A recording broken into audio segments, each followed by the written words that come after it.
Chapter 701 Grandparents Meet. Little Black Egg. Uncle Wan is an old man in the Prince of Yan's mansion. He resisted temptation and coercion during Yan Jiuchao's most difficult days, and raised Yan Jiuch with great difficulty. Just for this friendship, Yuan felt that this man deserved to be forgiven. Young madam.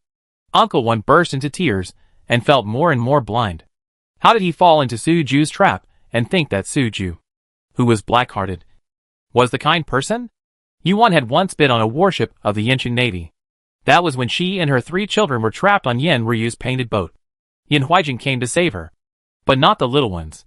When she was almost desperate, she saw Yan Jiucha standing on a huge ship at dawn, wearing a white robe and looking cold. Behind him, a row of majestic warships, sailing in the wind and waves, came. Even though it has been so long, every time Yuan recalled it, she could still feel the surge and excitement in her heart. It was the power of Yan Jiucha and the shock from the Yanqing Navy. Yan Jiucha took Yuan on the boat, followed by 3 little black eggs. It was the first time for the little black eggs to ride on such a big boat with 2 floors of cabins. The 3 of them were so excited that they waved their little hands and ran around on the boat. Uncle Wan looked at the 3 black little masters and didn't know what to say for a while. How much sun did they get so black? However, they were a little darker, but they had grown a lot since the last time I saw them. They were short and skinny, like a little skinny monkey, but now they are round, chubby, and taller. More importantly, they are more flexible, and no longer 3 clumsy little milk bags. Come and chase me. Come on. Come on. Come on. Lowly. Xiaobao ran in the front, and stuck out his tongue at Debao and Erbo behind him. But just as he stuck out his tongue, Erbao and Debao passed by with a whoosh. Xiaobao was stunned. Don't do that. You, wait for me. I haven't said start yet. Xiaobao put his hands on his waist and stamped his feet. Humph! Debao and Erbao turned around and made faces and stuck out their tongues at him. Erbao, lowly. Xiaobao turned his back angrily, hugged his arms with both hands, and turned his face away. I won't play with you anymore. Uncle Wan was stunned. What was going on? The 3 little masters could talk? And they seemed to be talking well? Debao, we won't play with Xiaobao anymore. Erbao held Debao's hand and said coquettishly. Uncle Wan took a deep breath and covered his chest. It was not an illusion. He really heard the young masters talking. When did you learn this?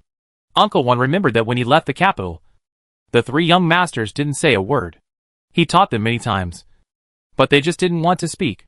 Yuan glanced at Uncle Wan and said with a smile, it was when we were in the Nanzhao God General's mansion that Xiaobao spoke first. Xiaobao was craving for milk, and he called Grandma for the first time twice. She coaxed Xiaobao to call her mother, and boiled goat milk for him when he called. Xiaobao called obediently, although he started talking later than other children. His progress was not slower than other children. In one afternoon, Xiaobao not only called his mother, but also his great-grandfather and great-grandmother, but not his father. This is a quarrel with his father. Otherwise, why would this little guy be so naughty and more naughty than his 2 brothers? Then, what happened next? Uncle Wan was excited and curious when listening to these experiences, and couldn't wait to know more. Yuan smiled and said, not long after that, Erbao also started talking. Perhaps this is the chain reaction of the triplets. If one is hungry, the other 2 are also hungry. If one wants to go to the toilet, the other 2 will also run to the toilet. However, they are synchronized in other things. But when it comes to talking, Debao can't keep up with the rhythm of his 2 younger brothers. The nobleman speaks slowly. Uncle Wan said. Yuan smiled and nodded. Just as we were talking about Debao, Debao came running over. He was sweating profusely after playing around for too long. He handed his sweaty little head to Yuan, who understood and wiped him clean with a towel. Erbao wants to wipe it too. Erbao also ran over and handed his little bald head to Yuan. Yuan wiped Erbao's hair as well. Why did you shave your hair? Uncle Wan was stunned. Yuan smiled and said. Once Debao got into the bushes in Helian Mansion, his scalp was allergic, and his head was covered with lumps. I shaved his hair, and the other 2 culprits laughed at him. So I simply shaved them all together. Uncle Wan imagined the scene of the 3 little masters being shaved agreeably, and felt a little distressed, and a little bit of laughter. Yuan added, after that, They don't like to keep their hair anymore. When it grows a little, they ask me to shave it off. Uncle Wan nodded. His little master is cute no matter what. And he is even cuter with a bald head. Xiao Bao came over listlessly and hugged Yuan's big belly with a grievance. Yuan touched his little bald head and joked, "Who told you to always bully your brother? Now no one wants to play with you anymore." Xiao Bao pressed against Yuan's belly and snorted, "I'm playing with my brother." Yin Shirzi kicked him decisively. "Xiao Bao, 3 brothers don't have overnight grudges." In a moment, Xiao Bao was pulled over by De Bao and Air Bao. Some guards caught fish and shrimps in the net and were pouring them out on the deck. Some small fish were stuck in the mesh. The 3 little black eggs tried to catch them with their hands. Yuan roughly estimated that it would take at least 2/4 of an hour, and she would not have to worry about them for half an hour. Yin Jiuqiao went to the study. During the time he was away, a lot of official business had piled up in the Yin Wang mansion. He had ignored these official business before, and he still ignored them now. He walked past the desk and went to tidy up the treasures in the secret room. Uncle Wan sent Yuan to the wing room and helped her sit on the chair. "Madam, you are in a heavy body. You have worked hard all the way." Yuan smiled. "Where is there no hardship in life? It is either hard here or hard there. The most important thing is that the hard work along the way was not in vain." It seems that a lot has happened in the past 6 months. Uncle Wan sighed while pouring a glass of warm water for Yuan. During his time in Prince Yan's mansion, he did not forget to pay attention to the movements in the capital. He was the first to hear that the young master had accepted the title. He was very happy for the young master. The young master had always refused to accept the title for so many years. On the one hand, he was unwilling to accept the death of the prince. On the other hand, he also had some resentment towards His Majesty in his heart. The fact that the young master was willing to accept it showed that his heart knot was slowly untied. It was self-evident who had contributed to this. So Uncle Wan was grateful to Yuan from the bottom of his heart. Soon after, he heard that the young master had left Beijing with his young mistress and returned to Yanqing. But the news he received that night was that the whereabouts of the young master and his young mistress were kept secret. At that time, he guessed that the young master was going to do something big. Although he didn't know what it was, he guessed that it was related to detoxification. After that, the movement was very big. There was a shocking news from Nanzhao. The prince did not die that year. He survived. He became the consort of the princess of Nanzhao. At that time, Uncle Wan didn't know whether to be excited or heartbroken. He was excited that the young master's long-cherished wish for so many years had come true.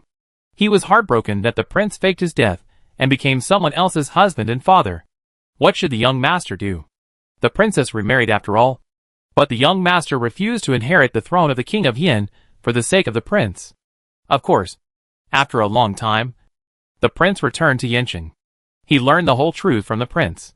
At that moment, he felt heartbroken for the prince again. He was calculated by someone. He never forgot the young master and the princess. But he and the princess could never go back. It would be difficult for this family to reunite. "Uncle Wan, what's wrong with you?"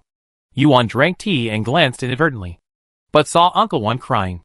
Uncle Wan wiped his tears and forced a smile, saying, "Nothing. I just thought of the prince and the young master. By the way, the prince has also gone to the capital." Yuan smiled. "I heard from my uncle." "Uncle?" Uncle Wan was stunned. Yuan knew he had misunderstood when she saw his expression, and hurriedly explained, it's not the uncle from Lianhua village.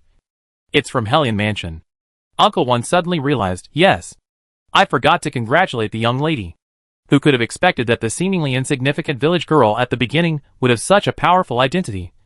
Her father is the heir to the God General Mansion, and her mother is the heir to the Nanzhao royal family. From now on, he wants to see who dares to say that the young lady is not worthy of being the mistress of the Yanwang Mansion. The reason why Yuan forgave Uncle Wan, in addition to Uncle Wan's unreserved dedication to Yin Jiuqiao, is also because Uncle Wan never looked down on her because she was a village girl. Uncle Wan was the one who was willing to reach out to her when she was in the mud. "Speaking of this, I want to ask you something." Yuan looked at Uncle Wan. As soon as Uncle Wan met Yuan's eyes, what else did he not understand? "Does the young lady want to ask the princess?" Uncle Wan said. "Yes."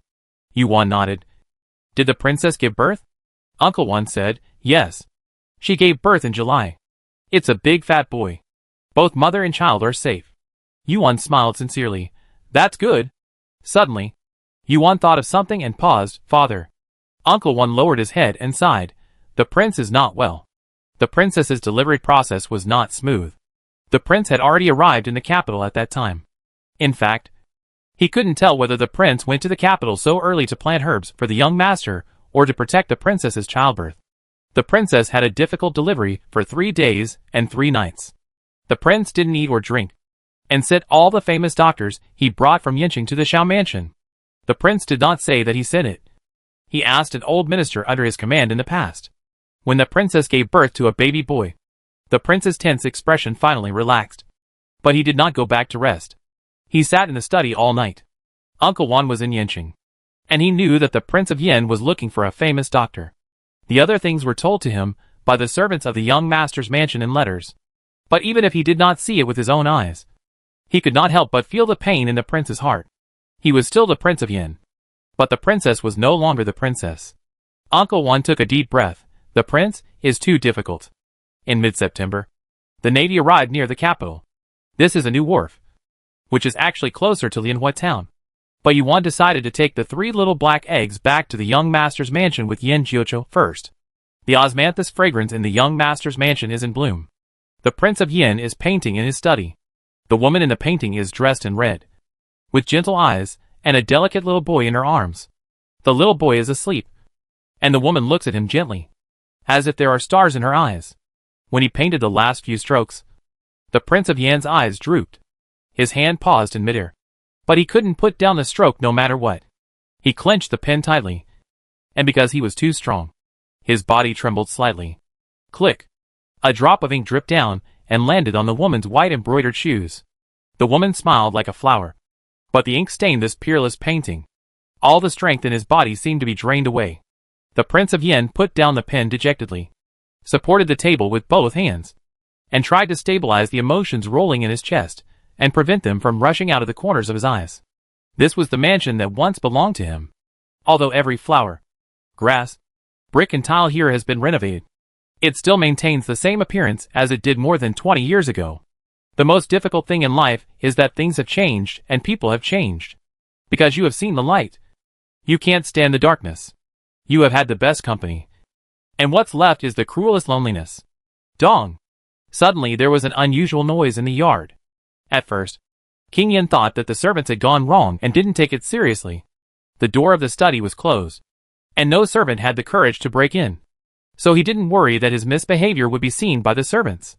However, the noise seemed to be getting louder and closer. From dong dong dong to da-da-da, like a series of hurried footsteps. Dong! There was another loud noise, and it turned out that the door of the study was knocked open by something small. The King of Yin was known for his mild temper. When he was in Nanzhao, the powerful officials who feared his methods were the ones who feared him. As for his subordinates, he was always modest. But his mood was obviously not right in recent days. He frowned and was about to ask the uninvited guy to leave when he saw 3 black little eggs rolling in. Xiaobao. Don't squeeze me. It was Dabao who pushed me. Dabao decisively pushed away the 2 stupid brothers, walked around the desk, and rushed into the arms of the King of Yin. The arms were filled with a soft little ball, and the King of Yin was stunned for a moment, and his frowning eyebrows loosened. Soon, Erbao and Xiaobao finally got up and ran into his arms with their short legs. The 3 little things became rounder, and he could hardly hold them. They were face to face. Their little fat flesh was squeezed and chubby, and they were vying to get into his arms. King Yin suddenly felt that not only his arms were filled, but also his empty heart seemed to be stuffed with a soft and warm thing. He was no longer uncomfortable. At least not that uncomfortable. Grandpa. Grandpa. Xiaobao and Erbo called him coquettishly. He looked down at the 3 little guys squeezing in his arms. The 3 of them were sweating profusely, and their fat flesh was trembling. The handsome face of King Yin, who had been depressed for several months, finally showed a smile. He gently stroked the 3 little bald heads and said softly, It's Dabao, Erbao, and Xiaobao. Why not Xiaobao? Dabao and Erbao? Xiaobao wants to be the first. It's Erbao. Dabao and Xiaobao. Erbao was not willing to be outdone. These 2 little ones had been arguing recently, and neither of them would give in. Debeo looked at King Yin cutely. Let his younger brothers make a fuss. But he was quiet and well-behaved, and immediately captured the highest praise of King Yin. King Yin smiled and said, "You two should stop quarreling. Learn from your brother. Look how sensible he is." Xiaobao hugged his arms. He doesn't say anything. Of course he won't quarrel. Erbao also hugged his arms. That's right. The two little black eggs who wanted to knock each other down a second ago. Now united in a unified front. King Yin was amused by the three little guys. And the haze in his chest dissipated a lot in an instant. He pinched the little faces of the three people and couldn't let go. However, from Debeo's reaction and the words of Xiaobao and Erbao, he got a message. That is, Debeo still didn't speak. It's not strange that the three children do everything in sync. One doesn't speak, and the other two don't speak either. But the two of them spoke, and only Debeo was silent. King Yin couldn't help but feel worried about this little guy. Is there something wrong? Debeo, hand me the pen holder, King Yin said. Debeo walked over and held the pen holder in his chubby hand. His ears were still fine, and his brain was very sharp. Could it be a problem with his throat? Debeo suddenly covered his butt and started to hum. I need to poop, Xiaobao said for Debeo. Erbao covered his butt. I want to poop too. Xiaobao wants to poop too. Yes. Yes. Yes. Yes. No. No. No. Erbao jumped up on the spot. The King of Yin couldn't tell whether he was really not good enough or just pretending. Anyway, the three had to do everything together. Okay. Don't worry. I'll take you there right away. The King of Yin led the three little black eggs to the Gongfang, where there was a small toilet for the three of them. Along the way, the King of Yin kept thinking, Debeo always hums, so there should be nothing wrong with his throat. Could it be that Debeo is just a maverick and doesn't want to talk? Worrying about his own good Debeo, the King of Yan's thoughts on Shengwen Yin were finally divided. He had no time to feel sentimental or jealous of Xiao Jinting. His heart was filled with three little black eggs. Chapter 702 Family Reunion. Is she going to give birth? Yuan couldn't ride too bumpy, so she and Yin Jiuqiao drove the carriage slowly. When they entered the mansion, the three little black eggs had already finished pooping, wiping their butts, and even taking a small bath. The three of them went to visit the stray cat they had brought back to the mansion. The stray cat seemed to still remember the three little masters, lying on the ground very obediently, letting the three little masters stroke its fur. However, when the little master stroked it, the stray cat felt something was wrong. Chilly. Xiaobao also ran over to touch the cat. The cat's fur was shaved off. The cat's fur stood up, and it ran away with a meow. Erbao, I haven't touched it yet. Debeo blinked and silently rubbed his hands full of cat fur on the grass. Father! Yuan saw the King of Yin guarding three little black eggs in the yard. The King of Yin was wearing a green robe with wide sleeves and a stone green jade belt around his waist. He had lost some weight after not seeing him for a while, but he was still handsome and elegant. However, I don't know if it was Yuan's illusion, but the King of Yan's back seemed a little lonely. Is it because of Shengwen Yin? If it was in Nanzhao, it would be fine. But now it has come to the capital, and it is only a few streets away from the Xiao mansion. It is so close, but the two of them have the farthest distance in the world. Of course, no matter what Yuan felt in her heart, she kept a pleasant and polite smile on her face. Yin Jiuqiao was beside her. A pair of perfect couples, just like the two masters of this mansion in the past. Father, Yin Jiuqiao also called out. King Yin was always happy to see his son and daughter-in-law. There are things in this world that make people heartbroken, and there are also medicines that soothe people's hearts. Obviously, these 5 children are his medicine. You are back. King Yin nodded to the two of them. A trace of joy flashed across his face, and then his eyes fell on Yuan's high bulging belly. The capital city in September had the coolness of late autumn. Yuan wore a thick cloak over her wide clothes and skirt, but the cloak could not cover her pregnant belly. It can be seen that she is about to give birth. King Yin was shocked instantly. The young couple had not mentioned that they were pregnant when they left Nanzhao to go to the ghost tribe to find an antidote. But now they are about to give birth. The surprise came too quickly, and the King of Yin simply shouldn't have said anything. Yuan smiled slightly. They actually had the opportunity to deliver a message to the young master's mansion in advance. They deliberately didn't say it just to give the King of Yin a surprise. Seeing the King of Yin's silly look, you know that the surprise was successful. What? When did you get pregnant? The king of Yin finally found his voice. Yuan smiled and said, in fact, I was pregnant in Nanzhao. But it was not diagnosed until I arrived at Feiyu Villa. Feiyu Villa? The king of Yin was stunned. Yuan explained with a smile. It is a martial arts sect between Nanzhao and the ghost tribe. Wan Feng, the disciple of the national teacher, and Jiang Hai, who used to be by my side, are all from Feiyu Villa. Ah! The king of Yin understood after hearing this. Since it is a sect between Nanzhao and the ghost tribe, it means that they did not go far at that time. When Yuan found out that she was pregnant, she could have returned to Nanzhao to take care of the baby. But she did not do so. Although it is unknown where they went along the way, it is not difficult to imagine the hardships. This is a woman who is willing to protect her son with her life. The king of Yin used to love her, but now his love is mixed with admiration. The king of Yin said to Yin Jiuchao, who was beside Yuan, "What are you doing standing there? Songer? Hurry up and help Awan back to her room." He had thousands of questions in his mind. Where they had been, whether they had found the medicine, what crises they had experienced. He wanted to know all of them. But he had to take care of Yuan's health. Yuan actually wanted to say that she was not so delicate. Why would she need help to walk a few steps? But after just a few steps, her stomach hurt. She gasped. What's wrong? Are you going to give birth? The king of Yin was so nervous that his face turned pale. Yin Jiuchao hugged Yuan into his arms and supported her body with the strength of his arms. After Yuan recovered, she smiled and said, "It's okay. It was false labor, which had been happening from time to time since she was on the boat. At first, she really thought she was going to give birth. But old Chui took her pulse and said it was too early. Old Chui calculated the date for her, and it was expected to be at the end of the month. 10 days and a half. The king of Yin was so scared that he broke out in a cold sweat. It was not easy for Shang Wenyan to give birth. She was in labor for 3 days and almost died of both mother and child. Although she was saved in the end, it left a big shadow in his heart. Giving birth is like walking through the gates of H.L. for a woman. It is not okay just because she has had one child. He didn't know that Awan was pregnant, and he had asked those famous doctors to return to Yanqing. He had to send someone to bring them all back quickly.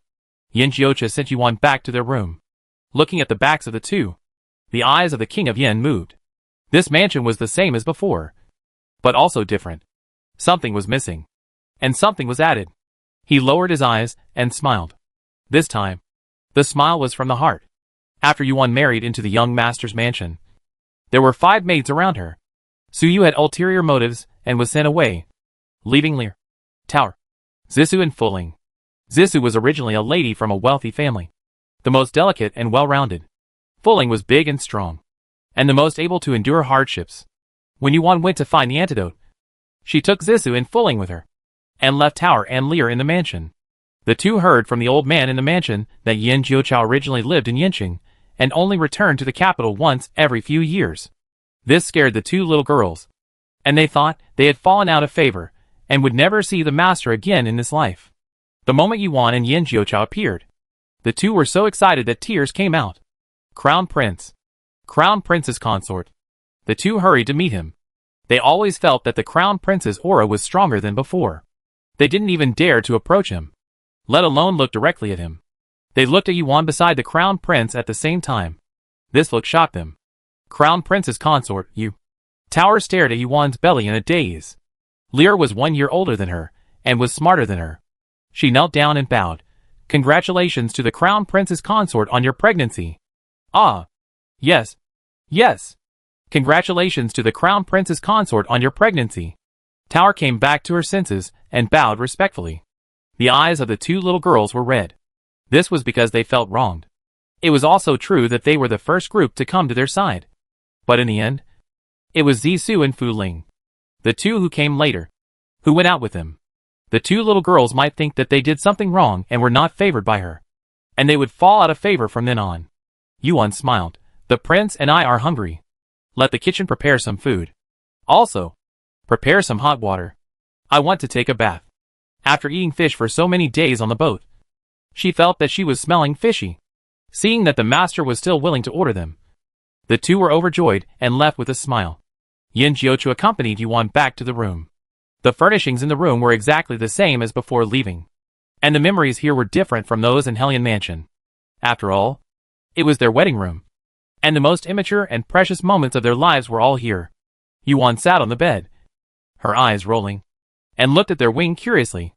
Yin Jiuqiao, she said with a smile. I seem to be back to the time when I just got married to you. Heh. Someone still has the nerve to mention the wedding. Who was so full on the wedding night that he couldn't even drink the broth. Yuan lay on the soft bed in a big letter. It feels so good. Back to their love nest. Yuan didn't hear her husband's response. Turned her head and saw someone with a sour face. She rolled her eyes and asked, Yin Jiuqiao, you are not still holding a grudge about the wedding night, are you? You can't blame me for that. You set the wedding date. Who told you to marry me on the day I came to the sun? It's not something she can control. Right? Besides, you have married me so many times. Which time did I not let you eat enough? I even called you dad. But you still hold on to the past. You are so narrow-minded. She seriously suspected that this guy wanted to make up for the regret of not eating enough on the first wedding. So he married him again and again. But unfortunately, she had no evidence. So angry. Thinking of those mentally retarded experiences that he couldn't bear to look back on. A certain young master suddenly lost his confidence, with a dark face, and went out in disgrace. At night, the family had dinner together. After dinner, the three little black eggs started their career of climbing up the roof and removing tiles. Uncle Wan also started his chaotic career as a housekeeper. Yuan and Yin Jiuqiao followed King Yin to the study. King Yin asked about the experience along the way. He did not think that Yuan, as a woman, should not participate in men's topics. This daughter-in-law was more courageous and knowledgeable than many men he knew. However, Yuan did not talk much tonight, and let Yin Jiuqiao talk. Compared with the time in Nanzhao, when they did not know how to get along because they had been apart for too long, the father and son are now much more natural. Yin Jiuqiao does not talk much, but every sentence is on point, and he uses the most refined language to explain the most complicated events. Of course, Yin Jiuqiao shamelessly skipped over the shameful experiences of his repeated amnesia, repeated weddings, and even being Yuan's father. After hearing their experiences, King Yin was more surprised than seeing Yuan with a bulging belly. It turned out that the powerful Ghost Clan was just the old capital used by the Sikong royal family to imprison criminals. It also turned out that Yuan had a more powerful background than the princess of Nanzhao and the daughter of the god general's mansion. Not to mention the saint and witch clans. Those inheritances were actually true. And Songer and Alwan found him. King Yin felt distressed, but also relieved. It was said that his Songer would not live past the age of 25.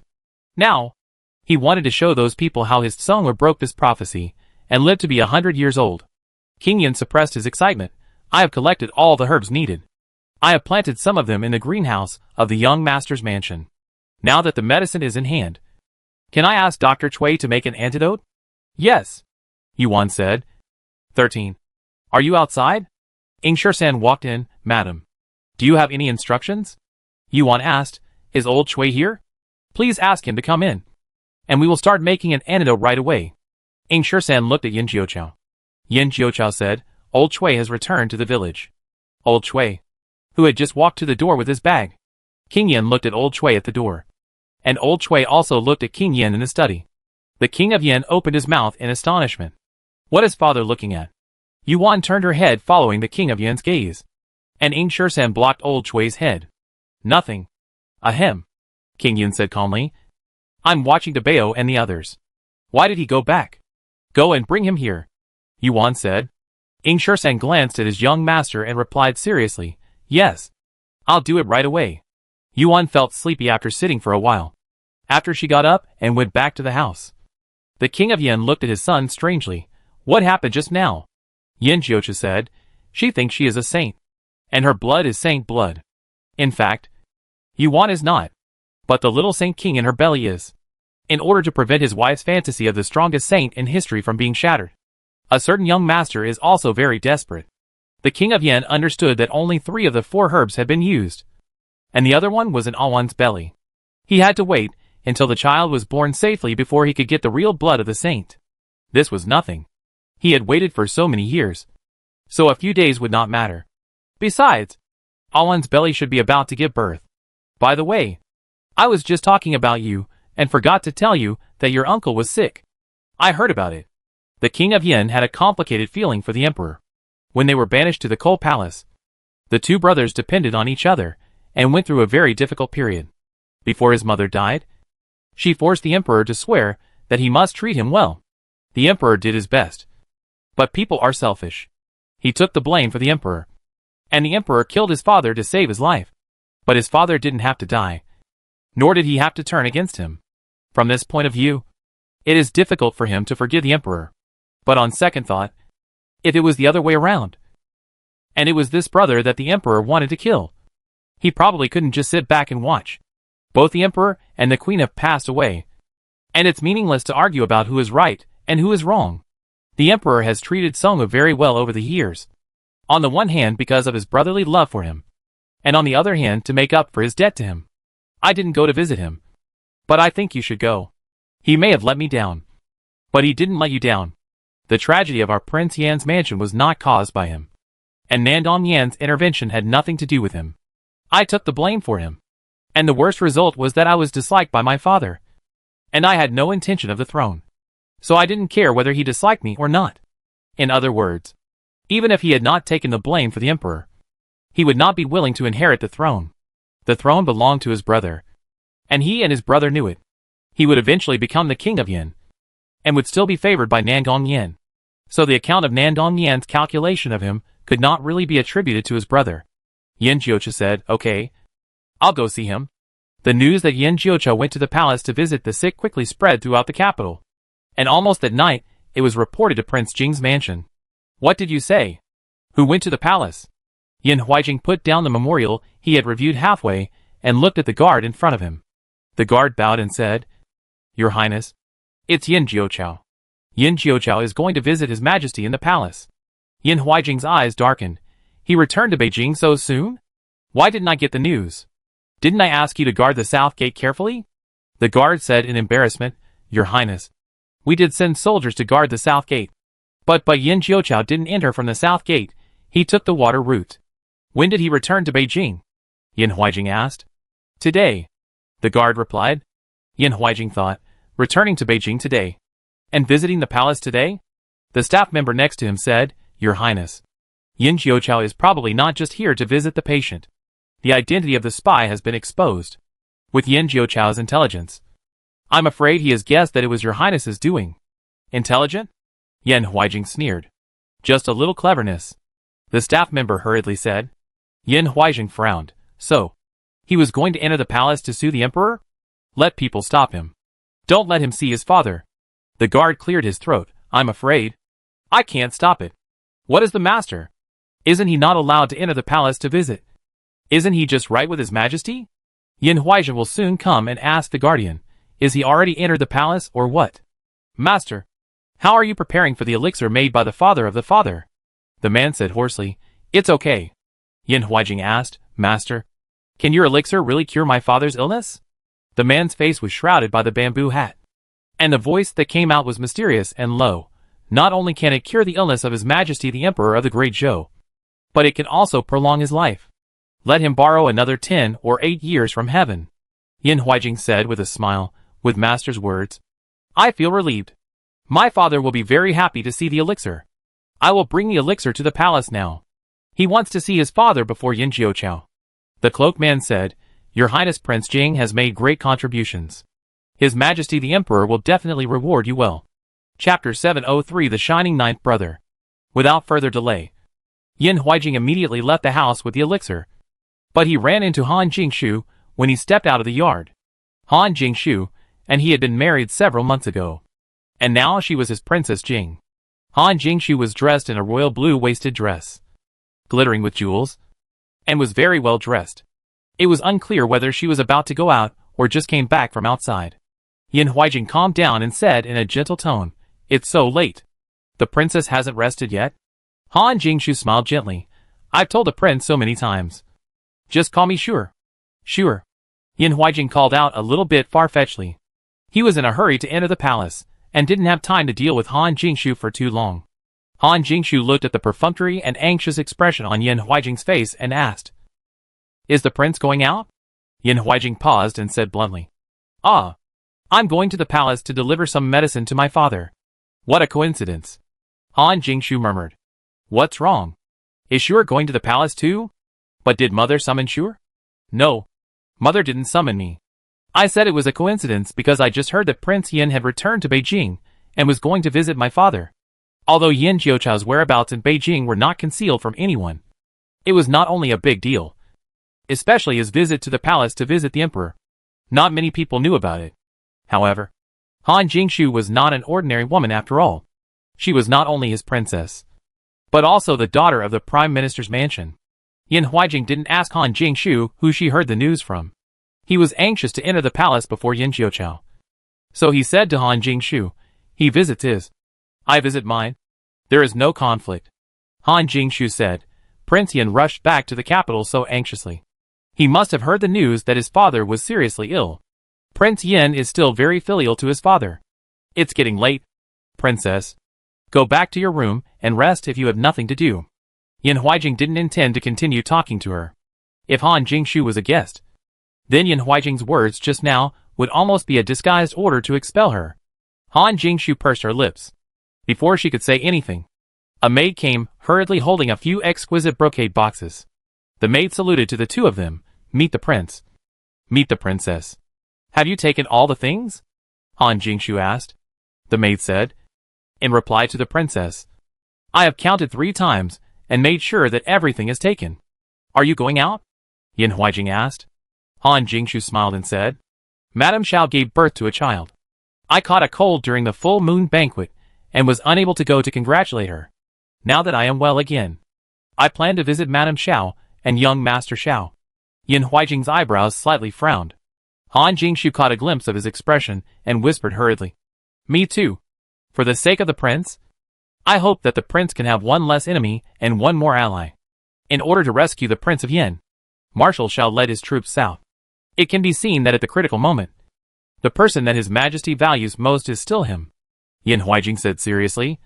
He is Yin Jiuchu's stepfather. With Yin Jiuchu around, do you think he will surrender to me?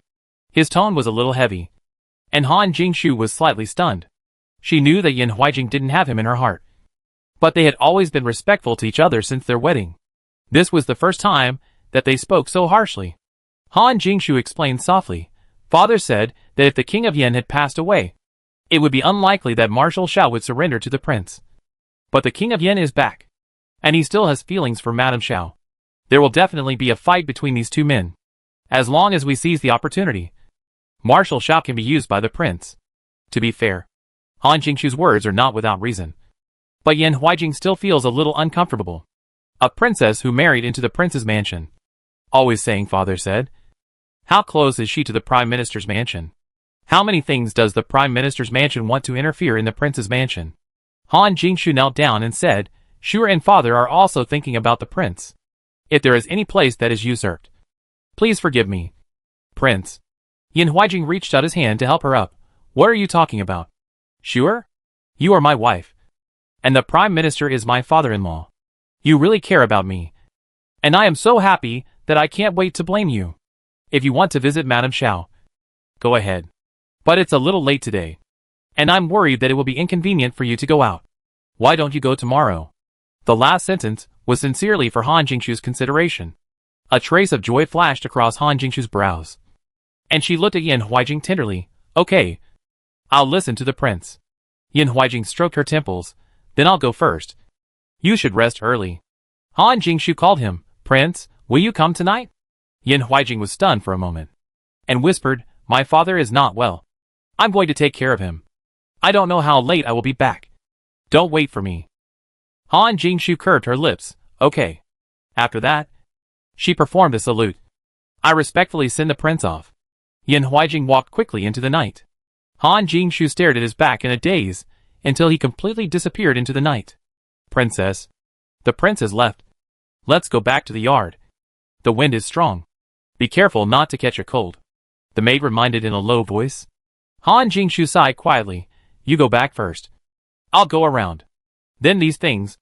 The maid really didn't understand why the princess asked her to deliberately bring these things to the prince. Take them back to the yard. Han Jingshu smiled bitterly. What about visiting Shangwen Yin? What about her father saying that the King of Yin and Xiao Jinting must turn against each other because of a woman? Are all made up by her. Her father is the prime minister of the dynasty. How could he make up such a story about Xiao Jinting and the King of Yin behind the scenes? She told him to see his reaction. Did the saying of turning against each other because of a woman make him feel familiar? If he didn't have such an intention in his mind, he would think she was talking nonsense. But he felt it made sense. Maybe he had a similar idea in his mind. There was actually no irreconcilable hatred between him and Yin Jiuqiu. And the Prince of Yin and Yin Jiuqiu could not threaten his throne. She had carefully noticed that the Prince of Yin had been back in Beijing for so long and had never visited His Majesty once. Did this look like someone who wanted the throne? As long as he considers the overall situation, he will not deliberately win over Xiao Jinting. Nor will he insist on being an enemy of Yin Jiuqiu. The reason for doing this is not for the throne, but for that woman. He still hasn't let her go. Han Jingshu murmured in a daze. Princess, what are you talking about?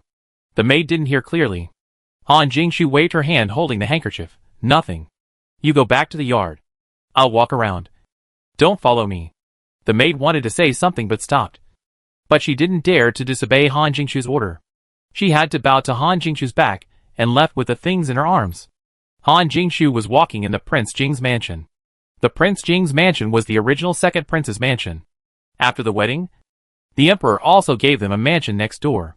She opened up the walls of the two mansions and built a long corridor. Under the corridor, people dug a fish pond and fed colorful koi. She took some fish food and went to the corridor. She was distracted while feeding the fish and accidentally stepped on the hem of her skirt. She fell forward and her body fell out of the corridor. Just as she was about to fall into the water, a tall figure descended from the sky, caught her with both hands, and his toes skimmed over the water. He jumped up and brought her back to the corridor. The man put her down, took a step back, and bowed. Princess. The fish food in her hand was all spilled, leaving only an empty plate. Han Jingshu took a breath in shock and said in a trembling voice, Guard Jun. Jun Chanan glanced at her and said, Why did the princess commit suicide? Han Jingshu was startled and shook her head. I didn't. I fell accidentally. Jun Chanan seemed to be unconvinced. Han Jingshu took a step forward and looked at Jun Chanan steadily. Really? I am alive and well. And I have never thought of committing suicide. That's good. Jun Chanan was Yin Huijing's guard, and was only responsible for Yin Huijing's safety. He saved her because she was Yin Huijing's princess. And Yin Huijing still needed her, and the prime minister's mansion behind her. As for whether she really fell or pretended to fall, it was not within Jun Chanan's consideration. Jun Chanan turned around and was about to leave. Han Jingshu said, Are you going to tell the prince? Jun Chanan did not speak. Han Jingshu pleaded with a hint of pleading, Can you please not tell him? I know you are his. But I am really fine. I don't want him to misunderstand anything. Jun Chanan frowned and said, What do you think the prince will misunderstand? Han Jingshu lowered her head. Misunderstanding. I think he still has feelings for that woman. I can't accept it. So I committed suicide. Or, so I used suicide to scare him. Han Jingshu's intelligence and straightforwardness were beyond Jun Chanan's expectations. Jun Chanan looked at her deeply. You are the only woman in the prince's backyard. You shouldn't worry about these things. I know. Han Jingshu whispered. There were no other women in his backyard. On the surface, she occupied all his favor. In fact, he didn't come to her room many times.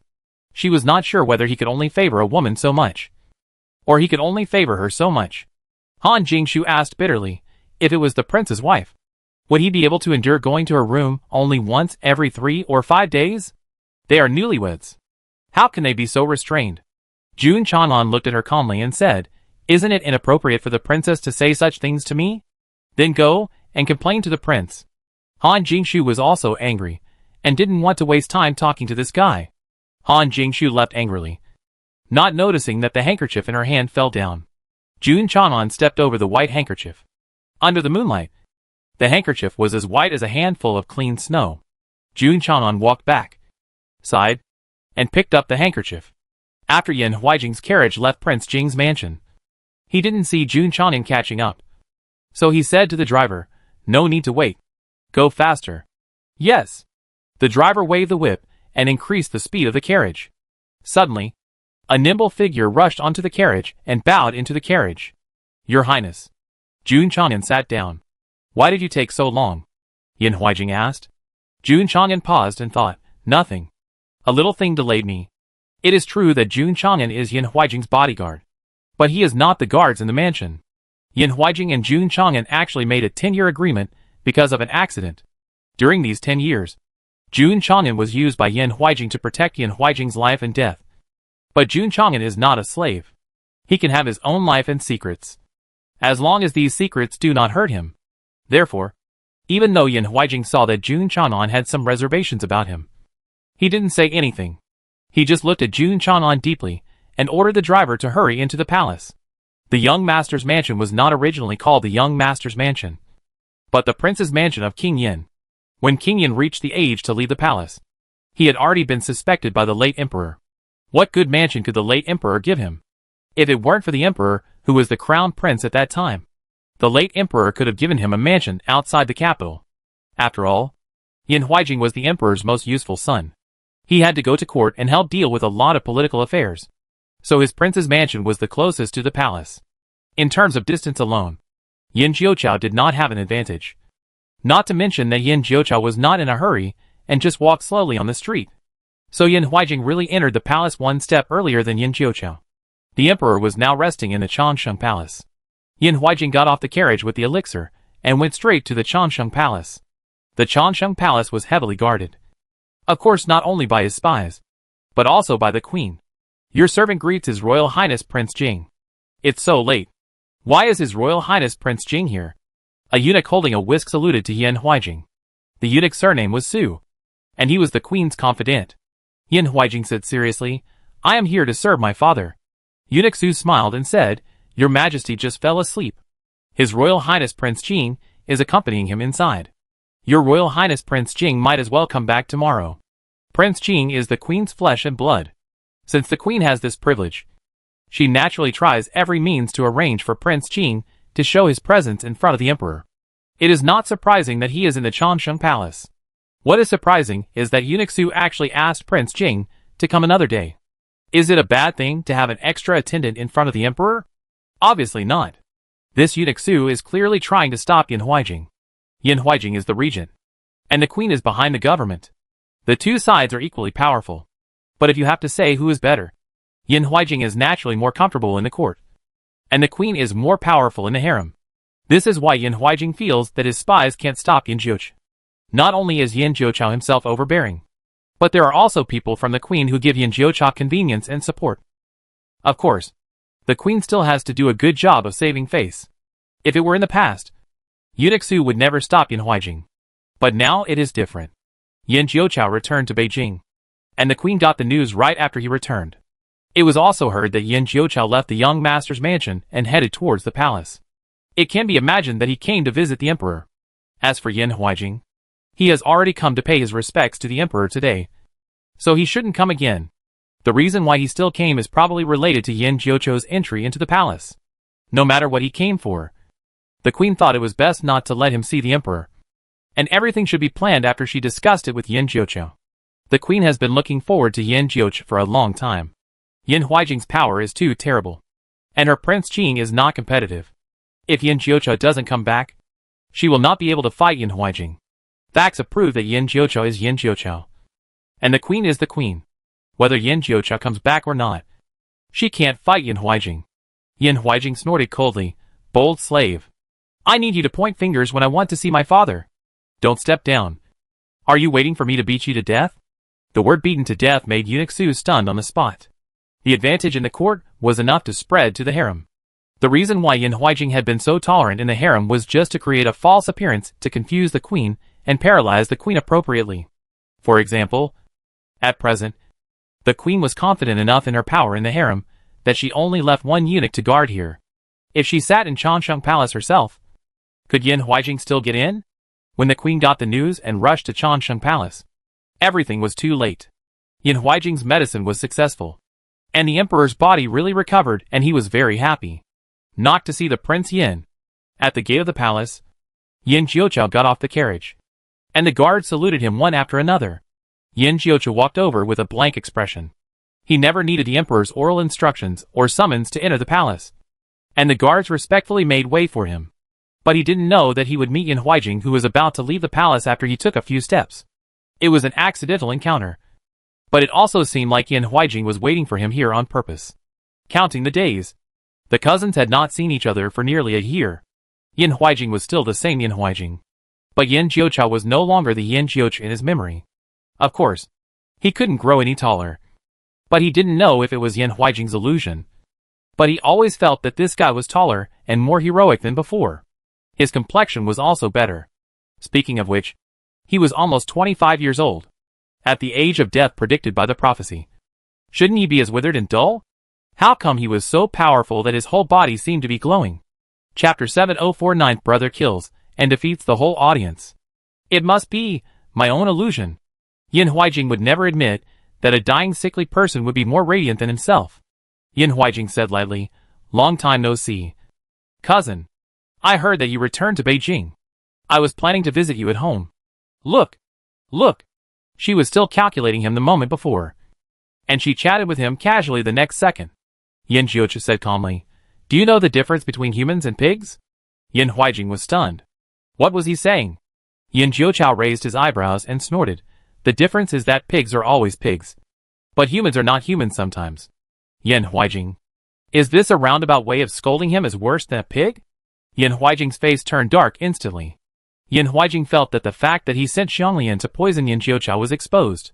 And Yin Jiuqiao probably hated him because of this. However, scolding him is worse than a pig? This is too far-fetched. What are the characteristics of a pig? It is stupidity. He may be a little cruel in dealing with Yin Jiuqiao. But he is definitely not stupid. So a fool is a fool. And even scolding him is not appropriate. Yin Huijing felt uncomfortable. But not too uncomfortable. After all, his father's condition had improved significantly. And he promised to give him a great reward on the spot. His father was talking about rewards. Not just rewards. He was already a prince of a country. What else could he be given? Only the crown prince.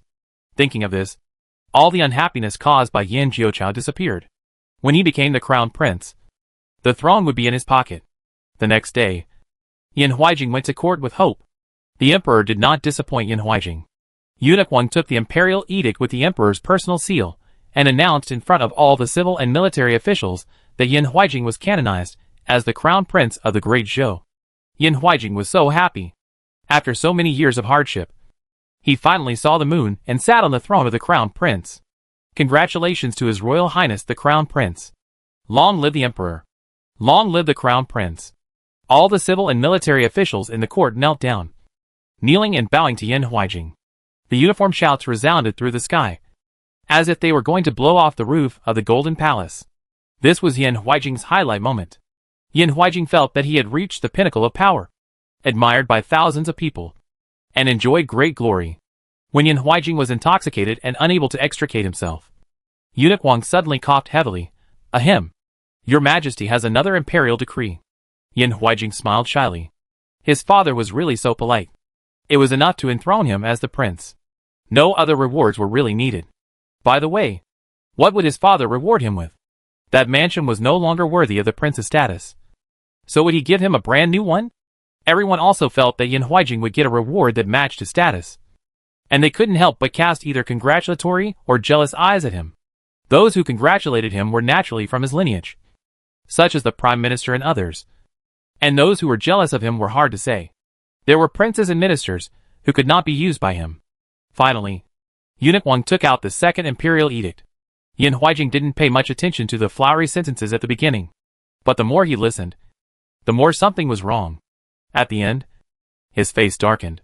When Eunuch Wang read the words Qin Ci, he was completely confused. And his mind was full of the last two sentences. Yin Jiuqiao is appointed as the regent and granted a regent's mansion. From now on, he will assist the crown prince and supervise the country. Wait, what did Eunuch Wang say? Yin Jiuqiao became the regent? Yin Jiuqiao started to supervise the country today? What should he do? This is a promotion in name only and a demotion in reality. He became a crown prince with an empty title. But Yin Jiuqiao became the regent with real power? And he also got a regent's mansion? Yin Jiuqiao doesn't have no place to live. Right? His young master's mansion is not smaller than the Jingwang mansion. Right? Both were made kings. So why does Yin Jiuqiao have a mansion? But he doesn't? Can it be more deceiving? This is simply too biased. How proud he was just now. How disappointed he is now. Yin Huaijing didn't feel any surprise in his heart. In fact, being a prince, even a prince who couldn't regent, was enough to make people excited. There were so many princes in history, but few regents. It's not shameful. It's really not shameful. But if on the same day, he canonized Yin Jiuqiao, the big monster, and let Yin Jiuqiao ride on his head as the regent, taking away his original power. This is a slap in the face. A slap in the face. Yin Huaijing had the urge to rush into the Changsheng Palace to ask his father, "Why did you do this? Did I offend you in any way? Why are you torturing me like this?" Yin Huaijing was wronging the emperor. No matter how partial the emperor was to Yin Jiuqiao, Yin Huaijing was still his own son. How could he deliberately embarrass his son from the beginning? If you want to blame someone, blame Yin Huaijing for being too anxious and ambitious. He offered the emperor a pill right away. The pill was indeed effective. And the emperor was so happy that he made him the crown prince. What Yin Huaijing didn't know was that Yin Jiuqiao also offered the emperor a pill. And the effect of that pill was even better than Yin Huaijing's. The emperor cherished his life. And when he was happy, he asked Yin Jiuqiao what he wanted. Yin Jiuqiao thought about it and said to the emperor, "Whatever you give Yin Huaijing, mine can't be worse than his." This was the first time Yin Jiuqiao asked the emperor for something. He had refused everything he was given in the past. Even the title of crown prince was given because he could raise the girl together with his wedding. He finally asked for it from himself. So the emperor had to give it to him. Otherwise he would become like before. And the emperor would be very upset. Moreover, he was comparing himself with Yin Huaijing. Could it be that I was too nice to Prince Jing recently, which made this little guy jealous? This discovery made the emperor happy. But the emperor decided to give Yin Huaijing the title of crown prince. It can't be worse than the title of crown prince. It can't be the throne. Right? There's no way to give it up. After thinking it over again and again, it seems that he can only make Yin Jiuqiao a regent. But as the name suggests, the regent is to lead the government. What kind of regent is it if he doesn't give him real power? Humph. Forget it if you don't want to. Yin Jiuqiao turned his face away. Songer, is she acting like a spoiled child to me?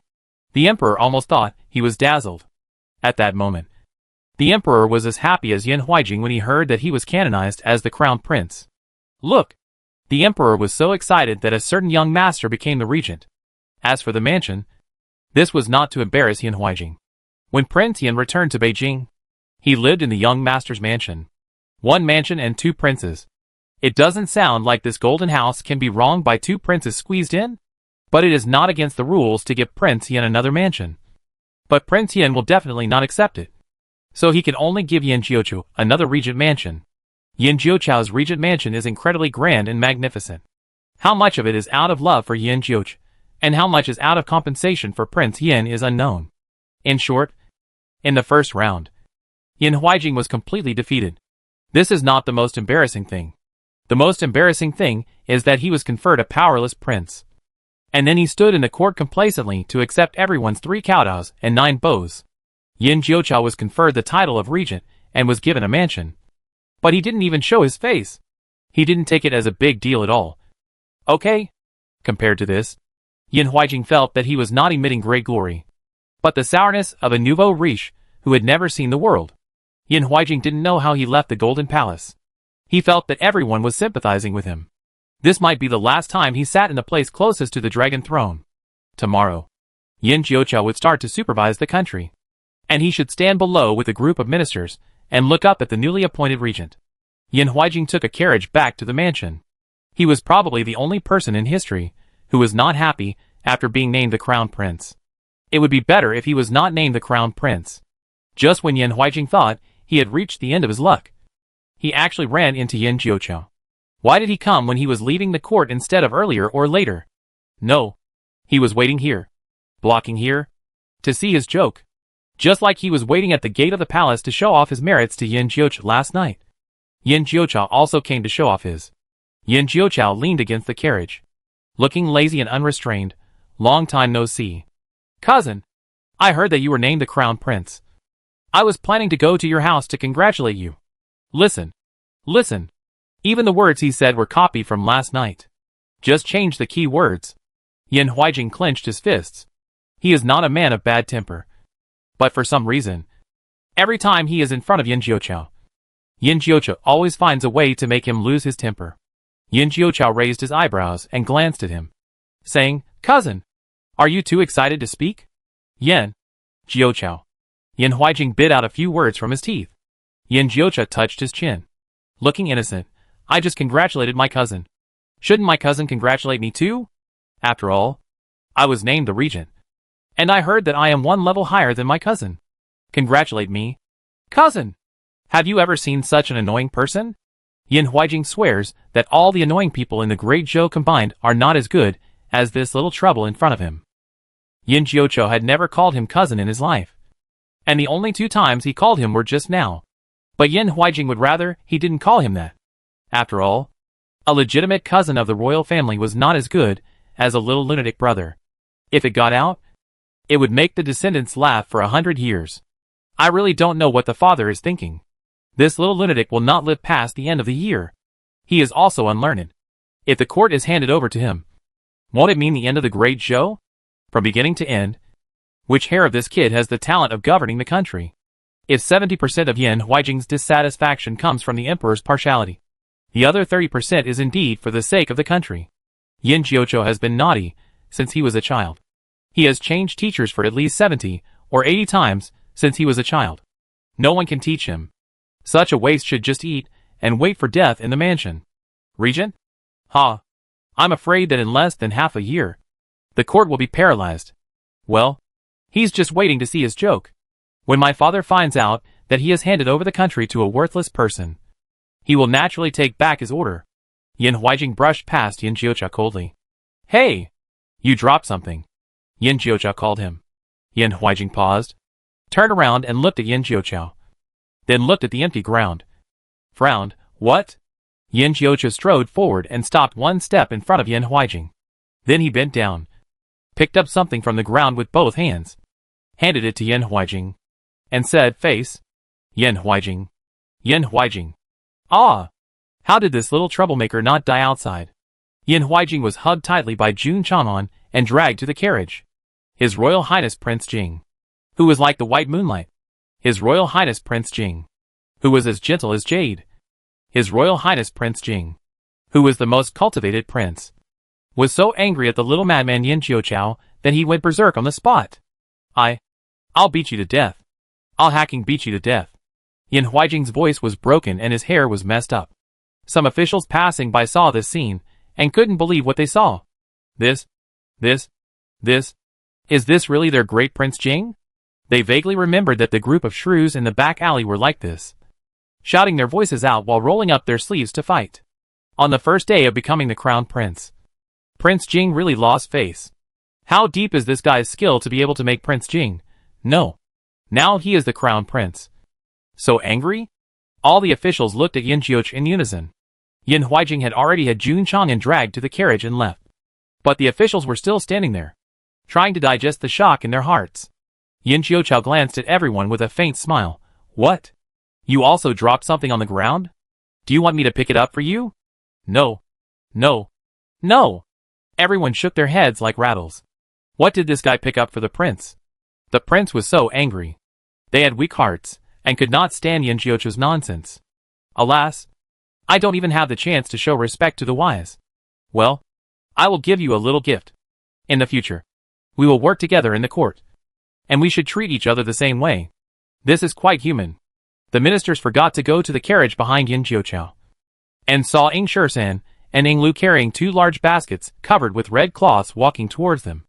Everyone knows that Yanqing is famous for its wealth, and the Prince of Yan's mansion is rich enough to rival a country. Everyone can't help but look forward to what kind of generous rewards Yin Jiuqiao will bring them on his first day as regent. After a year, the ministers have obviously forgotten the nature of a certain young master. As a result, when Ing Lu and Ing Shursan unveiled the red cloth in front of them, they were almost dumbfounded. Damn! Red eggs. Hasn't this been given out once? Again? Yin Jiuqiao said generously, 2 per person. Don't give less. And only 2? Looking at the eggs in their hands, the officials suddenly understood why the crown prince was furious. They wanted to be furious too. You said you would give out red eggs. But you only gave out 2. You gave out 2. But you said don't give out less. Are 2 too many? Ah? Too many? Yin Jiuchao took a deep breath and said earnestly, although this is a gift from me. Don't give too much in return. How dare you ask for a return gift of 2 red eggs? The ministers collectively vomited blood. Chapter 705 The Crying Little War God. The news from the palace was passed back to the young master's mansion half an hour later. Yin Jiuchao became the regent. And Yuan was naturally the regent princess.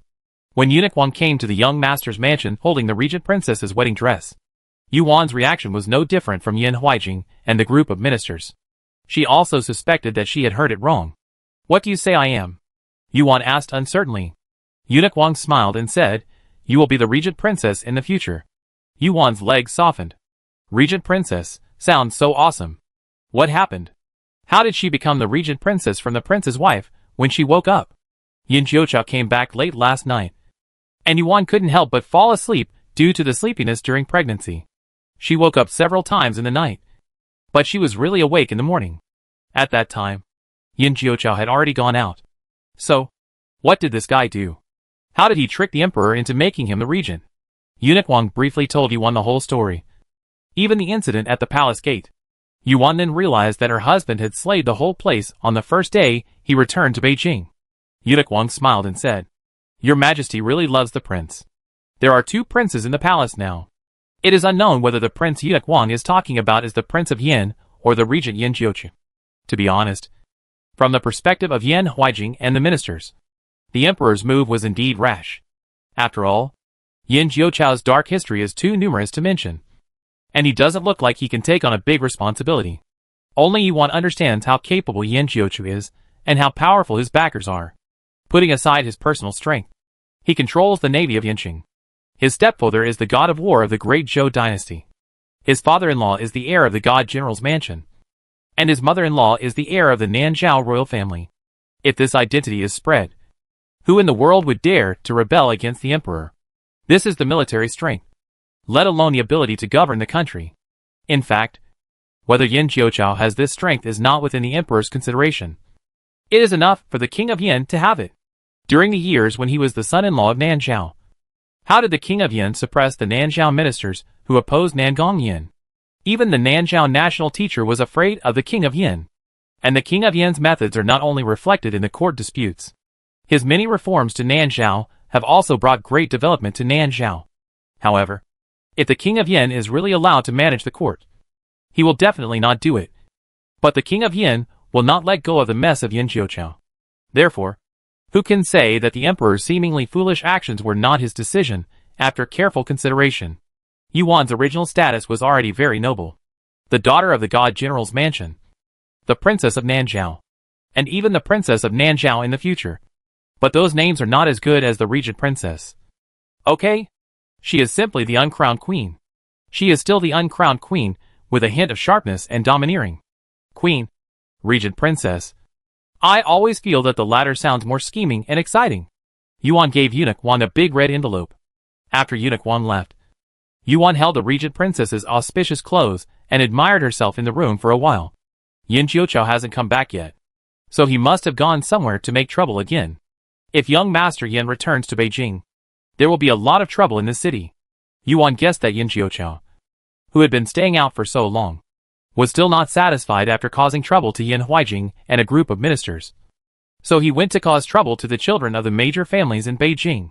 The children of the aristocratic families collectively collapsed. Oh! Heaven!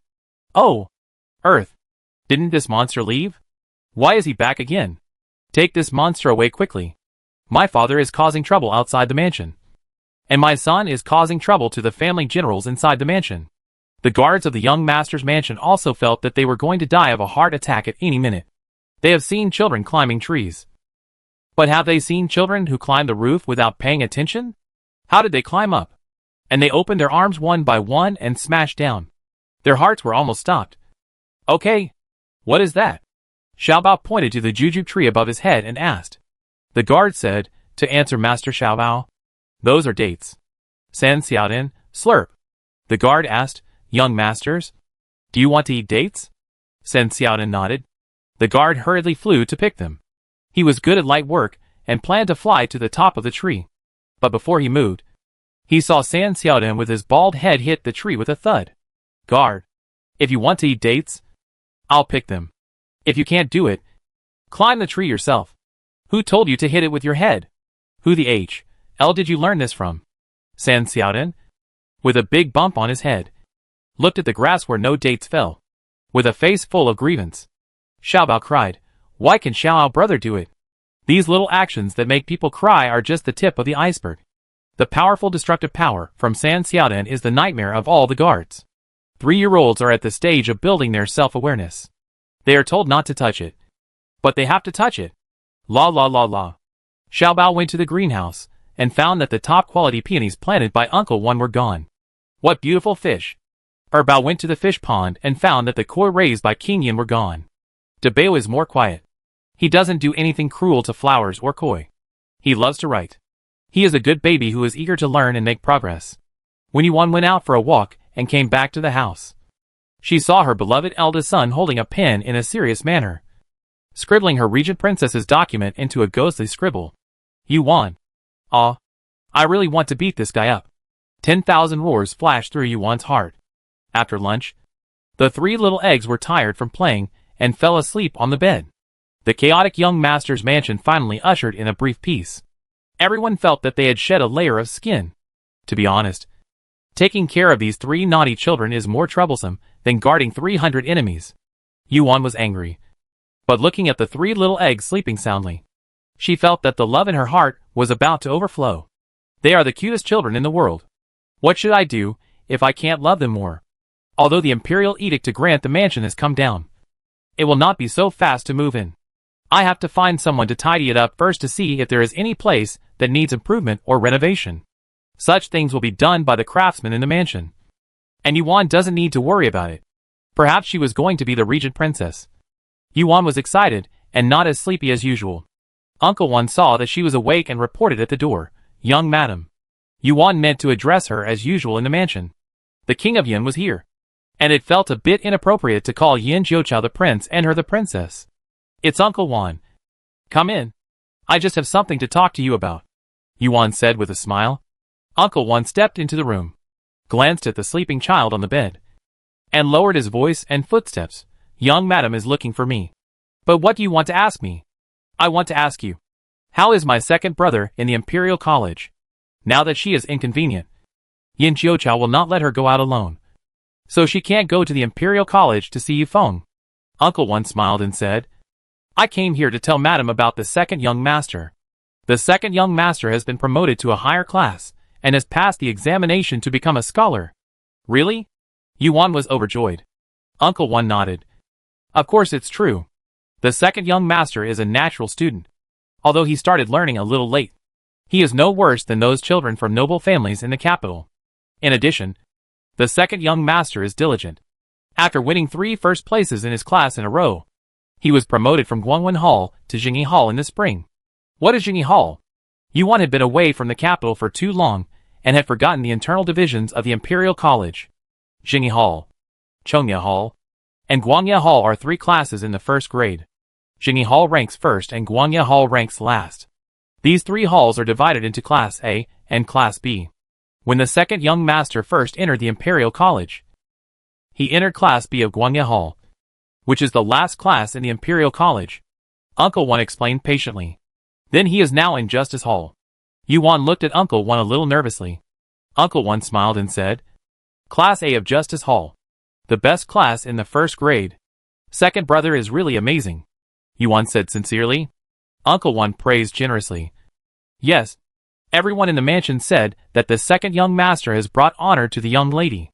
Not only did he bring honor to me, but he also brought honor to Lotus Village. The uncle and his family must be very happy.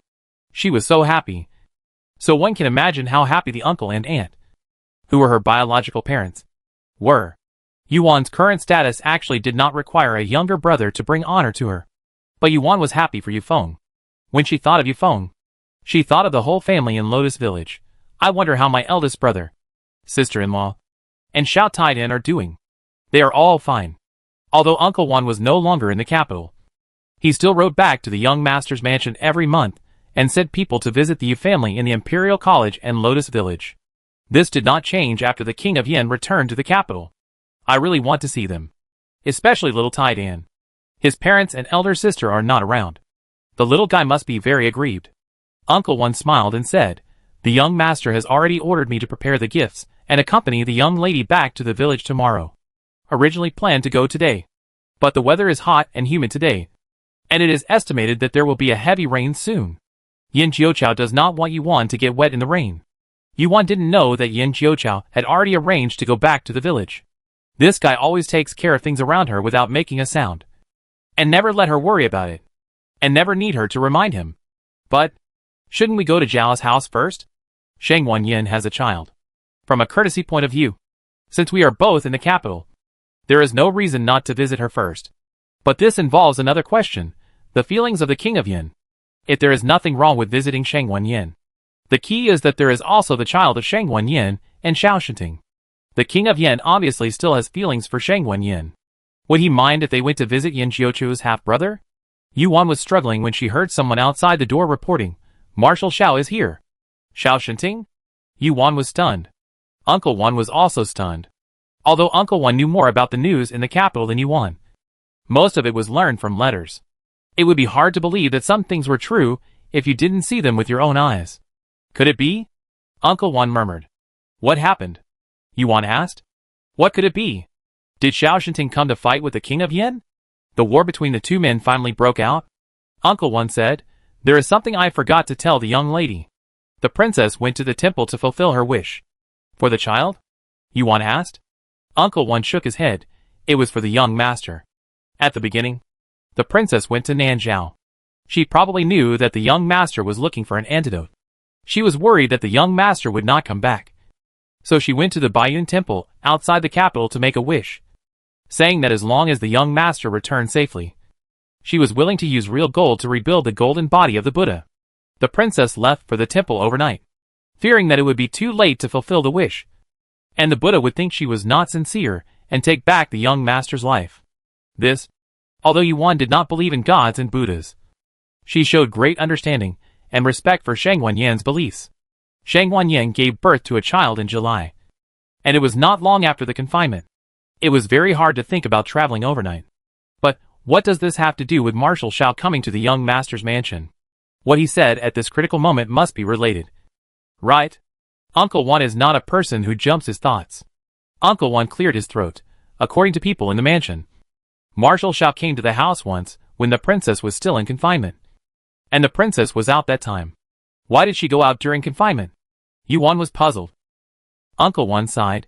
She also prayed for the safety of the young master. She would go to the temple in person every month. This is too hard. She is not young anymore. If she does not take good care of herself during confinement, there will be sequelae. But Yuan still didn't understand what the inevitable connection was between Shang Wanyin's going out and Xiao Shinting's coming to the young master's mansion.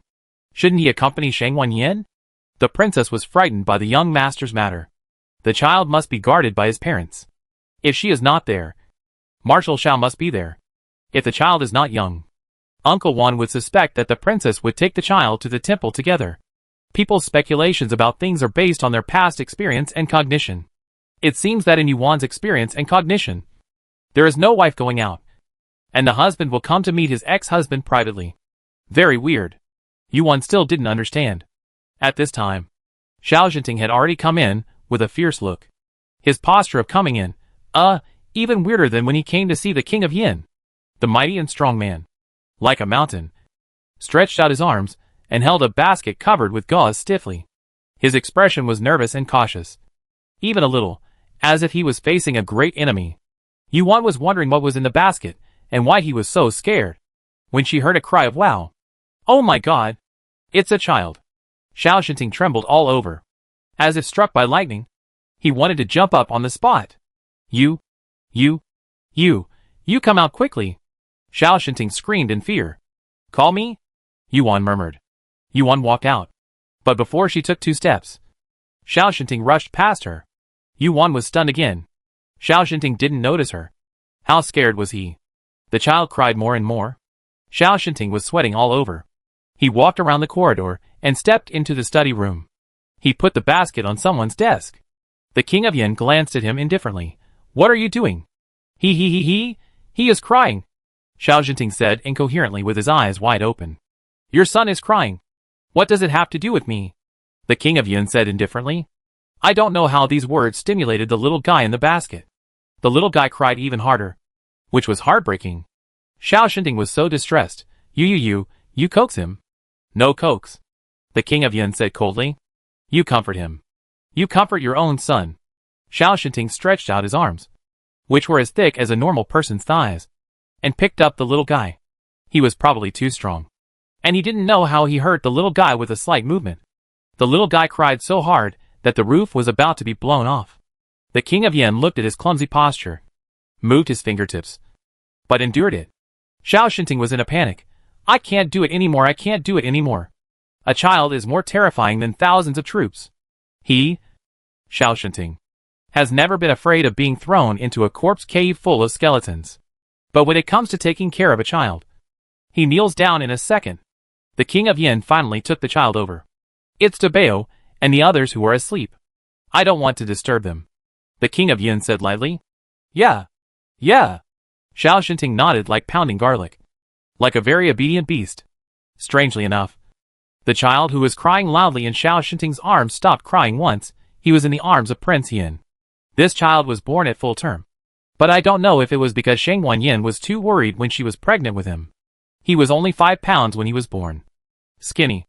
And his cry was weak. Xiao Jinting, a rough man, didn't dare to hold him, always afraid of accidentally hurting him.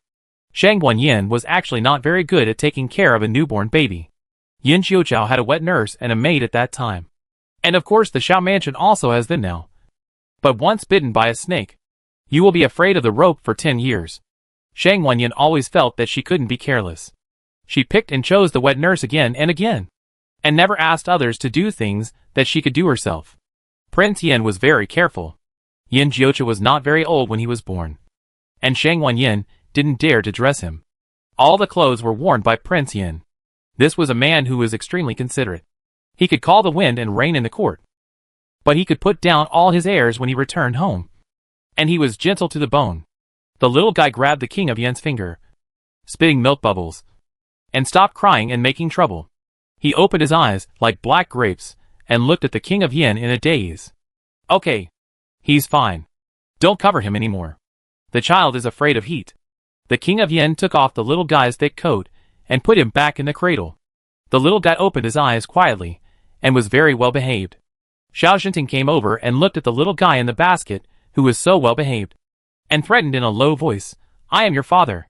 If you cry again, I will beat you.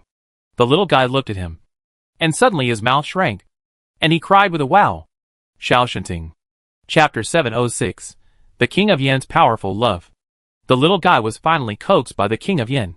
He cried so hard that he twitched in the arms of the King of Yin. Not to mention how pitiful he was. The tear glands of a baby less than 2 months old are not yet mature, so he may not cry every time, but it is enough to make people feel distressed. The King of Yin held the aggrieved little guy and glared at Xiao Jinting, who was at a loss, as if asking, How can you be a father? Have you ever scared your son like this? Xiao Jinting put his hands behind his back and looked up at the sky. The King of Yin suddenly became dazed. He couldn't remember how many years ago it was, when he was still in the cold palace, and his brother suddenly ran to him and asked, What are you looking up at the sky again? He himself may not have noticed this habit, but he noticed it in Yin Jiuqiao. When Yin Jiuqiao wanted to change the subject, he looked up at the sky. When people get along for a long time, they will have an impact on each other. Xiao Jinting's action reminded the King of Yin Jiuqiao. The King of Yin suddenly realized that it was Xiao Jinting who took care of Yin Jiuqiao in his place during the years when he was away. Although Yin Jiuqiao clearly pushed Xiao Jinting and Shangwan Yin away secretly, this man never stopped running around just to save Yin Jiuqiao's life. When Songren needed protection the most, it was Xiao Jinting who stayed by his side. Yin Jiuqiao's temper was notoriously bad, and the King of Yin couldn't have failed to find out about it during his return. So that kid really had the ability to make people angry. How did Xiao Jinting withstand all that and treat Songren as his own flesh and blood for so many years? The King of Yin also heard about Xiao Jinting drinking the sterilization soup. Xiao Jinting was not acting. He really did it for Shang Yin and Somer. And he was willing to cut off his descendants and bear the eternal infamy. The king of Yin looked at the little guy in his arms. And then at Xiao Shinting, who finally stopped looking up at the sky. Xiao Shinting was like a child who had made a mistake. And he didn't know where to put his hands. Is there any father in the world who is more aggrieved than him? He can't even say 2 words to his son. Let the wet nurse take him down to feed him. He's hungry. The king of Yin said to Xiao Shinting. His tone was not so cold. Xiao Shinting immediately called the wet nurse to take the little guy down. It's strange to say, the little guy likes to be held by the king of Yin. Once he is full, he doesn't want the wet nurse anymore. He hums and groans. And the wet nurse knows to send the child over. Sure enough, the little guy stopped making trouble when the king of Yin held him. He opened his eyes wide and played for a while. And fell asleep in the king of Yin's arms. But I don't know if it was because the king of Yin was addicted to holding him. The king of Yin couldn't put him down. And once he put him down, his little mouth was flat, and he cried. So the king of Yin had to hold him in his arms all the time. Xiao Shinting stood aside like a statue, his eyes bigger than a cow's. Ready for battle. Yuan thought it was better not to go over and watch the joke. She quietly retreated to her room and whispered to Uncle Wan, Marshal Xiao looks very familiar with this. It doesn't seem like this is his first time. Uncle Wan did hear from the servants that Shang Yin went to the temple to pray for Yin Jiuqiao during her confinement and left her son in the mansion. There was a wet nurse in the mansion, so it shouldn't be difficult to take care of him. But for some reason, the little guy kept crying and even refused to drink milk. Xiao Shinting was very calm when fighting the enemy, but he was completely defeated when he met a palm-sized baby. In desperation, he decided to take the child to find Shang Yin. But he ran into the passing King Yin not long after he left the house. King Yin wondered if the child was sick because he was crying so hard. So he took him to see if he was sick. But the child stopped crying. When the young master was a child, he was the most attached to the prince. No matter how much he cried or made a fuss, the prince would just hold him, and he would be fine. Uncle Wan recalled the swaddled little Yin Jiuqiao, and couldn't help but smile with relief. The little guy wet his pants. And Xiao Shinting went to the carriage to get his things. Yuan went to the study, and looked at the child sleeping soundly in the arms of King Yin. Like Zijuan, King Yin said with tenderness in his eyes.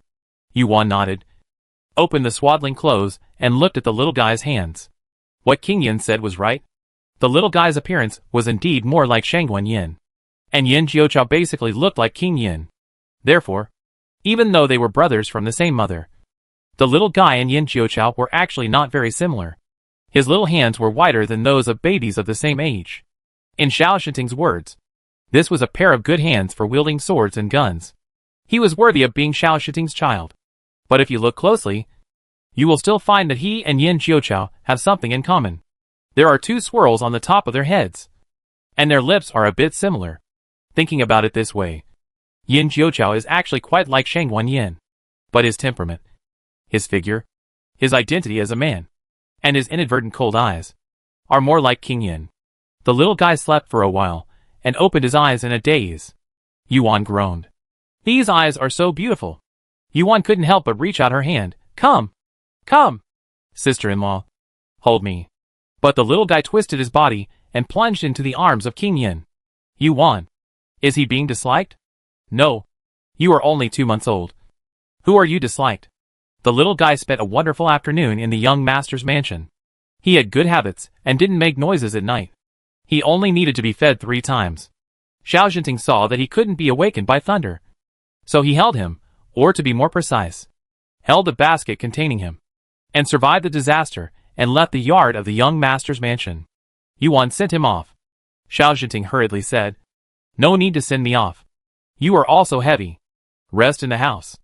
Walking more is also good for childbirth. What Yuan really wanted to say was that she was not heavy at all. She was as light as a swallow. Xiao Jinting looked Yuan up and down, seeing that she was indeed much more pregnant than Shang Yin at that time. He guessed that she was not being polite to him, so he agreed to let her go with him. Xiao Jinting deliberately slowed down his pace, and held the basket stiffly with both hands. Yuan really laughed in her heart every time she saw this look. The people of the Great Zhou dynasty, and Xiao Jinting's former subordinates, must have never thought that the majestic Marshal Xiao would have such a nervous and clumsy side. Those who didn't know would think that there was a small bomb in his basket. Yuan and Xiao Jinting had talked about what happened on the road during their afternoon chat. Xiao Shinting's reaction was calmer than King Yan's. It's not that he was not worried about Yuan and Yin Jiuqiu, but he had met Jiang Hai and learned some of the things about the two of them in the Ghost Clan from Jiang Hai. He knew that Yin Jiuqiu had absorbed the power of the Ghost King.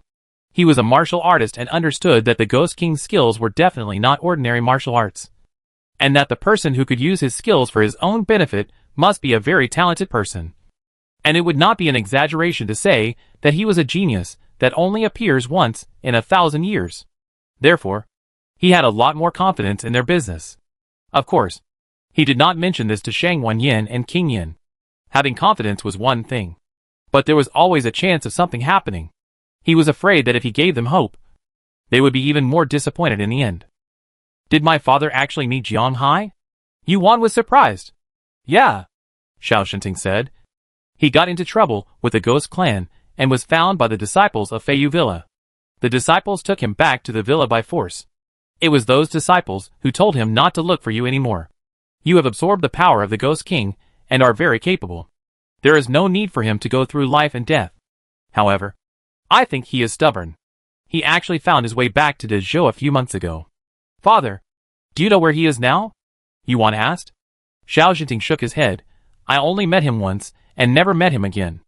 I guess he has left Dezhou. Alas, this guy. Yuan sighed helplessly, but she didn't know what to say. She said he was stubborn.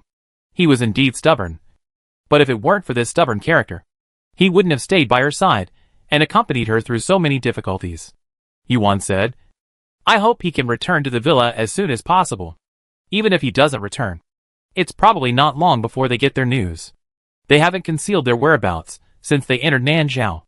As long as Jiang Hai is still in Dezhou or Nanzhao, they will definitely find out that she and Yin Jiuqiu have returned to Beijing. Xiao Shinting suddenly talked about another thing. By the way, I heard about Songer and the prince. During the time when His Majesty was seriously ill, Prince Jing has been doing his best. He has wanted to sit on the throne of the prince for a long time. Although he has sat on it now, there is a regent above him who has taken away his power to supervise the country. I'm afraid he won't be happy. He came to the young master's mansion today not only for the children, but also to remind the young master's mansion. Yuan doesn't care whether Yin Huijing is happy or not. But if he is unhappy and wants to do something to the young master's mansion, Yuan will have to be more careful. Yuan and Xiao Jinting both knew that the emperor didn't really know Yin Jiuqiu's strength. What he really wanted to use was the Prince of Yin. However, compared to the art of employing people, the two of them were more concerned about the emperor's current health. No matter how talented the Prince of Yin was in governing the country, he was the next in line after the emperor. The emperor could manage the government himself, so he would never let others supervise the country. I'm afraid he is really very ill. Can he survive this year? Yin Jiuqiu brought him a secret medicine from the Sikong family in the underworld. It seemed that the secret medicine couldn't make him completely well. However, compared to his previous paralysis, he can now speak more fluently. If he can't survive this year, then the throne. Xiao Shinting didn't say the rest. Yuan understood that Yin Huijing became the prince, and once the emperor passed away, he would be the legitimate new emperor. But are they really confident in letting Yin Huijing take the throne? After Yin Huijing becomes emperor, the first thing he will do is probably to get rid of Yin Jiuqiu. The second thing is most likely to include Yuan in the harem. Yuan never told Xiao Jinting about Yin Huijing's feelings for her. But even if he didn't know about it, Xiao Jinting could see that Yin Jiuqiu would not have a good life after Yin Huijing ascended the throne. Chapter 707 Black Egg Little Devil. Moreover, Xiao Shinting paused. His expression suddenly became serious. There are several talented people in his mansion. They don't look like ordinary staff. Talented people? The first thing Yuan thought of was the Guan Xianglian. She had wondered where the Gu master came from in the Great Show. However, thinking that Yin Huijing had tracked him to the territory of Nanzhao, it was not surprising that he would recruit one or two Gu masters. Besides, the Huan Gu was not a Gu of too high a level, so Yuan did not have too high expectations for its owner. Xiao Jinting had been to Nanzhao, and he had even seen Gu Lao. Anyone who could be called a talented person must not be an ordinary master. Did they underestimate the power of the Gu master? Or, is the other party not a simple Gu master at all? From Yuan's perspective, she never thought that Yin Huijing and the Yin Palace were incompatible. One is a prince, and the other is a prince. I believe that as long as you are not a fool, It is not difficult to see that Yin Jiuqiao has no intention of usurping the throne. Yin Huijing does not need to take the Yin palace to heart. However, Yin Huijing, for some reason, has a quarrel with Yin Jiuqiao. Because of her? Is it necessary? Yuan really can't understand this man's train of thought. Yuan sent Xiao Shinting to the carriage. Before leaving, Yuan kissed the little guy's face domineeringly. Dislike me? Hee hee. I'll kiss you. It rained in the afternoon. Although the rain stopped now, the road was wet. Fortunately, the roads in Beijing were easy to walk on. If it was in the countryside, I'm afraid the wheels would have been stuck in a mud pit. Yuan suddenly thought, did Yin Jiuqiao expect it to rain and didn't accompany her back to Lianhua village today? But the weather was so bad. Where did this guy go? TSK. You can't make trouble outside. You must be bored. Right? Yuan silently shed a handful of sympathetic tears for the dandy young men in Beijing. Xiao Shinting's carriage slowly left, and Yuan watched the carriage disappear at the end of the path before turning back to the yard. The yard where King Yin and they lived was connected, with a small gallery in the middle, which was said to be painted by King Yin himself. With a very beautiful artistic conception, Yuan wanted to appreciate the masterpiece of Prince Yin. But she saw 3 little black eggs using both hands, each holding 2 brushes, scribbling on those paintings worth thousands of gold. Yuan was sick. When Yin Jiuqiao was having fun in the capital, Yin Huijing finally calmed down and returned to his mansion. He still held the imperial edict that appointed him as the prince. But there was only endless irony in his heart. Don't you want to go in? Jun Chanan asked. Of course he had to go in. But Yin Huijing looked at the plaque high above his head. And suddenly for a moment, he didn't know where he was. The plaque should be changed tomorrow, Jun Chanan said following his gaze. Yes. Starting tomorrow, Prince Jing's mansion should be changed to the prince's mansion. Yin Huijing clenched his fists and entered the mansion without any joy. Han Jingshu was selecting fabrics in Yin Huijing's room, and she looked in a good mood. Yin Huijing did not expect her to appear in his room, and he paused for a moment. The royal family had strict rules. Although they were husband and wife, they were also monarchs and subjects. They lived in different courtyards. When Yin Huijing visited her, he would go to her place. Occasionally, she would come to see Yin Huijing. But that was when Yin Huijing was already in the mansion. She knew he was not there, but she still went into his room, which broke the rules in Yin Huijing's heart. However, Yin Huijing did not say anything and walked over with a normal look. It's so late. Why are you here? Princess? I told you to call me Shuer. Han Jingshu smiled. It's not late. The prince hasn't had dinner yet. Right? I asked the kitchen to make the sea bass that the prince likes to eat. LV. Go and tell the kitchen to serve the dish. Yes. The little maid called LV bowed to Yin Huijing and left in a hurry. Yin Huijing had no appetite. Han Jingshu glanced at Jun Chanan outside the door, as if she had forgotten that she was misunderstood to commit suicide by jumping into the lake, and as if she didn't care whether Jun Chanan had complained or not. Anyway, she rolled her eyes at Jun Chanan, turned around, and poured a cup of tea for Yin Huijing with a smile. Jun Chanan shook his head and walked back to his yard. After walking a few steps, he thought of something, took out the handkerchief in his arms, looked back at the house with the door wide open, and finally said nothing and left in big strides. Han Jingshu had been staying in her room today, and she didn't know that Yin Huijing had been canonized. She only looked at Yin Huijing's appearance and guessed that he had not had a smooth day. If he wanted to say something, he would naturally tell her. If he didn't want to say it, he would pick up something else to say if she asked.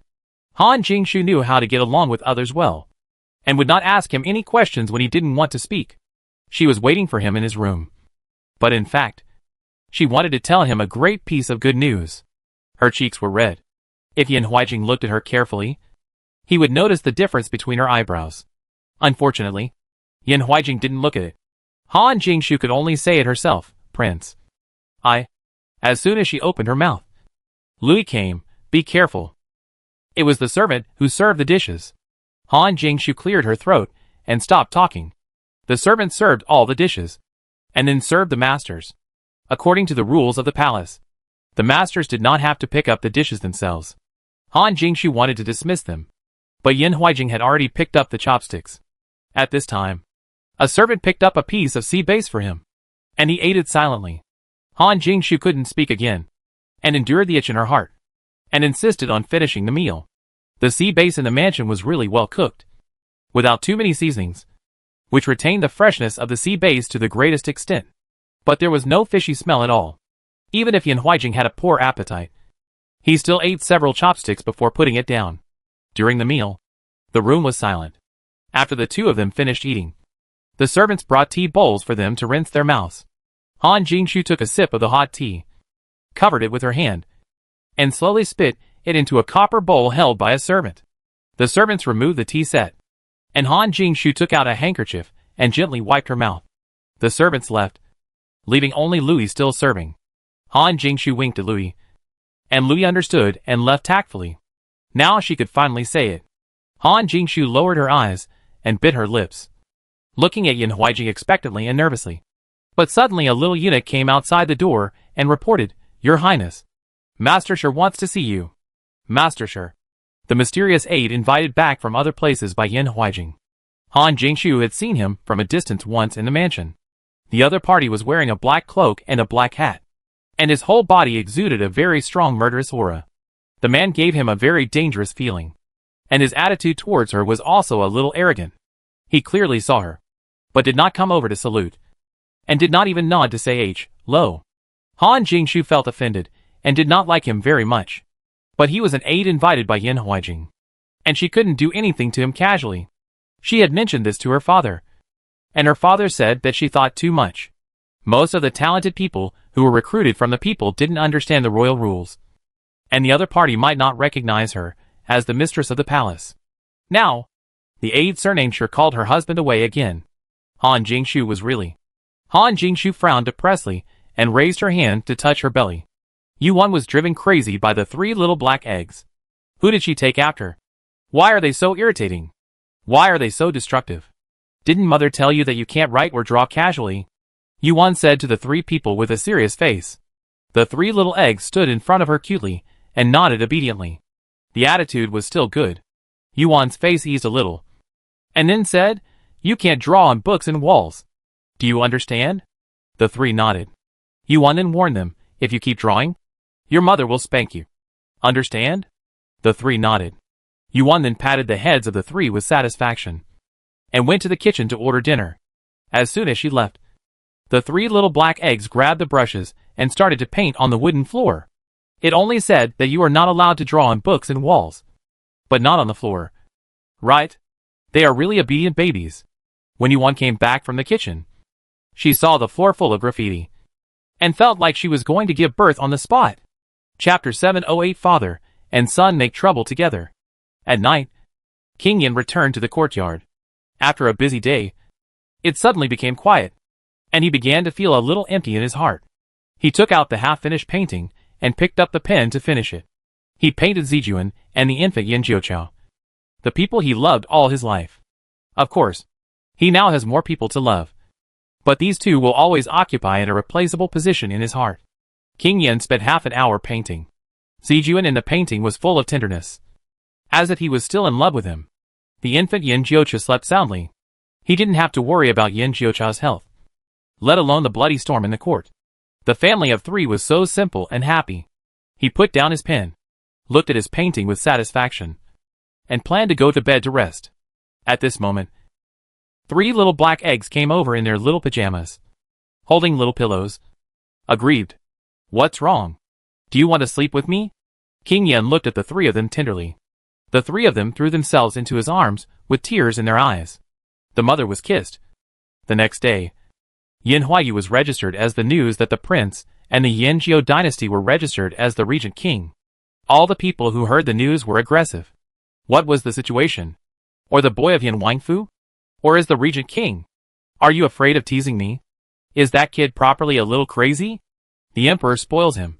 But can you do and take the Jiangshan society to play with him? Is the emperor who is sick and more confused to hold this kind of guy who can help the wall on the throne of the regulating country? Passers-by who heard something bought aside. Have you heard? Another prince has emerged from the prince of Yan's mansion. Ah, you mean Yin Jiuqiu? Shh.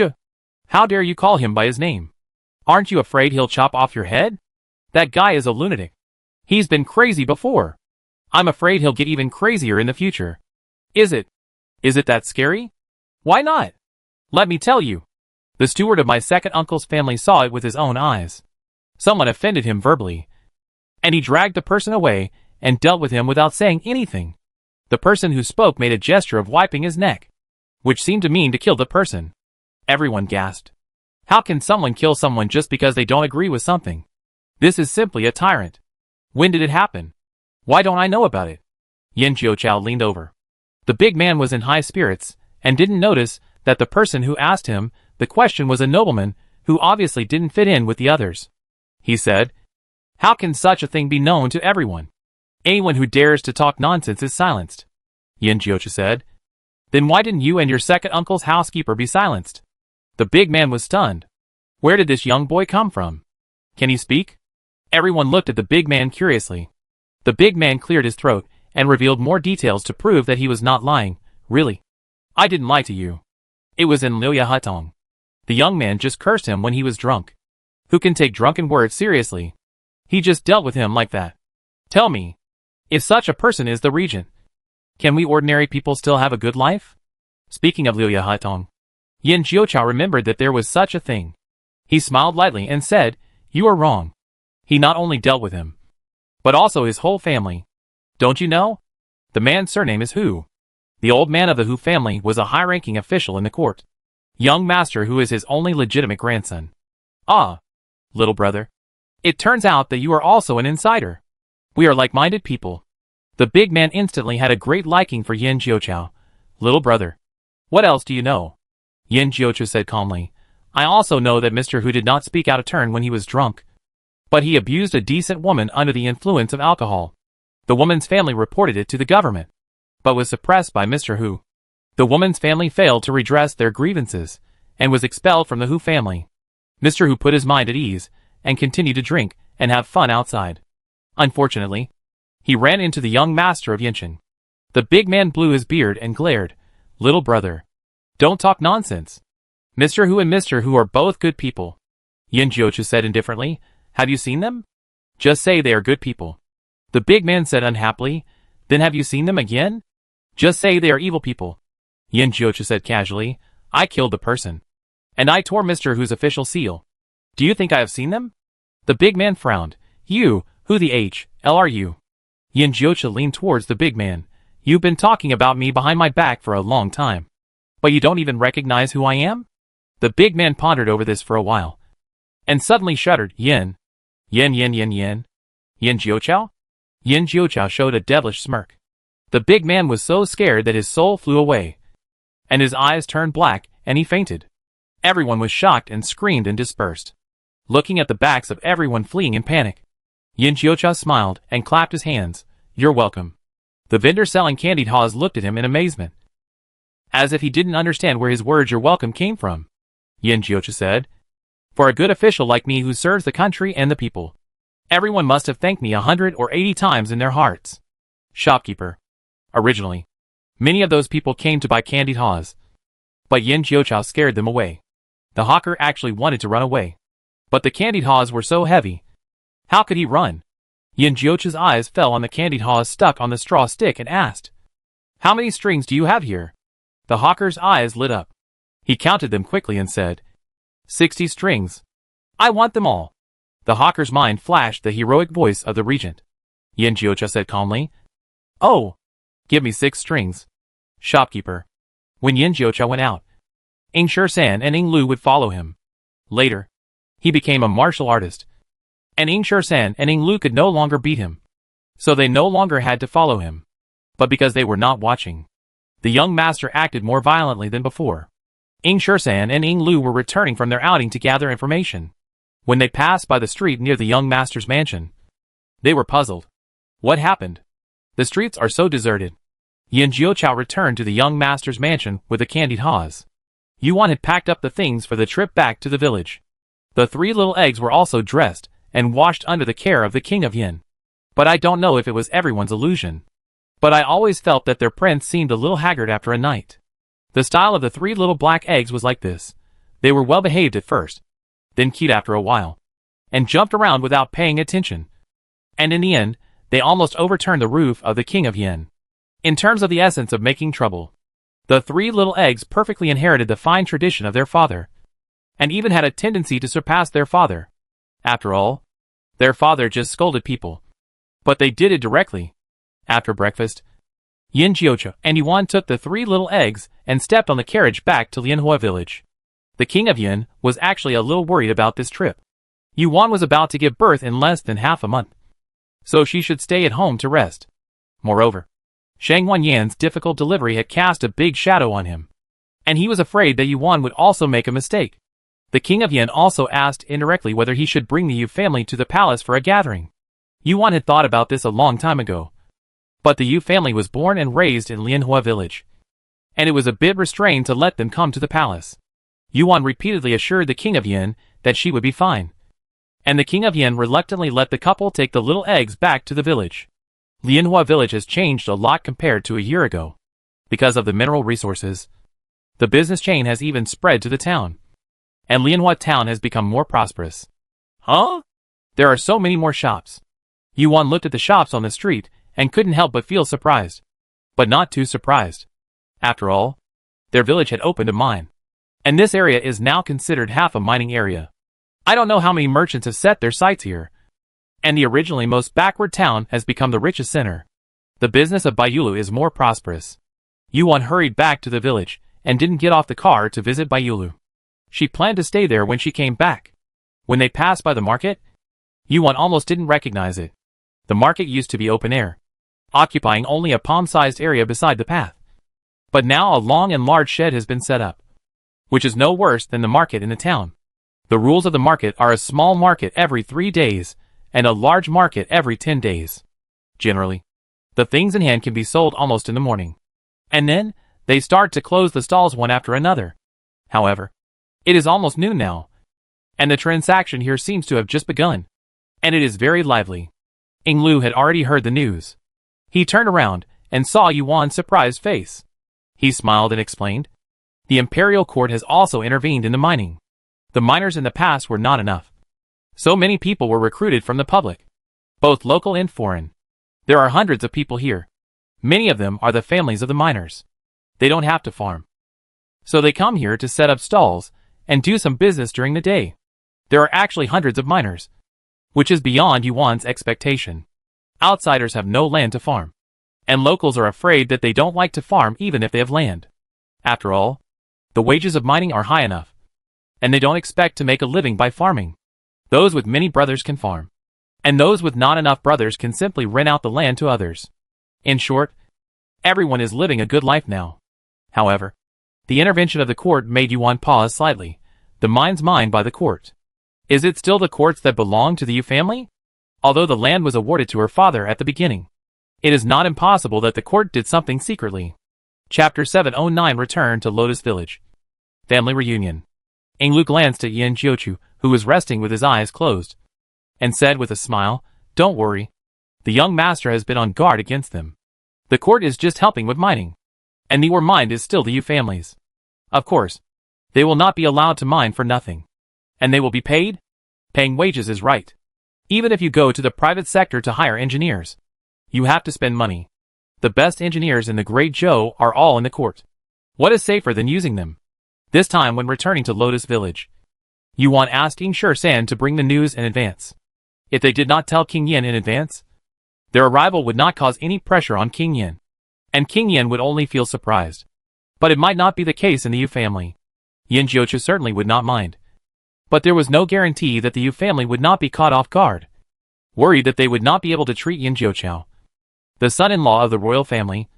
Well, in fact, it was true. They got the news early yesterday morning, and they were already caught off guard. What? Awan and her husband are coming back. Why didn't they tell me earlier about such an important thing? With only 1 day left, they haven't prepared anything yet. The Yu family got busy. First, they cleaned up the house inside and out. In addition to the old house of the Yu family, they also cleaned up the new house of Yin Jiuqiu and Awan.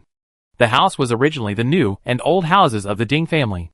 After the wedding, Yin Jiuqiu had it renovated and connected into one house. During the time they were away, the big house was always cleaned up, and nothing inside was moved. Grandma returned to the village on the first day of her return to Beijing, So the Yu family also knew that Yuan and Yin Jiuqiao had returned to Beijing and would come to see them sooner or later. But they didn't expect it to be so soon. In less than 3 days, all the relatives in Beijing had left. The Yu family didn't dare to compare themselves with the relatives on Yin Jiuqiao's side. They didn't know that except for the terminally ill emperor, the young couple had never left the house to visit any relatives. The temperature in the capital is much lower than that in Nanzhao. It is already very cool in the 9th month of the lunar calendar.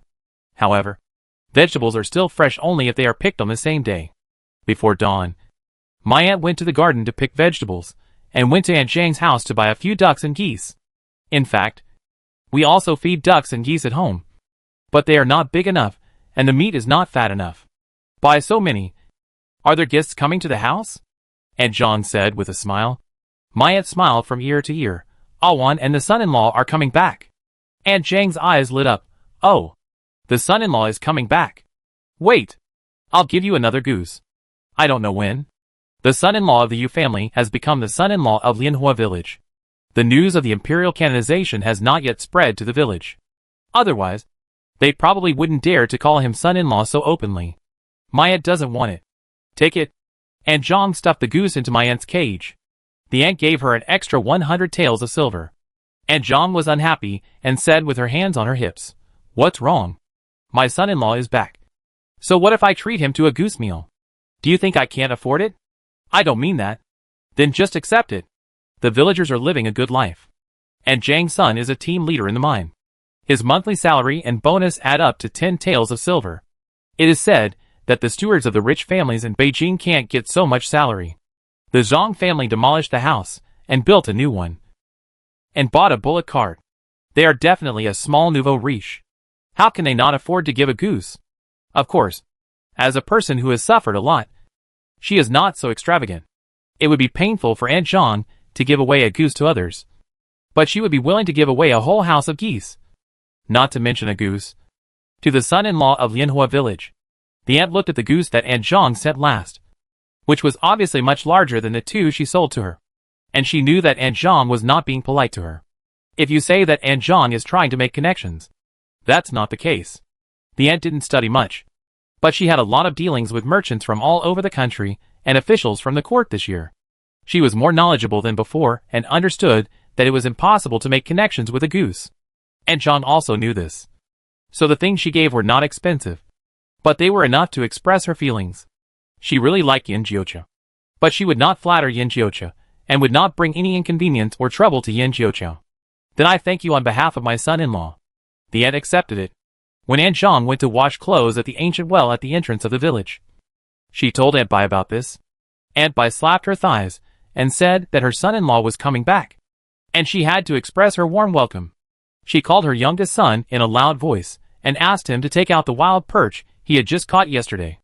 Now is the season for eating perch. And wild perch is more tender and plump than domestic perch. Originally, she planned to sell it in the town. But her son-in-law is back.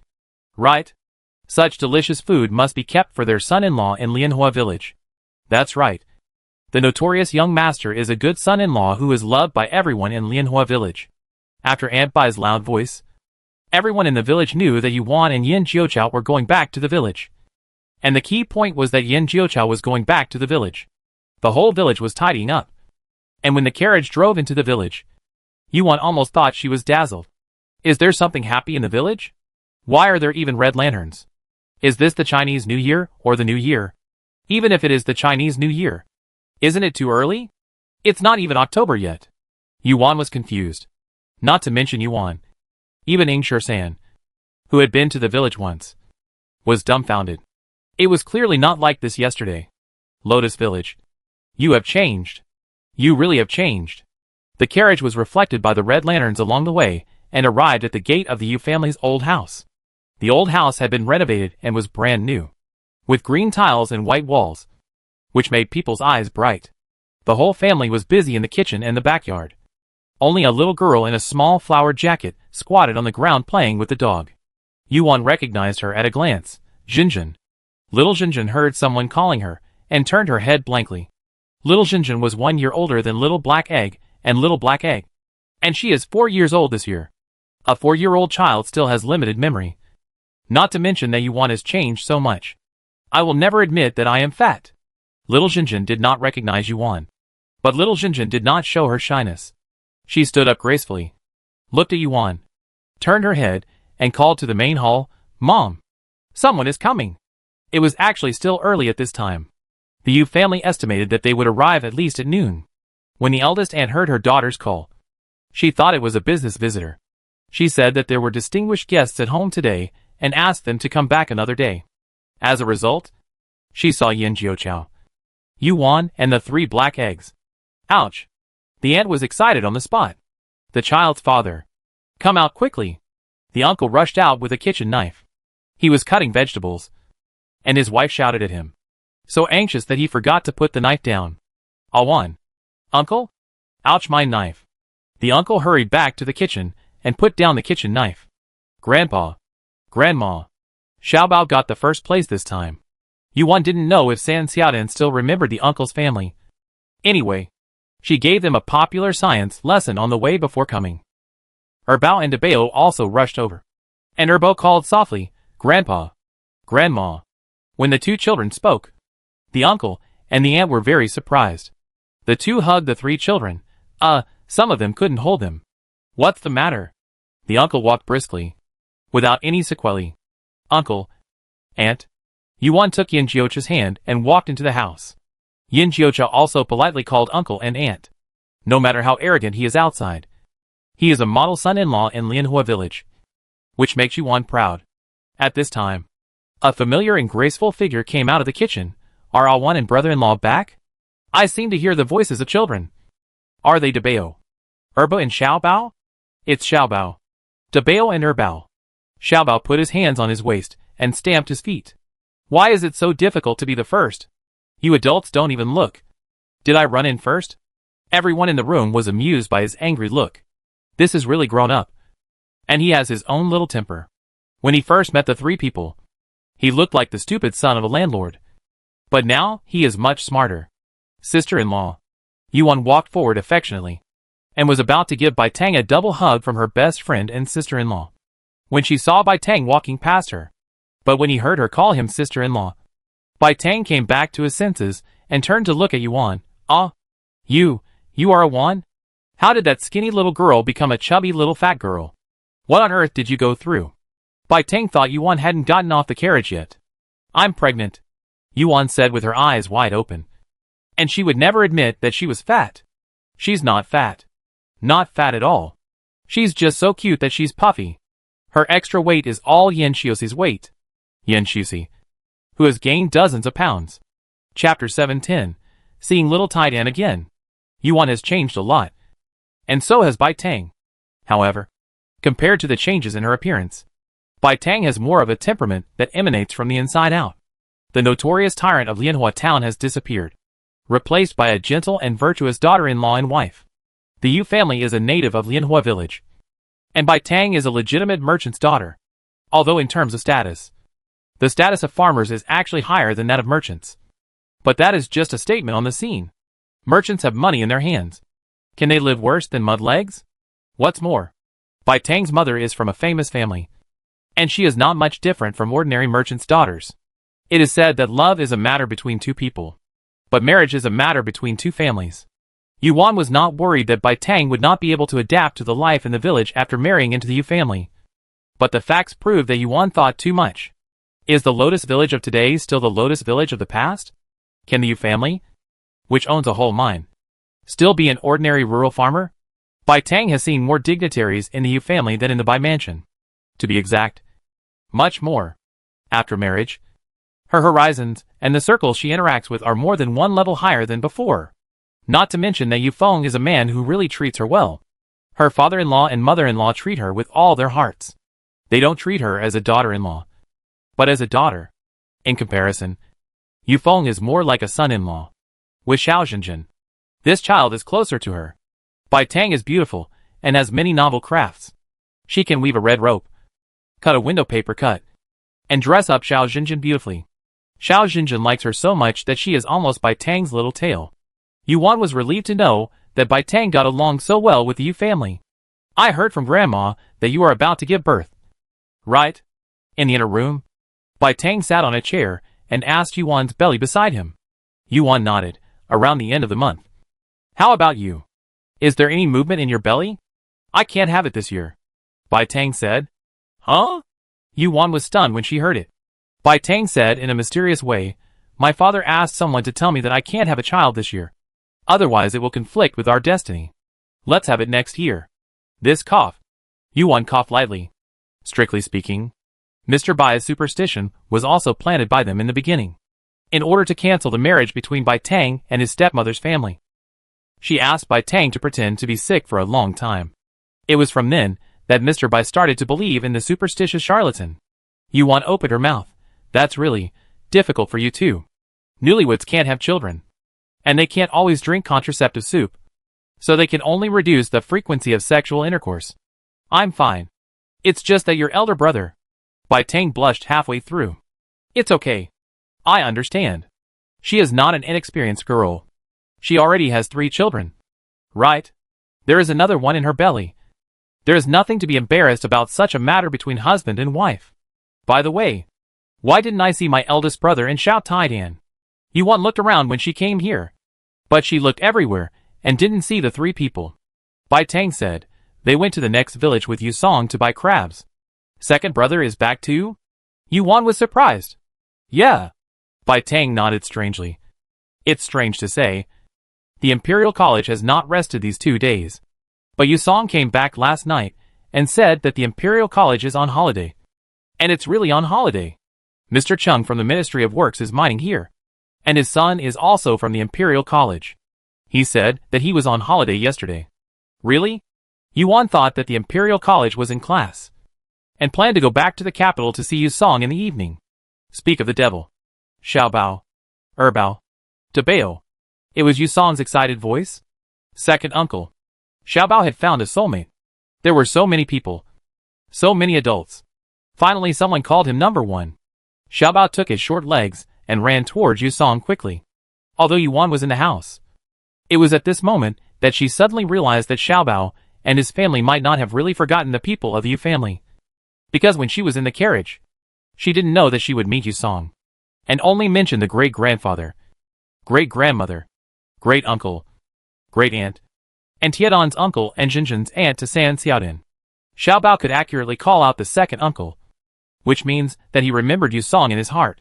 And if Xiaobao remembered, Dabao and Erbao should also remember. It has been nearly a year since the 3 of them left Lotus Village. How old were they then? 2 years old. During this year, Yuan hardly mentioned the Yu family in front of the 3 little eggs. In other words, without reviewing, their memories were preserved intact? This is 2. Yuan thought of Xiao Jinjin. Xiao Jinjin didn't remember. Who is more abnormal? Hello. Grandma Zhang. Hey. Hello. Hello. It was the voices of Erbao and Aunt Zhang. Aunt Zhang obviously didn't recognize which of the triplets Erbao was. So she just laughed it off. But Erbao. Yuan almost choked on a mouthful of tea. The little guy not only remembered the Yu family, but also remembered Aunt Zhang, whom he had only met a few times. Hello. Grandma Bai. Hello. Grandma Luo. Hello. Uncle Xuanzi. Hello. Grandpa Lijing. Hello. Grandma Chen. Yuan was simply. No way. He even remembered the wife of the Lijing. Little Chen? She almost forgot about it. Among these people, except for Aunt Bai and Aunt Zhang who often came to visit, Yuan was absolutely sure that the little eggs had never dealt with the rest of them.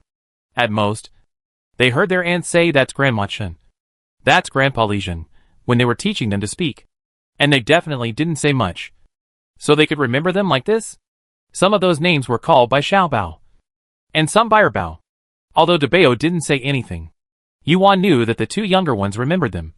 So as an older brother, he couldn't be much worse. He just didn't say it. But that didn't mean he didn't know. Soon, Yuan found that she didn't have time to think about the intelligence level of the 3rd child. Because her brother, Xiao Taidan, came back. But Xiao Taidan didn't come to see her. She waited for a long time and greeted both brothers Yusong and Yufeng. But she still didn't see Xiao Taidan. Didn't he say that he would go to collect crabs with his 2 brothers? His brothers came back. So did he stay there to collect crabs? Huh? Where's Taidan? Yuan asked. Yu Feng looked back at the closed door of his parents' room and smiled. He's in the room. I haven't seen you for a long time. He must be aggrieved. Go and comfort him. Yeah. Yuan nodded and went to the room of her uncle and aunt. The door was closed. Yuan called out little Taidan. There was a noise behind the door. Yuan was startled. Did they put the bolt on? Yuan took out her hairpin and pried the bolt open calmly. What a joke. She was a master.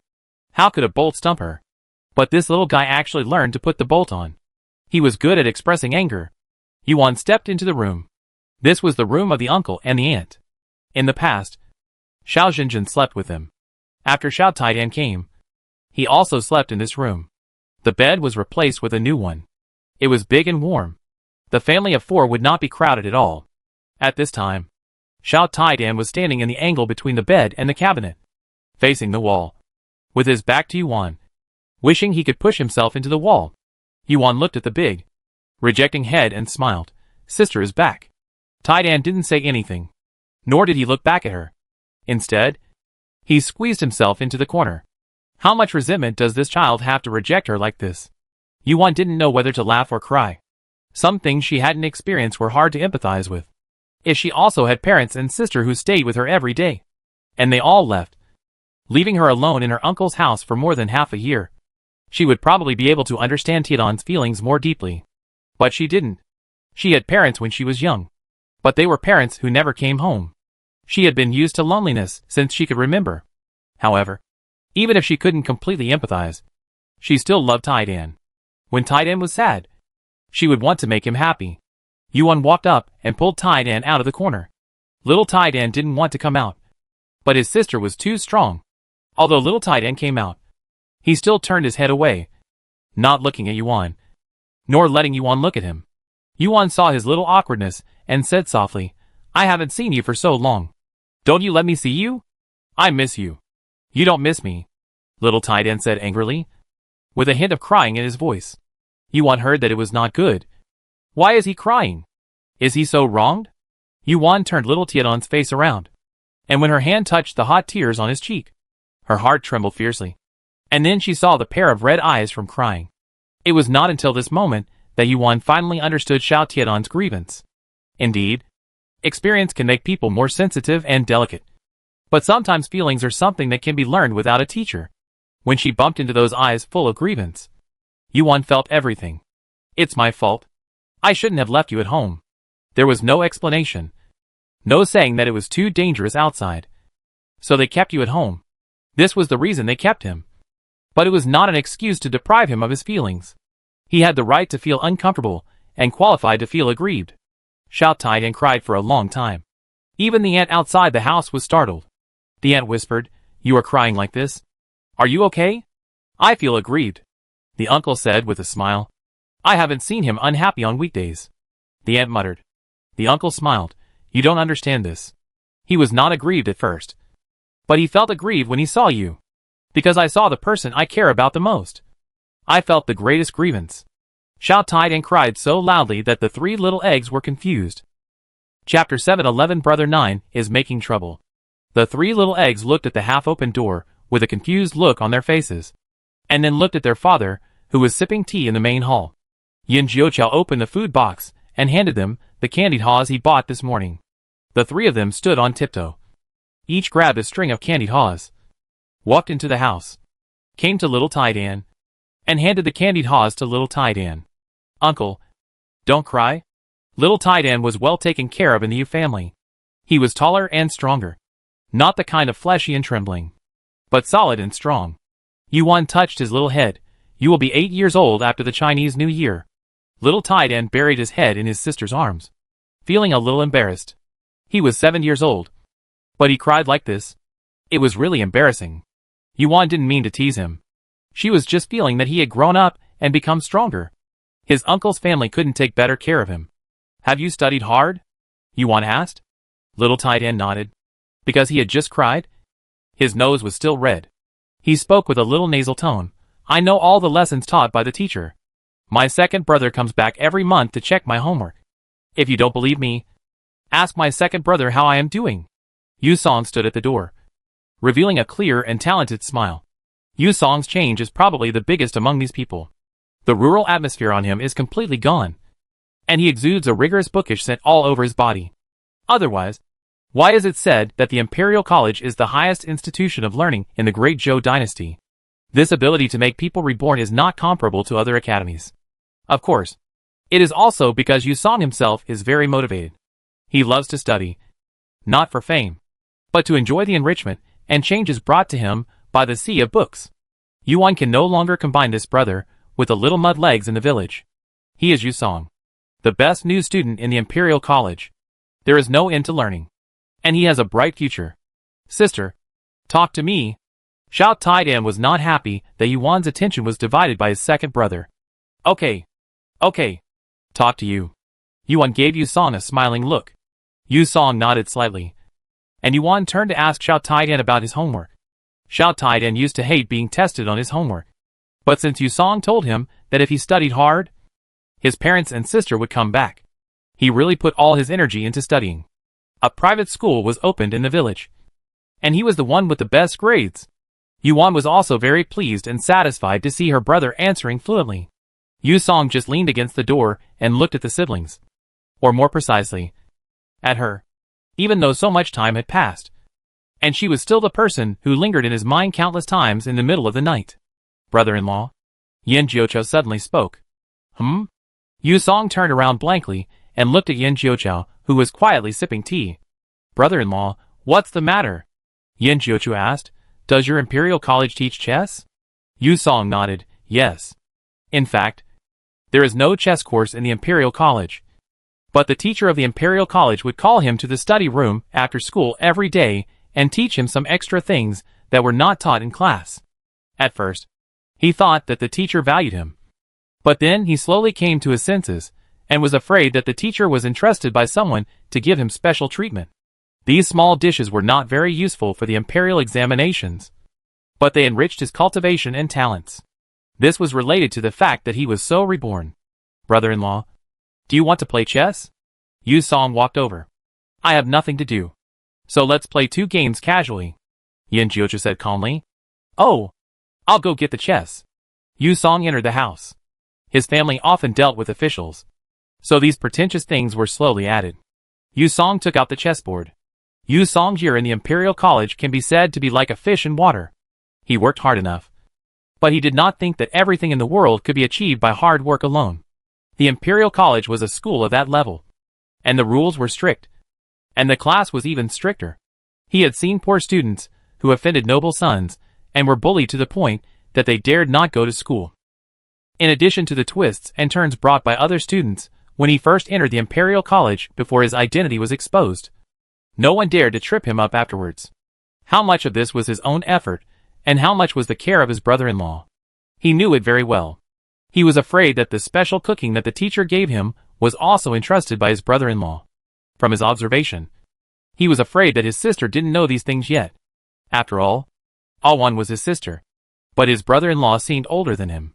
He was called brother-in-law. Yu Song suddenly felt embarrassed to speak. Black moves first, Yin Jiuqiu said. Yu Song regained consciousness and realized that he had accidentally taken a black piece. In a game of Go, the black piece should move first. Yu Song was a little embarrassed and thought that he shouldn't have taken the black piece without asking. Now it seems a little inappropriate to ask again. Yu Song had actually heard about Yin Jiuqiu's situation. He was uneducated, unruly, and knew nothing about music, chess, calligraphy, and painting. He did not inherit the good wisdom of King Yin at all. On the other hand, although Yu Song was born in a poor family, he was very smart. Take the chess skill for example. Although he has only learned it for less than a year, even the master is not his opponent. Considering how much his brother-in-law has taken care of him, he will show mercy later, determined not to let Yin Jiuqiu lose too badly. Yu Song started his first game with a black-hearted young master in his life. As a result, after a few moves, he noticed something was wrong. At first, Yin Jiuqiu did seem to be randomly placing pieces, one here and one there, without any rules. But I don't know from which step. Yu Song suddenly found that the chi of his chess pieces was blocked by the opponent. He couldn't save it, and could only watch his black pieces being eaten. What the hell? What kind of God's way is this? In the first round, Yu Song was defeated. Starting from the second round, Yu Song was much more cautious. This time, he let Yin Jiocha play black. It is said that the golden corner, silver edge and grass belly are the most important. Generally, black pieces start by occupying the corners. But Yin Jiocha did not do so. He really placed his pieces at the belly. Yu Song was confused on the spot. What is this trick? Should he block it, or occupy a golden corner? Yu Song thought for a long time. In the last game, he started by occupying the golden corner. But he lost miserably. He did not win by occupying the golden corner when he played first as black. And he had no chance of winning when he played second. He decided to be a happy troublemaker in this round. As a result, he was led astray by Yin Jiocha. And he was led astray to the extreme. Yin Jiocha's ability lies in that you see me leading you astray, but you don't see me straightening myself out. When Yu Song came to his senses, damn, he lost again. How did he lose? Yu Song simply didn't understand it. Okay. After 2 rounds, Yu Song completely understood how false the rumors in Kyoto were. If this is called knowing nothing, then his chess skills and the chess skills of the master should be regarded as a hopeless situation. Right? In the third game, Yu Song played black. At this time, Yuan happened to come out of the house with Xiao Taidan. Seeing the two playing chess, Yuan and Xiao Taidan both found it very novel. And the brother and sister walked over hand in hand. I'll give you 3 pieces, Yin Jiocha said. No need, Yu Song said righteously. I'll give you 5 pieces, Yin Jiocha said again. In front of Yuan. Yu Song really didn't want to be given a handicap. But he didn't want to lose even more. He gave 5 pieces. But he would pay the price for being so arrogant sooner or later. As a result, Yu Song lost even more miserably.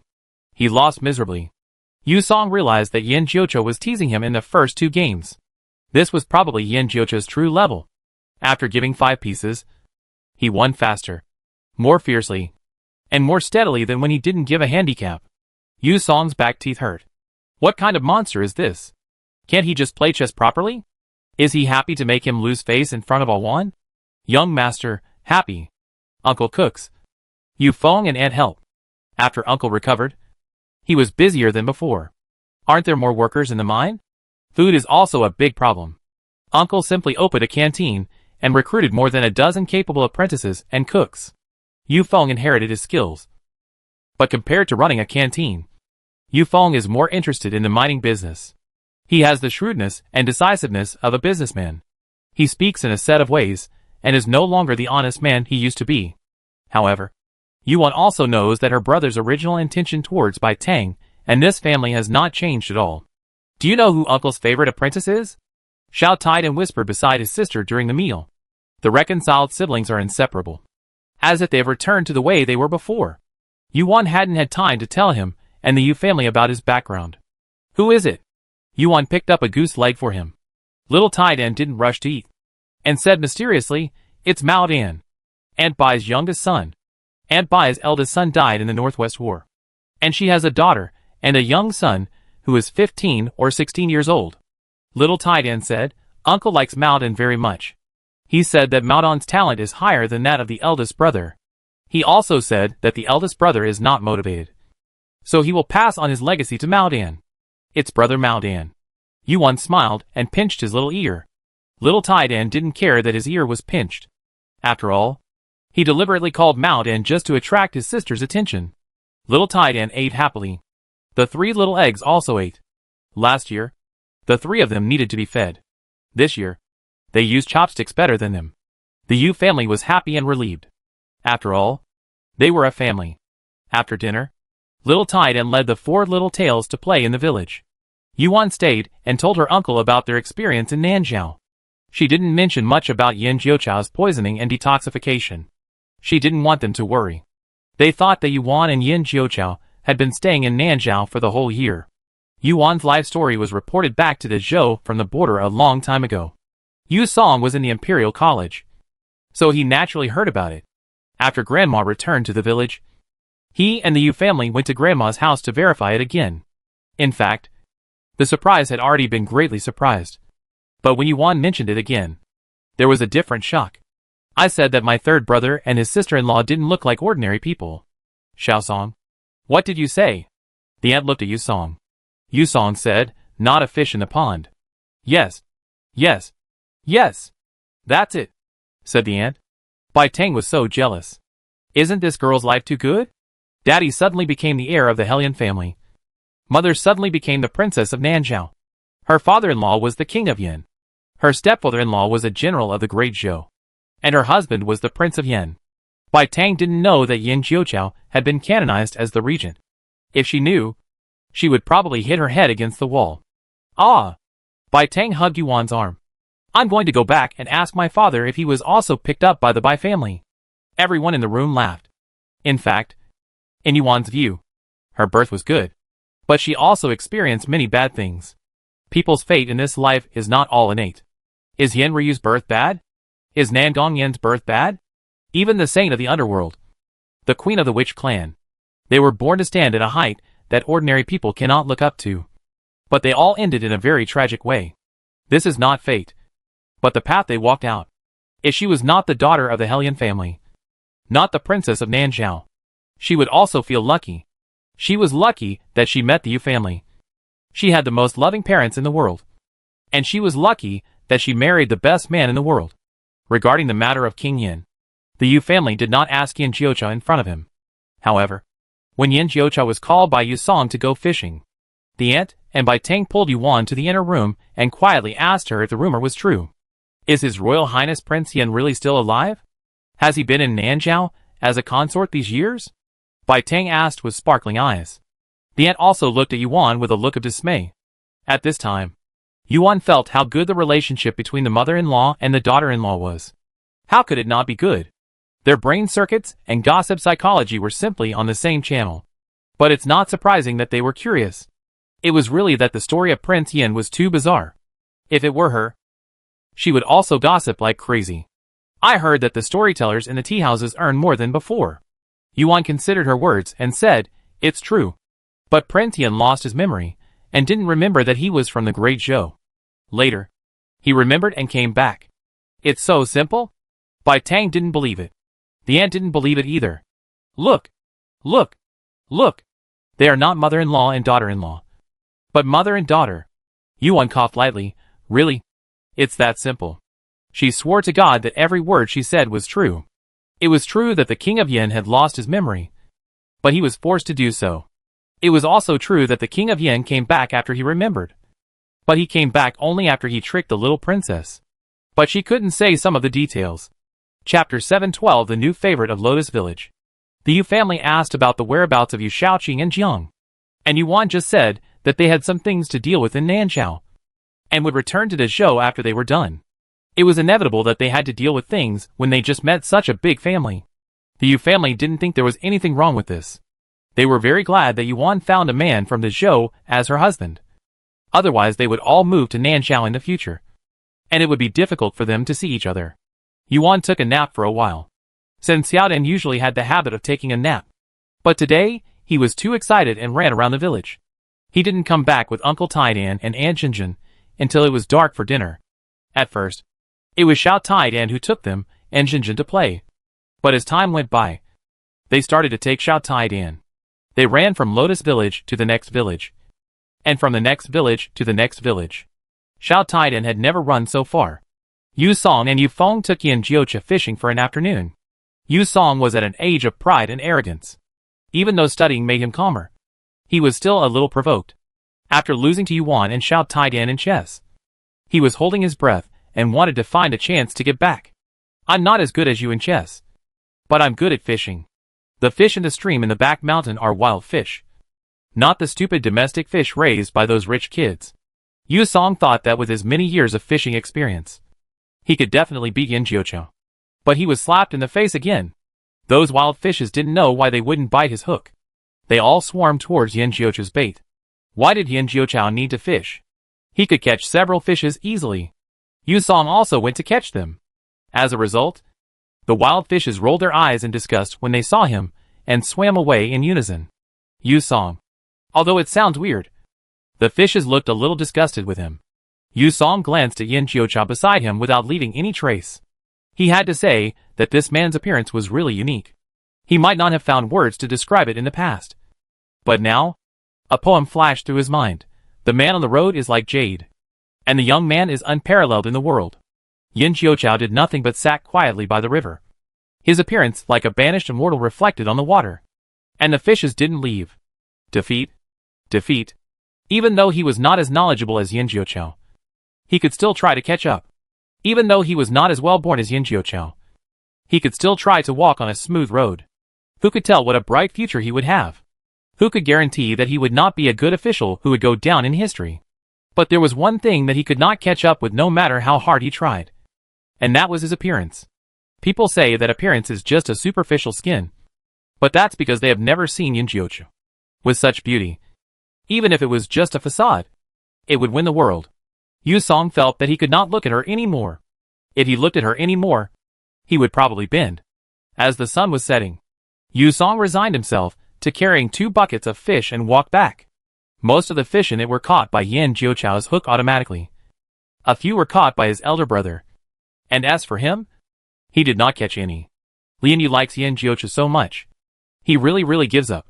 How could Yu Song know that even if Yin Jiuqiao has a beautiful face, it is impossible for fish to covet his beauty? It's just that a certain young master used his inner force to attract the fish. Looking at Yu Song's drooping back, a certain scheming young master, happy, after consuming a lot during the day. Everyone was hungry at dinner time. Sen Xiaodan even ran to the kitchen and showed his shriveled belly to his uncle. The uncle was happy. The uncle smiled and said, "It's almost done. Grandpa will make you braised pigeon, roast goose with sauce, and roast lamb chops. 3 little eggs, slurp." Lunch was actually a bit hasty. And there weren't many dishes. For dinner, the uncle planned to have a big meal. So it wasn't so fast to make. Worried that the little black eggs would be hungry, the uncle first baked a few chive, egg and scallion pancakes. The edges of the pancakes were fried until golden, with a layer of crispy charred skin. When you bite them, you can hear the crispy sound. And the egg liquid and fat burst between your lips and teeth. It's so delicious that the little guys screamed. More. Xiaobao stood on tiptoe and put the small bowl he had finished eating on the stove. Grandpa. More. Grandpa. Erbao wants some too. Erbao also put the small bowl on the stove. Debao followed closely behind. It's not good to always eat the same thing. After learning the medicinal recipes left by Chef Bao, the uncle realized that you can't eat too many eggs. He smiled and scooped a spoonful of brine peanuts from the pot and put them in the bowls of several people. You have to peel this thing and eat 1.5 a day, so that your stomach won't be too full when the dishes are served. The 3 of them were a little reluctant at first, but after trying one, they thought it was quite delicious, especially when peeling it. It was fun. The 3 of them held their own small bowls and went out happily. Xiao Xinjin and Xiao Taidan also had some. Xiao Xinjin ate slowly, and she hadn't finished her scallion egg pancake yet. After being fed by Grandpa Bao in the Wu clan, Yuan thought that she would never be amazed by anyone's cooking skills again. But after not seeing her for a year, her uncle's cooking skills have improved by leaps and bounds. Her uncle was originally pretty good, but he just didn't meet Grandpa Bao's eyes. However, Yuan was very sure that even if Grandpa Bao was here tonight, he would praise her uncle's cooking skills. Is the roast goose a goose? It is the soul of food. Crispy on the outside and tender on the inside. Fat but not greasy. When you bite it, you can taste the salty and sweet interweaving.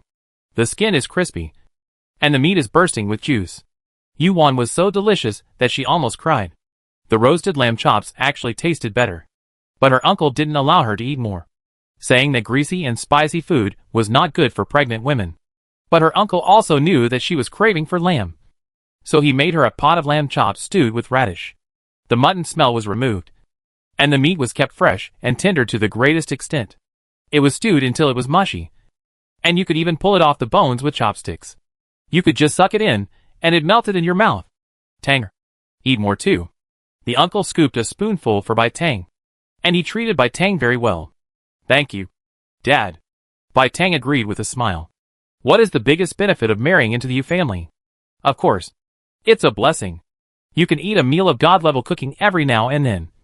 And Bai Tang feels that her life has reached its peak.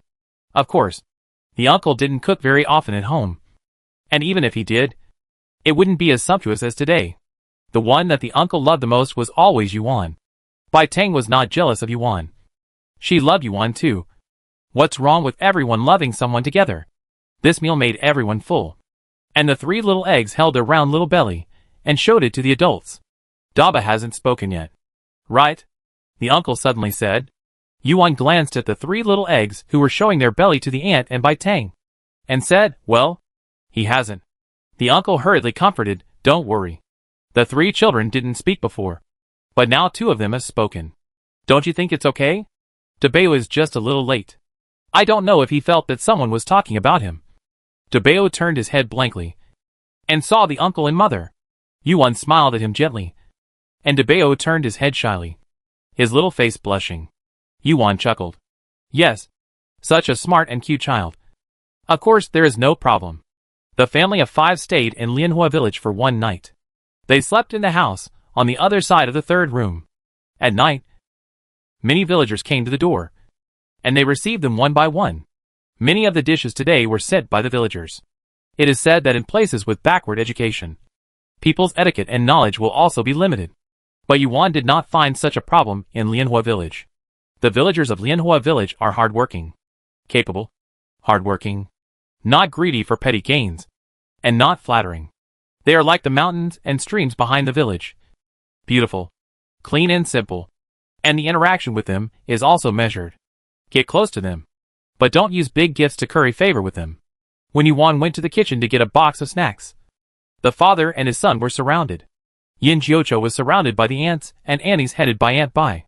The aunts and aunties looked at Yin Jiuqiu like a bee seeing a young man, and they couldn't let go. The girls in the village were completely fascinated by San Xiaodan's gentlemanliness, passion, romance, and beauty, and their faces were red. Yuan. Well, I said. Don't interrupt. Aunt Bai didn't even look at Yuan, waved her hand to interrupt Yuan's words, and looked at Yin Jiuqiu like a fangirl. Sir, go on.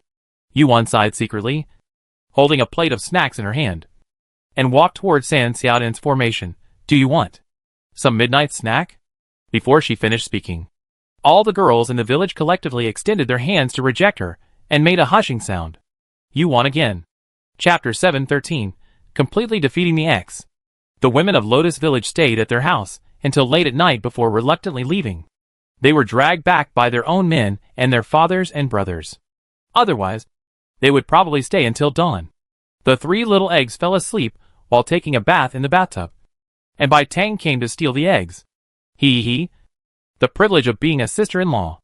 It's just, so heavy. Yin Jiuqiu was a little excited tonight. He didn't say it, but Yuan could feel it from his performance. Yuan turned around in his arms and looked at him without blinking. You are so popular. Are you happy? People who don't care about the opinions of others. But in their hearts, there lives a little bear child who is always waiting for praise. No. A certain young master snorted, flicked his sleeves and hit a palm wind, extinguishing the candle on the candlestick.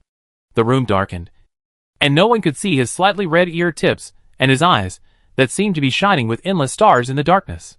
Yin Jiuqiu and Yuan stayed in Lianhua village for 2 days, and set off for the capital on the 3rd day. Yu Song went back with him. If he didn't go back, the teachers in the Genie Hall of the Imperial College would be furious.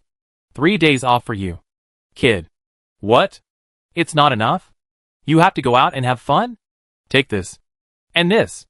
The aunt moved several kimchi jars onto the carriage. Your uncle made them for you.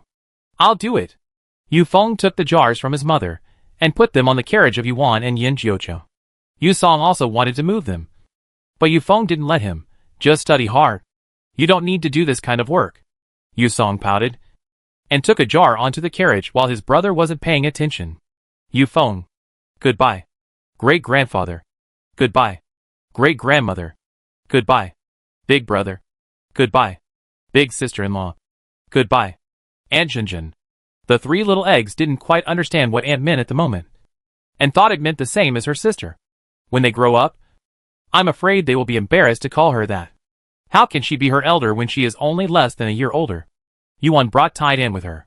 Although her uncle's family is also very good, and Lotus Village is very good, but since her parents are not here, she still hopes to raise her younger brother by her side. Oh, right. Before leaving, Yuan thought of something and looked towards the next village and said, Brother, have you seen old Chui these days? Yes. As soon as the word yes was pronounced, Yu Feng received a look from Yan Jiuqiao. Although he didn't understand Yan Jiuqiao's motive, he still shook his head in cooperation. Yes? Is he back? He came back to the village at about the same time as Grandma. Yuan muttered. Brother, didn't you see him? No. Yu Feng decisively lied. After becoming a veteran in the business world, he lied without changing his face. What's wrong? Wan. Is there something going on with him? Ah. There is something. I want to ask him to prepare some medicine. He has been back for several days. And Yan Jiuqiao is still waiting for the antidote to be prepared. Where did old Chui go? Old Chui, who was eating delicious food in Grandma's room, sneezed. Yuan was worried. 13. Why don't you go to old Chui's room and wait for him? Ingshi-san was stunned. What's the situation? Let him wait for old Chui.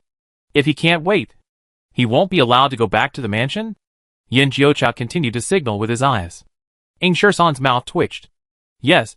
I'll wait for him in the village. Your matter is the top priority. If old Chui dares to hide somewhere again, I will. Yuan didn't say the rest. But old Chui, who was far away in Grandma's room, felt a tremor from the depths of his soul. Old Chui felt wronged. This? Can you blame me?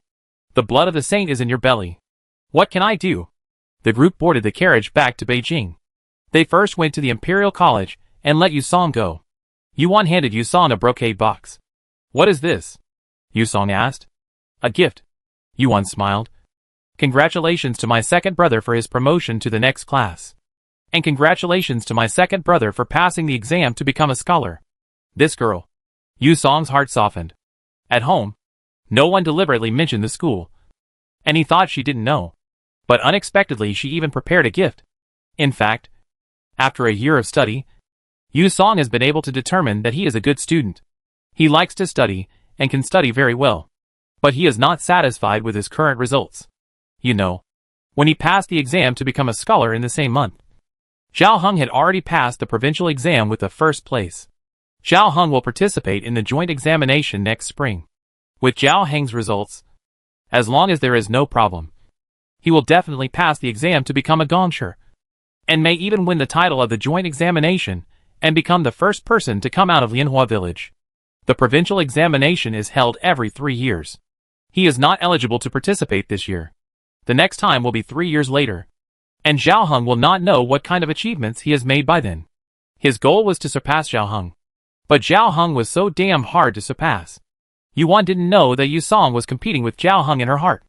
After all, she was living such a comfortable life. Who would still remember Zhao Heng from Lianhua village? But man proposes, God disposes. Yuan didn't think of him. But he'd bumped into her by himself. Zhao Heng had just gone out to buy some pens and ink, and was about to return to the Imperial College. As soon as he arrived at the door, he saw a familiar figure, which was Yusong. Zhao Heng had some grudges in his heart about this former brother-in-law. One was because of Yuan, and the other was because Yusong was the only student in the Imperial College who might surpass him. This sounds a bit absurd. After all, he was already a champion, and Yusong was just a scholar. But Zhao Heng grew up with Yusong. He knew that Yusong had never been to school seriously. He thought that Yusong would be unreliable all his life. But he didn't know that Yusong showed amazing talent in the Imperial College. However, Zhao Heng didn't care too much. No matter how talented Yusong was, he was no worse than Yusong. And he had already walked ahead of Yusong. Zhao Heng planned to wait for Yusong to go in before going over. As a result, when Yusong left, Yuan, who had been blocked by Yusong, was revealed. Zhao Heng was stunned immediately. Zhao Heng hadn't seen Yuan for a year. Yuan had changed a lot. But Zhao Heng still recognized her at a glance. Zhao Heng's eyes fell on Yuan's bulging belly. He was incredulous for a moment. How, is she pregnant again? Does Yan Jiuqiao dote on her so much? Zhao Heng still looked down on Yuan. In his opinion, this woman was pregnant before marriage. And whether she was forced or not could not change the fact that she had lost her chastity. He did not regret breaking off her engagement. Even if it happened again, he would still do it. He just lamented the injustice of fate. How could such a person, such a woman, become a superior person? And he, Zhao Heng, was still a poor scholar? It shouldn't be. Zhao Heng had heard a little about Yuan's life experience. But so what? Can a daughter of a noble family and royal blood ignore innocence and reputation? It seems that Yin Jiuchu is just a man who is bewitched by beauty. But Zhao Heng will not. Zhao Heng found the moral high ground and stood on that point to overlook everyone. He instantly felt that he had become extremely noble. But the next second, reality slapped him in the face. The regent has arrived, accompanied by Ying Lu's loud shout. All the pedestrians outside the Imperial College, including the students, knelt down in a rush. Zhao Heng, who was intoxicated with self-consciousness, was a little slow to react, and suddenly stood out from the crowd. Zhao Heng, Ying Lu said coldly, "How dare you? You didn't kneel down when you saw the regent. Drag him out." 30 strokes of the cane. Zhao Heng was completely stunned. It was not Meng Yanjiuchao's identity. But Meng Yanjiuchao's carriage had been standing here for a long time. And he didn't reveal his identity. He thought he was going to travel incognito? How come he wanted to see him when he was distracted? This is simply... Is he here to mess with him? Zhao Heng, Ying Lu chuckled. Dare you call yourself me in front of the regent? Your crime is even more serious. 60 strokes of the cane. Zhao Heng is a weak scholar. How can he be beaten with 60 strokes? Hey, what happened? Yuan, who had already sat in the carriage, lifted the curtain and looked at Zhao Heng, who was kneeling on the ground by 2 guards from the young master's mansion not far away. She smiled faintly and said, "Look up." Zhao Heng raised his head in humiliation and looked at Yuan. Yuan looked at Zhao Heng very calmly, and suddenly complained to Yan Jiuchao beside her, "Husband, he looked at me." Zhao Heng, Ying Lu, coveting the beauty of the regent princess. The crime is even more serious. 90 strokes of the cane. Zhao Heng was speechless.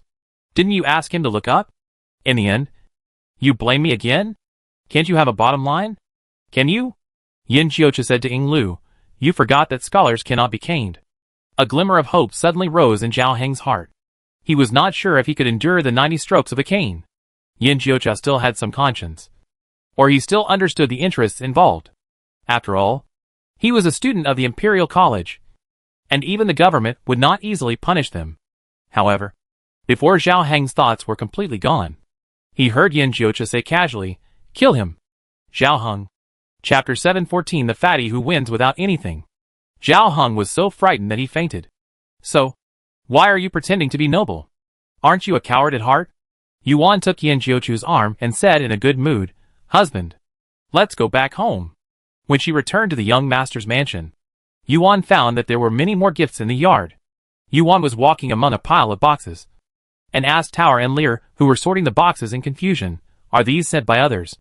Or are they intended to be sent out by our mansion?"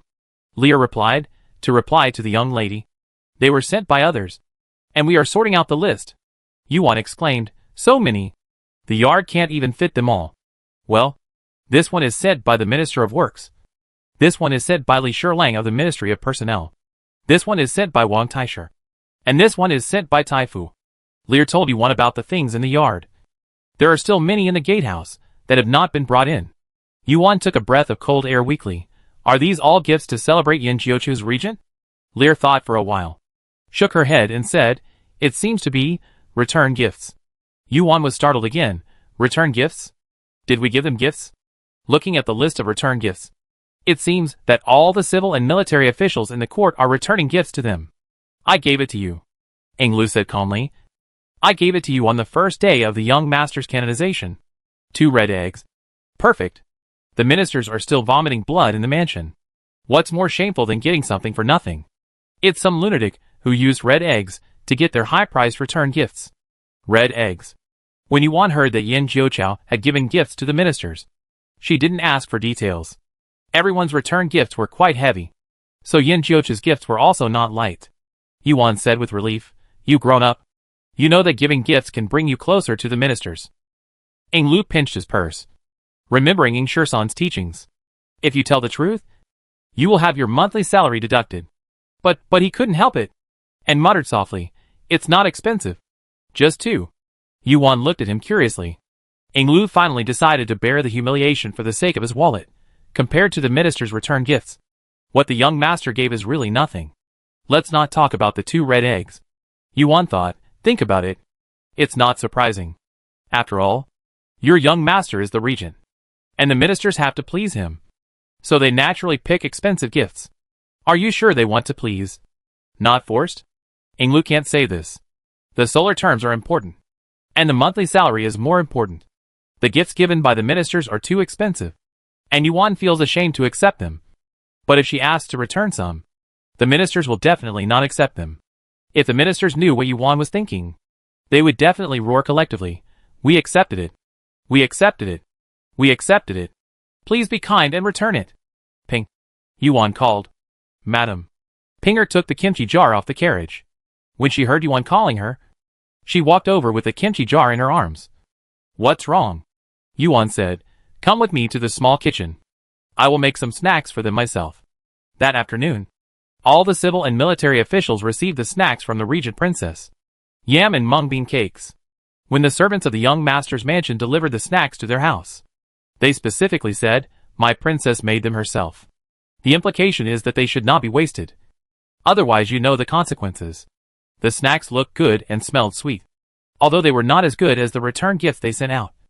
They were made by the regent princess herself after all. This thought alone was worth 1,000 gold. Okay? The ministers all felt that the princess was much more reliable than Yin Jiuqiu. Although they were in different mansions, the ministers treated the snacks in the same way. The ministers took the snacks and tasted them devoutly. "Oh my God! What did we do wrong?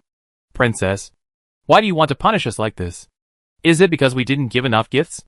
At night, the young master's mansion received another wave of generous gifts from the ministers. Yuan. Huh? Yin Jiuqiu will have a formal morning court tomorrow. Yuan sent the 3 little black eggs to the yard of King Yin. King Yin liked the little iron egg very much and kept the little iron egg as well. There were no noisy children in the yard. Yuan asked Yin Jiuqiu to rest quickly. After she sorted out the gift lists of the ministers, she turned off the lights and went to bed. Before going to bed, she was quite emotional. She used to misunderstand the officials of the Great Zhou. In fact, everyone got along well. She liked Yin Jiuqiu and liked her even more. After she gave birth to the child, she had to think of more ways to thank them, such as making her own snacks for them. The ministers who were sleeping all felt a chill on their backs at the same time, and they didn't know what was going on. Prince Jing's mansion. No, it should be called the prince's mansion now. The plaque was changed this morning. It should have been inscribed by the emperor. But didn't the emperor have a stroke? His hands and feet were inconvenient. So it was changed to be inscribed by the old minister of the Hanlin Academy, and then handed over to the craftsman to make the plaque. It is beautiful, but it lacks a bit of real dragon spirit. Han Jingshu has also received the imperial edict, and got the auspicious clothes and golden seal of the crown princess. Recently, the queen has been busy taking care of the emperor, and has no time to take care of him.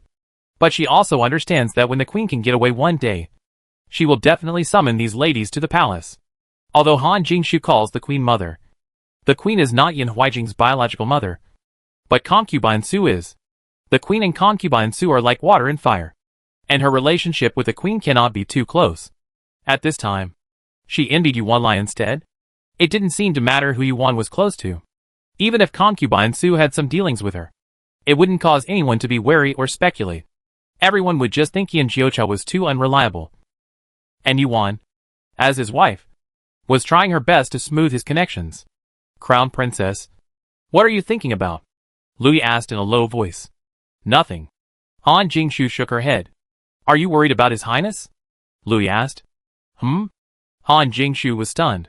Louis said, although His Majesty has appointed His Highness as the Crown Prince, he has taken away his power as regent, and appointed the son of King Yin as regent. I think His Majesty has gone too far. Han Jingshu did not rebuke her for criticizing His Majesty behind his back. He was the one she brought from the palace, and he dared to speak from the heart to her because of his loyalty. Han Jingshu shook her head. Your Majesty is right to do this. The Prince of Yin is indeed talented in governing the country. Your Majesty's health has not been healed for a long time. The people are unstable, and many heroes are entrenched. At this time, people like the Prince of Yin are needed to stabilize the overall situation. Then why not directly confer the title of Prince of Yin? Louis was puzzled.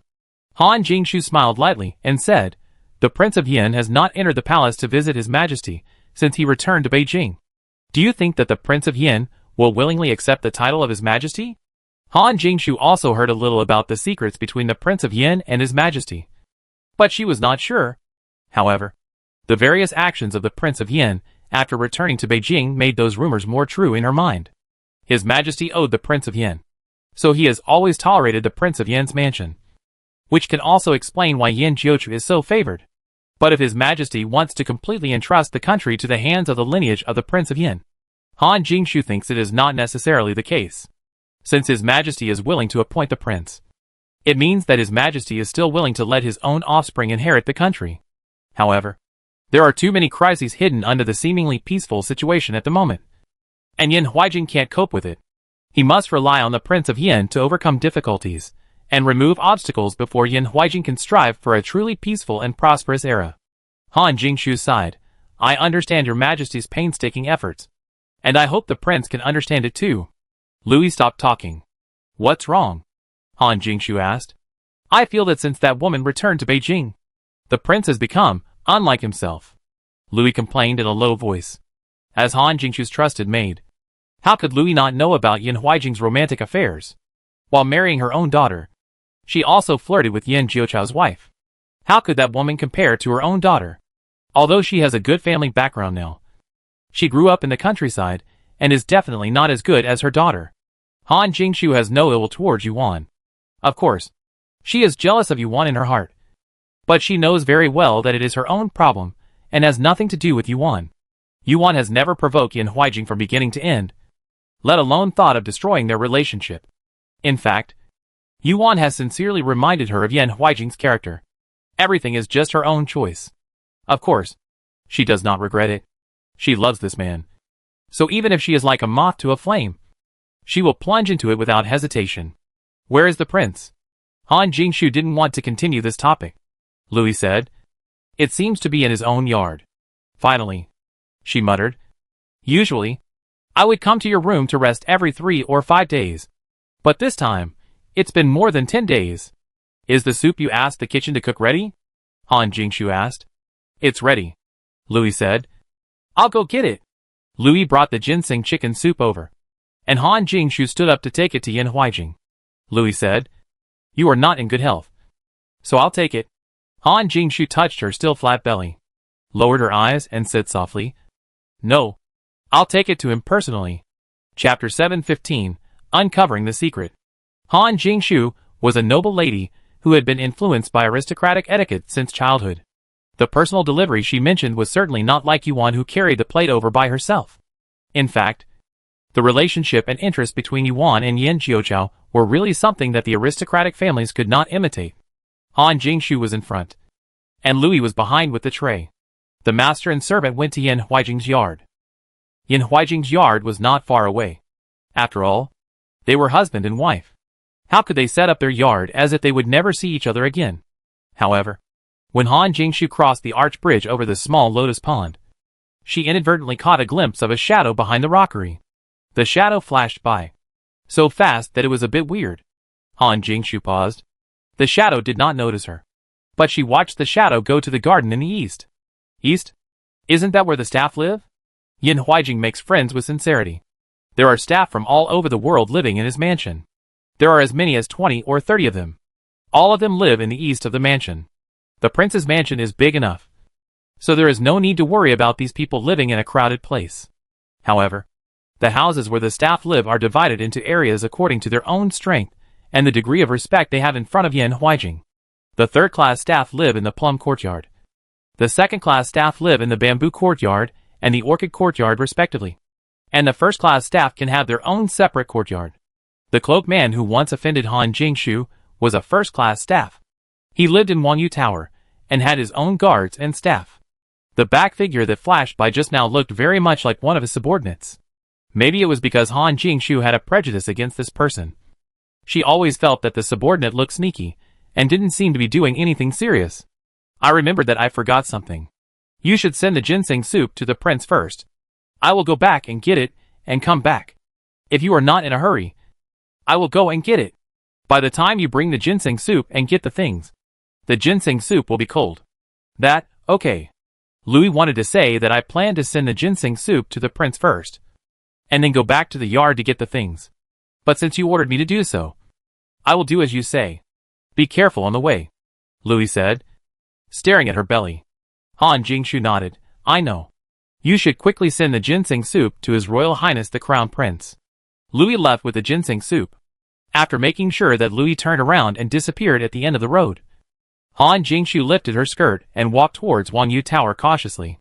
Yin Huijing gave the greatest trust to this staff member, so there were no guards from the mansion outside Wangyu Tower, and their own people were not guarding the door. They must have thought that there was no real threat to them in the prince's mansion, so they were not so defensive. Indeed, if Han Jingshu hadn't followed with curiosity, no one in the prince's mansion would have trespassed into Wangyu Tower. Han Jingshu entered the yard lightly. She had never been to Wangyu Tower, so she was not sure which room the staff member lived in, and where the sneaky servant had gone. Just when she was at a loss, a deep voice came from the corner. What did you find this time? It was the cloaked aide. Han Jingshu had seen him once from a distance. That time, he did not come forward to greet Han Jingshu. But later, when Han Jingshu and Yin Huijing were sitting in a carriage and leaving the mansion, she heard the same voice. When she lifted the curtain and looked out, the other party had gone far away. But from the back, Han Jingshu could tell that it was the aide wearing a bamboo hat. To reply to Your Excellency, there is nothing for the time being. No again? You have been here for so long, but you still can't find it? The person being questioned must be the sneaky figure just now. From the conversation between the two, they seemed to be looking for something. What was it? And where were they looking? The prince's mansion? The capital? Han Jingshu had no answer. But one thing was certain. Their original motive for coming to Prince Jing's mansion was not simple. They seemed to be seeking refuge with Yin Huijing. But in fact they were looking for the thing they mentioned. Sir, after so many years, do you think the Holy Soul Orb has been refined by that person? It was the voice of that subordinate again. Leftover pig?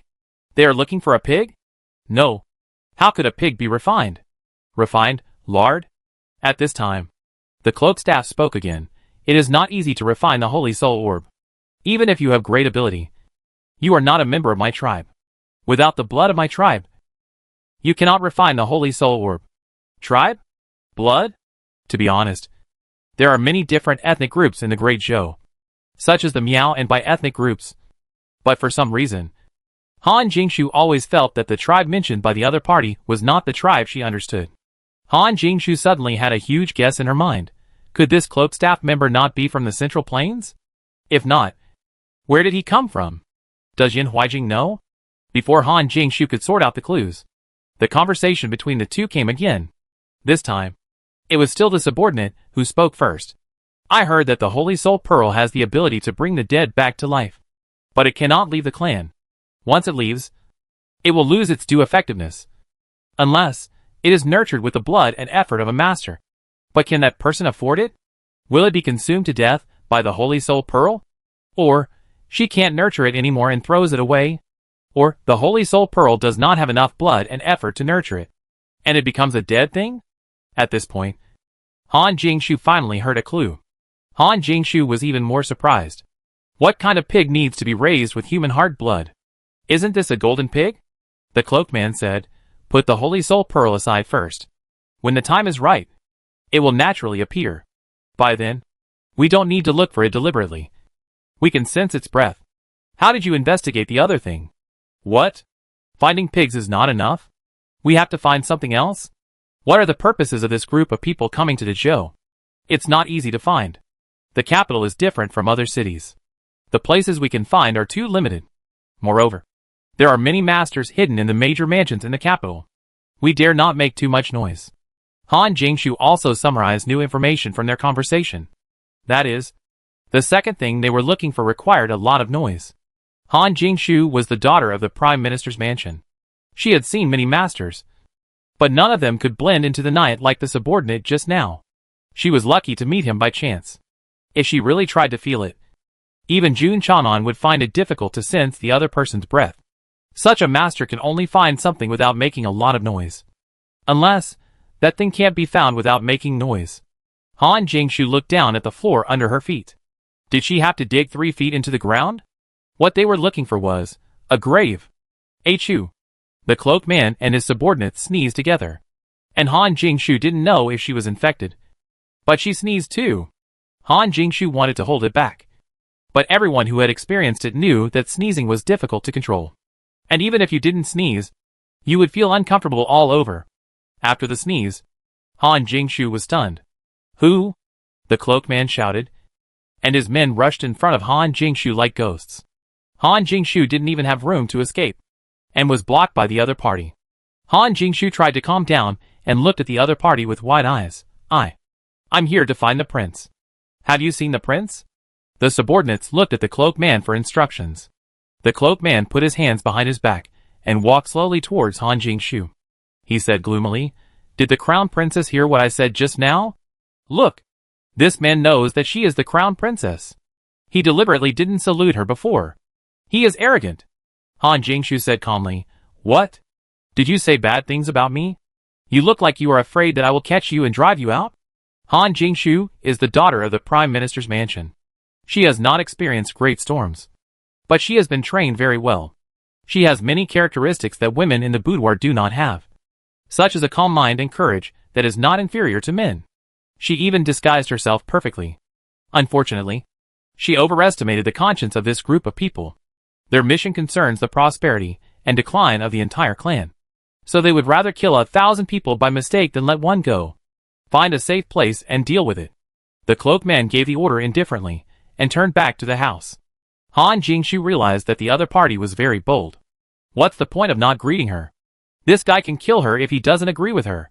You know, this is in the prince's mansion. He asked someone to kill her. As if he was killing a sparrow? Is it so casual? The subordinate pressed Han Jingshu's acupoints, and Han Jingshu was unable to move or speak in an instant.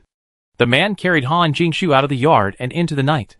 About half a quarter of an hour later, the man came back with a serious look and entered the cloaked man's house. "What's wrong?" the cloaked man asked. The subordinate said, "I ran into the guard named Jun Chanan, who was beside the prince. I was afraid of being discovered, so I didn't have time to kill her. But I poisoned her and made her faint. That kind of poison cannot be cured by the people of the Great Zhou." Chapter 716. No more trouble. Jun Chanan was going to return the handkerchief to Han Jingshu. He had never had the chance to return it to her since he found her handkerchief that day, and it was not easy to give it directly to Yan Huijing. Otherwise, how would he explain it to Yan Huijing if he asked, "Did you say that your woman wanted to commit suicide by jumping into the river, but I stopped her? Or, she begged me not to tell you, so I really hid it from you?" He didn't want to get involved in the affairs of the couple. His duty was to protect Yan Huijing's safety and wait for Yan Huijing's orders. But this did not include completely limiting his personal freedom. Everything he reported to Yan Huijing was what he thought was necessary for Yan Huijing to know, not what he had to report. Jun Chanan knew Yan Huijing's whereabouts, and knew that he was handling official business in the study at the moment. It was a good opportunity to take this opportunity to find Han Jingshu. But unexpectedly, when Jun Chanan passed by a small garden, he heard an unusual sound. His heart was suddenly filled with alarm, and he used his qigong to swipe over. He vaguely saw a figure quickly sneaking into the night. He planned to chase after it, but he caught a glimpse of Han Jingshu lying in the grass. Han Jingshu's dress was conspicuous in the palace, so even in the dark night, she was like a shining pearl. Jun Chanan looked at the direction where the person fled, frowned, and finally did not chase after her. "Crown Princess." Jun Chanan squatted down and called out to no avail. He stretched out his fingertips and touched the artery on Han Jingshu's neck. He just wanted to see if she still had a pulse and body temperature. But the skin he touched was as soft as warm jade, and he suddenly retracted it as if he had been electrocuted. Han Jingshu certainly still had a pulse, but she was not in good condition. Under the moonlight, her forehead was black and her lips were black. Jun Chanan looked at her fingers again, and there was a faint trace of black and blue on the fingernails. "This is a sign of poisoning." "Sorry, Crown Princess." Jun Chanan knelt on one knee, stretched out his hand around Han Jingshu's back and knees, and picked her up. The Crown Princess, who was usually dressed in gorgeous clothes and pearl hairpins, seemed so light in his arms that she was almost weightless. This woman never eats well. How could she be so light? This thought flashed through his mind. And then Jun Chanan had no more distractions in his mind. He carried Han Jingshu to the mistress's courtyard. He was Yan Huijing's guard, and this was actually a bit unceremonious. He should have called a eunuch or a maid to send Han Jingshu back to his own courtyard. But Han Jingshu was poisoned by someone, and he was not sure if that person had gone far.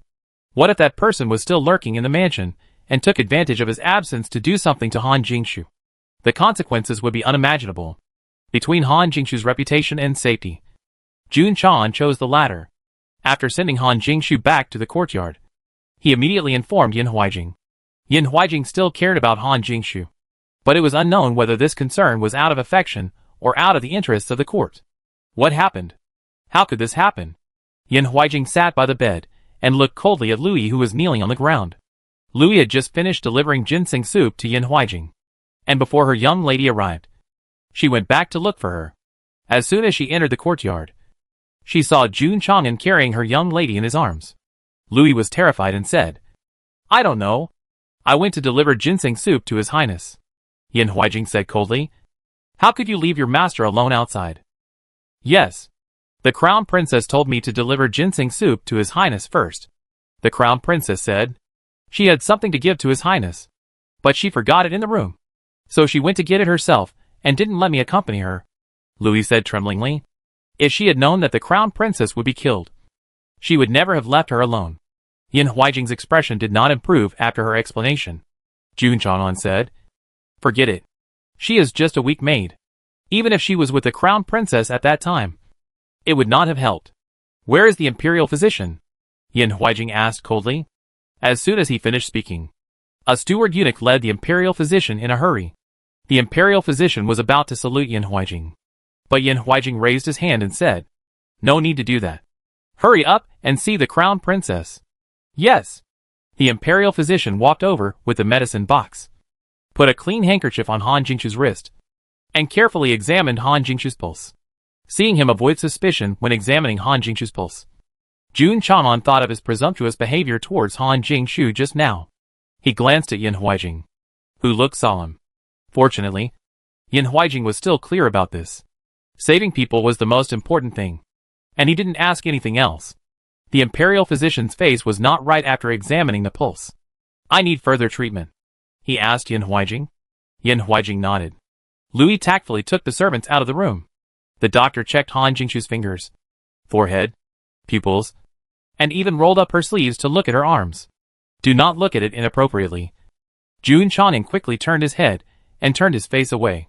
The doctor couldn't look deeper, so he said to Yin Huijing, "Please ask your highness to unbutton the princess's clothes and see if there are bruises on her chest.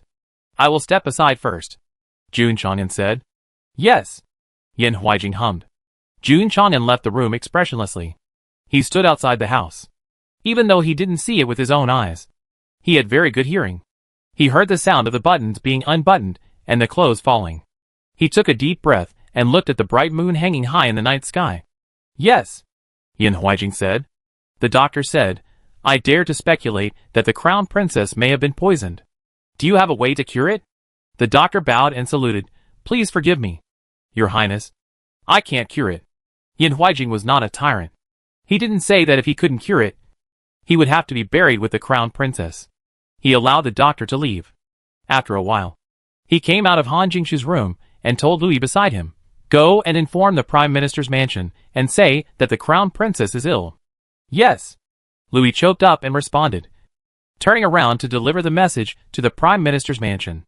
There was no need to hide this matter from the Prime Minister's mansion. He would certainly do his best to treat Han Jingshu. But if there was a chance, he meant a chance. Then at least Han Jingshu's family should come to see her for the last time. "Prince." Jun Chang'an looked at him. "What was the situation when you arrived at the scene?" The place where Han Jingshu had the accident was near her own courtyard. Jun Chang'an should not have appeared there. Jun Chang'an couldn't tell Yin Huijing that he was going to see Han Jingshu for something, so he passed by there. He considered his words and said, "I heard a noise on my way back to the courtyard and followed it. As a result, I saw a black shadow. Judging from his figure, it should be a man. He probably discovered me and left the Crown Princess before I showed up," Yin Huijing said thoughtfully. "An assassin actually sneaked into the mansion? But why did he poison the Crown Princess?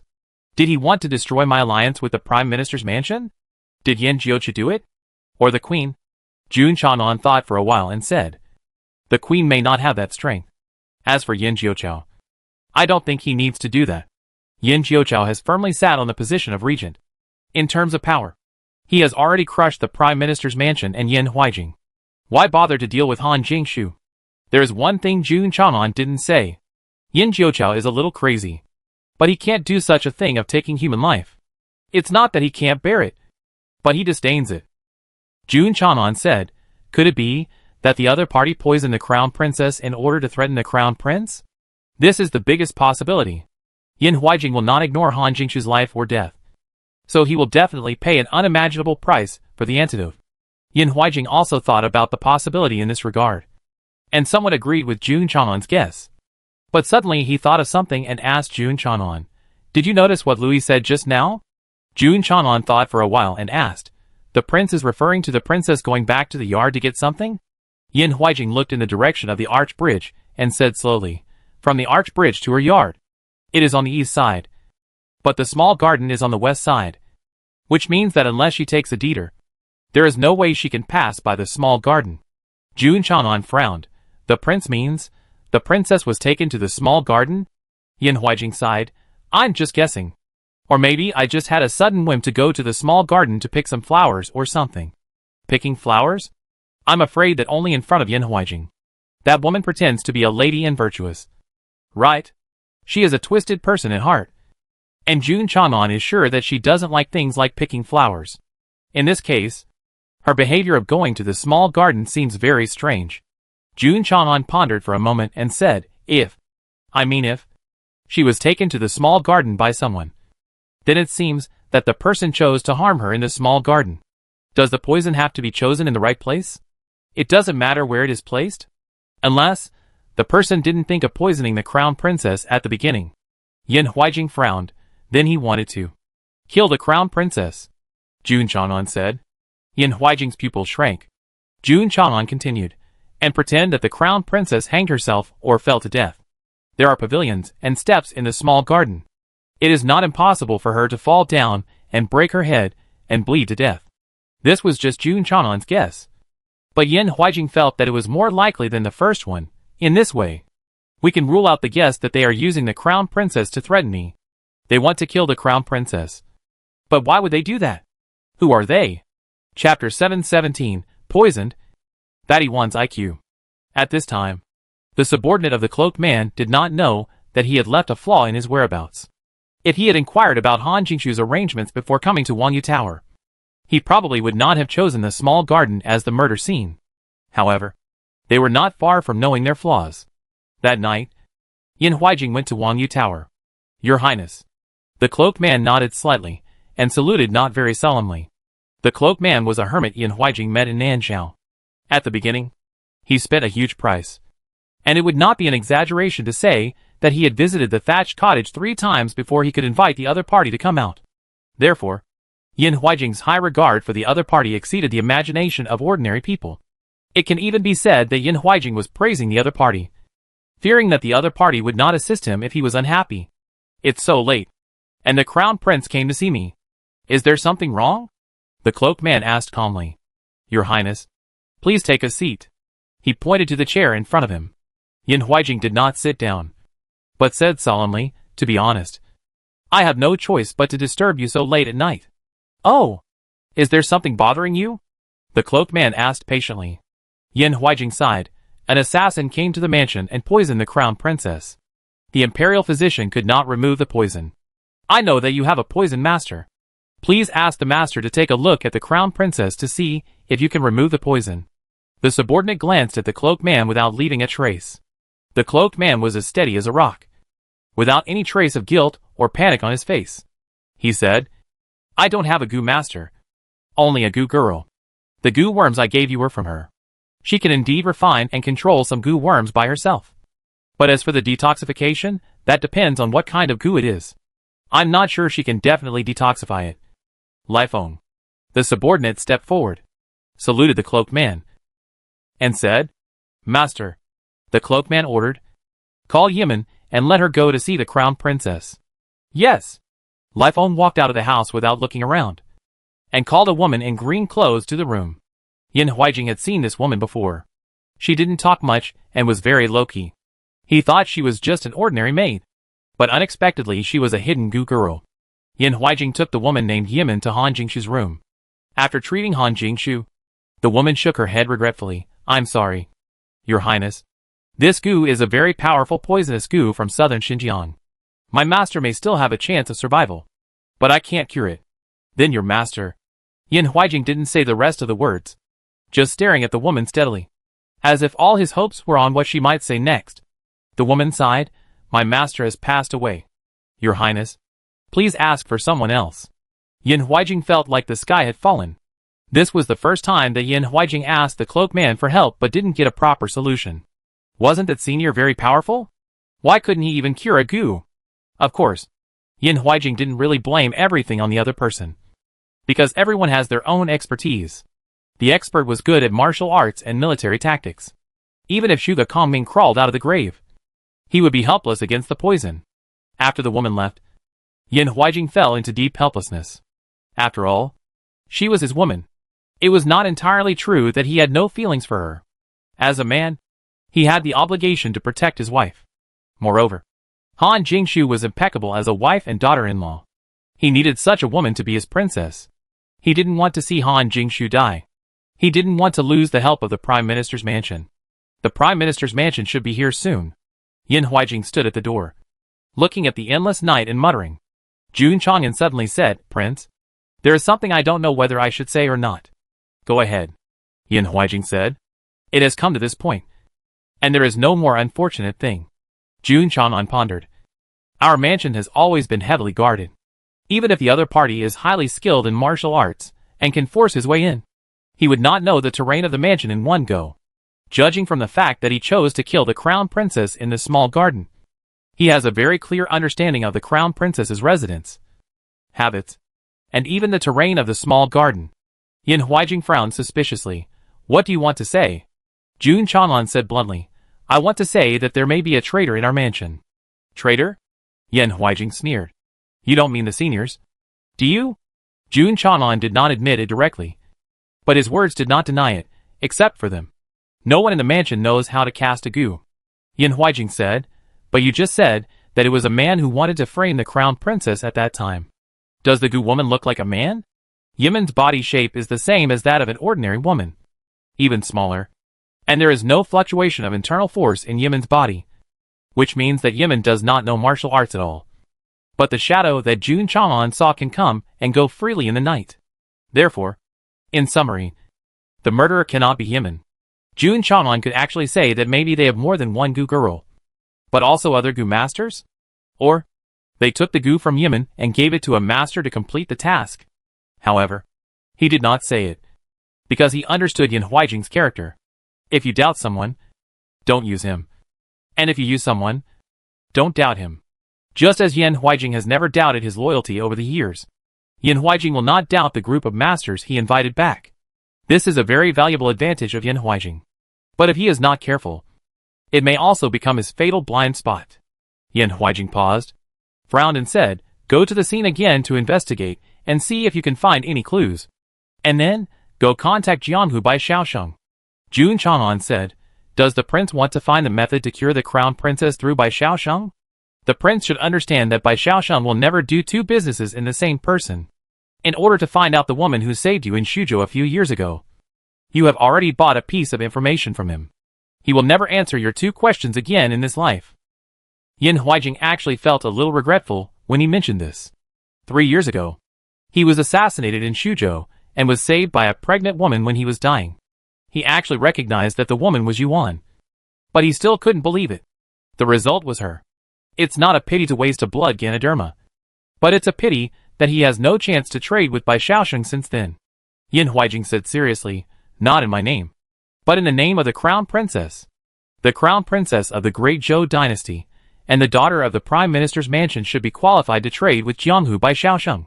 Jun Chang'an took the order and left. He and Jianghu Bai Shaosheng were old acquaintances, but it was not entirely true that they were close. The only friendship they had was used up when he helped Yin Huijing to make connections. It might not be so easy to trade with Bai Shaosheng next time. After all, Bai Shaosheng didn't take on anyone's business. The news of Han Jingshu being poisoned spread like wildfire, and all the doctors in the imperial hospital were invited to treat her. The results were no different. The doctors of the great Zhou dynasty were not good at treating poisons. Not to mention that Han Jingshu was not poisoned by an ordinary poison. When the news reached the young master's mansion, Yin Jiuqiao had already gone to court, and Yuan was in a daze in the mansion. Why was she in a daze? Because she had nothing to do. Uncle Wan took care of the trivial matters in the mansion. Uncle Wan was very careful, and could not bother her at all. Of course, she had 4 noisy children, but the third child played by himself. She could not catch him in the mansion. Little Taidan was old enough to go to school. But didn't he still have the King of Yen? The King of Yen was much more knowledgeable than her, and his patience was not worse than hers. When he lectured, he quoted extensively, and little Taidan almost suspected that he had been studying fake books for so many years in his life. The King of Yen's class was very interesting, and little Taidan studied very hard. This child's character was polished in the country for a year. Originally, he was loved by Yu Shaoqing and protected by Yuan, so he was actually a little floating. But now even Yuan could feel the calmness in him that was different from his age. This made Yuan think of Zhou Jin. Of course, Zhou Jin's experience was far more cruel than Xiao Tiedan's, and he had a greater responsibility than Xiao Taidan. Therefore, if Xiao Taidan really became the second Zhou Jin, Yuan would be distressed. Xiao Taidan was just a little more sensible than before, but he was still lively. After class, he and the 3 little eggs played around the mansion. Yuan and King Yen didn't restrain them. After she didn't even have to worry about Xiao Taidan, Yuan felt that she was idle. Is it so boring to wait for childbirth? Yuan, who had spread herself into a small meat pie, lay on a rattan chair in the yard, basking in the sun boredly. At this moment, Yinglu came over with a pot of orchids. Yuan called him, Xiao Lu. Is there any news from Yingsher-san? Yingsher-san was left in Lianhua village waiting for old Cui to come and prepare the antidote for Yin Jiuqiao.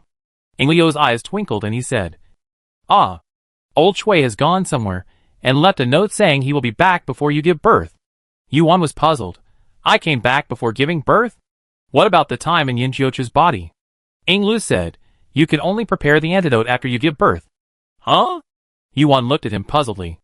Yinglu's heart skipped a beat. Oops. I'm going to let something slip. Yinglu decided to struggle hard again. What I mean is that the young master can detoxify with peace of mind only after you give birth to the child. Yuan said, these are 2 different things. Old Cui is unreliable. If I had known earlier, I would have asked him for the prescription and prepared the antidote myself. The medicine is still in my stomach. What can you use to prepare it? Yinglu didn't dare to say this. However, at least the suspicion of the young lady has been dispelled. Right?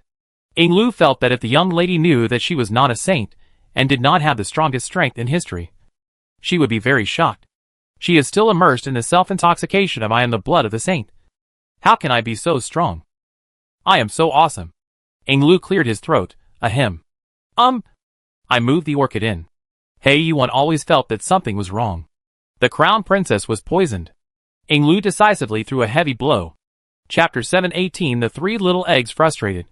It must be said that after spending a long time with Yuan, Yinglu still figured out some little tricks, such as the fact that his young mistress has a very strong curiosity. As expected, Yuan's attention was successfully diverted after hearing this. What did you say? Who was poisoned? Yuan looked at Yinglu. Seeing that Yuan finally stopped pursuing the matter of old Cui, Yinglu secretly breathed a sigh of relief and replied, the crown princess, the daughter of the prime minister's mansion, the lady surnamed Han. Han Jingshu? Yuan frowned. Yinglu hummed, young madam still knows her name? Yuan nodded, yes. She came to see me. Oh, Yinglu asked. Why did you come to see the young madam? The past was unbearable to recall. Yuan shook her head and said, because of Yin Huijing's matter. She asked me what my relationship with Yin Huijing was, and where I went on my wedding day. I told her that Yin Huijing kidnapped me.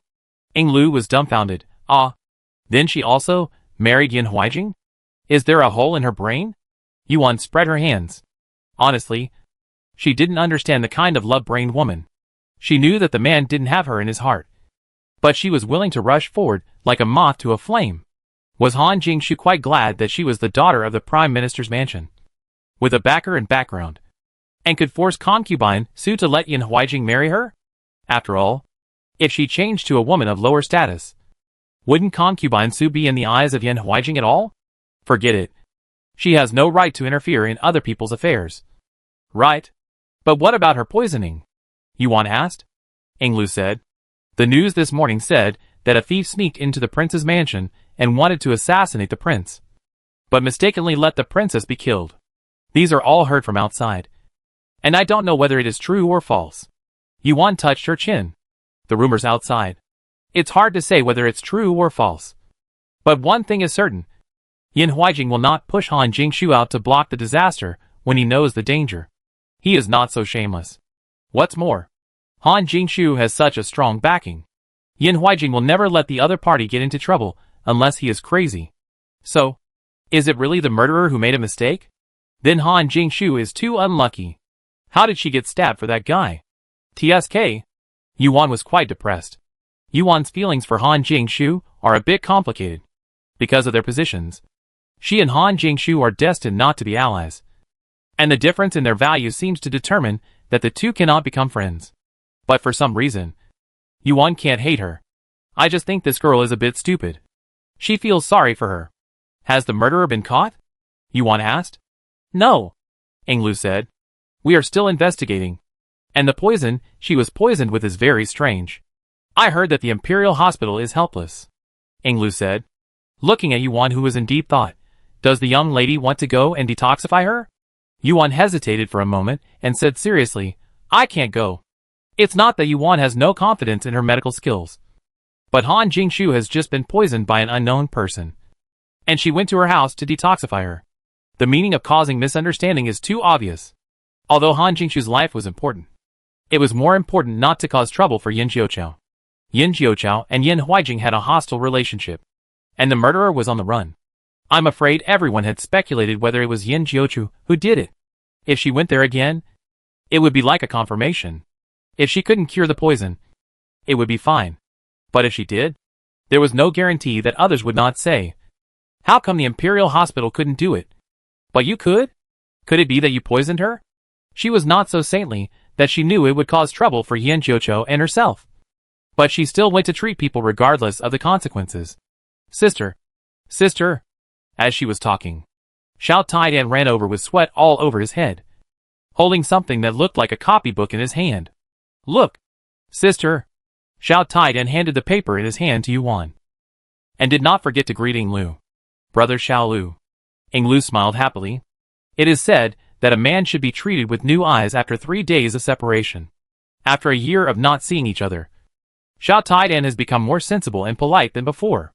Xiao Taidan compared his head with his hand, and then to Engliu's chest. Brother Xiao Lu. Why have you become shorter? Englu said on the spot. You have grown taller. Okay. We agreed not to hurt each other. Xiao Taidan brought his own homework. The King of Yin tested him today. Except for the poor handwriting. He got all the answers right. The King of Yin rewarded him with a rest for the afternoon, which made Xiao Taidan very happy. Yuan was quite satisfied. But to prevent this guy from getting cocky, she still gave him some advice. Well, not bad. Don't be proud. Keep up the good work. Don't let down His Royal Highness the King of Yin. Xiao Taidan agreed. I know. Then, I'll go play with Dabao. Erba and Xiao Bao? Yuan touched his head. Go ahead. Go ahead. I know you can't sit still. Xiao Taidan left in a flash. Yuan was angry and amused. What was the illusion that this guy looked a little like Shou Jin when he was calm?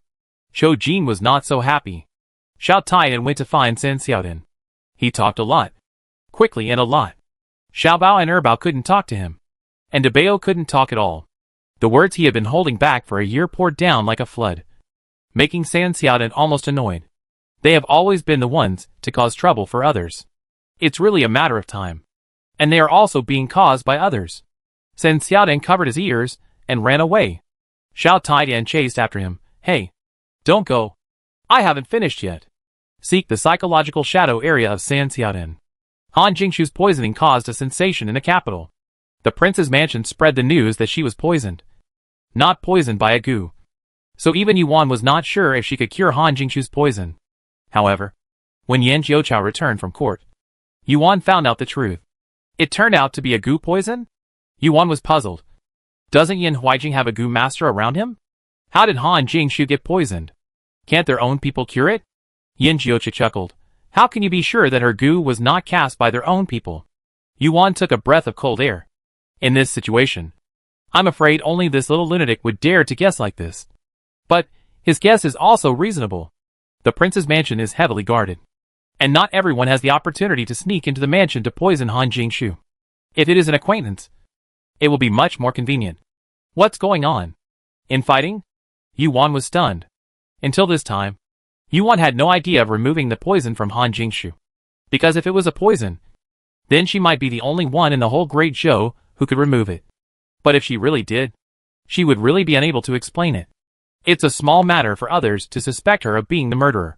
But through her means of removing the poison, it would be a loss to associate it with Yin Jiuchao's removal of time poison. Yuan can now be sure that there is a goo master in the prince's mansion. She doesn't know how high the goo master's level is. But what if it is quite high? Then the little goo king in her body will be exposed. Although a small goo king is not related to the medicine of time. But the same question still applies. What if? Isn't it better to detoxify quietly? Must there be complications? So Yuan thought that she should not act rashly. Han Jingshu's condition deteriorated very badly, and her breathing was almost exhausted overnight. Yemen, the goo woman under the cloaked man, gave a deadline. If you don't detoxify her within 12 hours, she will really be hopeless. When the group left, Jun Chang'an followed and stopped them and said, You really can't detoxify her? The cloaked man and Lai Feng, Yemen's two subordinates, turned around together. Lai Feng said coldly, What do you mean by that? Do you suspect that we are hiding our incompetence and deliberately not removing the poison from her body? Jun Chang'an clenched his fists. I don't mean that. I just hope you will think about it again. The crown princess is very important, especially to the crown prince's cause. The cloaked man's eyes fell on Jun Chang'an's clenched fists, and then moved away in just a moment. Jun Chang'an looked at the cloaked man's face and said, Without the crown princess, even if Prince Jing becomes the crown prince, he may not be able to sit on the throne. Liu Feng's eyes flashed with a trace of vigilance, and he glanced at the cloaked man without leaving a trace, and then heard the cloaked man say, We can't do anything. After that, he turned and went to Wangyu Tower. Jun Chang'an kept looking at the backs of the few people until they completely disappeared from his sight. After entering the moon viewing tower, Lai Feng asked the cloaked man, Sir, what does he mean? Did he see something? Was he threatening us just now? He knows that we hope Yan Huijing will ascend the throne. If the crown princess dies, will he make our plan fail? I'll kill him. No need. The cloaked man raised his hand and said calmly, At this critical moment, don't alert the enemy. After tomorrow, the crown princess will die. Although it's a pity that she died. If she lived, she would be a greater threat to us. We should choose the lesser of two evils. So let her die. Chapter 719 Saint Clan Treasures. Han Jingshu holds a huge secret. Perhaps Yan Huijing cannot tell what the raw mixed pearl is. But if Yuan is here, she will understand at once that it is a treasure belonging to the Saint Clan. Yan Huijing was at a loss. Han Jingshu lay pale on the bed, like a withered flower, and he could do nothing. He finally held her hand. At this moment, he sincerely felt reluctant to part with this woman. Perhaps men are indeed cheap things. They only know how to cherish after losing. All he can recall in his mind now is the good of Han Jingshu. Survive, and I will never let you down again. Outside the half-open door, Jun Chang'an watched this scene quietly, turned around after a moment, and disappeared into the night with an expressionless face. In a small hut in the forest west of the city, a man in green sat on the ground under the corridor, with a chessboard in front of him. The man dropped a white piece, without looking up, but said, Since you are here, show yourself. Jun Chang'an performed qigong and landed in front of him. Take off your shoes. The floor is freshly mopped, the man said. Jun Chang'an took off his shoes, and walked up the steps to the corridor in clean white footwear. It's not clean at all, Jun Chang'an said disdainfully. I wiped it anyway, the man said. Jun Chang'an sat cross-legged opposite the man and held a sword in his arms. He is a swordsman, and he never leaves his sword. The man looked at his sword and said with a smile, You haven't thrown away this broken sword yet? How many years have passed? Is the second prince so stingy? You are already the crown prince, but you don't even get a famous sword for me? Jun Chang'an said, I am not here to discuss my weapon with you. The man smiled slightly. So you are here to ask about your brother's whereabouts? It's a pity that you can't afford the price. Bai Xiaosheng. I will pay you the price you want, Jun Chanan said solemnly. Oh! Bai Xiaosheng raised his head. Jianghu Bai Xiaosheng. It is said that he has 1,000 faces, and no one has ever seen his true appearance. The face he wears today is definitely not any face Jun Chanan has ever seen. But Jun Chanan has a way to find him and recognize him. Are you sure? Bai Xiaosheng asked with a faint smile. I am sure, Jun Chanan said. Bai Xiaosheng put the chess piece he had not finished playing back into the chess box, looked at Jun Chanan with interest, and said, actually, I can give you a piece of information about your brother for free. He was not captured by the ghost tribe. As for who captured him, it will cost you a price. You can find my brother slowly, Jun Chanan said. Bai Xiaosheng raised his eyebrows. From what you said, you are here to buy information for others? You have to think clearly. I only do one business. After I sell you this information, I will never sell you information about your brother again in the future. Jun Chanan lowered his eyes. I know. Bai Xiaosheng narrowed his eyes. I suddenly feel very curious. You have been persistent for so many years, and refuse to give me what I want. Who is it for this time? Jun Chanan didn't say anything. Bai Xiaosheng picked up the teapot on the stove and made a cup of tea for himself and Jun Chanan. Okay. I won't tease you anymore. Tell me. What do you want to ask? Jun Chanan didn't even look at the tea. The crown princess is poisoned. I want to cure her. Puff. The tea in Bai Xiaosheng's mouth sprayed out. Yin Huaijing's woman. Are you crazy? Jun Chanan? Bai Xiaosheng has been in the martial arts world for many years. But this is the first time he has seen such a scene of losing his composure. Jun Chanan said seriously, this is none of your business. You just need to tell me. Do you have this news to sell or not? Bai Xiaosheng wiped his mouth with his sleeve. Don't use provocation on me. There is no news that I, Bai Xiaosheng, can't get. I don't have the antidote. But I can tell you who can cure her poison. As for whether you can invite that person, it depends on your own ability. Jun Chanan frowned. Aren't you being too shameless? At least he should be invited to the prince's mansion to justify the price he is about to pay. Bai Xiaosheng spread his hands. So, you should save the price to find your brother. Why waste it on a woman who has nothing to do with you? After hearing this, Jun Chanan knew that there was no room for bargaining. Bai Xiaosheng looked into Jun Chanan's eyes without blinking. I'll ask you one last time. Are you sure you want to buy this news? Yin Jiuqiu went to court again. When he was by her side before, he didn't always hang around Yuan. Sometimes he would stay in seclusion for several days. But that feeling was still different from when he went to court. Yuan missed him so much. Yuan murmured weakly, What's wrong with me? Am I going backwards as I grow older? We are an old couple. But we are still so mushy. If I can't see Yin Jiuqiu, it's good to see a few little copies. So, the 3 little eggs who were climbing up the roof and tearing off the tiles were caught by their mother. But why did their mother look at them with such fear? After lunch, the 3 little eggs and the little iron eggs went back to the Prince of Yan's yard to rest. And Yuan also went back to the house to lie down for a while. Just as she fell asleep, the guards from the gatehouse came to report. Someone wants to see the young lady.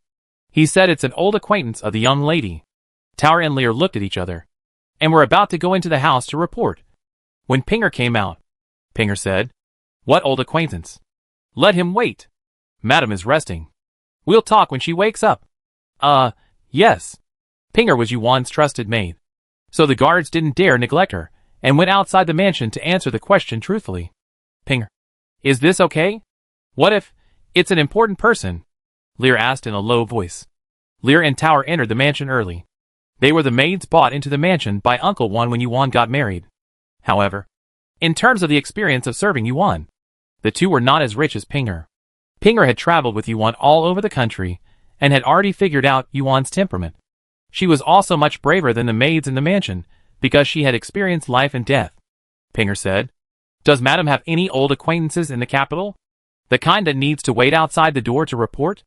The 2 maids were stunned. Yes. The young lady of their family grew up in the countryside, and was not familiar with the dignitaries in the capital. If they said that the visitors were from the Shao mansion or the Yu family, they could come in directly without reporting. Yuan slept until the evening. If Jun Chanan had not been afraid that the other party would not treat him in anger, He would have trespassed into the mansion hundreds of times. When Pinger was combing Yuan's hair, she mentioned that there was an old acquaintance waiting outside the mansion. Yuan felt that Pinger, this maid, really loved her. She would be angry if she was woken up in the middle of her sleep. Is he still there? Yes. Let him go to the flower hall. Yes. Pinger went outside the mansion and took Jun Chang'an to the flower hall in the outer courtyard. When Yuan saw Jun Chang'an, she was stunned. Who is this guy? One pregnancy makes a woman stupid for 3 years. She felt that her brain was not as good as before. She felt that he looked familiar, but she could not remember who he was. Jun Chang'an greets the princess. Jun Chang'an bowed his hands and saluted. Yuan remembered when she heard the name. Isn't this Yin Huijing's personal master, the swordsman from the rivers and lakes? It is said that he and Ing Shursen can fight to a draw. But this was a year ago. Ing Shursen has a special physique. Every time he survives, he will be reborn into a stronger existence. Yuan roughly estimated that Ing Shursen has at least the strength of a peak Shura. The two of them fight again. It can't be a draw again. Right? Jun Chang'an would never expect that the first time the regent princess saw him, she would actually be in her mind who is better at fighting between him and Ing Shursen. Princess? Jun Chang'an still maintained the posture of saluting. Oh! Stand up. Yuan came back to her senses and looked for an opportunity to let the two fight. Well, that's wrong. It was a sparring match. What's the matter? The prince wants to see me for something? Yuan asked indifferently. It's me. I have something to ask the princess. Jun Chang'an had thought about whose name to use. The person he wanted to save was Han Jingshu, and Yin Huijing was Han Jingshu's husband. It was more natural to use his name. Who was he? Am I stepping in? However, thinking of the relationship between Yin Huijing and the young master's mansion, Jun Chang'an felt that the princess would definitely not give Yin Huijing this face. Yuan raised her eyebrows in surprise. Oh? What does Jun the hero want to ask me for? Jun, hero? What kind of earthy name is this? Jun Chang'an felt a chill, and calmed his expression that was about to collapse and said, I want to ask the princess to save someone for me. Han Jingshu? Yes. Jun Chang'an was surprised. How did the princess guess it? Do I need to guess? You are from the crown prince's mansion, and the crown princess has an incurable disease. Yin Huijing and I have such a bad relationship. If he comes forward, I will definitely ignore him. As for you, Yuan folded her arms and looked down at him. I don't really want to agree to you. Yuan didn't ask why Jun Chang'an came to seek treatment for Han Jingshu. In her opinion, there were only two possibilities. One was that Yin Huijing asked him to come, the other was that he came by himself. If one day she got an incurable disease and needed Ing Shursen and Xiao Lu to come forward, I believe they would not hesitate. Judging others by oneself, Yuan felt that Jun Chang'an's attitude towards Han Jingshu was like Ing Lu and Ing Shursen's attitude towards herself. A kind of feeling between loyalty and revolutionary friendship. So it was not surprising that Jun Chang'an came to her. What was strange was why Jun Chang'an thought she could cure Han Jingshu. Was her little Gugu exposed? Chapter 720. The Miraculous Dr. Little Fatty Yuan. It is no secret in the capital that Yuan is good at medicine. When the Nanzhao State Master came to visit, Wan Feng fell and was injured. It was she who rescued him. The imperial physician also praised her for her excellent medical skills and good treatment. If the injury was treated in Yuan's name, Yuan could understand it. But wasn't Han Jingshu poisoned by a gu? Outsiders don't know the truth. So doesn't Jun Chang'an. As an inner minister, know the truth? The imperial physicians of the Great Zhou dynasty are not so bad that they can't tell the difference between gu and poison. Right? In fact, the incident in Nanzhao was a big deal at that time.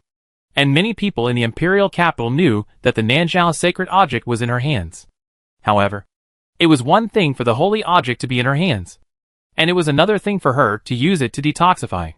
The holy object was a worshipped god, unlike her little Gugu, who was a twaller being ordered around. Moreover, the king of Yin, and even Hellion Biming had taken extremely strict measures to keep it secret. In other words, the truth that was finally spread out from the outside world was that the holy object was worshipped in the Nanzhao Palace. Yuan felt that she still needed to find out why Jun Chang'an had asked for her name, and to what extent did he know her cards. Yuan smiled faintly and said, I heard that your crown princess was poisoned. Unfortunately, I am a good hand at treating external injuries. But I can't help with detoxification. It was not rumored that it was a goo. And she couldn't reveal that she knew it. Jun Chanan said, "Is my princess poisoned or poisoned? I believe that with the ability of the regent, he will know it." Yuan's mouth twitched. How could she forget Yin Jiuchu? It is true that pregnancy makes people stupid for 3 years. Recently, my brain has been too bad.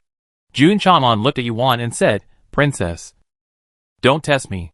The prince is not aware of my request today. As for what ability the princess has, I will not tell the prince. This statement is simply sure that he knows that he has the ability to remove the poison." Yuan asked, "Who told you that I can remove the poison? You better tell me the truth. Otherwise, I will be unhappy and will never help your princess." Jun Chanan hesitated for a while, and finally decided to tell the truth. He said, "By Xiaosheng?" Yuan frowned slightly. By Xiaosheng? The well-informed guy in the martial arts world. It is rumored that Bai Xiaosheng has 1,000 human skin masks, and no one can see his real face. Before going to Nanzhao, Yin Jiuqiao had made a deal with Bai Xiaosheng. At this time last year, the Nanzhao State Master came to visit and look for the whereabouts of the great princess. Yin Jiuqiao originally wanted to kill the Nanzhao State Master, but Bai Xiaosheng used the whereabouts of the King of Yin to exchange the State Master's life. Yin Jiuqiao asked Bai Xiaosheng why he wanted to save the Nanzhao State Master. Bai Xiaosheng's answer was that he owed a favor to the State Master's master. Once, Yuan and others guessed that the State Master's master was the little princess. But when the secrets of Yuan Zhao and the Queen of Nanzhao were exposed, they dared to guess that the State Master's master mentioned by Bai Xiaosheng should be the State Master's master, the former Nanzhao State Master Yuan Zhao. Yuan Zhao was a man of character. He slept with the queen, deceived the imperial teacher, and for the sake of his daughter's future, he did not hesitate to give the great princess the name of a disaster for the country. Of course, Yuan Zhao was also bewitched and coerced by the Queen of Nanzhao. The morality of a generation of divine teachers was corrupted, and he fell here. But then again, Yuan Zhao has been dead for so many years, and Bai Xiaosheng owes him a favor, which in itself shows that Bai Xiaosheng is not young anymore. Is he afraid of being seen by others for his aging?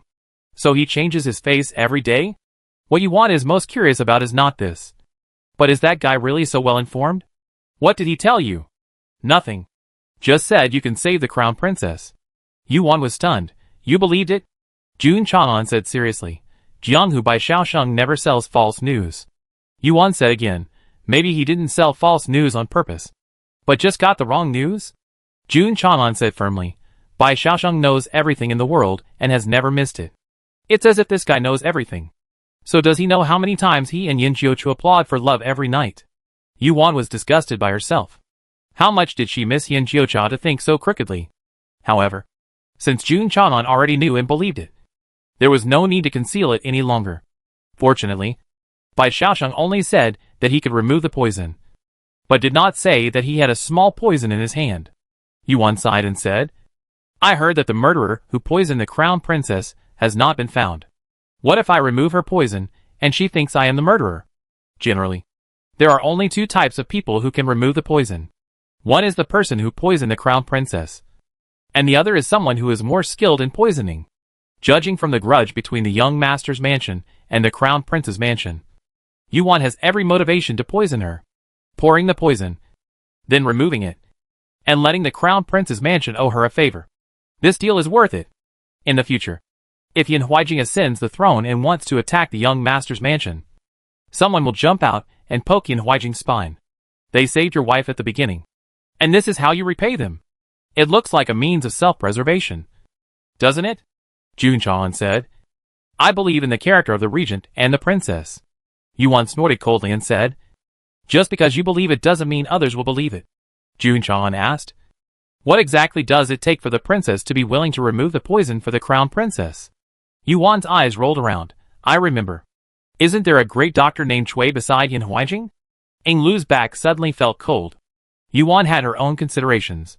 Old Cui was out wandering, and her people couldn't find him. Yin Huijing must have a special way to contact him. Right. Take this opportunity to find Old Cui, so that Yin Jiuqiao can prepare the antidote as soon as possible. Old Cui is next to Lianhua village. It's not hard to find him at all. Jun Chanan brought him to the capital in the evening. When Old Cui saw Yuan, he felt sick immediately. He received an order to hide from this girl. Why did this girl use Yin Huijing's relationship to find him out? Later, that little snake freak blamed him. Damn, whose mistake was it? The place where they met was in the top room of a tea house in the capital. Ing Lu was there too. Old Chui looked at Yuan. Then at Ing Lu behind Yuan. Ing Lu held his forehead. Don't look at me. I'm also in pain. In front of Jun Chanan. The three pretended to be unfamiliar. In fact, Yuan and Ing Lu were both disguised. But after spending so much time with the two, Old Chui recognized who they were with just one look. Only Jun Chanan was kept in the dark. Jun Chanan said to Yuan, I have already explained what I should say to Dr. Chui on the way. And Dr. Chui will cover for Madam. Yuan was wearing a very spacious cloak. And with a high-waisted skirt. Her belly was not very obvious. But Dr. Chui was a doctor. And he could still see that she was pregnant when he was close. Are you sure you didn't tell the prince about this? Yuan repeatedly confirmed with Jun Chanan. Jun Chanan believed in the young master's mansion. But it didn't mean that Yin Huijing believed it too.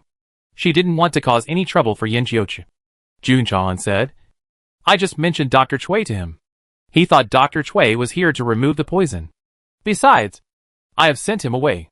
If anyone in the mansion asks, I will only say that you are Dr. Chui's maid. Actually, a medicine boy or apprentice is better. But Yuan can't disguise herself as a man with this figure? As for taking a female apprentice, it is no less low-key than a maid. When the carriage arrived near the prince's mansion, Jun Chanan said to Ing Lu, Your identity is not suitable for entering the mansion. Please wait here. Ing Lu is a dead warrior. He has the skills and aura of a dead warrior. Even if he changes his appearance, he may be exposed. Don't worry. I will protect the princess. Jun Chanan promised. He brought the person into the mansion. And he must protect the other party even if he risks his life. Yuan nodded to Ing Lu. Ing Lu then said oh, and got off the car unwillingly. The carriage drove into the prince's mansion. As Yin Huijing's most trusted confidant, Jun Chanan had a very transcendent status in the mansion. The carriage actually drove all the way into the second gate and stopped near Han Jingshu's yard. Jun Chanan had already arranged everything. And there were no servants hanging around nearby. Yuan and Old Chui entered Han Jingshu's yard smoothly. There were servants guarding here. Jun Chanan said, Dr. Chui is here to treat the crown princess. You all should leave, and don't disturb Dr. Chui. Yes. They had received news that Dr. Chui would come. So they were not surprised and left wisely. Now, there was only one maid left in Han Jingshu's room. Louis. Louis was Han Jingshu's companion. Brought from the Prime Minister's mansion. After reporting the news to the Prime Minister's mansion, she stayed by Han Jingshu's bedside. Louis. Dr. Chui is here. Jun Chanan said at the door. Louis turned around and saluted with red eyes. Dr. Chui. Her eyes fell on the fat girl behind Old Chui. She is. Jun Chanan said calmly. She is Dr. Chui's maid. Dr. Chui may have to stay in the capital for a few days to observe the condition of the crown princess. You should find a courtyard first and let Dr. Chui stay there later. Louis understood what he said. And she hurried to prepare the courtyard for Old Chui. Of course they couldn't stay. But if they didn't say that, how could they explain the strange behavior of bringing a maid to see a doctor? There was no one else in the room. And Old Suedo stopped holding it and said to Yuan, Okay. Go and get rid of the poison. Yuan put down the basket, came to the bed and sat down. Turned to Jun Chanan and said, You are not allowed to look. How do I know if you will steal my skills? Jun Chanan. Jun Chanan silently retreated to the door. Close the door. Yuan said. Jun Chanan's mouth twitched and pulled the door. Bolt! Yuan said again. Jun Chanan was speechless. He is outside. The bolt is inserted from the inside. Okay. Is it necessary to be so defensive against him? He is a swordsman, not a doctor. He can't learn. Old Suedo silently inserted the bolt. Jun Chanan. So you don't need to be on guard against him? Chapter 721 The Fierce Little Goo. Old Chui. Come and see. Yuan whispered to Old Chui while staring at Han Jingshu's face. What's wrong? Old Chui came closer. He felt something was wrong as soon as he saw Han Jingshu's face. What kind of goo did she get? Why does it look like she's been poisoned? Is she really poisoned? Both knew that Jun Chanan was a martial arts master with excellent hearing. So they kept their voices down when they spoke. Yuan said, It's a goo. I'm sure. But this goo is different from the goo we've seen before. Just like Old Chui said, it's more like poisoning. Generally, goo has its specific effects. For example, the effect of love goo is to confuse people's minds, and the effect of mute goo is to make people temporarily speechless. However, there's a saying about being poisoned by goo among the people of Nanjiao. Don't mess with people from Nanjiang. They will even poison children. You won't even know when you are poisoned. Although this is a bit exaggerated, it also illustrates a phenomenon from the side. That is, people often don't look very different after being poisoned by goo. Otherwise, if the forehead is black, the lips are purple, and the nails are black, who would not be able to tell that this person is not right or what? Yes. Old Chui took a breath of cold air weakly, rolled up her sleeves, unbuttoned her clothes, and looked at her body. At his level, he only had patience in his eyes, and no longer distinguished between men and women. After he finished the examination, he seemed to understand how the imperial physician diagnosed her. Just looking at her complexion and nails, ordinary doctors would suspect that she was poisoned. And even her pulse was very similar. But there is a very obvious difference between poisoning and being poisoned. There will be no goo lines on the body. That was when the goo worms were wandering in her body, causing blood stasis, which was reflected on her skin. This shows that the doctors in the Imperial Hospital are still quite capable. Yuan released little Goo Goo and said to her, "Can you catch her goo?" Little Goo Goo nodded. "Soon." Little Goo Goo shook his head again. The two looked at it in confusion. It fell in Yuan's palm, strangled its neck with its claws, and made a gesture of dying. What does it mean?" Old Chui was confused. Yuan said, "It wants to tell us that after the goo is caught, Han Jingshu will also die." Yuan frowned. "If a Wei is here, it will be great. He must know what kind of goo this is, and how to remove it." At this time, Yuan really missed Ah Wei. Although she could control the goo, it was not because her goo skills were so superb, but purely because she had the plug-in of Xiao Goo Goo. Old Chui frowned. "If that's the case, then there is only one way." "What way?" Yuan asked. Old Chui said seriously, "Kill the person who put the goo. When he dies, the goo he put will naturally be removed." Is there such a saying? Yuan experienced a lot of goo along the way, but because they were not as powerful as Xiao Goo Goo, they could be easily resolved. So she didn't get to the point of fighting to the death with the person who put the goo. I also heard Xiao Bing say that by accident. Old Suedo had a good relationship with Grandma, who loved to listen to him tell stories. In exchange, she would tell him some common sense about witchcraft, including the knowledge of killing witch doctors. Since Grandma said so, it must be true. But where can they find the murderer who put the goo? Yuan murmured, "The capital is so big. Where is the murderer?" Old Chui reminded, "She only has less than 5 hours. At dawn, if she doesn't kill the goo, God will be helpless." Squeak! Squeak! Little Goo Goo jumped up with his paw raised. Yuan looked at it and said, "Do you know how to find the goo?" Little Goo Goo nodded and nodded. "But how do you explain this to Jun Chang'an?" "To be honest, the goo of your crown princess must be solved by killing the murderer." "What? You don't know where the murderer is?" "It doesn't matter. I know." "How do I know?" "My little Goo Goo is very capable." "Where did the little Goo Goo come from?" "Isn't this still a trump card?" In fact, a Nanjiao holy object alone may not necessarily make people think of Yin Jiuchao's medicine. After all, Yin Jiuchao's medicine is Guho, not Xiao Goo Goo. But I can't tell why. But Yuan has a dangerous intuition. It's better not to expose Xiao Goo Goo. At this time, Yuan didn't know how correct her decision was. Xiao Goo Goo was the king of all goo. It was not until the Hades that it was discovered that it was actually the body of the Goo Emperor. However, until now, no one knows that Xiao Goo Goo is not a simple Goo Emperor. Duh! Xiao Goo Goo couldn't sit still and jumped around on the floor. Is Yuan the only one who has nothing to do these days? It is the same. It's lonely without fighting. Yuan held her forehead. Okay. I'll take you there later. Don't make a fuss.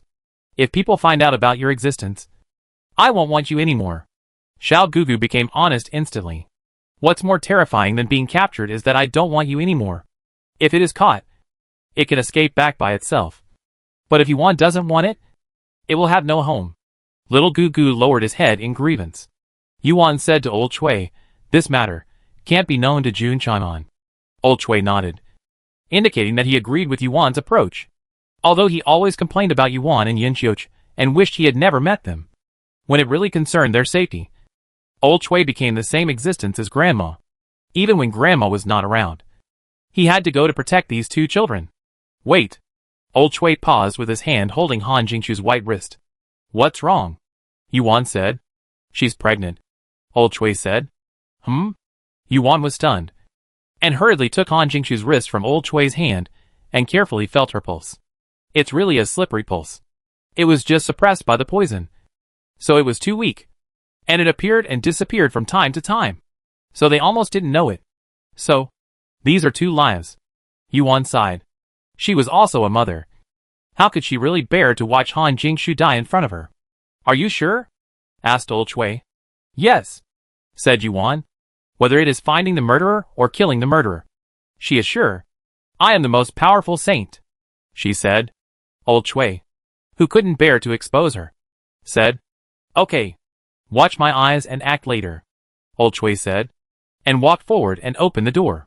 Jun Chang'an turned around, his eyes a little anxious. What's wrong? Old Chui said. The situation is complicated. She is pregnant. Jun Chang'an was stunned. Old Chui said again. So I can't detoxify her for the time being. I have to save her fetus first. I will prescribe a prescription for you. Go and get the medicine. Remember? You must go and get it yourself. I don't trust others. Also, give me an empty yard. I will rest for a while. I am afraid I will be busy tonight. This change was unexpected by everyone. No one thought that Han Jingshu was pregnant. Did Han Jingshu know it herself? According to the original plan, Yuan could leave on the spot after curing Han Jingshu, and there was no need to stay there. But at this moment, the yard used as a prop was unexpectedly put to use. Old Chui prescribed a prescription. Jun Chang'an went to get the medicine, and before leaving, he asked Louis to place Old Chui in the yard next door. Old Chui was not a criminal, so naturally there would be no guards watching him. There were only a few maids on duty in the yard, so it was not difficult to avoid the eyes and ears of these people.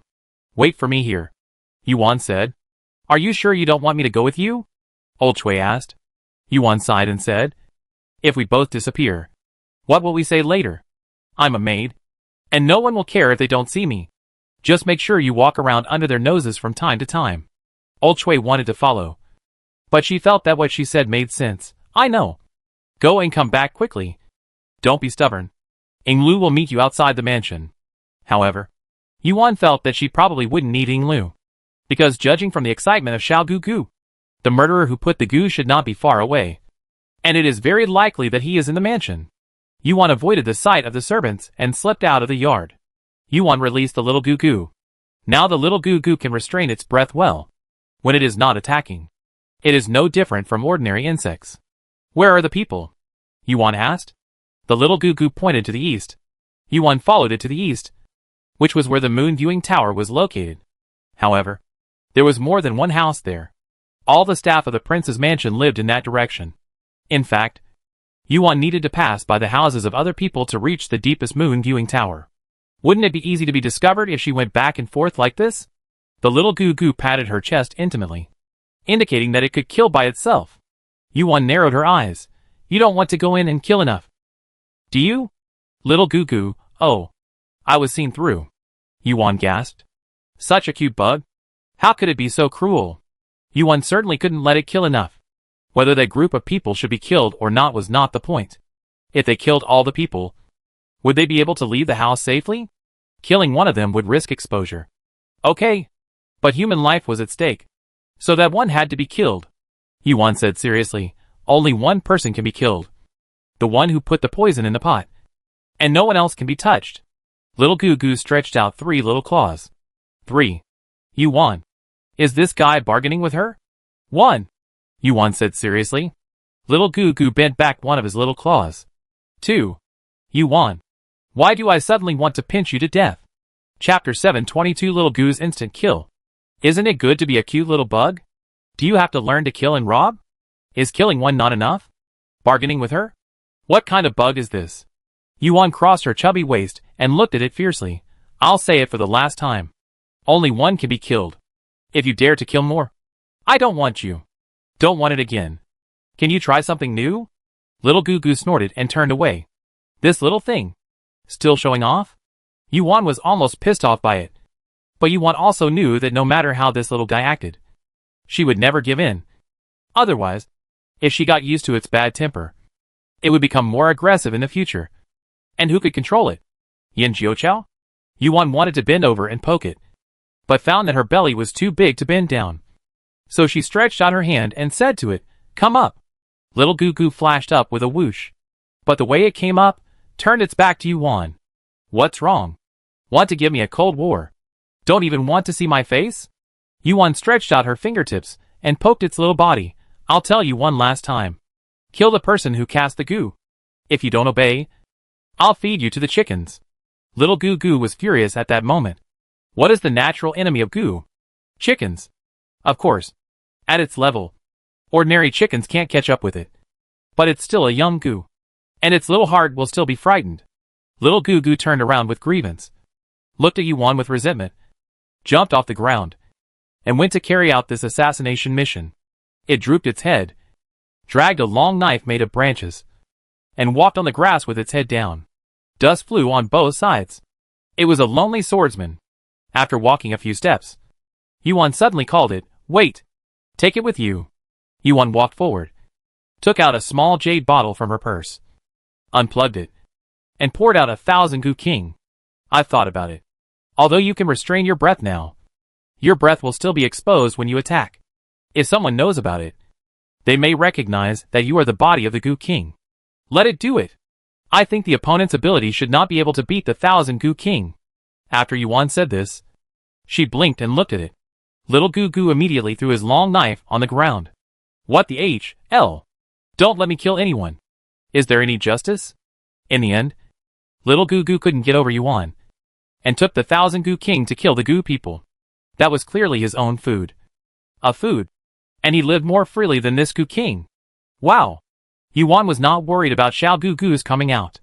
This was not the Hades city, nor the Wu clan. How could there be a master who could easily deal with 1,000 Goo King? The facts prove that Yuan made the right bet. Xiao Goo Goo found the person who cast the goo, the subordinate named Lifeng. Based on the connection between the goo worm in Han Jingshu's body and its owner, he was the one who made the goo and cast it. Like a Wei, he was a goo master who could practice martial arts. Such goo masters were too rare. So it was no wonder that Yin Huijing did not suspect him. Because even Yin Huijing knew that goo masters were all very weak. Liefeng's level is not low. He has reached the level of Gu Zun. To be honest, it is really difficult for the 1,000 Goo King to deal with him. But is the 1,000 Goo King that Yuan took out an ordinary one? That was the 1,000 Goo King that was nourished by her pure Yin blood, threatened and ravaged by Little Goo Goo, and stimulated infinite potential. Who is it? Lifeng was refining goo insects in the room, and suddenly felt a strong and familiar breath. After careful identification, it turned out to be a terrible Goo King. The breath of this Goo King was so strong that it was beyond his imagination. His eyes lit up immediately, and he didn't care about how such a powerful Goo King would suddenly come to a place like Dezhou. He put on silver silk gloves and was about to catch the Goo King. But before he could do anything, he was hit in the chest by a white light and fell to the ground. Little Goo Goo didn't use the power of the Goo King. It used speed and strength. So it didn't reveal its breath. "If you don't allow me to kill you, it's not too much to beat you. Right?" Little Goo Goo rode on his nose and pulled out 2 rows of small claws. Snap! Snap! Snap! Snap! Stormed Little Goo claws. Lifeng was beaten so hard that he had no power to fight back. He didn't understand what happened at all. What happened? Where is the Goo King? This doesn't look like the power of the Goo King. Which Goo King hits people with his claws? Is there a hole in his brain? Lifeng had never seen such a strange goo worm, and he complained in his heart. But soon, he couldn't even complain anymore, because he was beaten so hard that his eyes were full of stars and his head was dizzy. In the end, he couldn't even remember who he was. When he was finally beaten to a breath, Little Goo Goo threw the 1,000 Goo King on him. The 1,000 Goo King trembled and bit Lifeng to death, who actually couldn't survive without it. It was the 1,000 Goo King who killed him. No problem.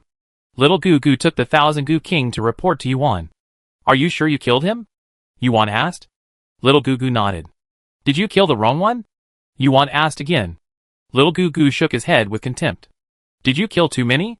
Yuan asked again. Little Goo Goo put his hands on his hips and wanted to run away. What about the trust between each other? Yuan happily picked up Little Goo Goo and rubbed his belly with her fingertips. Oh, your belly is flat. Are you hungry? Come, I'll give it to you. After Yuan said that, she generously pushed the 1,000 Goo King who had just made a great contribution in front of Little Goo Goo. This place is not like the Dark Mountain where there are goo everywhere. It is picky about food. It doesn't like to eat the 100 Goo King. And the 1,000 Goo King is not enough for it. Yuan has always been strict with its food. It only eats 3,000 Goo Kings a month. If it is hungry at other times, it can only eat the 100 Goo Kings resignedly. Otherwise it will continue to be hungry. It just ate 1,000 Goo King yesterday. It should wait for another 9 days before the next one. The 1,000 Goo King was confused. It seemed that he didn't understand why he died faster after making a contribution. What about human kindness? What about the dignity of insects? However, to Yuan's surprise, the little Goo Goo didn't eat it, but took the jade bottle and put it in. Afterwards, little Goo Goo patted the bottle, indicating that it had been given to it, and Yuan could not take it back. Get a little brother, and let it take the blame when there is trouble in the future. Since the murderer has been arrested, Yuan is ready to go and see how Han Jingshu is doing. She took little Goo Goo back and walked towards Han Jingshu's yard. But before she took 2 steps, the human skin mask on her face fell off, because she only disguised herself once. Yuan did not use the Lan family's disguise technique. The disadvantage of ordinary disguise techniques is that the mask is easy to fall off. She would never admit that she was too fat. Her cheeks were chubby, and she trembled when she walked, and the mask fell off while trembling. The tools were in the medicine box. There was nothing to stick the mask on at this time. Yuan had to press it with her hands while carefully looking around. As long as she returned to the courtyard as soon as possible, everything would be fine. But it seemed as if God was deliberately making things difficult for her today. Yan Huijing, who was sent away by Jun Chanan on the pretext of meeting by Xiaosheng, actually returned home early. She said she would listen to Jun Chanan and wait for Bai Xiaosheng all night. She couldn't wait any longer? Is it you who is unreliable? Or Jun Chanan? This is really true. Yuan gritted her teeth secretly and turned her back.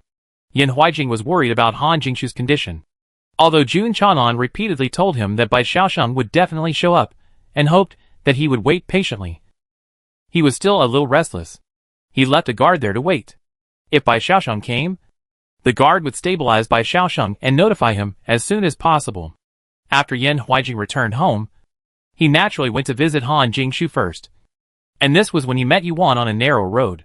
When he passed by the rockery, he saw a fat maid. Yuan did dress up as a maid when she entered the mansion. But she was not a maid in the mansion. Who are you? This dress made Yan Huijing look unfamiliar. Yuan lowered her head, holding a handful of grass she had picked up temporarily, and lowered her voice and said, I am the maid of Dr. Cui. Dr. Cui asked me to come here to pick some wild grass, saying that it would be used as medicine. Yan Huijing said, has Dr. Cui arrived? When Jun Chanan and he acted separately, he said that they had 2 plans. He went to wait for Bai Xiaosheng, and Jun Chanan went to invite Dr. Cui. Just arrived. Boiling medicine, Yuan said. During the communication process, Yuan kept her head down. If it was a year ago, she might not be able to hide it from Yan Huijing. But she is now chubby, and this figure makes Yan Huijing unable to contact Yuan no matter what. Yan Huijing had no intention of looking at the appearance of a maid, and left in a hurry. Yuan breathed a sigh of relief. Finally, she managed to get away with it. What a close call. When Yan Huijing completely disappeared at the end of the path, Yuan finally raised her head, turned around, and walked towards the courtyard of Old Cui.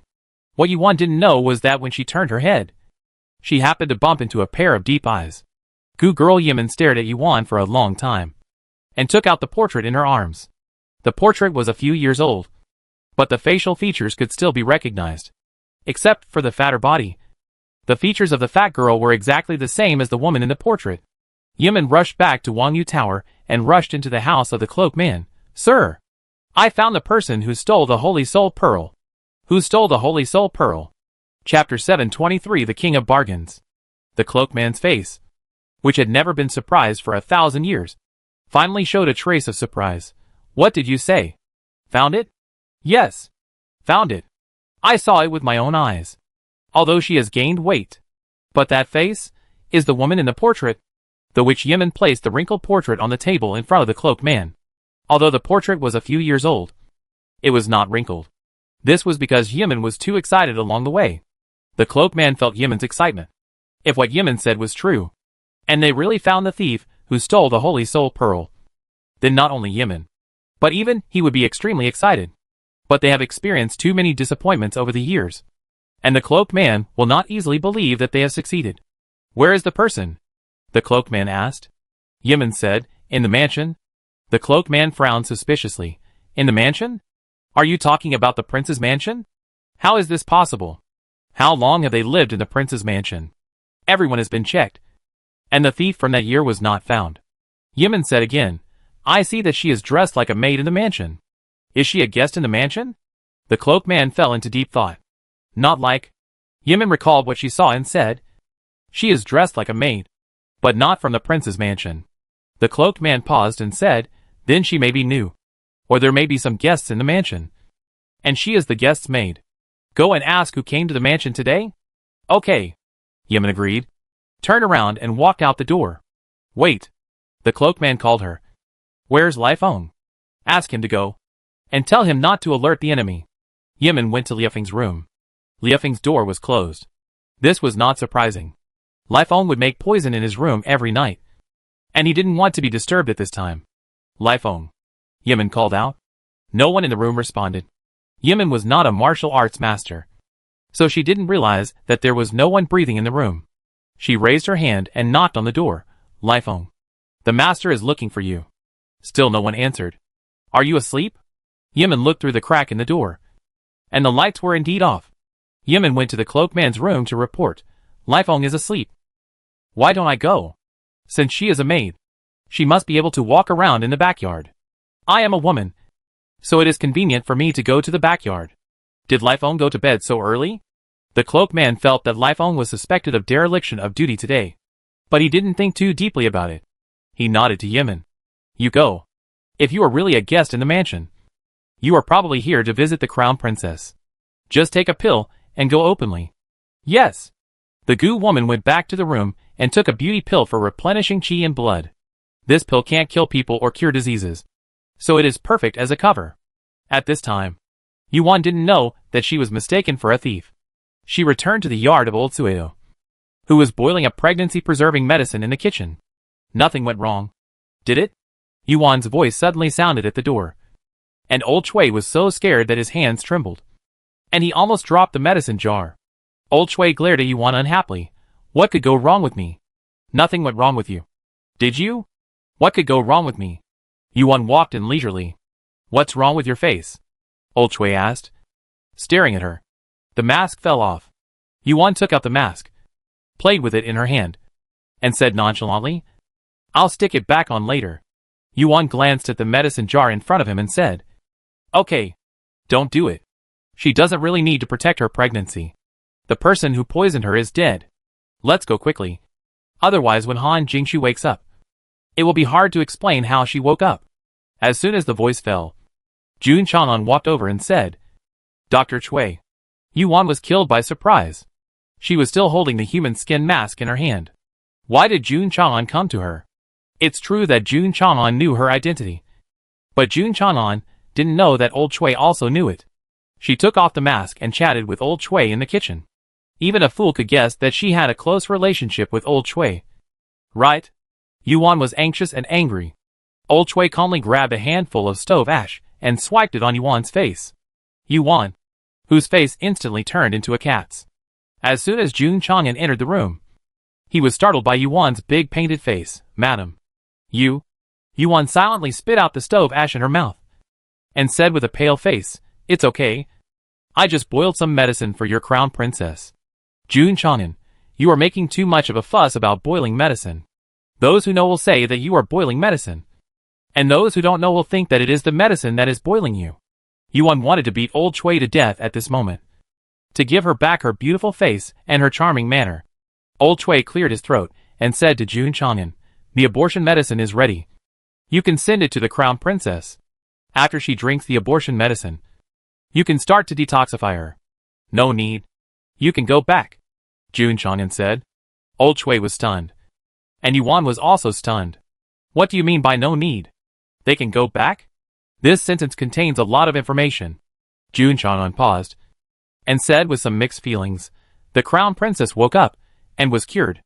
It's not surprising that she woke up. After all, the person who poisoned her was dead, and the poison in her body should have been removed. But what does the following sentence mean? Cured by someone? In Han Jingshu's room. The Gu girl was confused. She looked at Han Jingshu, who opened her eyes and looked at her, trembling with fear, and fell to the ground. What's going on? Where is the beauty pill? Why did you wake up? The Gu girl came to find the thief who stole the Holy Soul Pearl. She had just inquired about it. The mansion did invite a miracle doctor, and the miracle doctor brought a maid with him.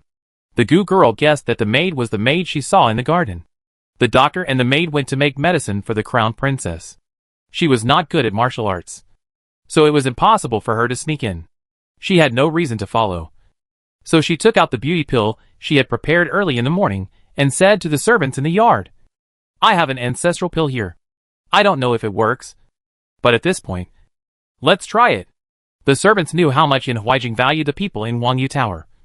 And the Gu girl had also come to treat Han Jingshu. In other words, the Gu girl was equivalent to another doctor in everyone's mind. The Gu girl delivered medicine to Han Jingshu, so naturally she couldn't be stopped. The servants politely welcomed the Gu girl in. The Gu girl stayed in the room under the guise of delivering medicine to wait for Old Chui and Yuan. But with so many servants watching, she couldn't just wait. So she fed the beauty pill to Han Jingshu. And the previous scene appeared. No one knows better than the Gu woman that this poison has no antidote. It might be possible if the gale came, but she definitely couldn't cure it. Not to mention that she didn't really try to cure it. What she fed was a beauty pill that replenishes qi and blood. When did the beauty pill have the effect of curing Gu? The Gu woman was shocked. The servants were delighted. Miss Yiman still has a way. Yes. Thanks to Miss Yiman. Didn't Garjun bring back a miracle doctor? He asked Garjun to get the medicine, and asked Sister Lui to prepare the yard. But in the end, nothing was done. We still have to rely on Miss Yiman. The Gu girl had no idea how all this happened. She had only one thought in her mind. Something bad happened. To be honest, Jun Chang'an was also very annoying. You have an ancestral elixir. Why didn't you take it out earlier?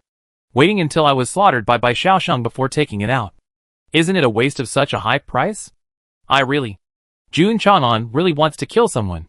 But then again, are elixirs heirlooms? How many generations have they been passed down? Are you sure they are not broken? No matter how confused he was, it was a fact that Han Jingshu woke up. He came to inform Old Chui and Yuan, or ordered them to leave. Yuan and Old Chui knew what happened. They killed the person who put the poison on Han Jingshu, and Han Jingshu's poison was cured. Someone happened to feed Han Jingshu a pill and took advantage of the situation. Yuan was unhappy. Why did she cure the disease? But someone else took advantage of it? It was agreed that the consultation fee was 10,000 taels, or gold. Now the credit has become someone else's. Doesn't it mean that 10,000 taels of gold flew away? Yuan coughed lightly. Ahem. That? If I tell you that I was the one who cured your crown princess's poison, would you believe it? Jun Chang'an glanced at Yuan indifferently. Do you think the words I am a fool are written on my face? Yuan. Fall. Chapter 724 The Truth of the Saint Clan. Yuan didn't get the 10,000 taels of gold in the end, and she and Old Chui were both sent out of the mansion by Jun Chang'an. Although Jun Chang'an was angry, it was not the fault of Yuan and Old Chui, and he would not vent his anger on them. He thoughtfully prepared 2 carriages, one to take Yuan back to the young master's mansion, and the other to take Old Chui back to Lotus Village. As a result, Old Chui's carriage was intercepted by Yuan halfway. Yuan took Old Chui back to the young master's mansion. 10,000 taels of gold flew away, and Yuan's face was black. Old Chui didn't dare to provoke her. But Old Chui didn't dare to provoke Yin Jiuchu either. Isn't that little snake-like lunatic easier to coax than a fat girl when he goes crazy? Now! Immediately. Right now. Go and prepare the antidote for Yin Jiuqiao, Yuan said fiercely, with her hands on her waist. Old Chui, did I suffer an unprovoked disaster? Did I make you get picked up by someone else? Did I not give you the 10,000 taels of gold? Old Chui's mouth twitched. He must have been crazy to want to protect these two kids. These two guys were obviously more annoying than each other. What he really wanted to protect was his own heart. He seriously suspected that one day, in the future, he would not die of old age or illness, but be angered to death by this young couple. Not a match, old Chui said unhappily. Why can't you make it? My father has found all the herbs you need. The medicine guides are all there. You want the saint's blood? Take it. Yuan stretched out her finger generously. Then, thinking of something, she rolled up her sleeves again. Finger blood or venous blood. Take whatever you want. What vein? Tendon vein? Why would I take blood from your tendons? Not to mention that your blood is useless. Even if it is useful, it won't take a whole jar. No. What blood collection? It's obviously bloodletting. This girl always says weird things from time to time. And even I am misled by her. Old Chui finally held back and didn't tell Yuan the truth. He was afraid that if he told her, this girl would be so angry that she would give birth on the spot. It's not even the due date yet. And he doesn't want the little Saint King to give birth prematurely. He said seriously, actually, it's Yan Jiuchao who is inconvenient. Why is he inconvenient? Yuan asked with her eyes wide open. Old Chui cleared his throat. Doesn't he have those days every month? You know that? Yuan seemed to have an epiphany. Does he have to wait until that is over before he can take medicine?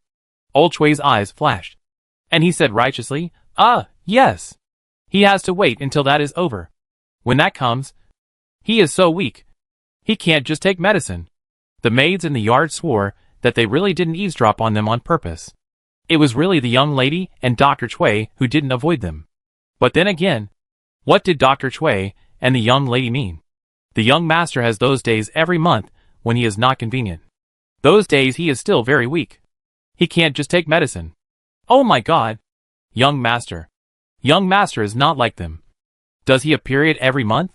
How is this possible? Young master is a man. But Dr. Chui and Madam Young Master both said so. It should not be false. Yuan looked up at the sky. He has period every month. So he should be uncomfortable tonight. Right? Young master not only has period, but also has period. After hearing this, the maids have determined that Yan Jiuchao is a person who has relatives every month. On the first day of Yan Jiuchao's court session, he had a lot of things to deal with, mainly listening to the minister's praises on himself in various ways, from appearance to temperament, from clothing to soul. The minister said very well, without repeating. He was quite satisfied. As a result, when he entered the yard, he felt that there was something wrong with the atmosphere. The servants looked at him with eyes that seemed full of love and sympathy. Yan Jiuchao frowned. There was some unfinished water on the stone table. He was a little thirsty, so he picked it up and was about to drink it. But suddenly, a maid came over quickly. Master, you can't drink cold water? Here comes that. Drinking cold water will give you a stomachache. Yan Jiuchao glanced at her strangely. The maids were most afraid of the master, but they were absolutely loyal to him. For the master's health, they would take the risk of being driven out of the house and take good care of him. Can't you drink cold water in autumn? Yan Jiuchao looked at the sky strangely. The maid took advantage of his distraction, risking her life to snatch his cup, and decisively stuffed him with a bowl of steaming brown sugar water. Warm the uterus and relieve pain. Drink it. Drink it. Drink it. Yan Jiuchao. Yuan was upset about the loss of 10,000 taels of gold, and secretly swore to herself, while holding the pillow, that she would find a chance to earn back the 10,000 taels of gold. What she didn't know was that although she didn't get the gold, she escaped a disaster by accident. You know, the masters of the Saint clan are not so easy to deal with. Lai Feng is just a small minion, and the strength of the cloaked man is really unfathomable. At that time, the Gu girl went to Han Jingchu's house. Her original intention was to wait for Yuan to show up and confirm in person whether Yuan was the hateful woman who had harmed the Saint clan, stolen the Holy Soul Pearl, and shaved all the masters of the clan. Unfortunately, Han Jingchu woke up, so Jun Chanan did not let Yuan and the others come over, and sent them out of the house directly. The Gu woman wanted to find out the news about the master and servant, but Jun Chanan would not tell them. Although the servants knew that the other party's surname was Chui. He was a miracle doctor, and the fat girl was his maid. They knew nothing else. The clues were completely interrupted here. The Holy Soul Pearl is the treasure of the Saint clan. The cultivation of the Saint clan masters depends on it, After losing it, the masters of the Saint clan have a gap. If a powerful race does not have descendants who can take over, then this race will not be far from decline. This is why they must find the Holy Soul Pearl back. And of course, they must also avenge the theft, shaving, of the treasure, hair, back then. Chapter 725 The Power of the Holy Soul Orb. However, the most urgent thing at the moment is not to find the Holy Soul Orb and the thief. After all, this matter has been delayed for so many years. It doesn't matter if we wait for a day or two. The most urgent thing is how to fool Han Jingshu. Although Han Jingshu denied it, the cloaked man was sure that his conversation with Lai Feng was overheard by Han Jingshu. After entering the mansion for so long, he has some observation and understanding of Han Jingshu. This is not a brainless woman. She may not know what the Holy Soul Orb is, but she can definitely guess that they are foreigners, and they have other purposes for entering the prince's mansion. The Holy Soul Orb and the thief are one of them. Another important reason is that even the Gu girl Yimin doesn't know. Where is Lai Feng? Go and wake him up, and ask him to go to the Crown Princess's courtyard to check the Crown Princess's situation. If necessary. The cloaked man made a cruel gesture. If necessary, kill Han Jingshu again. The Gu girl went to call Lai Feng. Knock. Knock. Knock. She knocked on the door, but there was no response from Lai Feng's room. Didn't he hear it? Can a master sleep so soundly? Or did Lai Feng not want to pay attention to her? The status of the Gu girl beside the cloaked man was indeed not as noble as Lai Feng's. Thinking of this, the Gu girl felt quite disgusted. What was she showing off? She was just a little more skilled than her, in terms of the ability to raise Gu. Who lost to whom? The Gu girl knocked on the door rudely and said unhappily, "Get up. I'm not looking for you. It's the adults." However, she was still answered by a dead silence. It was at this time that the Gu girl realized that something was wrong. Lai Feng looked down on her, but he would never be disrespectful to the adults. She moved the adults out. With Lai Feng's temperament, he would have served the adults long ago. The door was locked from the inside, but the window could be opened from the outside. The Gu girl went around to the window, opened the window and took a look, and was stunned. The room was dimly lit, but the moonlight and the pearl light of the lanterns in the corridor penetrated into the room and fell on the cold body on the ground. Yes, the Gu girl was absolutely sure that Lai Feng was already a corpse. "Sir, Lai Feng is dead," the Gu girl reported to the cloaked man. The cloaked man waved his robe and came to Lai Feng's room with murderous intent. The Gu girl held the light, and the two looked at Lai Feng's body carefully. He was bitten to death by a Gu worm. The Gu girl pointed to a small red swelling on Lai Feng's neck and said, she was a Gu girl, so she could naturally tell which wounds were bitten by ordinary insects, and which were bitten by Gu worms. But even though he was killed by a poisonous insect, how can we explain the wounds on Lai Feng's face? He was beaten like a pig. It didn't look like a punch, nor like a slap from a human. Those tiny claw marks looked like a slap from a poisonous insect. But this is too weird, isn't it? Can you imagine a poisonous insect the size of a fingernail, riding on the nose of a grown man, slapping him in the face? I can't bear to look at it. What kind of insect is so violent? Moreover, judging from the swelling and congestion on Lai Feng's face, he was beaten into a pig's head first, and then bitten to death by the poisonous insect.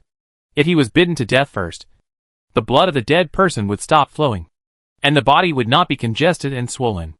There were no signs of fighting in the room, which meant that Lai Feng was lying there getting beaten without fighting back. Of course, it wasn't that he didn't want to fight back, but that he couldn't fight back. You have to know that Lai Feng is the Gu master.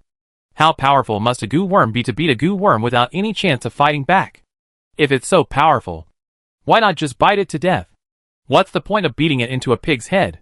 Besides, there's no need to bite it after it's beaten like this. Lai Feng can die on his own. Why bother biting it? What kind of indecent bug is this?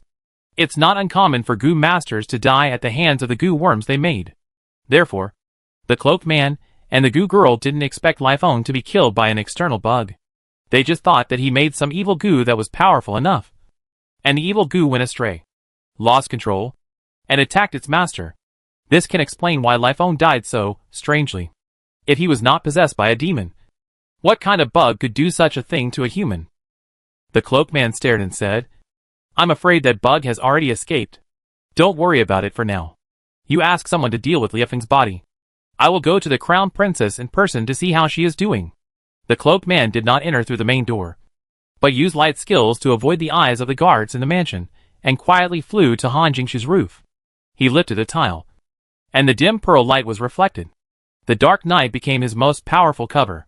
He could see the brightly lit house, but the people in the house could not see him, who was immersed in the night.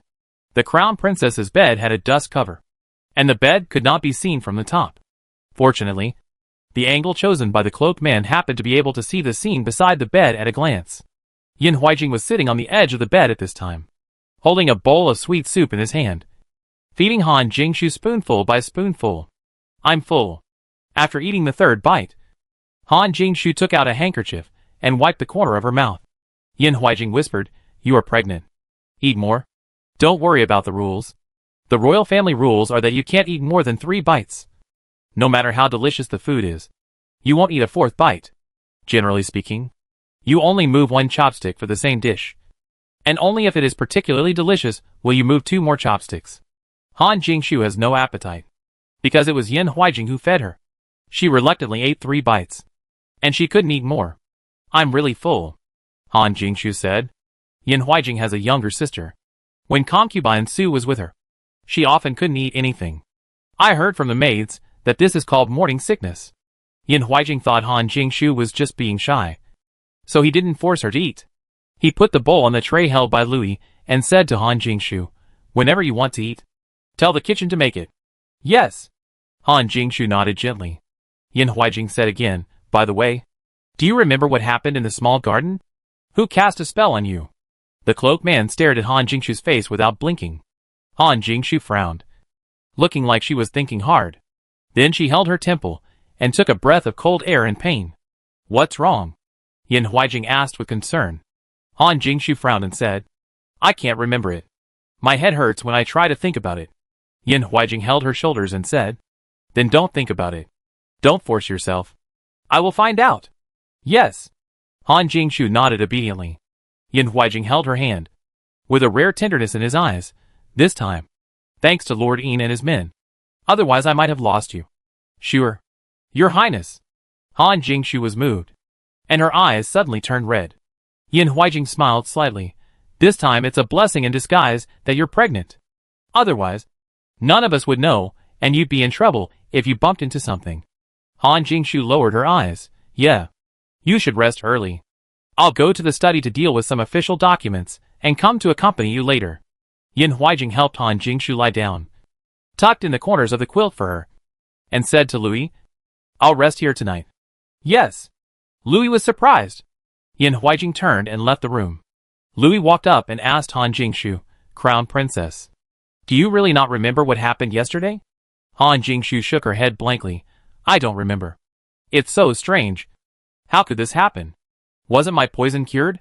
Why can't I remember what happened yesterday at all?" Louis said, "Forget it. Since His Royal Highness the Crown Prince said that he would thoroughly investigate the murderer, then you should not worry, and take care of your baby." Han Jingshu touched her belly inside. "I originally planned to give him a surprise, but the doctor told me in advance. But His Royal Highness the Crown Prince is also very happy." Louis said, "You don't understand." Han Jingshu didn't want to continue this topic. "I want to eat osmanthus cake. Don't put too much sugar. You asked the kitchen to make it." "Okay." Louis went happily. Han Jingshu looked at the top of the tent and sighed quietly. What happened yesterday? The cloaked man never missed Han Jingshu's expression from beginning to end. He felt that Han Jingshu was not acting. Although Han Jingshu did not dare to speak to Yin Huijing, the maid she brought from her mother's home could always talk to her. She also told the maid that she did not remember. So she must really not remember. Moreover, the premise of Han Jingshu's acting was that she discovered herself. Yin Huijing knew martial arts, and even he did not notice her existence. How could Han Jingshu notice it? After all kinds of analysis, the cloaked man boldly guessed that it was the side effects of the poison in Han Jingshu's body that caused Han Jingshu to lose her memory of what happened that day. This is not a bad thing. On the contrary, it is a great thing. Before their goal is achieved, the prince's mansion is the best place for protection. He does not want to cause both sides to lose unless it is absolutely necessary.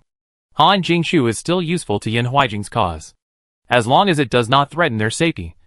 Han Jingshu's existence is beneficial to both sides. The cloaked man observed for a while, and confirmed that Han Jingshu was still normal. He then put the tiles back, and returned to the moon viewing tower. What the cloaked man didn't know was that as soon as he left, Han Jingshu looked at a bronze mirror opposite the dressing table. Han Jingshu was a woman who loved beauty. Of course, she had the capital to love beauty. She was beautiful and graceful, far better than the celebrities in Beijing. She loved to look in the mirror. In addition to the bronze mirror on the dressing table, there were 2 other decorative bronze mirrors in the room, and one of the bronze mirrors happened to reflect the scene on the roof. Han Jingshu did not notice that someone was coming. She saw someone coming with her own eyes. Of course, she didn't see the other person's appearance clearly. She only saw that the tiles on the roof were uncovered. But this was enough for her to guess which group of people were watching her. Now, after making sure that the other party had left, Han Jingshu took out a small porcelain bottle from under the bed, which contained the pills that the goo woman had fed into her mouth. She did not swallow it. She had woken up long before the goo woman entered the room. But the goo woman just happened to come. She wanted to see what the goo woman was going to do, so she pretended to be unconscious. But when the goo woman fed her something, she did not dare to pretend to sleep anymore. Louis came in with the osmanthus cake, Crown Princess. The osmanthus cake is ready. Han Jingshu stuffed the pills into the quilt and said to her, I feel a little uncomfortable in my stomach. Go and find Dr. Zhang. Dr. Zhang is a close friend of Prime Minister Han, and someone she can trust. Do you need to report to His Royal Highness the Crown Prince? He is handling official business. Don't disturb him. He will come over later. And I will tell him. Oh! Louis went without hesitation. Dr. Zhang came very quickly. Han Jingshu dismissed the people in the room and handed him the pill. Dr. Zhang, please help me see what this medicine is. After examining the pill, Dr. Zhang said, it is a beauty pill that replenishes qi and blood. It is mainly made of fish maw, red dates, and yam. Is it not poisonous? Han Jingshu asked. Dr. Zhang said, no. Pregnant women can eat it. But the crown princess is not weak in qi and blood, so she doesn't need to eat this. This is very strange. She thought the goo woman came to silence her, and what she fed her must be poison. Even if it was not poison, it was a chronic medicine that could cause physical damage. But as Dr. Zhang said, this beauty pill is no different from a bowl of red date porridge. So why did the goo woman give herself this? Han Jingshu couldn't figure it out. And Yuan, who was far away in the young master's mansion, couldn't figure it out either. She couldn't understand why her 10,000 taels of gold were gone just like that. Who the hell picked up her leak? Yuan held her belly and tossed and turned on the bed. Yin Xiuxi was dizzy and stuck out his tongue. Suddenly, there was a thumping sound on the floor. Yuan stopped moving. She looked at the beads on the floor, and then at the amulet she was wearing around her neck. She took off the amulet. The beads fell off. This amulet was a gift from Jiang the day before the wedding, and it contained a bead. Concubine Yun's grandmother had saved money and given Jiang a bead. Yuan thought that this must be Concubine Yun's bead. Yuan released Little Goo Goo. Little Goo Goo thought it was a big deal and looked at Yuan with wide eyes. Yuan pointed at the bead on the ground and said, pick it up. Little Goo Goo was stunned. Why did he wake him up in the middle of the night just to ask him to pick up a broken bead on the ground? Little Goo Goo certainly wouldn't pick it up by himself. He released his new little brother and said arrogantly, go! Pick up the bead. Thousand Goo King didn't dare to be tough, and obediently jumped to the ground and carried the fingernail-sized bead up. Yuan didn't care who picked it up. She took the bead in her hand. She had never paid much attention to this bead before, but today she was bored and looked at it a little more. Grandma Yunfei has been frugal for half her life, and she only saved up this bead? Grandma Yunfei must have been deceived. This bead looks so ordinary, and there are better ones on the street. Yuan hadn't finished her words when she felt something pinch her finger. It hurts. Yuan thought it was her illusion, and then she saw blood on her fingertips. Yuan was stunned. What's going on? In this day and age, do beads bite people? Bead, humph! I'll let you look down on me. Chapter 726 excited Yin Xiuxi. There was not much blood on the fingertips. Just a small blood bead. But even so, it was enough to make Yuan wonder. Is it really not my illusion? Was I bitten by a bead and bled? In fact, Yuan was not sure at this time whether it was a bite. The slight pinching pain at that time had faded. Just like when a person touches something extremely hot. The first feeling may not be hot, but ice. The first perception of the human body is sometimes inaccurate. Yuan never believed that a bead would bite people. So maybe she touched something bumpy? Yuan took the bead in her hand and touched it over and over again. No. It was very smooth. Or, there's a goo hidden in it. No. She has been wearing it on her body. If there is a goo, she and Xiao Goo would have sensed it long ago. Yuan looked at the Thousand Goo King next to her. Did you bite me? The Thousand Goo King's insect feet exploded. It's not the one to blame for this. When little Goo saw that the bead had hurt Yuan, he angrily took the bead and threw it to the ground with a thud. Then he kicked the bead left and right, making it roll all over the room. Yes, Yuan thought it was being kicked around by little Goo, but after observing for a while, Yuan felt that it was not the case, because little Goo's feet didn't kick the bead several times, but the bead was still rolling. Was it being chased and rolled? In addition to biting people, it can also roll away by itself? Hey! Little Goo kicked the bead with a violent flying kick, hitting it right in the middle and kicking it into the air. The bead hit the wall and bounced back. But this time, it didn't bounce back in front of Xiao Goo, but bounced back into Yuan's hand. Yuan just took the handkerchief and tried to wipe the drop of blood on her fingertips. But the bead flew over and wiped through her fingertips, wiping away the drop of blood. Yuan, however, at this moment, Yuan seemed to notice something, picked up the bead that fell on the bed, and saw that the ordinary bead actually glowed slightly. Yuan had only seen Saint Maiden stones that could suddenly glow. Could it be that this thing looked like a bead, but was actually a Saint Maiden stone? Yuan sank into her dantian, she thought, and suddenly released a strong Saint Clan aura. She thought blue. The bead did not change color. Green. The bead still did not change color. No. As the most powerful saint in Hades, she has mastered the control of the Saint Stone to perfection. She can make any color she wants, even the golden color that has never been recorded in books. It doesn't make sense that only the bead in front of her has no reaction. It's not the Saint Stone? Then why are you shining? The bead emits a clear light, not as bright as the night pearl. Yuan doesn't think it is actually a night pearl. The night pearl can always glow, but it suddenly lit up, just after wiping off her own blood? Could this be a night shining pearl lit with blood? Then, something even more incredible happened. When the bead was shining, the baby in Yuan's belly moved. She seemed to be able to feel the baby's excitement. Do you like this bead? Yuan asked, looking down at her bulging belly. No. I have worn this bead for a year, and I haven't seen it get excited. Could it be that it has to glow? After a while, the bead's light disappeared. The belly didn't move either. I can't tell why, but Yuan felt that the baby was a little depressed. Yuan shook the bead. Bright. The bead was not bright. Yuan threw the bead to Xiao Goo. Kick it. It might have been kicked bright by Xiao Goo. Little Goo was very happy, and kicked the bead hard after taking it. The bead just didn't light up. Does it really take blood? Yuan looked at the healed fingertips. Just now, a drop of blood made it light up for a short while. If it keeps lighting up, how much blood will she waste? Yuan hadn't spent so much money. After thinking about it, she called Pingerin. On the other side of the prince's mansion, the cloaked man had returned to his room in Wangyu Tower. Liefeng's death still had some impact on him, but it was not too big. He still had people to use, but not all of them followed him into the prince's mansion. Gunu knocked on the door. Sir, come in, the cloaked man said. Gunu came in with a bowl of ginseng soup. This was the cloaked man's health habit. He would drink a bowl of ginseng soup every day. In the past, this was Liefeng's job. Now that Liefeng was gone, Gunu took the job over spontaneously. The cloaked man said nothing, but took a sip of the ginseng soup. The Goo girl asked, My lord, is the crown princess dead? The cloaked man said, No, she doesn't remember what happened yesterday. Let's let her go for now.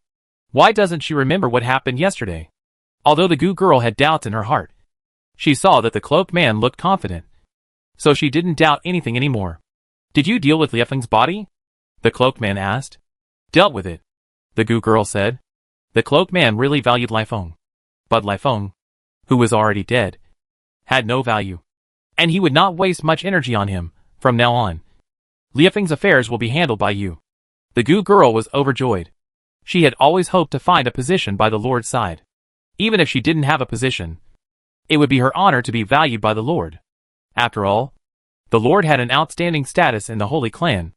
With his blessing, her life in the Holy Clan would be much better in the future. She looked at the cloaked man and asked, "Sir, what should we do next? Should we continue to look for the whereabouts of the thief?" The cloaked man finished drinking the ginseng soup in the bowl, and then said, "The whereabouts of the thief is certainly important. But more important is the Holy Soul Pearl. We must find a way to get the Holy Soul Pearl back. The Holy Soul Pearl is too important to the Holy Clan. It is not an exaggeration to say that it is the holy object of the Holy Clan. Unlike the holy objects of Nanzhao, the holy objects of Nanzhao are just a belief and a symbol of power. Whether it is in Nanzhao or not does not affect Nanzhao. As long as the people believe that it is still there, it will be fine.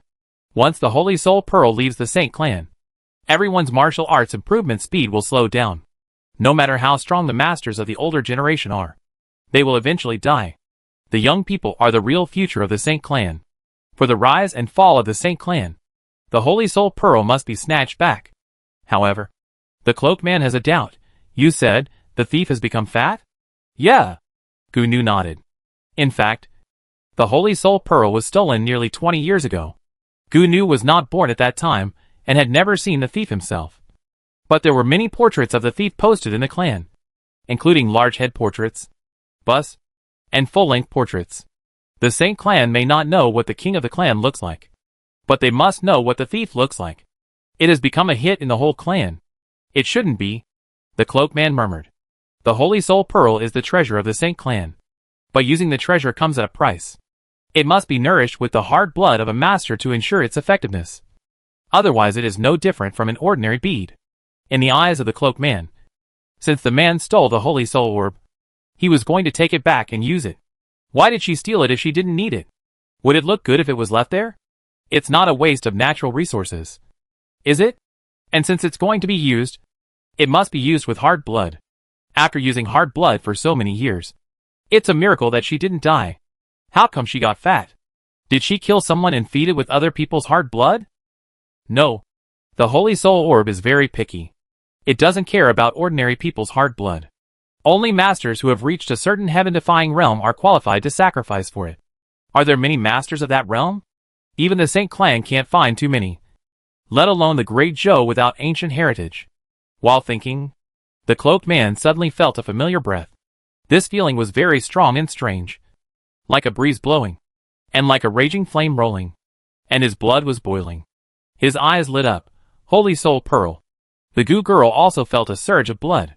When she was born, the Holy Soul Pearl was no longer in the clan. This was the first time she had such a reaction. Is this the power of the Holy Soul Pearl? The cloaked man said excitedly. Someone is sacrificing the Holy Soul Pearl. That witch. It's that witch who is sacrificing the Holy Soul Pearl. Is this okay? Pinger asked. Yuan looked at the bowl of blood she handed over and hummed. It should be okay. Put it here first. When I finish this bowl, I will use it. Pinger put the bowl on the table. In front of Yuan was a bowl of chicken blood and a glowing bead. Whenever the bead was not glowing, Yuan would dip a drop of chicken blood with chopsticks to feed it. Yuan was not afraid of running out of chicken blood. After all, she still had duck blood, goose blood, and fish blood. Even if these were gone, didn't she still have pig blood? There was plenty of blood to feed it, so it was always full. Chapter 727-01 enters the palace. The cruel ninth brother. In human blood, no. To be exact, the Holy Soul Pearl that only drinks the blood of masters was forced to drink chicken blood for a night. It can be said to be a very miserable pearl. For most fetuses, they will not be awake for too long. After feeling that the baby in her belly had stopped moving, Yuan was too lazy to fiddle with this blood-drinking pearl. Yuan put down her chopsticks, picked up the round little bead, and said in great confusion, "Why don't you like anything else? Why do you have to like drinking blood or chicken blood?" Holy Soul Bead. The full moon night is here, and Yin Jiuchao's Changsheng Ju has lost its effect again. The top master has become an ordinary guy. But this is not the most annoying thing. The most annoying thing is that the Changsheng Ju itself is invalid, and it actually invalidates all other skills. You know, Yin Jiuchao has possessed the skills of countless masters since he devoured the soul Rakshasa. I thought that the full moon night would come, and the Changsheng Ju would be gone. But there are other skills to rely on. Now it's good. All of them have been destroyed by the Changsheng-ju. So domineering? Why didn't I see you being so awesome when dealing with Soul Rakshasa? However, does this mean that Changsheng-ju is actually more powerful than all the techniques, including soul-stealing technique? Otherwise, how could it kill itself and kill them at the same time? It killed not just one technique, but dozens or even hundreds of techniques. It was at this moment that Yin Jiuchao suddenly realized that the 9th level might not be the highest level of Changsheng-ju. After breaking through the 9th level in Hades, Yin Jiuchao no longer spent too much time on the practice of Changsheng-ju. Now, he felt that after his special day was over, it was necessary to study Changsheng-ju carefully. Young master, the soup is ready. A maid reported softly outside the door and walked in with a bowl of brown sugar water. Yin Jiuchao looked at the brown sugar water in front of him and frowned. Is it popular to drink sugar water in the mansion recently? Why is it sent to his room 3 times a day? Yin Jiuchao finally drank the bowl of steaming hot brown sugar water. After drinking it, the maid looked at him expectantly. Master, is it warm? What do you mean warm? Yin Jiuchao asked. Stomach. Is your stomach warm? The maid looked at his stomach and said, after drinking something hot, the stomach is of course warm. What kind of idiotic question is this? Yin Jiuchao hummed lightly. The maid covered her mouth and smiled. She knew that brown sugar water was the warmest in the palace. The maid smiled and went out with the empty bowl. Looking at her leaving back, Yin Jiuchao said that he suddenly wanted to kill someone. What was going on? Although Yin Jiuchao did not grow up in a complete family, he had a very good habit. That is, he would take care of his family before going to bed. He first went to the courtyard of King Yen, let King Yen enjoy some time with his son, and then went to see Xiao Taigan and San Xiaodin. He waited until the children fell asleep before returning to his and Yuan's room. Yuan was tired from playing with beads and fell asleep on the chaise longue. Yin Jiuchao carried her to the bed. But as soon as he exerted force, he stopped. He gritted his teeth. You all won. You should lose weight. Although Yin Jiuchao has lost his power in the past few days, it does not affect his troubles with the court officials. After all, there is no need to fight in court. Right? When the ministers heard that this little lunatic was on time again, they all collapsed. Yin Jiuchao had nothing else to do in the past 2 days, so he asked people to praise him in various ways. And he could not bring the same praises twice. If he did it again, he would say, you are still a minister, but you don't have any knowledge. Did you buy your position with money? The ministers cried. No matter how much knowledge you have, there are about 100 ministers who praise you 1 sentence each, and praise you 30 or 50 times. Who has any knowledge left in their stomach? Yin Jiuchao came early. Earlier than anyone else. Those who don't know him think he is a wise ruler. But this guy came so early, just blocking the palace gate to listen to people praise him for being handsome, arrogant, and awesome. The ministers once again saw the extremely cool sedan chair, and Yin Jiuchao sitting sideways on it in the posture of Dongfeng Booby. The ministers collectively wailed in their hearts. Oh! Heaven! Oh! Earth! Take this monster away. They really can't stand it. However, the ministers really misunderstood Yin Jiuchao this time. Yin Jiuchao was definitely not here to listen to their praises today. He was here to do business. But Yuan slept until dawn, and when she opened her eyes, she found that Yin Jiuchao was gone. She always knew that Yin Jiuchao had the habit of getting up early, and she had never seen Yin Jiuchao get up later than her.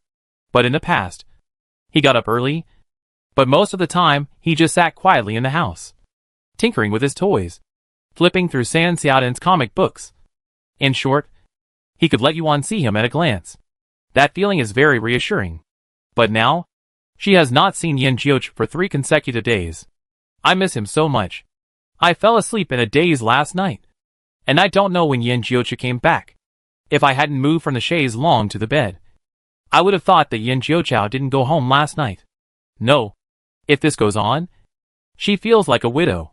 Tonight, she must hold on until Yin Jiuchao comes back. What Yuan didn't know was that although she always fell asleep in a daze, every night she slept soundly in someone's arms. After breakfast, someone came to the mansion and summoned Yuan to the palace. Yuan had been back in the capital for a few days. It was reasonable to go to pay respects to the emperor and empress. But firstly, she was pregnant, and it was inconvenient for her to travel. Second, the emperor was lying on the sickbed most of the time, and the empress took care of him and had no time to split her time. So she silently exempted Yuan from paying respects. But today, someone came to the palace. Is it Eunuch Wang who is beside His Majesty?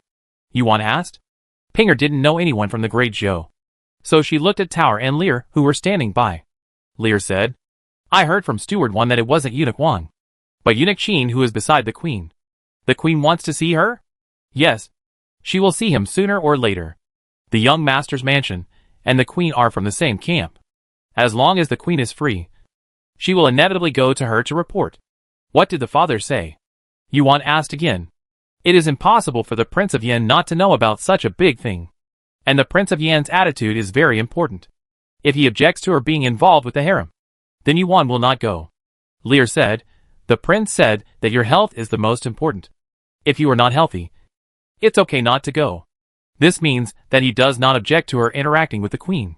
Yuan knows that the Prince of Yan loves her. But no matter what, she is now a royal family lady, and she still has to attend the social events. As for her health, she is really fine. Yuan nodded. Bring the wedding clothes. I'll go to see the Queen. Eunuch Qin's original words were, Your Majesty. You haven't seen the princess and the children for a long time, and you miss them. This probably means that the 3 little eggs have to go to the palace with her. And Xiao Taidan is in the mansion. The 4 of them live and eat together. If they take them without Xiao Taidan must feel lonely. The young master's mansion is Xiao Tiedan's home. She doesn't want Xiao Taidan to feel like an outsider. And she doesn't want him to feel like he's living under someone else's roof. So, she asked Xiao Taidan to prepare and go to the palace with her. She is not worried that the Queen or the palace people will favor one over the other when there are several children together. You know, Xiao Tiedan's current status is no worse than that of a prince. He is the son of the Nandao princess, and he has the blood of the God General Mansion and the Nanzhao royal family. Let's go! Yuan took Xiao Tiedan's hand and got on the carriage. The 3 Xiaodans had seen the Queen, and Yuan was very sure that they still remembered the Queen. Xiao Taidan had never been to the palace, so Yuan couldn't help but give him more instructions. Don't be nervous later. I will tell you who to call. Have you learned how to perform etiquette with the nanny these days? I have learned it, Xiao Taidan said. He exuded a confidence that only existed when he was with Yuan, as if he was fearless when his sister was by his side. Yuan smiled with relief. Our little Taidan has grown up and become sensible, even if he grew up in the countryside. So what? He has noble blood in his bones. One day, the dormant young lion will wake up. Yuan felt that Xiao Taidan had more and more aura that made her look at him with new eyes. Mother! Uncle! We are at the palace. Xiaobao was the first to jump off the carriage. Dabao and Erbao also jumped down. The 3 of them ran inside. The guards at the city gate were shocked to see the 3 little black kids. Where did they come from? How did they break into the palace? Stop them! Damn! I didn't stop them. What kind of kids are they? How did they get away so quickly? In the blink of an eye, it was as if they slipped through fingers. Ah! Princess! A guard recognized Yuan. The guard bowed to Yuan, and the others turned around and bowed respectfully when they heard him call her princess. Stand up, Yuan said. Thank you, princess. Several people responded in unison. Then, the guard saw the little boy held by Yuan's hand. The child was about 7 or 8 years old. His eyebrows and eyes were similar to those of the princess. He had delicate features and cold eyebrows. He was very well behaved when standing next to the princess. The look in his eyes when he looked at the princess was also very cute. However, when the other party looked at them, his eyes were not so gentle. Even Yuan didn't notice that Xiao Tiedan's eyes had changed. He was no longer the silly boy running around the hillside. The calmness between his eyebrows made people feel that he was a little stranger. Only in Lianhua village. Only when facing his own family. Xiao Taidan is Xiao Taidan. And when he arrived at the strange palace of Bo Yun, he was Helian Ting who could not embarrass his sister and his father and mother. Why are you all standing there like an idiot? Why don't you meet the little prince of Nanzhao? Eunuch Qin, who got off another carriage, said arrogantly. Yes, they had heard about the princess's background. She was not a village girl from Lotus Village, but a little princess of Nanzhao. She also had a brother from the same mother. The little boy in front of them turned out to be her brother. No wonder they looked a bit like him. Everyone hurriedly saluted Xiao Taidan. Xiao Taidan looked up at Yuan. and his eyes became as clear as spring water again. Yuan nodded at him encouragingly. Xiao Taidian held his sister's hand tightly, looked at the guard in front of him, and said in a neither humble nor arrogant manner, "Stand up." It would be a lie to say that he was not nervous. After all, he had never been saluted by, or so many people. But it was not that he was too nervous. He cared more about whether he performed well, and whether his sister was satisfied. Tinger did a good job. Yuan smiled and touched his little head. In front of outsiders, she certainly wouldn't call him Little Taidian, thinking of the fact that the old lady still called her grandfather Nyodon. Yuan couldn't help but think that in a few years, when her brother became successful, people would still call him Taidian. You're back. That scene is so beautiful that I can't bear to look at it directly. On the way to Fengqi Palace, Xiao Taidian talked about naming the baby, sister. Is it a brother or a sister? Yuan said, neither a brother nor a sister. Ah! What kind of monster is that? Xiao Taidian was completely confused.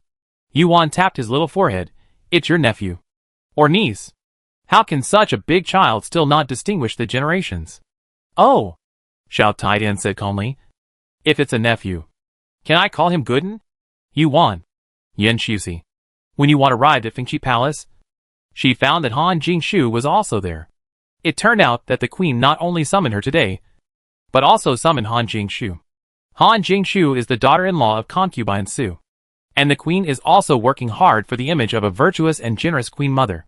Han Jingshu wore the auspicious dress of the crown princess, and Yuan wore the auspicious dress of the regent's wife. In terms of rank, both of them were first-rank concubines, but in terms of power and status, the crown prince, who was sidelined, was far inferior to the regent, who held real power. Han Jingshu also saw Yuan and Xiao Taidian. No one told her that Yuan would enter the palace today, and no one told her who the little boy next to Yuan was. However, she was smarter than the guards at the gate, and guessed the other party's identity as soon as she thought about it. Han Jingshu stepped forward and bowed slightly to Yuan. Princess.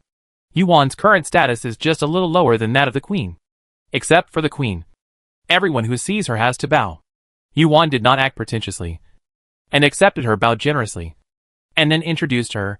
This is my brother, Helian Ting. Tinger. And this is the crown princess. Meet the crown princess. Xiao Taidian bowed. Han Jingshu nodded slightly and said politely, So you are the young prince of Nanzhao. Nice to meet you. Yuan secretly thought that people in the officialdom only know how to say polite words. Why should they meet Han Jingshu? Han Jingshu's husband has been entangled with her many times. And not long ago, he also used tricks to alienate her and Yin Jiuchi. How much does Han Jingshu think that she is so happy to see her? But this time, Yuan may have really misunderstood Han Jingshu, because the look in Han Jingshu's eyes when looking at Yuan is indeed full of kindness. Han Jingshu glanced at Eunuch Qin and said softly, Eunuch Qin, lead the way. I haven't seen the princess for a long time. Let's have a few private words. Eunuch Qin was puzzled. Your two families are about to fight, and you can still talk privately? Are you stupid or am I stupid? Eunuch Qin was not afraid of Han Jingshu. The prince's real power was gone. Now the regent was Yin Jiuqiao, and Yin Jiuqiao was the queen's ally. Did he still fear the prince's mansion? It's just that Yuan didn't show any intention of refusing, which made it difficult for Eunuch Qin to stay here. Eunuch Qin smiled and said yes, holding the whisk, and went to Fengqi Palace. Yuan always held Xiao Taidian. Xiao Taidian was only a 7 or 8-year-old child, but Han Jingshu didn't avoid him on purpose. She looked around and whispered to Yuan, Thank you, princess. Yuan thought that Han Jingshu sent Eunuch Qin away because she had a lot of private questions to ask her, such as whether Yin Huijing was still pestering her, and whether she would change her mind about Yin Huijing. However, after Han Jingshu said thank you, princess, she left her and entered Fengqi Palace alone. Yuan was confused. Take off your pants and show me this? Yuan thought for a long time, but couldn't figure out where Han Jingshu's words of thanking her came from. Sister, what did you do that the crown princess wants to thank you? Xiao Taidian asked puzzledly. Yuan said, Your question makes sense. I want to know, too. Although I was the one who cured Han Jingshu of her poison, even Jun Chanan didn't know about it, let alone the unconscious Han Jingshu. Could she know? When she was unconscious, did she hear the conversation between me and old Chui? Did she recognize my voice? If that was the case, Why didn't she pay the 10,000 taels of medical fee to me on behalf of Jun Chang'an? Is it enough to just say thank you? The daughter of the Prime Minister's mansion can't be so stingy. Yuan caught the 3 little eggs near Fengchi Palace and took them to pay respects to the queen. The queen has become more radiant this year. The nourishment of power makes her seem 10 years younger. She is full of energy. How can she still be the resentful woman in the cold palace? Sitting next to the queen is a little girl who is about the same age as Xiao Taidian. It is the 9th princess, who has not been seen for a long time. If she hadn't seen her in Fengchi Palace, Yuan would have almost forgotten this shy little girl. The 9th princess's biological mother is Mu Guipin. Mu Guipin passed away early. The 9th princess grew up in the prince's palace. The prince's palace is where the princes and princesses live. The concubines with a noble enough status will keep the princes and princesses by their side to raise them. And more concubines with lower status will send the heirs to the prince's palace. The 9th princess did not have a mother to take care of her. And she did not have a good life in the prince's palace. It was only after the queen came out of the cold palace that she felt that the child was innocent and cute. So she brought her back to Fengchi Palace. The eldest prince lived alone in a separate house. And the queen was lonely. It was good to have a child to accompany her. This was the queen's original intention. But gradually, the queen found that the 9th princess was very popular with the emperor. So she treated the 9th princess more and more attentively. Yuan remembered that when she first saw the 9th princess in Fengchi Palace, the 9th prince was hiding behind the nanny with a blushing face, revealing a pair of big watery eyes to sneak a peek at her. She smiled at the 9th princess. The 9th princess also smiled at her. After that, the 9th princess liked to stick to her very much. Whenever she was around, the 9th princess would definitely hold her hand. In her impression, the 9th princess was a shy child. Not talkative, but with a pure smile. A lovely girl like an elf. But this time when she saw the 9th princess again, she couldn't tell why. But Yuan always felt that her smile was not as happy as before. And her eyes were even a little dull from time to time. Yuan and Xiao Taidian had not seen each other for a year. But they could still maintain a close relationship. Because they were blood relatives who grew up together. They had depended on each other, and accompanied each other through the most difficult and helpless days. The feelings between them would not disappear casually. But it was different with the 9th princess. In total, they had not seen each other too many times. And the love they had at that time was diluted by a year. 9th princess. This is your sister Yuan. Do you remember? The queen took the 9th princess's hand and said gently. The 9th princess looked at Yuan blankly. And there seemed to be a trace of excitement in her eyes. But it was fleeting. So fast that Yuan suspected that she had seen it wrong. The 9th princess lowered her eyes. The queen smiled awkwardly. This child. How can you still recognize your own child? You liked your sister Yuan so much at that time. And always followed your sister Yuan like a little tail. The nanny next to her said, the 9th princess has just recovered from a serious illness. And I'm afraid she is still tired. Let me take her back to her room to rest. Okay. The queen said lovingly. Is the 9th princess sick? Han Jingshu asked.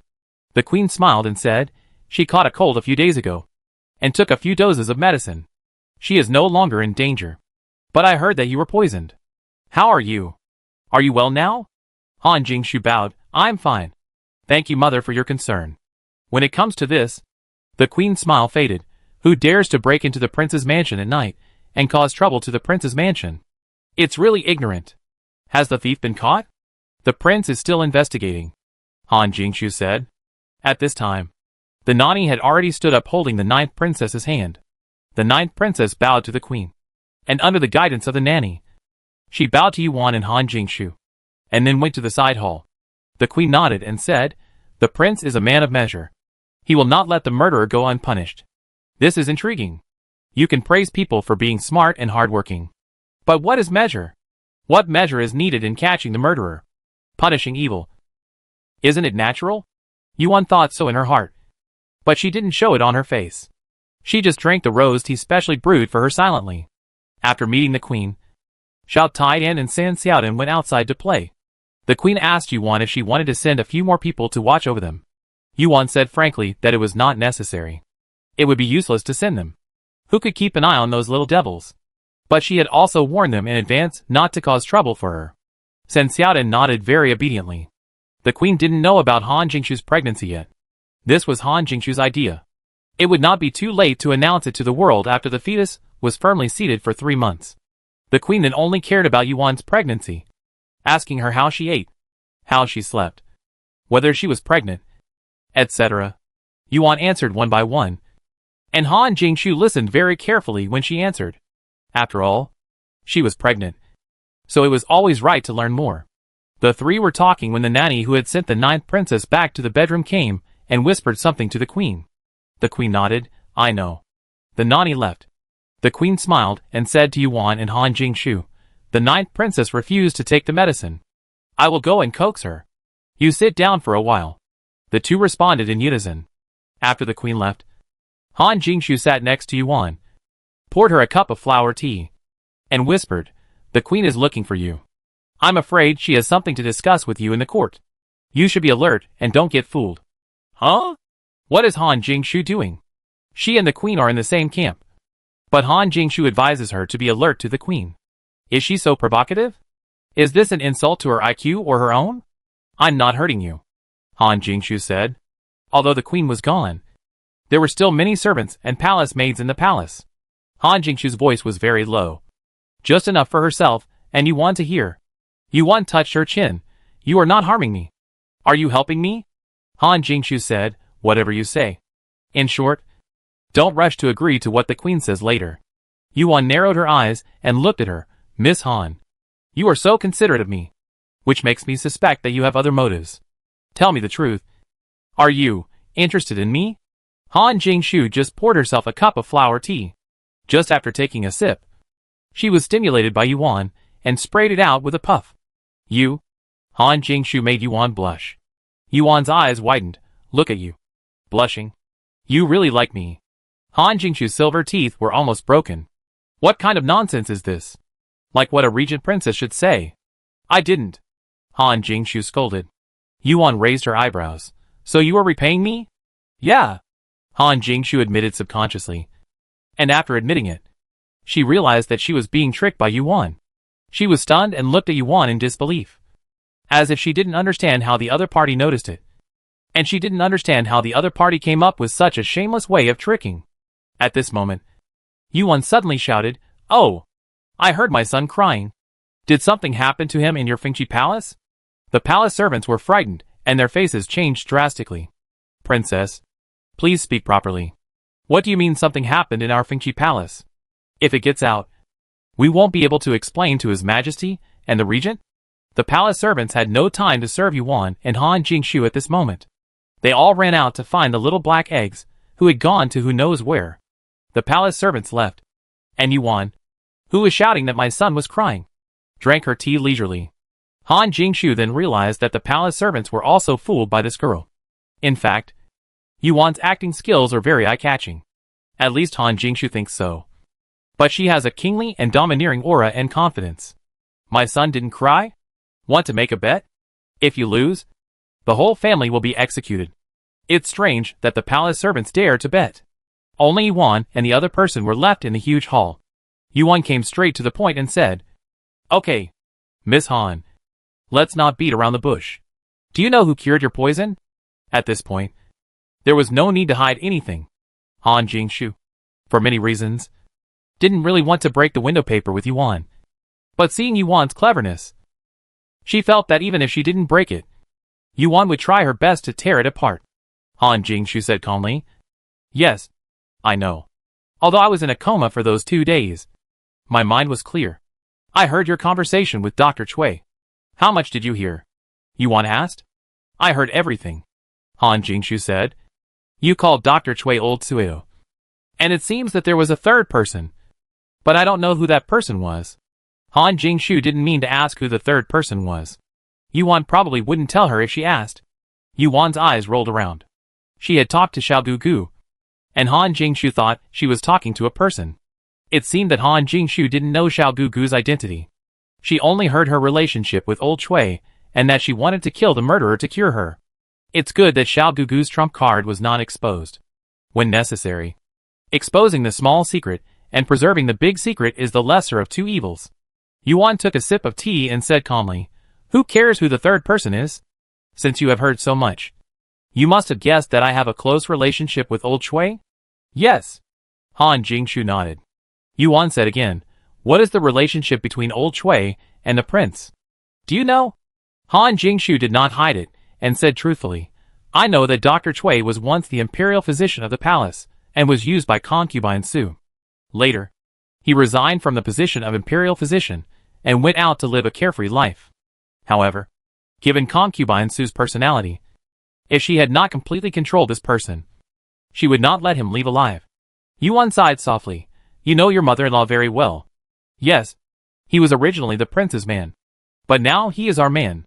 If you want to tell the prince, go ahead. Yuan said this. But she knew in her heart that Han Jingshu would not tell Yan Huijing about this. If she wanted to sue, she would have done it as soon as she woke up. She first thanked me outside Fengchi Palace, and then reminded me to be careful of the queen. She clearly wanted to repay me for saving her life. It is hard to say whether they will become enemies in the future.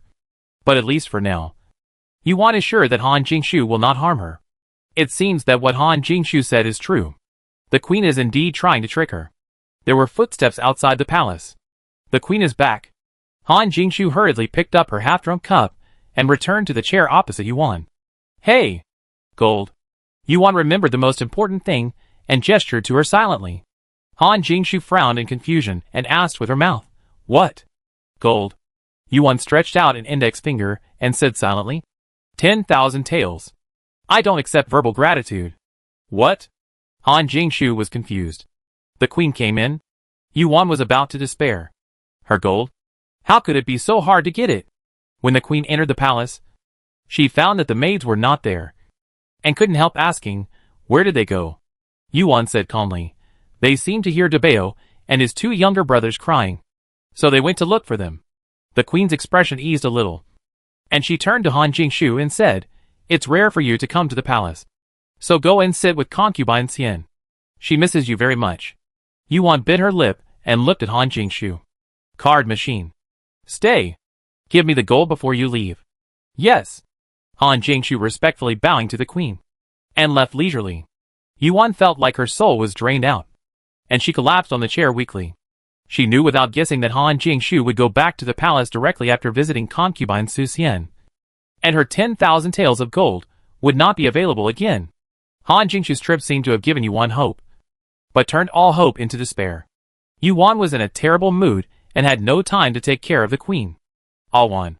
The queen smiled and finally started to get to the point with Yuan. Han Jingshu was right. The queen's tone was a trick to her, and Yuan was definitely not someone who would compromise with tricks. Since the ending was already determined, there was no need to waste time. Yuan stood up and said, Empress, I'm tired.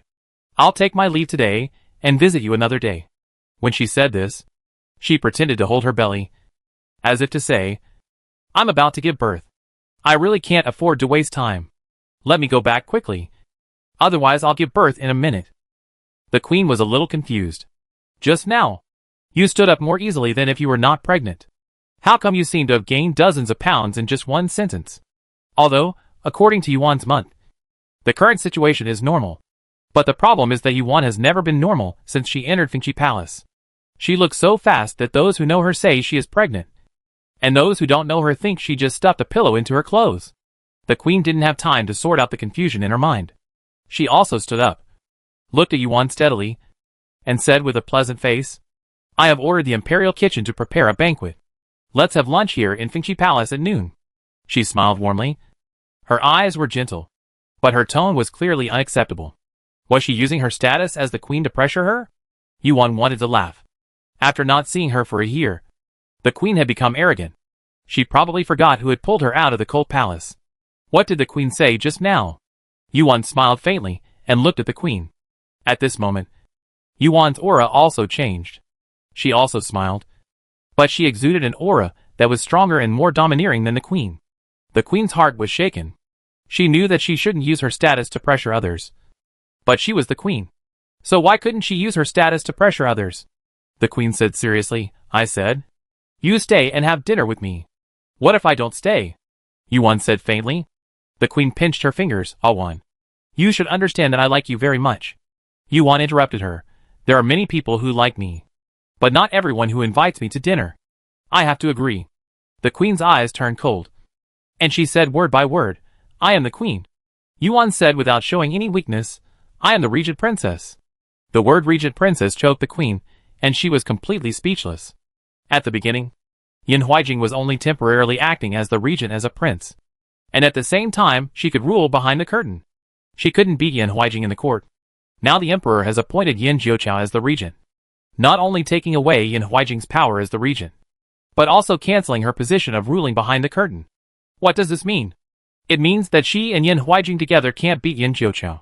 The power of the court has completely fallen into the hands of Yin Jiuqiao. And as a result, Yuan has become a true uncrowned queen. The queen understood this. So she was polite at first. It was Yuan who didn't give her face at all that angered her. If she had just left the cold palace, she wouldn't have been so out of line. But she had lived too well this year. Too smoothly. Too much power. So that she gradually got carried away. Yuan looked at the queen calmly. Queen, you can be ungrateful, but you can't be self-aware. Take care of yourself. Yuan's words were a bit harsh. If she was simply her aunt, she would never be so rude. But she was clearly an ungrateful person. She probably forgot how they pulled her out of the cold palace. There was only a deal between them. Don't try to use the status of the queen to pressure her. And don't take advantage of Yin Jiuqiao's absence to trick her. Since you have the intention to plot against her, be prepared to be slapped in the face by her. The queen gritted her teeth. You are so disloyal. Aren't you afraid of being scolded by the world if it gets out? Yuan smiled coldly. The queen may have some misunderstanding about disloyalty.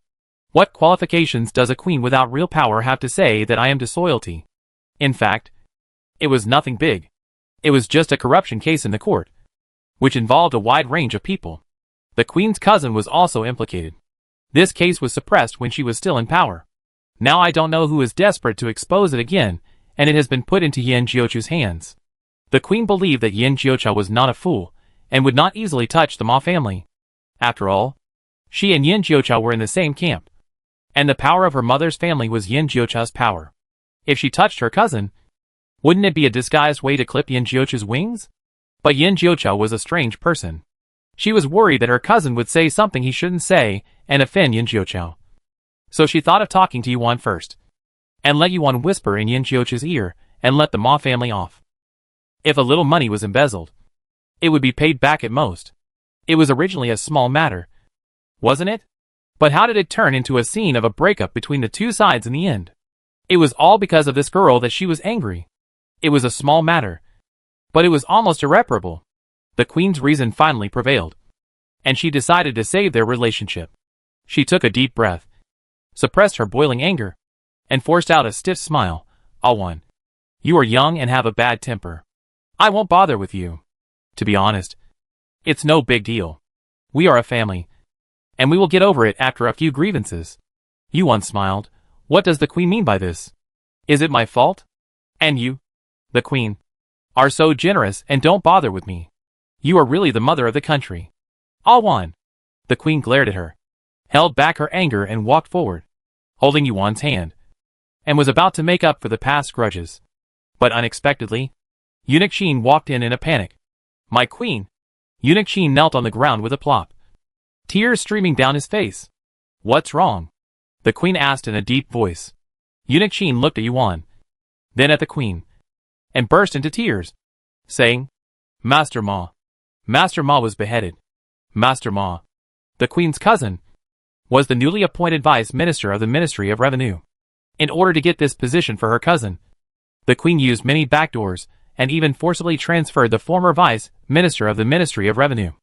I thought the Ma family would rise step by step with this relationship. But after only a few months, Minister Ma was beheaded by Yin Jiuqiao. The queen felt dizzy and the blood in her body froze. Beheaded? It was beheaded. The terrible thing about beheading is that the person being executed will not die immediately. After being cut at the waist, the person will roll on the ground in pain for half an hour before dying. What a horrible picture it is. Because the beheading is too cruel. It has long been deposed by the previous emperor. What did her cousin do to make Yin Jiuqiao do this cruel thing? Yuan believes in Yin Jiuqiao. Yin Jiuqiao seems to be not serious, but he never plays tricks on major issues. The person who can be sentenced to beheading must have done something extremely evil.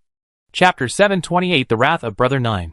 In the Golden Palace, the ministers were all in a state of panic and silence.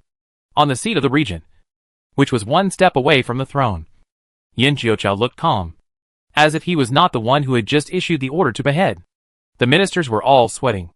It was not that they were afraid that Yin Jiuqiao would behead everyone in the court, but that they really did not expect that this regent, who was not doing his job and was pushing the issue, would really start to ask about their court. And once he asked, he gave them a thunderbolt. The ministers secretly murmured, "Isn't it enough to praise you all day long? How are you going to scare us?" However, despite the murmurs, no minister stopped Yin Jiuqiao from issuing the order to behead Minister Ma. It was not that they didn't want to, nor that they didn't dare, but that they didn't have time. Too fast. At Yin Jiuqiao's command, the expert named Ing Shi-san beside him dragged the man out and cut him in half with a sword. They are still digesting the meaning of cutting in half. But then again, should this Minister Ma be sentenced to death? This matter has to start with the flood in Sanzhou a few months ago. Sanzhou is located in the southwest of Dezhou, with fertile soil and abundant good fields. Many grains from all over Dezhou were produced in Sanzhou. This summer, Sanzhou suffered a flood. The dam burst, and hundreds of hectares of good fields and villages were flooded. The victims were displaced, and Sanzhou suffered heavy losses. The court immediately issued disaster relief funds. As the saying goes, if the water is too clear, there will be no fish. Disaster relief has never been clean in all dynasties. It's just that it depends on how dirty it is. If you only take half of it, you will be called a conscientious official. This time, the bureaucrats in charge of disaster relief funds went a little too far, because they needed to settle the people and repair the riverbank. The Ministry of Works also participated in this work, but the main one was the Ministry of Revenue. As the newly appointed Minister of Revenue, and the cousin of the Queen, Lord Ma was almost in charge of the relief work for the victims. Lord Ma went to Sanzhou in person. When the people heard that the high-ranking official from the capital actually visited the disaster area in person, they thought he was a good man for the country and the people. As a result, the Sanzhou government was completely corrupt, and almost all the money for disaster relief was pocketed. It was not uncommon for the people to eat vegetable leaf porridge mixed with sand. What was even more outrageous was that the Sanzhou government openly abducted women for Lord Ma's enjoyment. Is he still an official if he does such a shameless thing? There are more than one girls who were harmed. At first, everyone dared to be angry, but did not dare to speak out. Later, I don't know who had the courage to jump out and go to the Sanzhou government office to ask for an explanation. As a result, the person got into trouble that night. Who would believe that this was not suppressed by the government? The man's family was also arrogant. Since they could not sue the Sanzhou government, they went to the capital, but they were stopped halfway. Of course, the truth cannot be hidden. Not only the Ministry of Revenue went to Sanzhou, but also several officials from the Ministry of Works. Among those officials, there were honest and upright people. After returning to Beijing, they reported the matter to the court in a tactful way. The reason for the tactful report was that Lord Ma was the cousin of the Queen. They were honest, but they had to save their lives first. In fact, Yin Huijing was more or less aware of this matter.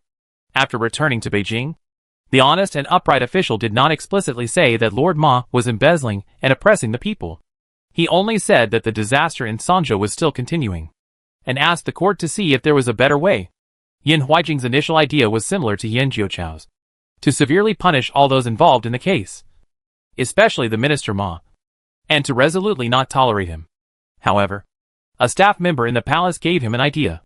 The disaster had already happened, and even if everyone was killed, it would be useless. It would be better to push the matter to the Queen, which would not only sell the Queen a favor, but also hold a handle on the Queen.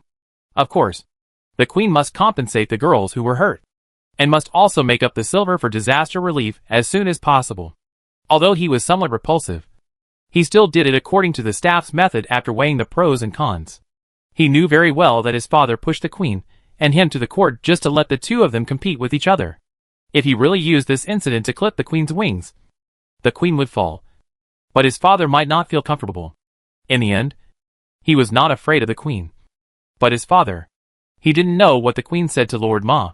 He only knew that Sanzhou did receive a disaster relief fund. Although it was not the same as the money allocated by the court, it did solve some urgent problems. As for the family of the girl who was harmed by Minister Ma, it was said that they also received huge compensation. Yin Huijing wanted to kill Minister Ma with a sword every time he saw him in the court. but he always had some reservations. What he didn't dare to do was done by Yin Jiuqiu. To be honest, he didn't know how Yin Jiuqiu knew these things. He had heard about Yin Jiuqiu's nature in court. Every day, he either showed off, and let the civil and military officials line up to flatter him. If he didn't flatter him, he would be demoted, and if he was afraid, he could be promoted. What is this? A complete tyrant. A parasite of the country. Will he care about the safety of the people? Will he care about the stability of the country? Will he even ask about the people's sentiments? So again, how did he know about it? Who is so fearless that he handed him a report about the disaster in Songzhou while a bunch of people were flattering him? How could Yin Huijing guess that no one handed Yin Jiuqiu a report? But Yin Jiuqiu heard about it himself. On the way back to the capital from Nanzhou, they took the waterway and found that the river seemed to be wider this year than before. After asking carefully, they learned that Songzhou had just suffered a flood not long ago. Yin Jiuqiu directly asked the navy to pass through the Songzhou River. Yuan stayed in the wing room to take care of her pregnancy and didn't know about it. Yin Jiuqiu went down the river and walked along the villages full of starving people. He stood at the bow of the boat for a whole night. After returning to Beijing, why did he go to see the emperor? And why was he willing to offer medicine to the emperor? Is it really a deep affection between uncle and nephew? Is he really going to be a regent to get angry with Yin Huijing? Ing Lu and Ing Shishan collected all the evidence last night and made a long list of names, not sparing any officials involved in the case. The crimes of Minister Ma are simply too numerous to list, especially when they wrote about the ages of the 3 daughters of the He family. They were so angry that their hearts were about to explode. Ing Shishan smeared salt on his sword. He smeared it himself. With one sword. Minister Ma was in so much pain that he almost died. The officials were so scared that their faces turned pale, and some subconsciously closed their eyes. Don't close your eyes, Yin Jiuqiu said coldly. This was the most miserable time for the ministers to attend the court. Not only were they forced to witness the whole process of beheading, but they were also fined half a year's salary for knowing the crime, but not reporting it. The saying the majority cannot be held accountable does not exist in Yin Jiuqiu's country. Chapter 729, very gratifying. Coming out of the Golden Palace, Yin Huijing felt a bit complicated. On the one hand, Yin Jiuqiu did something that he couldn't let go of, and he felt jealous. On the other hand, Minister Ma was a blood relative of the queen, and Yin Jiuqiu was in the same camp as the queen. Isn't this a disguised way of clipping his wings? If this matter was exposed by others, it would be fine if Yin Jiuqiu had to do it due to the pressure from officials and the people. But he was the one who dug up the case himself. Is he really so reckless? He didn't say that he had forgiven Minister Ma, but at least he should have informed the queen in advance before dealing with him, to give the queen some face. Right? He really killed him without saying a word. No. He was beheaded. Yin Jiuqiu survived everything that he himself couldn't. Although he was jealous to death, Yin Huijing had to admit that when Minister Ma was beheaded, he finally vomited out the turbid air that had been stuck in his chest for months. It was so gratifying. When Yin Jiuqiu got on the carriage, he found that Yuan was already waiting for him inside. Yuan looked at him with a smile, her eyes as bright as stars. You're here? I've been waiting for you for a long time, Yuan said. This is the truth. When she left Fengqi Palace, he had just dealt with the #1 criminal. But after Minister Ma, there were several accomplices, and he dealt with them one by one. Yuan waited and waited in the carriage, but she didn't want to fall asleep. I don't know how hard it was. Yin Jiuqiu sat down beside her, paused, and asked, Did the queen ask you to come? Yuan curled her lips. Why can't I miss you and come to pick you up myself? Yin Jiuqiu glanced at the half-eaten snacks on the table and the few small toys scattered on the ground. Did Dabeo miss me too? Yuan forgot to pack their things. Sen Xiaodan and Xiao Taidan had already returned to the mansion first.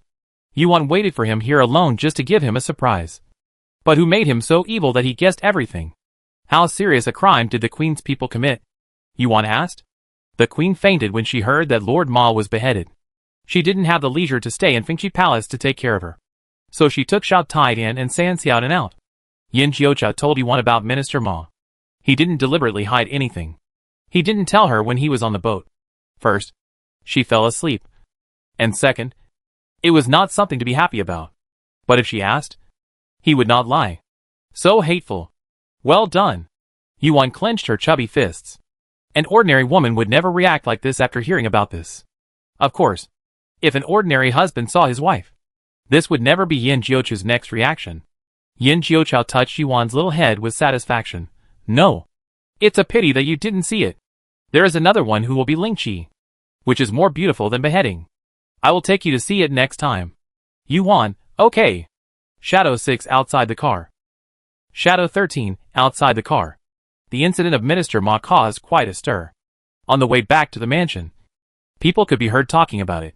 Some said that Minister Ma should die, and some called Yin Jiuchu a tyrant. Yuan knew that her husband's heart was not that fragile, but when she heard that he was being criticized, she still wanted to jump down and argue with him. What happened? How many Sanzhou people and innocent girls were harmed by the beast like Minister Ma? It was pitiful that he was cut in half. But those who were killed or harmed by him for a lifetime were not pitiful. So angry. Yuan was so angry that she rubbed her little goo-goo until she was dizzy. But when she turned her head, she saw that Yin Jiuchu seemed to enjoy it. What are you enjoying? Yuan asked in confusion. What did those people call me just now? Yin Jiuchu asked. Tyrant, tyrant. Yuan was afraid of irritating him, so she spoke in a small voice. Yin Jiuchao raised his lips slightly. What did they call me before? Yuan cleared her throat. Little crazy? Yin Jiuchao raised his eyebrows and said proudly, Look, this young master is finally not young anymore. Yuan. Yuan was disturbed by this guy's brain circuit, and her emotions were broken several times. She forgot to tell him that Han Jingshu reminded her to be on guard against the queen. She didn't doubt how Han Jingshu could see through Yin Jiuchu's actions in advance. This is not difficult to guess. Yin Jiuchao went to court early. When Han Jingshu entered the palace, the officials who should be arrested had been arrested. She didn't pay attention to the movement in the court, so she didn't know about it. However, Han Jingshu was very likely to ask about the situation in the Golden Palace the moment she entered the palace. What she wanted to tell Yin Jiuchao was that Han Jingshu owed her 10,000 taels of gold. However, she was led astray by Yin Jiuchu and didn't think about this matter until she entered the mansion. At night, the family had dinner at the King of Yin's place. Yin Jiuchao made such a big noise today, and I wonder if the King of Yin will express his opinion. After dinner, the King of Yin really stopped the two, but he didn't speak for the court. Xiaobao came back today and said something. What is it? Yin Jiuchao asked. The King of Yin paused and said, Xiaobao said that he saw a eunuch bullying the ninth princess. Does he still remember the ninth princess? Yuan's first reaction was that the ninth princess and San Xiaodan seemed to have only met once? Twice. It has been a year. How can he still remember? Yuan pondered. Speaking of this, I remember the situation when I met the ninth princess today. It was indeed different from the original. She was a little depressed. But later the queen said that she was sick, so I didn't think about it deeply. It's strange. The ninth princess was taken back to Fengqi Palace by the queen herself. How could those palace people have the courage to bully her? Or maybe Xiaobao misunderstood. The King of Yin said, the ninth princess is the daughter of the emperor. In terms of blood, she is the niece of the Prince of Yin. However, the Prince of Yin has never been with them, and has never even seen most of them. Naturally, he has no feelings for them. It is just that when he thought of a 7-year-old girl being bullied, the Prince of Yin felt compassion. Yin Jiuchao usually does not interfere in the affairs of the harem, but since the Prince of Yin mentioned it, he will pay attention to it. At night, Yin Jiuchao asked Ying Shi-san and Ying Lu to go to the palace. That night, because she was thinking about the ninth princess, Yuan managed to resist the sleepiness and successfully kept her eyes open until the two came back. The two flashed into the house and bowed. Young master. Young madam. How was it? Did you see the ninth princess? Yuan asked. Ying Shi-san's expression was a little complicated. I saw her. Did someone really bully her? Yuan asked again. Ying Shi-san nodded. Ying Lu said indignantly, I really didn't expect that since the emperor was seriously ill, the ninth princess fell out of favor. After falling out of favor, the ninth princess had no value in the eyes of the queen, and the queen treated her much worse than before. However, what really made her situation worse was another thing. Ying Lu said, looking up at Yuan. Young madam, do you still remember that before we left Zhou, Princess Qing was pregnant? Ah, yes, there was such a thing. At that time, she was not Princess Qing, but the eldest prince's wife. Yuan remembered that not long after her marriage, when she entered the palace to pay respects to the queen. She also met the eldest prince's wife. She was a kind-looking woman, gentle and virtuous. But it was a pity that she was not born high. Yuan did not think that being born low was a mistake. But in the eyes of the ambitious queen, it might not be the case. Englu continued. The queen originally disliked Princess Qing for her low birth. If Princess Qing could give birth to a legitimate grandson for the queen would feel better. Unfortunately, she gave birth to a daughter. Yuan frowned. What does this have to do with the ninth princess? Englu said. It is said that Princess Qing once came to pay respects to the queen with a bulging belly. The queen smiled and asked the ninth princess, which belly band looks good, red or blue? The ninth princess said, red. Red looks good. My sister looks good in it. The ninth princess is Princess Qing's sister, and the child should be her niece. But she was less than 7 years old at the time, and could not tell the difference. She only knew her brother and sister. The queen's face fell at that time. A month later, the eldest prince's wife really gave birth to a daughter, which made the queen very angry. Isn't it said that children are very effective in looking at pregnant women's bellies? The queen felt that it was the ninth princess who said that her legitimate grandson was gone.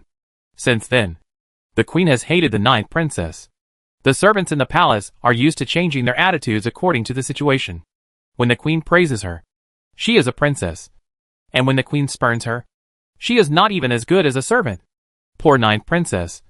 She was bullied by the palace servants at a young age.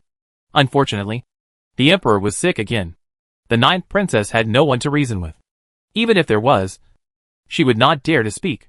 After all, she was only a child of 6 or 7 years old.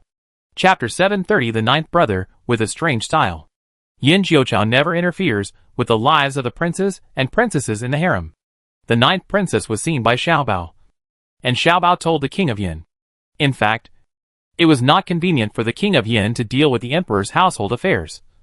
But what could he do since Xiaobao mentioned it? In the future, Xiaobao asked. By the way, Grandpa, how is the princess sister? Are there still bad guys bullying her? How did the king of Yin answer? I'm sorry. Grandpa doesn't know? It's actually not wrong for an ordinary grandfather to answer like this. But is the king of Yin an ordinary grandfather? He is a crazy doting grandson. Nothing is trivial in front of a good grandson. Since Xiaobao said it, he must think that this matter is wrong. If the good grandson thinks it is wrong, then the king of Yin also thinks it is wrong. And since the king of Yin thinks he is wrong, Yin Jiucha can't ignore it. After all, he loves the king of Yin very much. After returning to the house, Yuan discussed the matter of the ninth princess with Yin Jiuchao. The ninth princess' life in the prince's palace was not satisfactory. But the servants at that time only neglected her, and they would never dare to say that they bullied her. When the queen first brought her back to Fengqi Palace, everyone thought that the ninth princess would rise to prominence from then on. But they didn't know that she had fallen into another abyss. This child. Why is her fate so unfortunate? Perhaps her son had been bullied when he was a child. When Yuan heard about similar things, she always felt indignant and could not suppress it. This indignation was different from the queen's plan to trick her into whispering in Yin Jiuchao's ear. In that court dispute, the queen targeted 2 completely adults. And the queen could do such a heartless thing to a weak child, which shows that her heart was black. Although it was not the queen who bullied the ninth princess herself. As the master of a palace, didn't the queen know what kind of bad luck her attitude towards the ninth princess would bring to the ninth princess? Even Yuan found that the ninth princess became dull and dazed. As a mother, would she really not notice it at all? Impossible. But she chose to ignore it. She vented all her anger for Princess Qing's failure to give birth to a son on this child, who had no power to fight back. It can be seen that she is timid and only dares to attack weak objects. This is also verified in the case of Yuan. She knew that it was Yin Jiuchao who really dealt with Master Ma. But she did not dare to threaten Yin Jiuchao, and only dared to use both soft and hard methods on Yuan. But what the queen did not expect was that Yuan was not a soft persimmon. What are you going to do? Yuan asked Yin Jiuchao while sitting at the head of the bed. Yin Jiuchao was pinching her swollen calf. But she herself did not feel much. Compared with ordinary pregnant women, her symptoms were much lighter. But Yin Jiuchao had a sharp eye and could see every inch of swelling clearly. I'm asking you a question, Yuan said. When will it come out? Yin Jiuchao said. Yuan was stunned by this incoherent question. What did it mean? When would it come out? After a long pause, Yuan realized that Yin Jiuqiu was talking about the baby. She was delighted, lowered her head, and asked shyly, "Are you feeling sorry for me?" Yin Jiuqiu said bluntly, "I want to play with the baby." Yuan. While the two were talking, Ing Shursen knocked on the door. "Master. Madam. Are you asleep?" It was obvious that they were not asleep. The lights were still on. Otherwise, he would not dare to disturb them so blatantly. Yin Jiuqiu stuck Yuan's chubby legs into the quilt and said to him, "Come in." Ing Shursen walked in without looking around, bowed his hands, and said, "Master, Ing Lu and I went to the prince's mansion just now and found something." "What's the situation?" Yin Jiuqiu asked. Ing Shursen said seriously, "Eunuch Qin went to find Yin Huijing." "Eunuch Qin?" Yuan murmured thoughtfully. "Isn't he the queen's man? Why did he go to find Yin Huijing?" Yin Jiuqiu snorted coldly. "The queen has set her sights on Yin Huijing?" "Yes," Ing Shursen said. "Ing Lu Qin and I heard from Eunuch Qin that the queen wants to form an alliance with Yin Huijing." Yuan was stunned. "No way. The queen couldn't wait to win over Yin Huijing after they had a falling out? Are you so shameless? Besides, it wasn't their fault for the falling out this time. Who told you not to restrain your cousin and let him commit such a heinous mistake? Not only did you not punish him, but you also let him stay in a high position. Is this what a queen should do? The emperor is paralyzed and can't stand the stimulation. He can't do anything about the government. Otherwise, Minister Ma would have to be chopped off. Could it be that she would also join hands with the crown prince to force the emperor to abdicate?" Yuan simply couldn't understand what this woman was thinking. But this seemed to explain why she had been locked up in the cold palace for so many years. Not everyone was framed like concubine Yun. She had it all to herself. There must be something hateful about pitiful people. "What did Yin Huijing say?" Yuan asked. A trace of suspicion flashed across Ing Shursen's face. He didn't agree. "Huh?" Yuan was shocked. Yin Huijing actually refused the fat meat that was delivered to his door. Although the queen was not particularly favored, she was the legitimate master of the 6 palaces after all. The emperor was still quite fond of her at the moment. The major forces under her had all developed rapidly in this year. It can be said that the queen was a very good ally. Yin Jiuqiu beheaded the queen's cousin. This was the best time to win over the queen. But he was not tempted. "This doesn't seem like something he would do," Yuan muttered. If Yin Jiuqiu did this, Yuan would not be surprised at all. But Yin Huijing, Ing Lu and I also find it strange. At first, when we heard that Eunuch Qin was trying to win him over, we thought he would agree. After all, the conditions offered by the queen were very tempting. The queen would not fight for the throne for Prince Qin. As long as Yin Huijing gave everything that originally belonged to Prince Yan's mansion to Prince Qin after he ascended the throne. The Yinshan navy is famous all over the world. And the Yinshan fiefdom is rich enough to rival a country. If all of them were given to Prince Qin, wouldn't that be a small piece of fat meat? The queen is really bold. Yuan suddenly laughed. How much does she hate us? Must she take all our things? But why didn't Yin Huijing agree? Could it be that he was reluctant to give up this piece of fat meat? It can't be that Yin Huijing is reluctant to move the prince of Yan's mansion. If Yin Huijing is so kind, he would not have sent people to plot against them halfway. Yin Jiuqiu said calmly, "It's not that he is reluctant to part with the prince of Yan's mansion. He has more powerful allies in his hands. He doesn't need to ally with the queen." "What are you going to do next?" Yuan asked Yin Jiuqiu. Yin Jiuqiu said, "First, take the 9th princess out." Yuan took a breath of cold air. "No. Why is it about the 9th princess again? Aren't you talking about the prince's mansion? Your thinking is so jumping? In fact, whether or not she had won over Yin Huijing, Ma's road to becoming the queen had come to an end. To save the 9th princess, taking her out was just a delaying tactic. Only when the queen completely fell could she gain true freedom. The next day, Yin Jiuqiu entered the palace. Of course, he went to court first. The ministers in the court were indeed much more obedient and praised him more vigorously. After the court session, we went to the Changsheng Palace to visit the emperor. The emperor's consciousness could sometimes remain clear. Although he was still paralyzed in bed most of the time, he was much stronger than his previous high-ranking state. However, the imperial physician warned him not to provoke the emperor with things that should not be said, so as not to cause a second stroke. Just don't provoke him.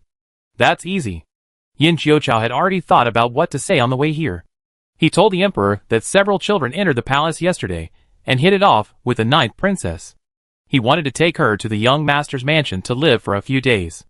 As a result, the emperor fell asleep before he opened his mouth. Yin Jiocha stood in front of the bed, staring at the emperor without blinking.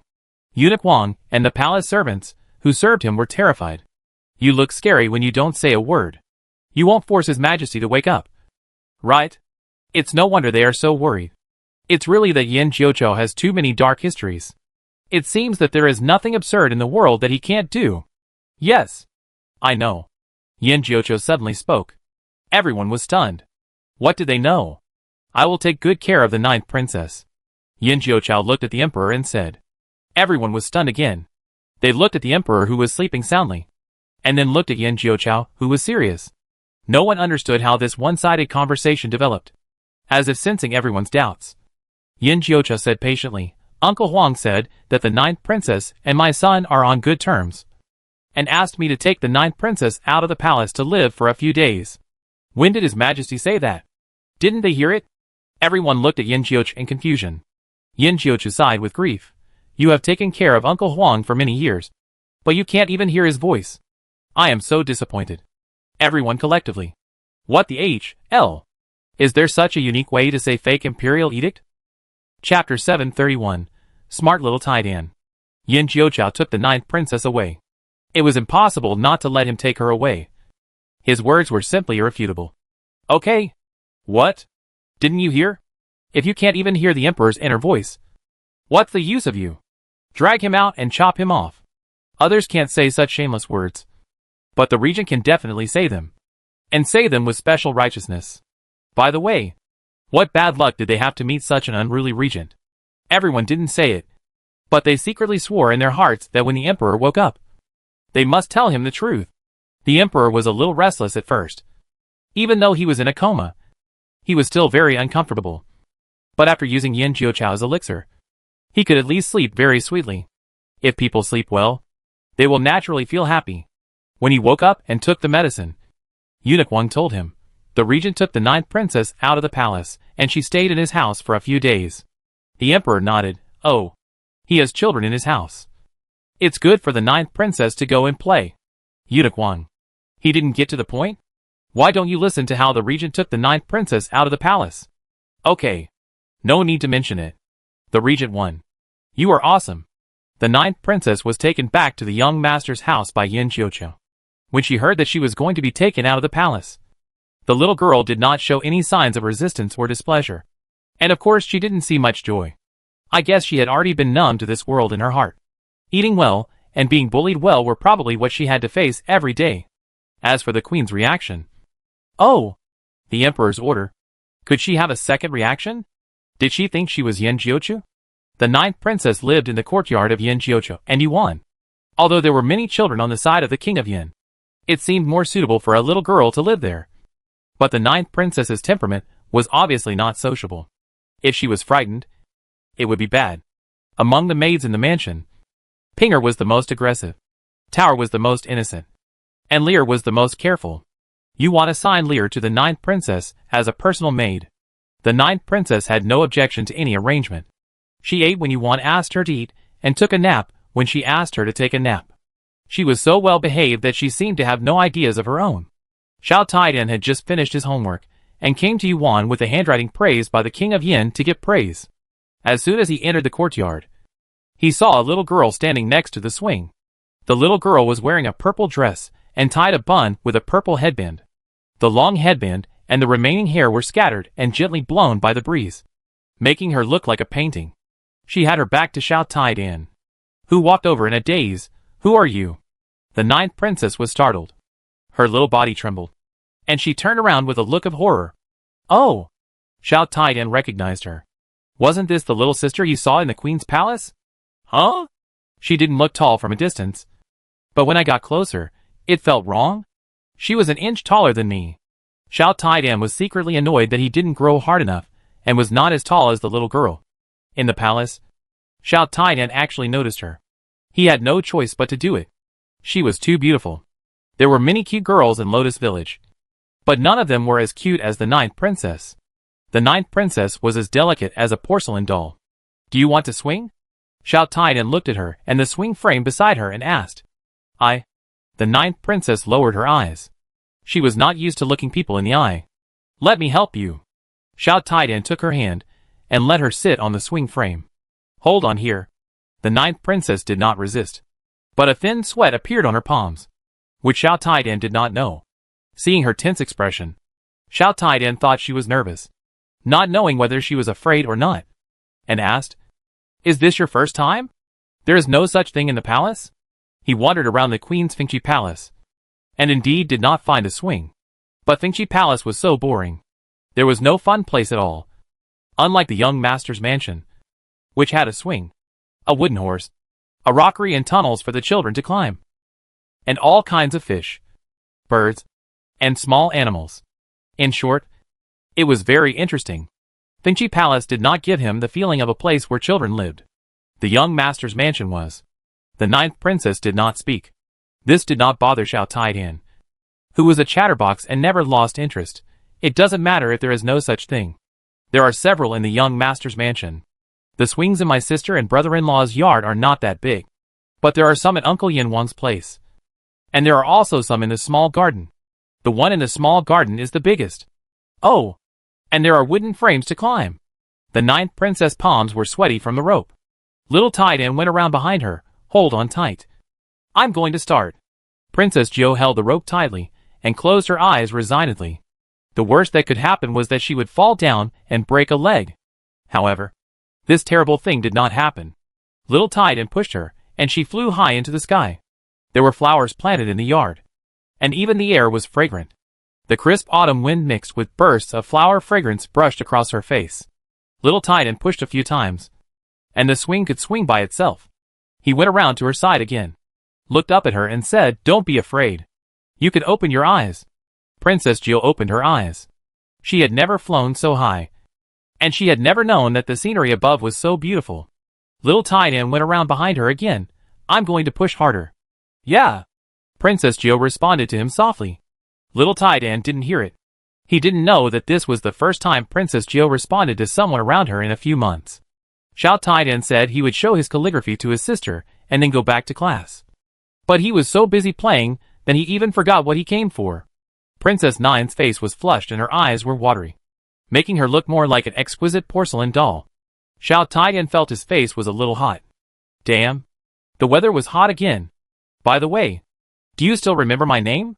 Xiao Taidan asked Princess Nine after playing on the swing for a while. Princess Nine looked at Xiao Taidan blankly. Xiao Taidan was disappointed that she didn't remember it. But Xiao Taidan never despairs. Xiao Taidan cleared his throat, looked at the ninth princess and said, "It doesn't matter if you forget. I will tell you again. But this time you must remember. My name is Helian Ting." Originally wanted to say Taidan, but somehow, he inexplicably felt that it seemed a bit embarrassing to say this name in front of the porcelain doll. He must let the porcelain doll remember his high-sounding name. Surname Helian. Name Ting. Helian Ting. Looking back, he must tell the people in the young master's mansion not to call him Xiao Taidan anymore. Just as the thought flashed through his mind, Xiaobao shouted at the door, "Taidan." Xiao Tian's body trembled. Coincidentally, at this time, Yuan came out with a bulging belly. Little Taidan thought quickly and pointed at his sister's belly. "It's called Gooden. Isn't Taidan much better than Gooden? He is really smart."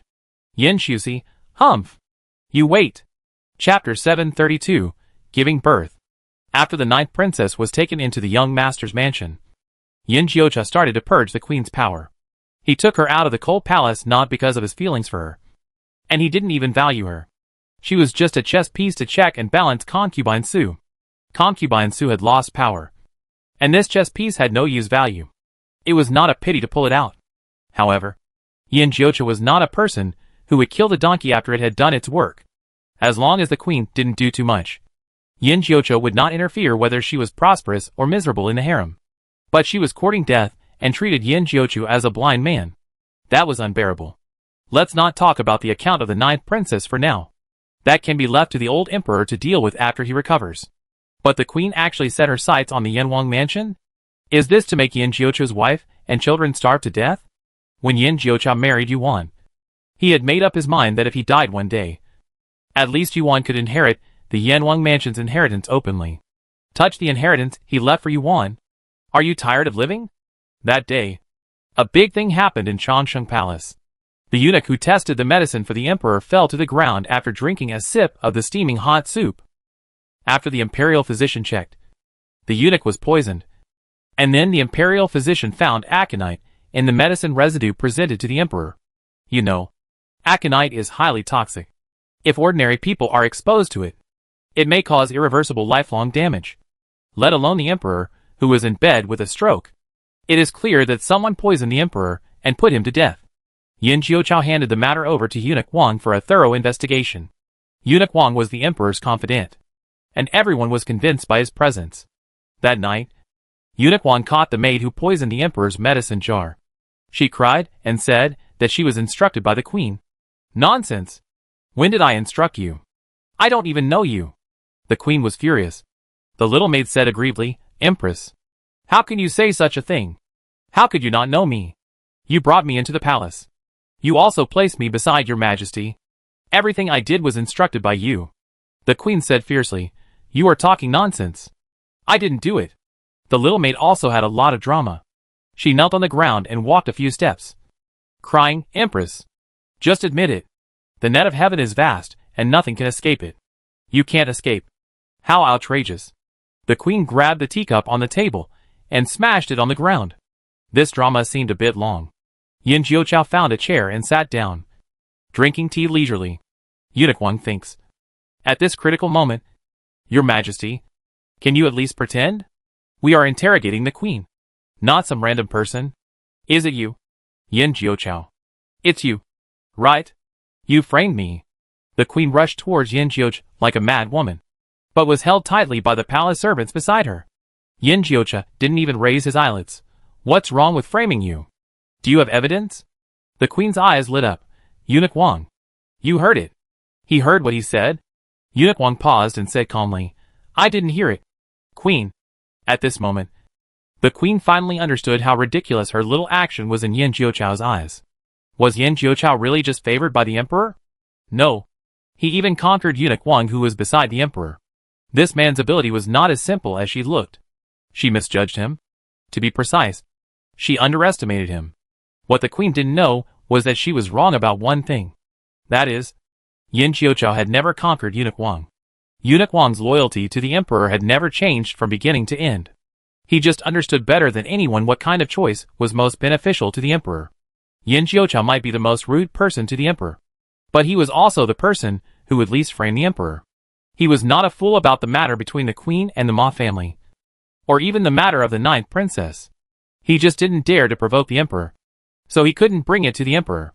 Since Yin Jiuchao was willing to clean up the mess, he was willing to lend a hand. But Yin Jiuchao's behavior was annoying most of the time. Eunuch Wang gritted his teeth and looked up at the sky. I'm already dead, but I still feel a little annoyed. If I'm with the regent, I can be a real man. The next day, the emperor woke up briefly again. While feeding him medicine, Eunuch Wang mentioned the queen's matter inconspicuously. Someone put aconite in the medicine jar. I went to check and found that it was the queen's head. I thought that this matter was serious and I should wait until you woke up before making a decision. But the regent insisted that the queen dared to harm the emperor's uncle. She was simply too bold. If she failed once, no one could guarantee what she would do next time. So he took the initiative to send the queen to the coal palace. Eunuch Wang tried to use a calm tone to explain a bloody incident. The process of the queen being sent to the coal palace was naturally not so calm. The queen cried so much that her hair was messed up. She also threatened to hang herself with scissors, saying that Yin Jiuchao forced her to death. Yin Jiuchao directly waved his sleeves, took her embroidery scissors, and handed her a shiny butcher knife. The queen was stunned on the spot. In fact, the maid who accused the queen was actually the queen's spy in Changsheng Palace. She also had evidence of her dealings with the queen, so the evidence was very convincing. Eunuch Wang omitted the details because he was worried about irritating the emperor. But he vaguely felt that it was unlikely, because the emperor had little affection for the queen. Even if he knew that the queen had framed him, he would be surprised at most, not irritated. However, the emperor's pulse accelerated and his breathing became rapid. Is this irritation? It's not like you are a favored woman. How can you be irritated? Concubine Su hurt you so much. You still have this kind of reaction? Your Majesty, what's wrong with you? Eunuch Wang hurriedly supported the emperor's shoulders and asked him to calm down. The emperor was out of breath and looked like he was going to have another stroke at any minute.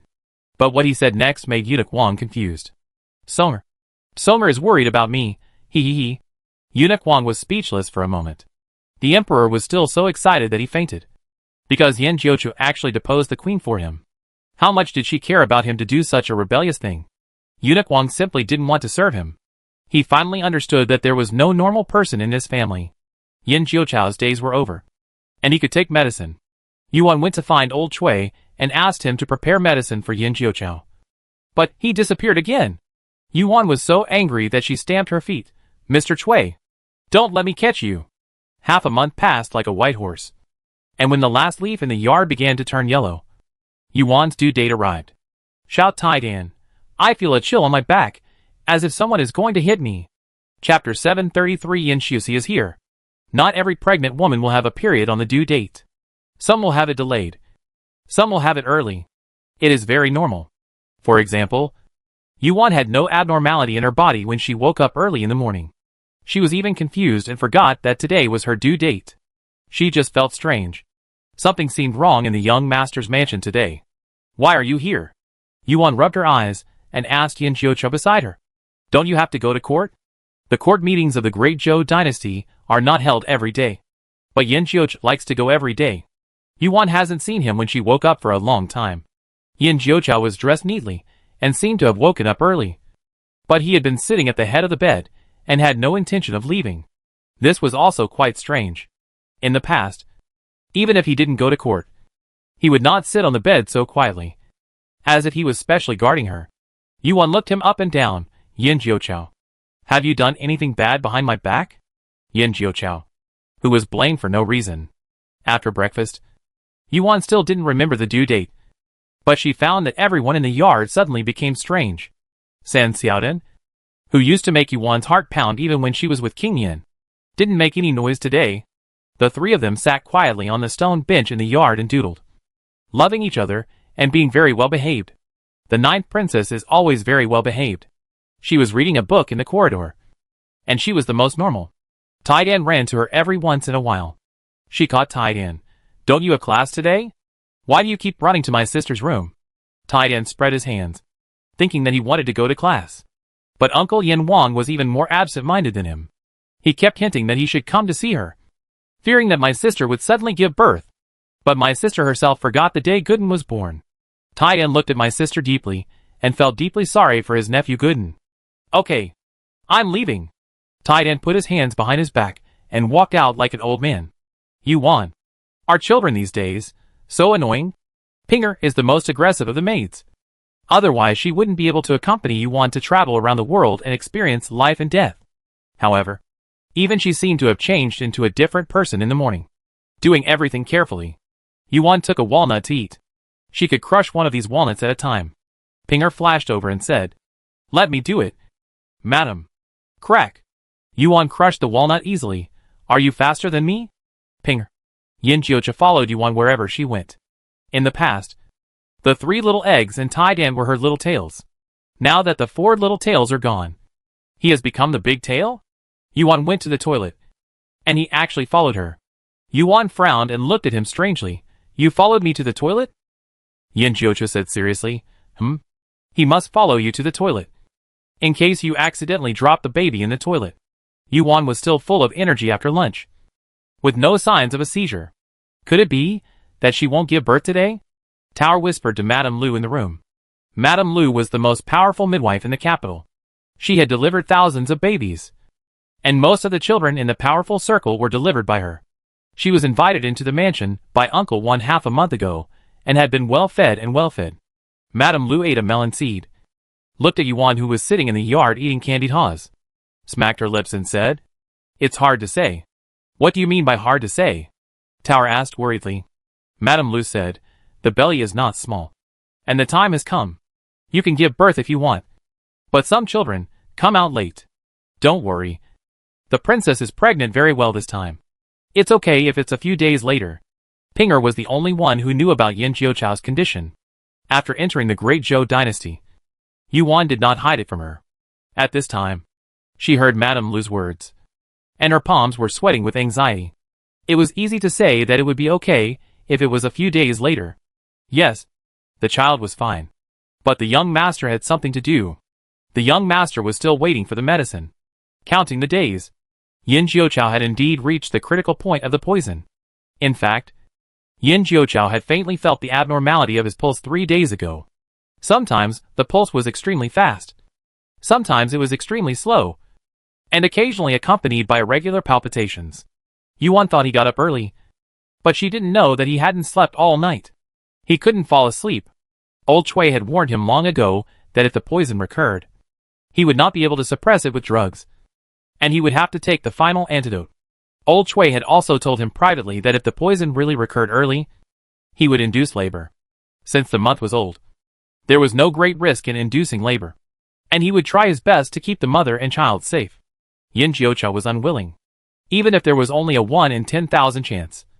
He did not want his wife and children to take risks. After eating the candied haws, Yuan felt a little sleepy and went to take a nap. Yin Jiuqiao was practicing the Changsheng Ju in the room, trying to suppress the toxicity that was about to erupt in his body, but found that it was useless. It was actually a miracle that the Changsheng Ju could suppress it for so long. After all, it was not a set of detoxification exercises, so if he wanted to eradicate it, he still had to take the antidote. Young master. Ing Shursen walked in and saw beads of sweat on Yin Jiuqiao's forehead. He was immediately startled. Young master. Are you poisoned? Yin Jiuqiao's face was pale. Ing Shursen turned around and walked out. I'll go call Old Chui. Old Chui didn't live in the young master's house, but he wasn't too far away. After all, Yin Jiuqiao could be poisoned at any time. I'm fine. You come back first, Yin Jiuqiao said weakly. Ing Shursen glanced at Yuan, who was sleeping behind the curtain, and secretly clenched his fists. Madam, the young master has been poisoned. If you don't give birth, the young master will not be able to hold on. As soon as he thought of it, Yuan's stomach moved, and then Yuan was awakened by the pain. Yin Jiuqiao. Yuan opened her eyes. Yin Jiuqiao walked over quickly, lifted the curtain, and looked at Yuan, who was suddenly sweating profusely. Yuan grabbed his hand. I seem to be giving birth. The young master's mansion became busy in an instant. However, although they were busy, the King of Yin and Uncle Wan were waiting for this day to come every day, so they arranged the affairs in the mansion early. Madame Lu entered the delivery room. More than 20 famous doctors in Yinshan were guarding outside the door. The hot water in the kitchen had been boiling since last night, one pot after another, and it never stopped. Where is the ginseng soup? Uncle Wan asked. It's ready, Pinger said. I'll bring it to the young lady right away. It takes a lot of strength to give birth, so experienced midwives will ask the wealthy families to prepare ginseng soup and brown sugar water, and sometimes ask them to prepare something else. But the mothers usually can't eat it. Pinger brought the ginseng soup in. It came out again after a while. That? Pinger looked at Uncle Wan embarrassedly. What's wrong? Uncle Wan asked. Ah! Yuan screamed in the room. Then, Madame Lu comforted her softly. It's not the most painful time yet. Save your strength, and scream later. Okay? Oh! After that, Yuan really stopped screaming. Uncle Wan was confused for a moment. How could this be possible? By the way, what did you want to say just now? Uncle Wan looked at Pinger. Pinger said, the young lady said she doesn't want to drink ginseng soup. She wants to eat something. Uncle Wan hurriedly said, what do you want to eat? I'll ask the kitchen to make it. I want to eat roast goose, crispy duck, braised pork elbow, vinegar cabbage, bacon stewed with vermicelli. Pinger listed 17 or 18 dishes in one breath, and Uncle Wan's mouth was twitching. Is this really giving birth? Isn't this just a lie? It's not Uncle Wan's fault for thinking so. It's because when Yuan entered her last month, Old Chui told him to control Yuan's diet, fearing that the baby would be too big and difficult to give birth. By then, Yuan would suffer lightly, but it would be dangerous if she couldn't give birth. So even though Yuan was always eating, they actually reduced the amount of rice and dishes by half. For some greasy dishes, they even lied that they couldn't buy the ingredients and replaced them with other dishes. It was also because Yuan had a good temper and didn't make things difficult for them, the servants. Otherwise, if they were replaced by a hard-tempered master, they would have driven these incompetent servants out of the house long ago. Ahem. Uncle One walked to the door. Isn't this too much? I'm about to give birth. And you won't let me have a full meal. Woo woo woo. Yuan's aggrieved wails came from inside. Uncle Wan, who was instantly filled with guilt, said, Go and make it. Yin Jiocha ordered. Uncle Wan went there quickly. Roast goose, crispy duck, braised pork elbow, pickled cabbage, bacon stewed with vermicelli, all were brought into the house. Yuan ate very happily, with a duck leg in her left hand and a chicken leg in her right hand. Madame Lu couldn't bear to watch. Did she have a fake birth? Not good.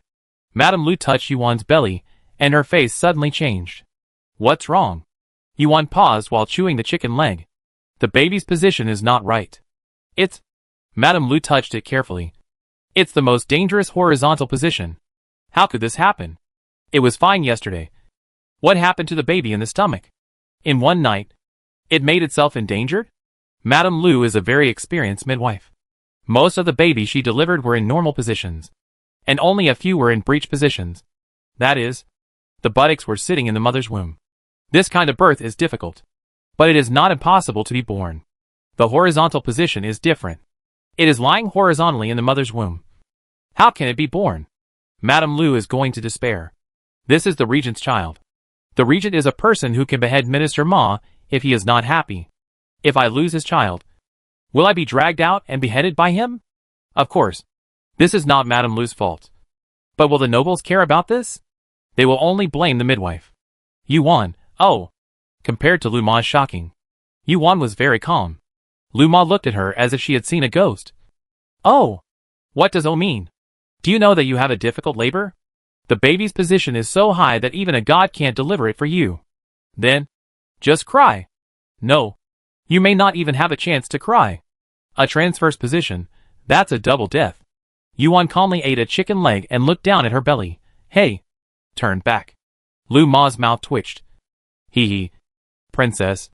You are probably teasing me. You said turn back, and you turned back? In the next scene, something incredible happened. The little guy lying sideways in the belly really turned half a circle and turned himself back. Madame Lu. Madame Lu felt like she had seen a ghost at this moment. After so many years of delivering babies, this was the first time she encountered such an unruly woman and such an unconventional child. What were you screaming about just now? Did something happen? Yin Jiuchao entered the room. It's okay. It hurt just now. But it doesn't hurt anymore, Yuan said. Madame Lu was dumbfounded. The delivery room was a bloody and filthy place. Men should not come in. It's unlucky. Yin Jiuchao ignored her and went straight to the bedside, holding a freshly cooked braised chicken in his hand. Do you want to eat it? Yuan's eyes lit up. Slurp. Eat. Yin Jiuchao gave the braised chicken to Yuan and then went out. Because Yuan suddenly wanted to eat stinky tofu again. Yin Jiuchao went in and out countless times. And he always brought back new food. Madame Lu was almost kneeling. Is there anyone who gives birth like this? You might have forgotten to give birth. Right? After Yin Jiuchao went out to buy food for Yuan again, Madame Lu spoke seriously. Princess, you can't eat like this anymore. If you eat too much, you will feel uncomfortable in your stomach, and you won't be able to give birth. Achoo. As soon as Madame Lu finished speaking, Yuan sneezed heavily. Madame Lu felt her hand sink. Oh my god! The baby is out. Chapter 734 Father and Daughter Meet. Ninth brother dotes on his daughter. Madame Lu didn't remember exactly when she started working as a midwife. But she knew that she delivered many babies. And almost every day someone came to her for delivery. Other midwives might not get one order a month. In comparison, she was really a model worker in the midwifery industry. However, even someone like her who delivered countless babies felt uncomfortable when she saw the little baby held in her hands. However, who can give birth to a baby with just a sneeze? No. Earlier, who can correct the fetal position by just one word? Her 18 martial arts were completely useless when she met the regent princess. Didn't she really deliver a fake birth? Madame Lu almost began to doubt her life. A loud cry came from the house, and all the people guarding the yard breathed a sigh of relief. Seeing Yin Jiuchao coming in and out, and buying some food for her later, they thought that Yuan had a difficult delivery, and this baby would have to last until at least tomorrow morning. In fact, it was not early now. It was already midnight, and Yuan had the seizure during her nap, and it lasted for 5 hours. for a woman who was giving birth for the second time. Such a delivery process was neither long nor short. Just right. However, other people were giving birth to death, while Yuan was in pain. Eating. Pain. Pain. Eating. Eating. Pain. Pain. Eating. Eating. When Madame Lu took the child out of the delivery room, Yuan had already fallen asleep.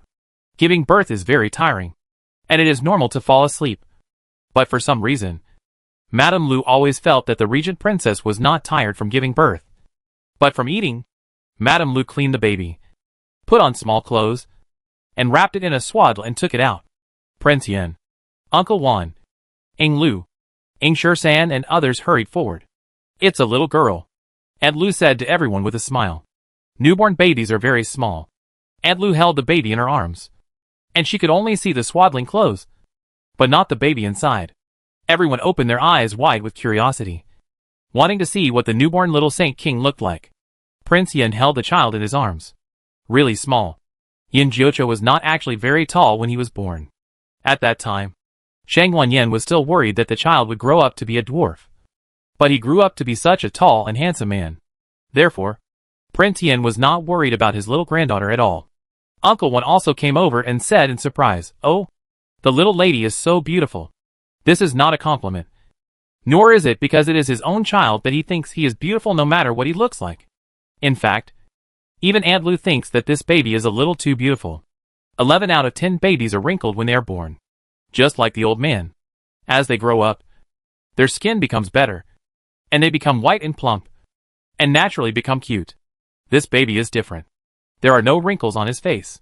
It seems that he sat in the womb every day with nothing to do, and used his little hands to smooth out the wrinkles on his face. Madame Lu thought about the scene in her mind, and somehow, she found it a little cute. Of course, she was just thinking about it casually. How could there really be a baby? It would be ugly in the womb. Right? The King of Yin asked about Yuan's situation. He was relieved to know that Yuan was fine. He told Pinger and Tower to take good care of Yuan. Although he liked his granddaughter, he also loved Yuan very much. Sen Xiaodan and Xiao Taidan originally wanted to wait for their sister, Go Dan, to be born. But it was too late. They couldn't hold on, and fell asleep on the stone table. Ing Lu and Ing Sher-san took them back to the house. They were sleeping soundly at this time, and didn't know that their long-awaited sister, Go Dan, had been born. The King of Yin really liked his little granddaughter. Yin Jiuqiu was also prettier than most children when she was born. But it must be admitted that this child was more delicate than Summer when she was just born. Her little face was white and tender, without any wrinkles. Unlike other newborns, when they yawned, only the mouth was left on their faces. Her little movements when she yawned were very cute. Uncle Wan cried with joy. King Yin turned his head, glanced at him, and said, "Thank you for your hard work. And thank you for taking such good care of Summer and Awan." There were certainly many factors that contributed to Yuan's smooth delivery. But it is undeniable that Uncle Wan did contribute. He used to love to hang around Yin Jiuqiu. But now he seems to have retreated to the second line and rarely comes to the two of them. But he does much more secretly than before. It's not that the King of Yin hadn't heard about Su Ju. Uncle Wan was still blaming himself. However, in the eyes of the King of Yin, the past was over, and this loyal servant no longer had to live in self-blame and regret. Uncle Wan burst into tears. "It is my honor to serve the young master and the young lady." It was also at this moment that Uncle Wan felt that his sins were completely forgiven. Not by others, but by himself. The King of Yin smiled and nodded, and continued to look at the little granddaughter in his arms. Ing Sher-san winked at Ing Lu. Ing Lu understood, and left the young master's mansion with Ing Sher-san. Since the little Saint King was born, it was time to prepare an antidote for Yin Jiuqiu. Did old Chui go anywhere? Ing Sher-san asked anxiously. Ing Lu shook his head. "No. I told him not to go out during this period. He knows it himself. He is also worried that the young lady will not give birth smoothly, and needs him to come to help. He will not go out," Ing Lu said. Looking at Ing Sher-san, "You seem to be very anxious." Ing Sher-san said seriously, "The young master is poisoned, and the antidote must be prepared as soon as possible." Ing Lu was stunned. "What? The young master is poisoned? How do you know?" "I saw it," Ing Sher-san said. "Then why don't you say it?" Ing Lu asked resentfully. Ing Sher-san sighed. "The young master doesn't let me say it. But I found it not too early. I just found out that the young lady had an attack. Let's not talk about this. Take old Chui to the young master's mansion. The two used Qigong to go to the courtyard where old Chui was staying temporarily. It was only half an alley away from the side door of the young master's mansion. However, when they arrived at the courtyard, they unexpectedly found that there were signs of plunder in the courtyard, and the house was in a mess. The two of them immediately felt alarmed and tightened their swords at the same time. Ing Shersan quietly drew out his sword and stopped Ing Lu behind him. I'll go in and take a look first.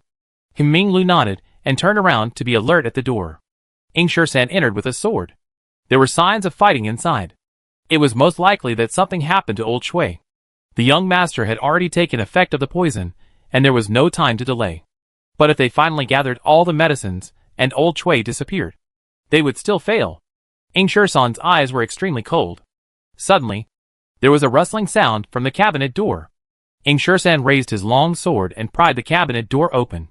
Don't do it. It's me. The person in the cabinet shouted. Ing Shersan was startled and stopped his sword decisively. Old Chui?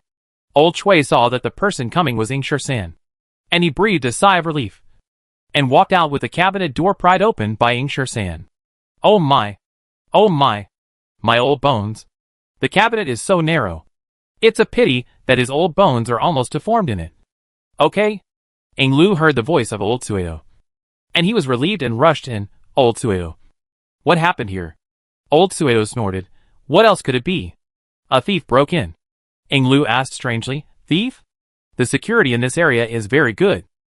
How could there be a thief stealing near the young master's mansion? I'm afraid you're not going to live long. Old Suedo patted the dust on his body and said, How do I know where the thief came from? Search the house as soon as you enter. Fortunately, I was smart and got some poison to scare them away. Ing Shersan paused and said, Ing Lu and I will investigate the little thief. You can follow us back to the young master's mansion first. You don't have to live outside anymore. No one can touch you if you live in the mansion. Old Suedo nodded. Well, Back to the mansion? That girl gave birth? Ing Shersan and Ing Lu took old Chui back to the young master's mansion. However, what they never expected was that old Chui brought the little Saint King back, and he disappeared again. In order to let Yuan rest better, the child was placed next door and watched by King Yin.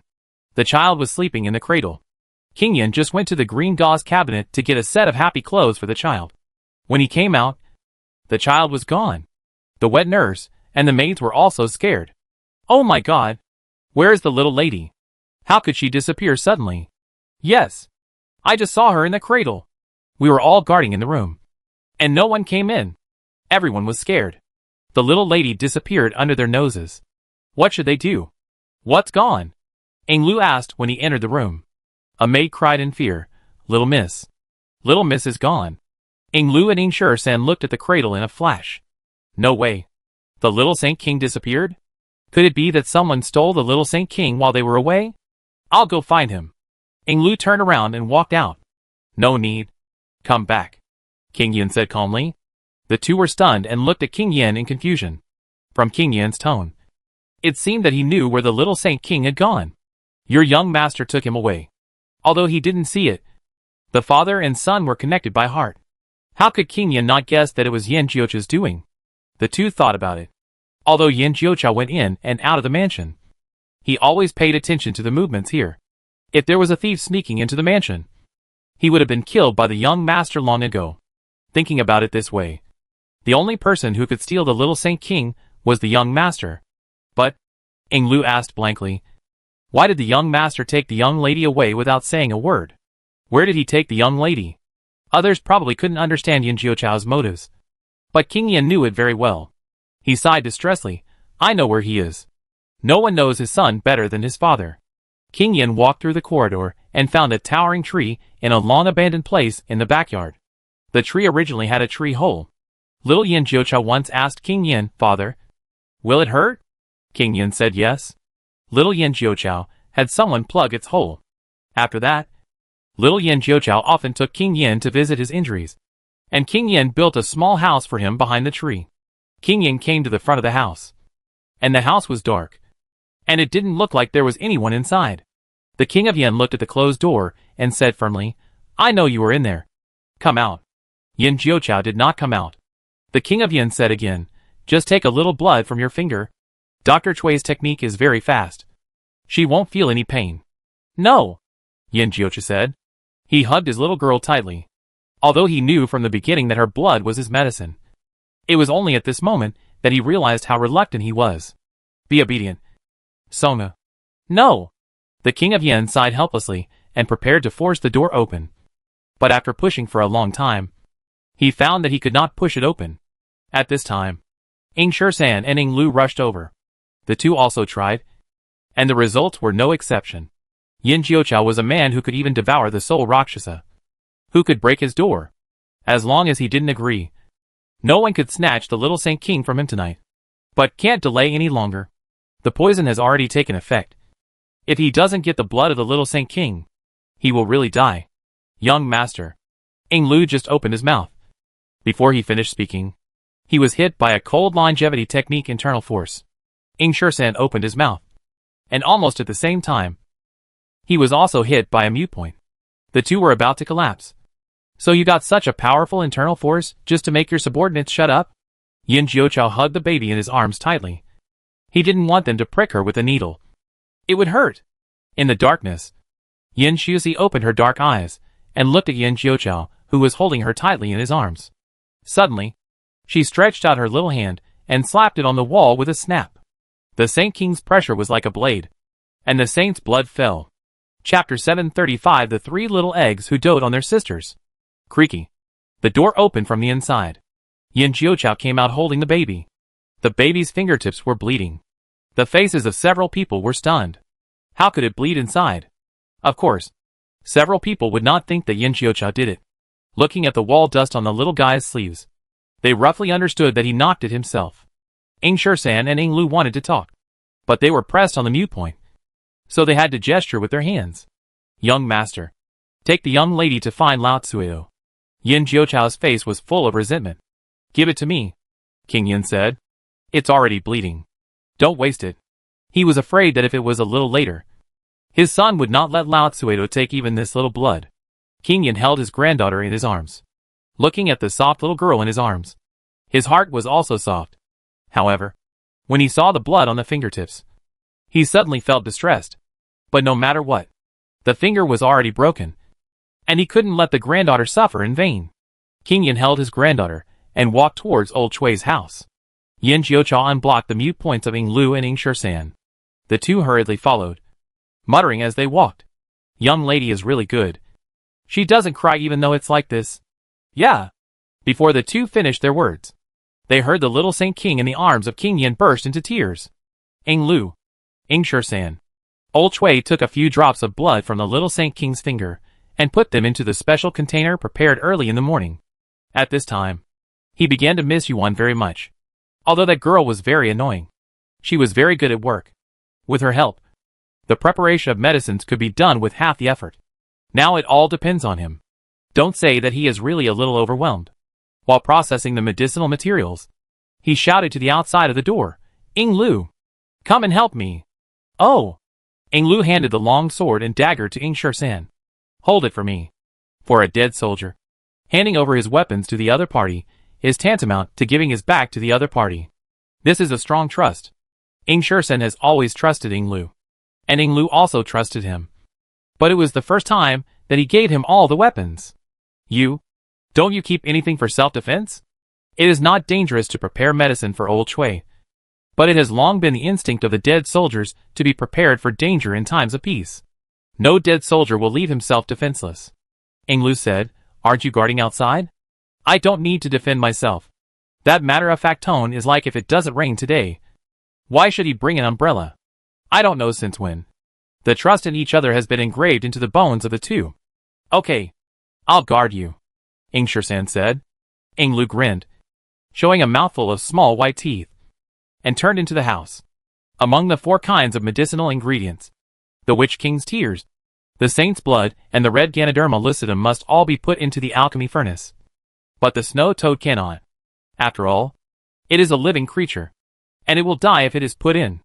Although putting it in like this does not affect the efficacy of the medicine, and it may even be more convenient. After all, the process of removing the poison is very complicated. Old Chui couldn't bear to kill such a beautiful little thing just for the sake of trouble. Old Chui gave Ing Lu a packet of medicine powder. Feed it first. And call me when its body starts to turn green in half an hour. Oh! Ing Lu took the powder. It's easy to feed medicine to people. But who dares to feed medicine to insects? Fortunately, it was Ing Lu who came in, not Ing Shirsan. Otherwise, with Ing Shirsan's temper, I'm afraid he would be so mad that he would throw the queen into the alchemy furnace after feeding her twice. Old Chui handed over a few more herbs and gave them to Ing Lu one by one. Grind this into powder. Cut this into shreds. And weigh 3 grams of each. No more or less. If you are 1 cent short, your young master will die. Why will he die? Ing Lu asked, puzzled. Because they are all poisonous. Old Chui said. Ing Lu was furious. What? You poison the young master? Old Chui glared at him.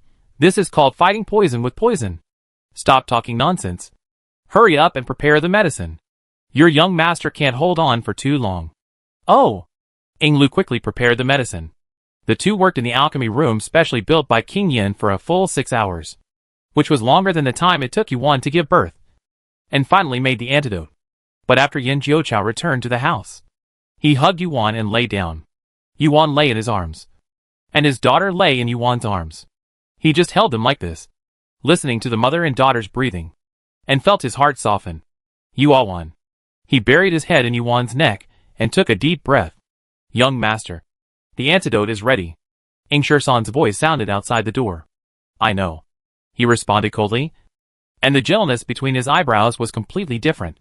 He lowered his head, kissed Yuan's forehead, kissed his daughter's little face, and got up and left the house. Old Chui was almost exhausted, but he still insisted on delivering the medicine to Yin Jiuqiao in person, and warned him in person, this medicine is poison. Don't take it all at once. Take 1 pill a day. Use your inner strength to guide the poison to wander in the body, and then force the poison out. This poison can be forced out, and it has a great adsorption effect on time. In other words, if you force it out, it will bring out the toxicity of time. You must remember that after the toxicity of each poison is completely forced out, take the second pill after 5 hours.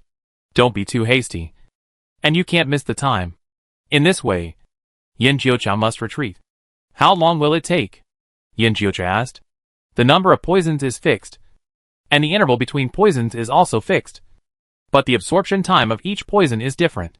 This is related to the degree of poisoning and the degree of recovery of the body. The better the body recovers, the faster the poison will be forced out. Old Chui thought for a while and said, This, I can't say. I haven't tried it before. But I estimated that if it's fast, it may be out in a month. And if it's slow, it may be 3 to 5 months. So long? Ing Lu asked. Old Chui said unhappily. Long? Your young master has been poisoned for nearly 20 years. And you expect to be cured in the blink of an eye. It takes time for the ice to freeze. Yin Jiuqiao understands this principle. In fact, the stronger the poison, the faster it will dissolve. Time, which kills people slowly, will naturally come slowly. I have waited for so many years, so I don't care about these few days. Besides, if I give up for a while, I can accompany them for a lifetime. Yin Jiuqiao went to retreat. He felt vaguely that he had forgotten something, but he didn't remember it for a while. But the 3 little eggs fell asleep last night. When they opened their eyes in the morning, they heard that their sister had been born. The 3 of them couldn't wait to go to their parents' room. Yuan and her sister were both sleeping, and the 3 of them moved very quietly. They gave their mother a big kiss first, and then went to see their sister. Why is it a sister? Not a brother? Xiaobao has always wanted a brother. A brother like Xiao Luosha. However, when Xiaobao saw the delicate little sister in the cradle, he immediately forgot about his brother. My sister is so beautiful. My sister is so cute. Dabao lowered his head and kissed his sister. Erbao also kissed his sister. I want it too. Xiaobao stood on tiptoe and smacked his sister on the face. Wow!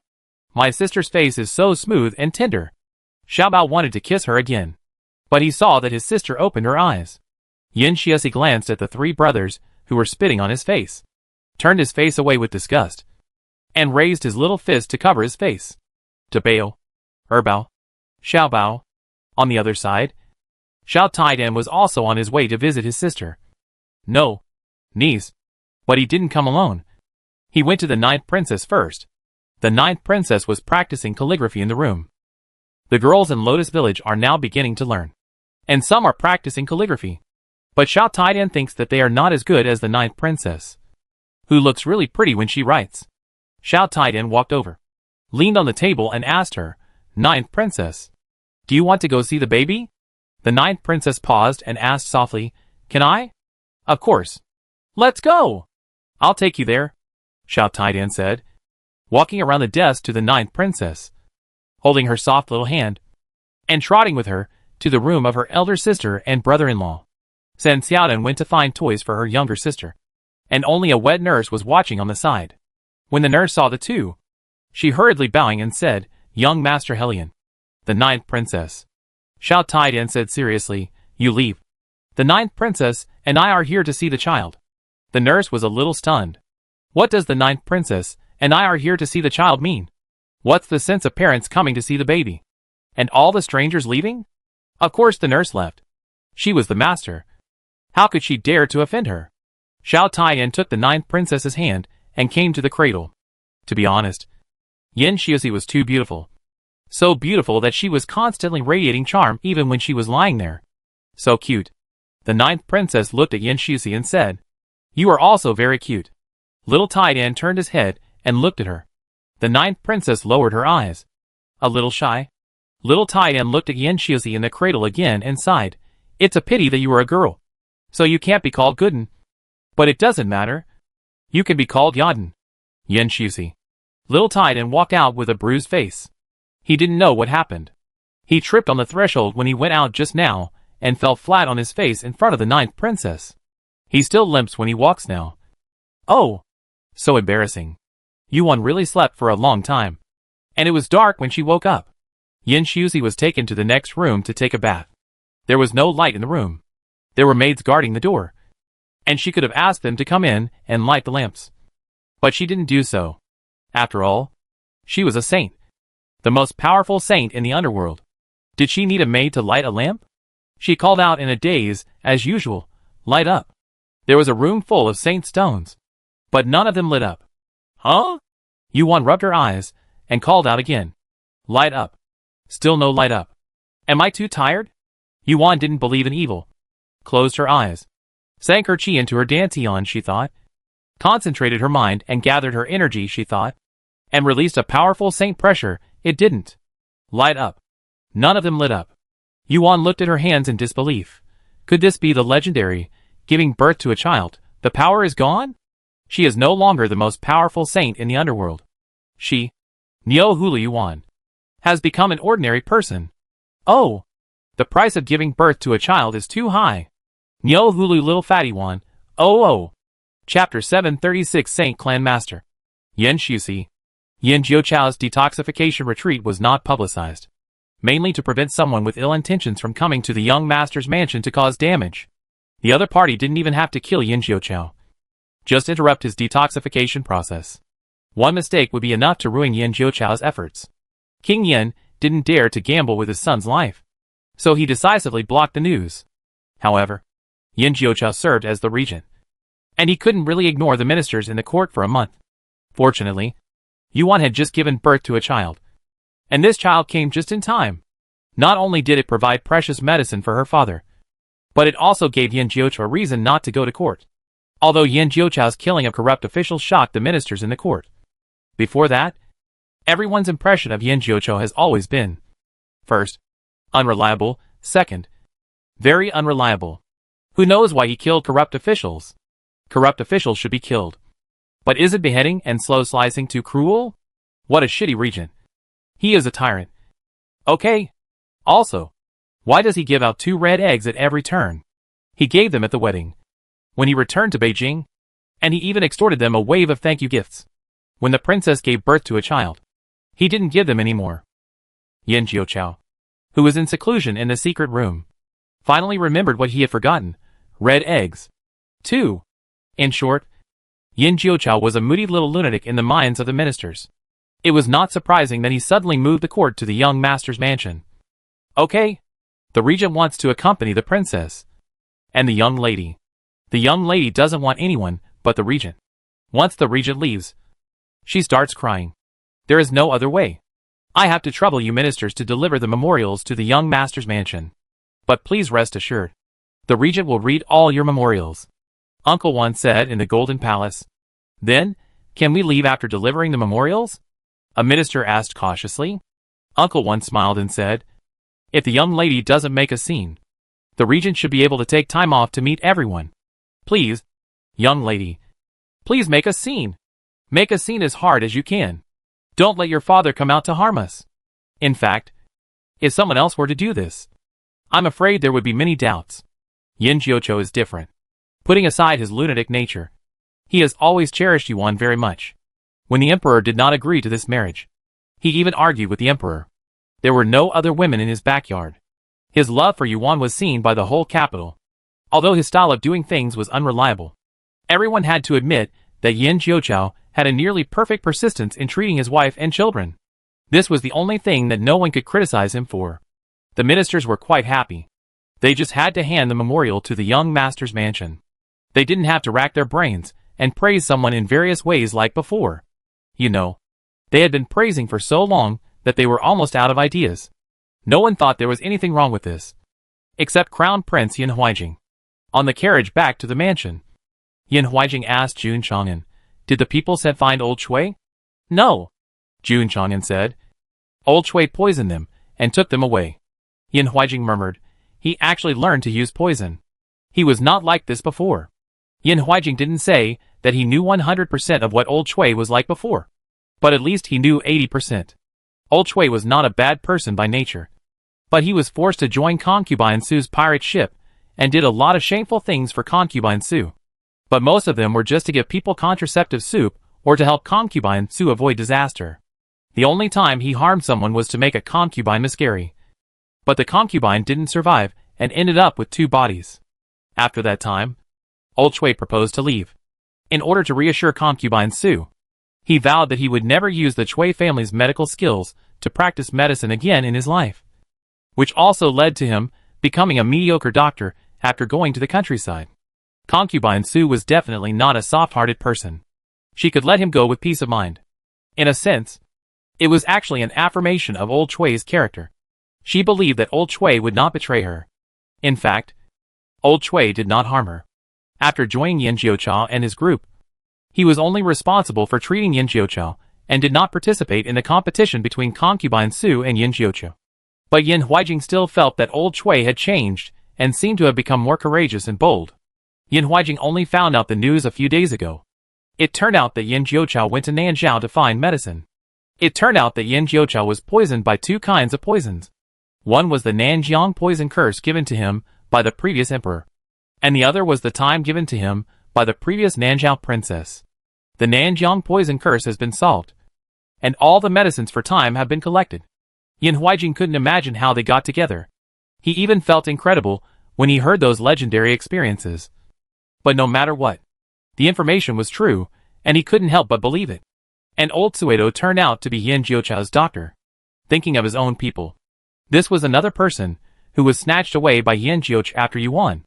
With new hatred and old grudges, Yin Huaijing didn't want Yin Jiuqiu to recover.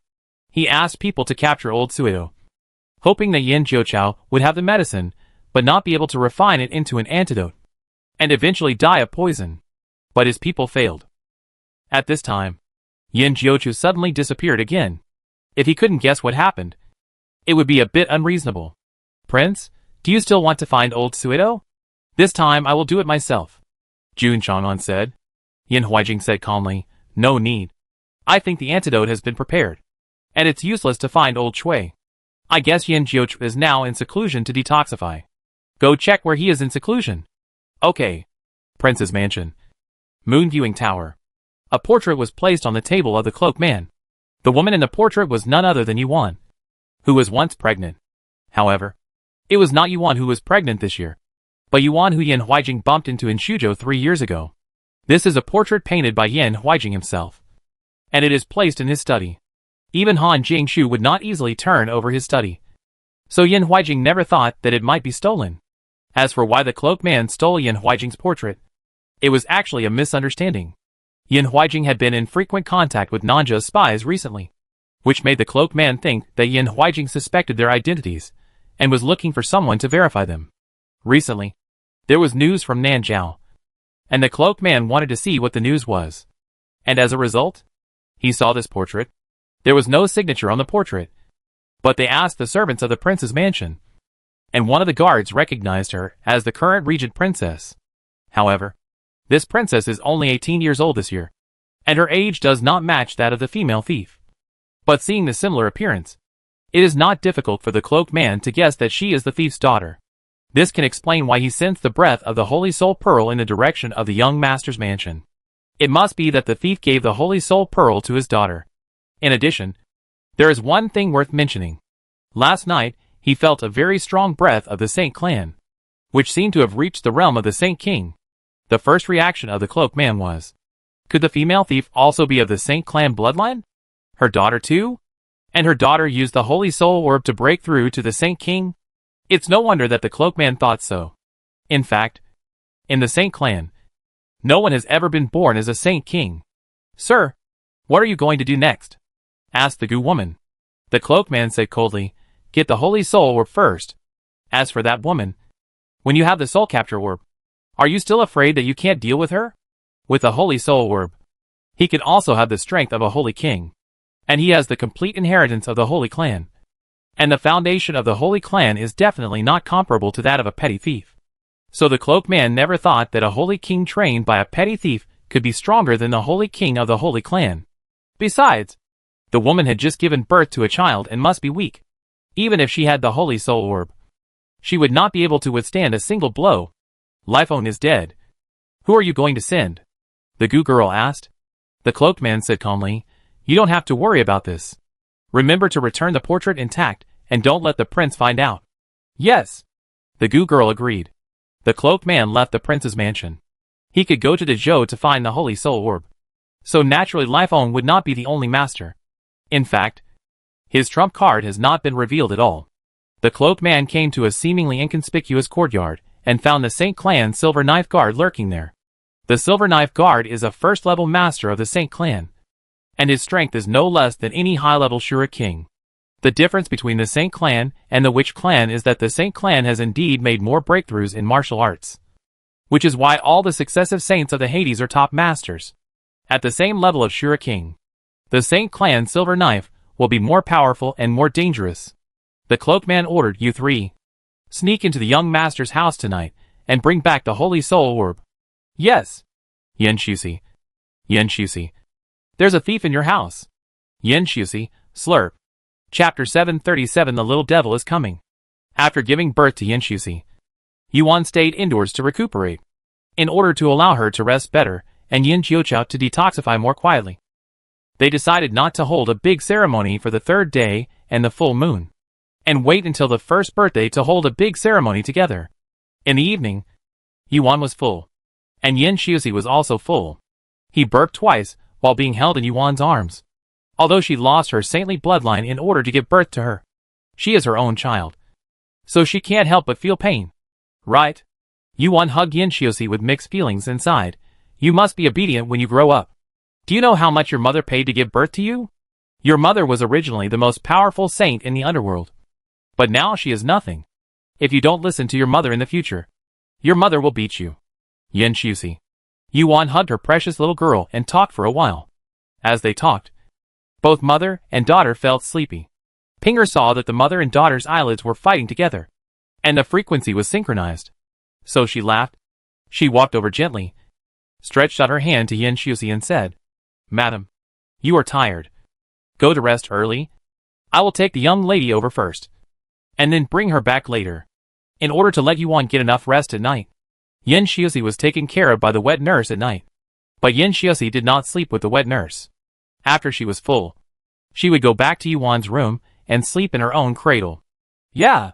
Yuan responded vaguely and gave the precious little girl to Pinger. Yin Shusi lazily opened one eyelid, glanced at Pinger, and closed it again. Pinger thought it was funny. The young lady looked like she was worried about the person who took her away, and had to see if it was an acquaintance. Only when she saw that it was her did she sleep with peace of mind. Am I overthinking it? Can a newborn baby be so precocious? Pinger took the young lady to the wet nurse. The wet nurse was personally selected by Uncle Juan. She had a clean family background, was healthy, and had a good temper. She gave birth to a daughter 2 months earlier than Yuan, and had too much milk to finish. The young lady only drank her milk at night, and drank Yuan's milk during the day. She had no pressure to nurse 2 children. Uncle Juan asked her to bring the child with her because of safety considerations. Whatever the young lady ate, her child would eat, so there would be no trouble. It was actually still early. Yin Shiazi stayed in the wet nurse's room for an hour, and ate a meal before being carried back to Yuan's room by Pinger. Pinger came out of the room and made a gesture to the servants in the yard to keep quiet. The young lady are asleep. Let's be quiet. After coming here for a month, Pinger also learned to say the erhua sound. But it was a bit awkward. Everyone slowed down their movements, and the previously bustling courtyard became quiet in the blink of an eye. Someone was clearly working, but no sound could be heard, as if they were performing a pantomime. At this moment, a tall figure quietly sneaked into the young master's mansion. This person was highly skilled in martial arts, and his qigong was even more extraordinary. He simply chose the most deserted corner of the young master's mansion, and it was reasonable that he would not be noticed by the guards in the mansion. However, he did not expect that as soon as his feet landed, another dark figure flew towards him. Jun Chang'an was puzzled. What's going on? Are there guards in this corner? When he saw the appearance of the person coming, his doubts in his heart became even worse. Ing Shursan? Ing Shursan held a long sword and landed in front of Jun Chang'an. Jun Chang'an was very sure that he had used his internal force to explore the surroundings before climbing over the wall, and there were no masters within at least 20 feet. In other words, Ing Shursan came from at least 20 feet away. Jun Chang'an didn't think that Ing Shursan happened to pass by here, or that he had seen through his whereabouts in advance. It was simply that the moment he climbed over the wall, the aura surged, and Ing Shursan noticed it. So Ing Shursan rushed over. But this is too outrageous. Right? What on earth did this guy go through? How did his qigong become so terrible? As a master of swordsmanship, Jun Chang'an's swordsmanship is actually better than Ing Shursan. But now, Jun Chang'an dare not be so sure. Ing Shursan's aura had changed drastically compared to a year ago. He couldn't even believe that the person standing in front of him was still the half-dead warrior. You? Jun Chang'an opened his mouth. It would be a lie to say that he was not embarrassed to be caught. If he had a fight, he felt that he could not win now. Jun Chang'an coughed lightly. I said I came to drink with you. Do you believe it? Ing Shursan's long sword was like a rainbow, and he slashed at Jun Chang'an fiercely. Jun Chang'an was shocked. Hey! Do you want to kill people just because you don't agree with me? Ing Shursan said coldly. Those who trespass into the young master's mansion will be killed without mercy. Yin Huijing has always disliked the young master's mansion. It is not surprising that he would send people to inquire about the news. However, what even Jun Chang'an did not expect was that in addition to him, there were 3 other masters in the prince's mansion, because he attracted all the firepower of Ing Shursan. The 3 people jumped into the mansion easily. The 3 silver knife guards held the map of the young master's mansion in their hands. This kind of map is not a secret. After all, the young master's mansion has been built in the capital for so many years, and countless people have visited it. The leading silver knife guard pointed to a house on the map. This is the main courtyard, where the regent princess lives. But the terrain of this courtyard is a bit special. The fastest way is to go through the courtyard of the king of Yin. The 2 courtyards are connected, separated by a corridor. Ing Lu went to investigate the thieves in the courtyard of Old Suedo. Originally, Ing Shursan was guarding nearby, but Ing Shursan and Jun Chang'an fought again, and only the original death warriors and guards of the young master's mansion were left here. These guards are more than enough to deal with the masters of the capital, but they are still not good enough in the eyes of the Saint Clan Silver Knife guards. The 3 easily avoided them and entered the courtyard of the king of Yin. The prince of Yin was in his study reviewing memorials sent from the court, and he didn't notice someone sneaking into the yard. However, he raised his hand inadvertently, and seemed to see something flashing by the window. Come here, he called. A servant pushed the door open and entered. Prince, do you have any instructions? King Yin said. Go outside the window and see if there is anyone there. Yes. The servant went around the window, looked around, and returned to the room to report. No one is there. Your Majesty. The 3 silver sword guards were lying on the roof, holding their breath. They were also shocked that a man with no martial arts skills had such sharp five senses. You know, even the guards and assassins in the mansion didn't notice anything unusual. The three exchanged glances, indicating that they would be more careful next time. "How is the young lady?" King Yin asked. The servant smiled and said, "I just asked her. She just had a meal and went to bed." "Yeah." King Yin nodded and continued to concentrate on handling official business. The three were about to fly to Yuan's yard when the King of Yin in the house spoke again. "Have Xiao Taidan and Dabao slept?" The three took a breath. "Are you done yet?" "I'll go check." The servant went out again and returned to the King of Yin in a moment, smiling. "Not yet. They are taking a bath and will sleep soon. Do you want to see them?" "No. Let them sleep first," the King of Yin said. After that, the King of Yin finally didn't ask the servant to visit anyone. The three nodded slightly and flew into Yuan's yard with Qigong. Compared with the bright lights in the King of Yin's yard, most of the servants here were resting.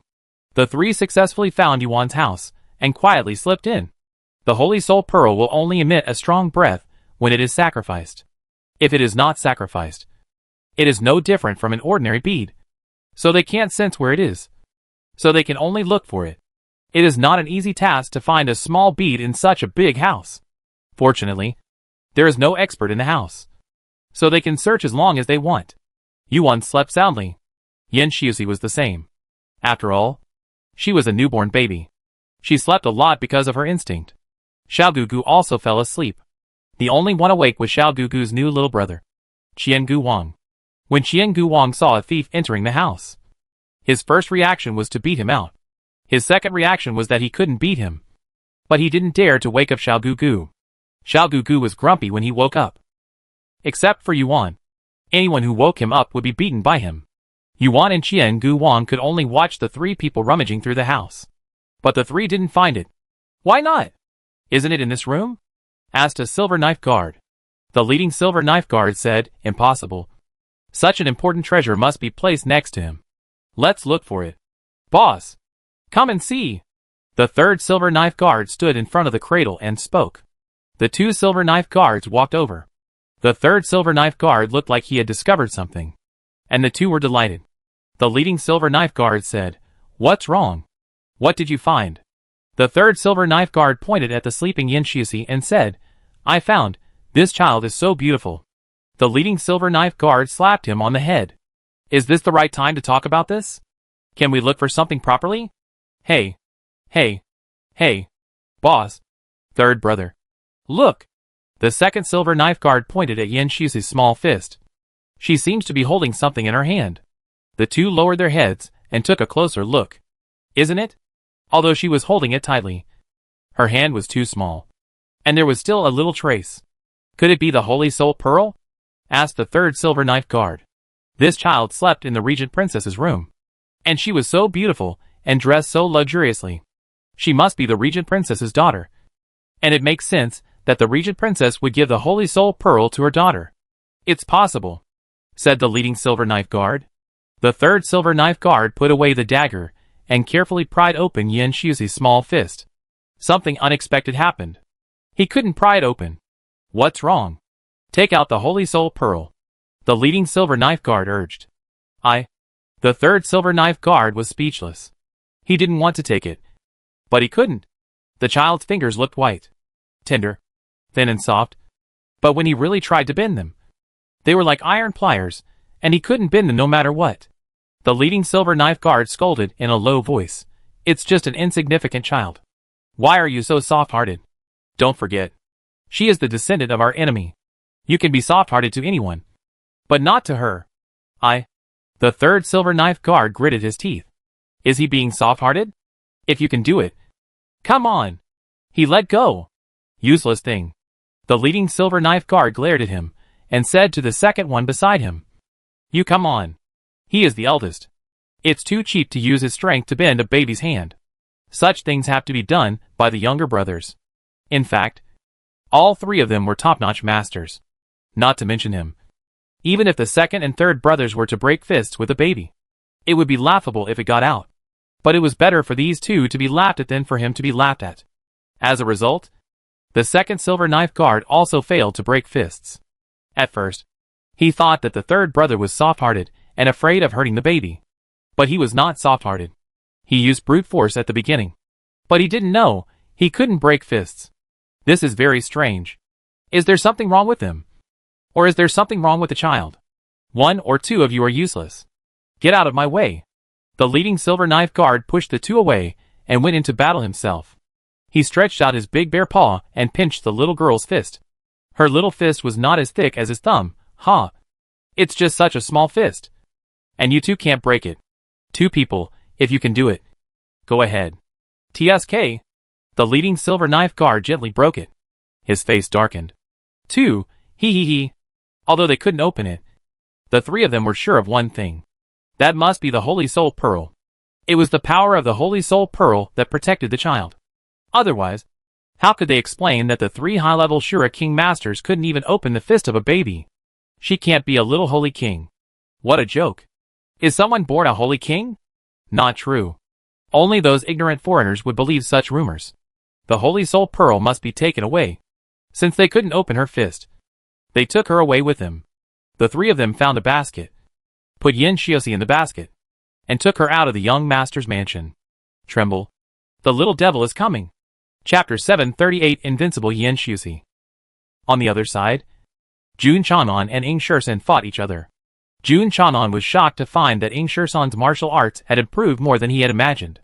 Originally, the two could have reached a tie, but now, he was losing step by step in Ing Shursan's hands. If it weren't for his weapon that could cut iron like mud and improve his strength by at least 30%, he would have died under Ing Shursan's sword. And this is far from Ing Shursan's true strength. Ing Shursan slashed at him with another sword, and Jun Chanan swung his sword to block it. He was still very confident in his weapon. This sword was passed down to him by his master. It was said to be a relic of the previous dynasty. It was known as the magic sword in the world. The sword used by Ing Shursan was an ordinary sharp sword, much better than those sold on the market. But it was still incomparable to his magic sword. Who knew that the next second, something incredible happened. With a crisp sound, his sword actually broke under Ing Shursan's attack. Jun Chang'an made a prompt decision, stomped his heels on the ground, flew up, and jumped onto the courtyard wall behind him. He looked at the broken sword in his hand, and widened his eyes in disbelief. How is it possible? It is clear that the hardness of the two weapons is completely different. But Ing Shursan still broke his sword, which is enough to show how powerful Ing Shursan's internal force is. Not only powerful, but also used to perfection. Perhaps many people think that the power of masters lies mainly in their internal force. But in fact, it is not the case. Although some people have strong internal force, they cannot control it well. It is against the sky for a master to control and use his own internal force to 70%. This is why the self-explosion of masters is so terrible. Because that is the only time they can fully exert their internal force. That is a desperate use. But Ing Shursan, he clearly did not show any signs of self-explosion, but still used his internal force to 100%. This ability is really too terrifying. This means that he can challenge opponents of higher levels and crush them with unexpected advantages. At this point, Jun Chanan has realized that he will not get anything good from Ing Shursan. He jumped off the other side of the courtyard wall, and Ing Shursan chased him out. Jun Chanan said, "I won't break into your young master's mansion." "Okay," Ing Shursan said coldly. "You said okay? So it's okay? Then whoever comes to the young master's mansion to break in, and then withdraws in the future, will they be like nothing happened? You make a lot of sense." Jun Chanan cleared his throat. "Old acquaintances. Give me some face. I have no ill intentions today." "No ill intentions? Is it fun to climb over the wall of the young master's mansion?" Ing Shursan snorted coldly. Jun Chanan knew that Ing Shursan was not a fool, and he was afraid that he had already guessed what he was doing. Jun Chanan simply stopped hiding it and sighed. "Forget it. Forget it. I am not as skilled as you. You can kill me or chop me up as you please. But before I die, can I ask you a few questions? Have you really been to those places? Do the witch tribe and the saint tribe really exist?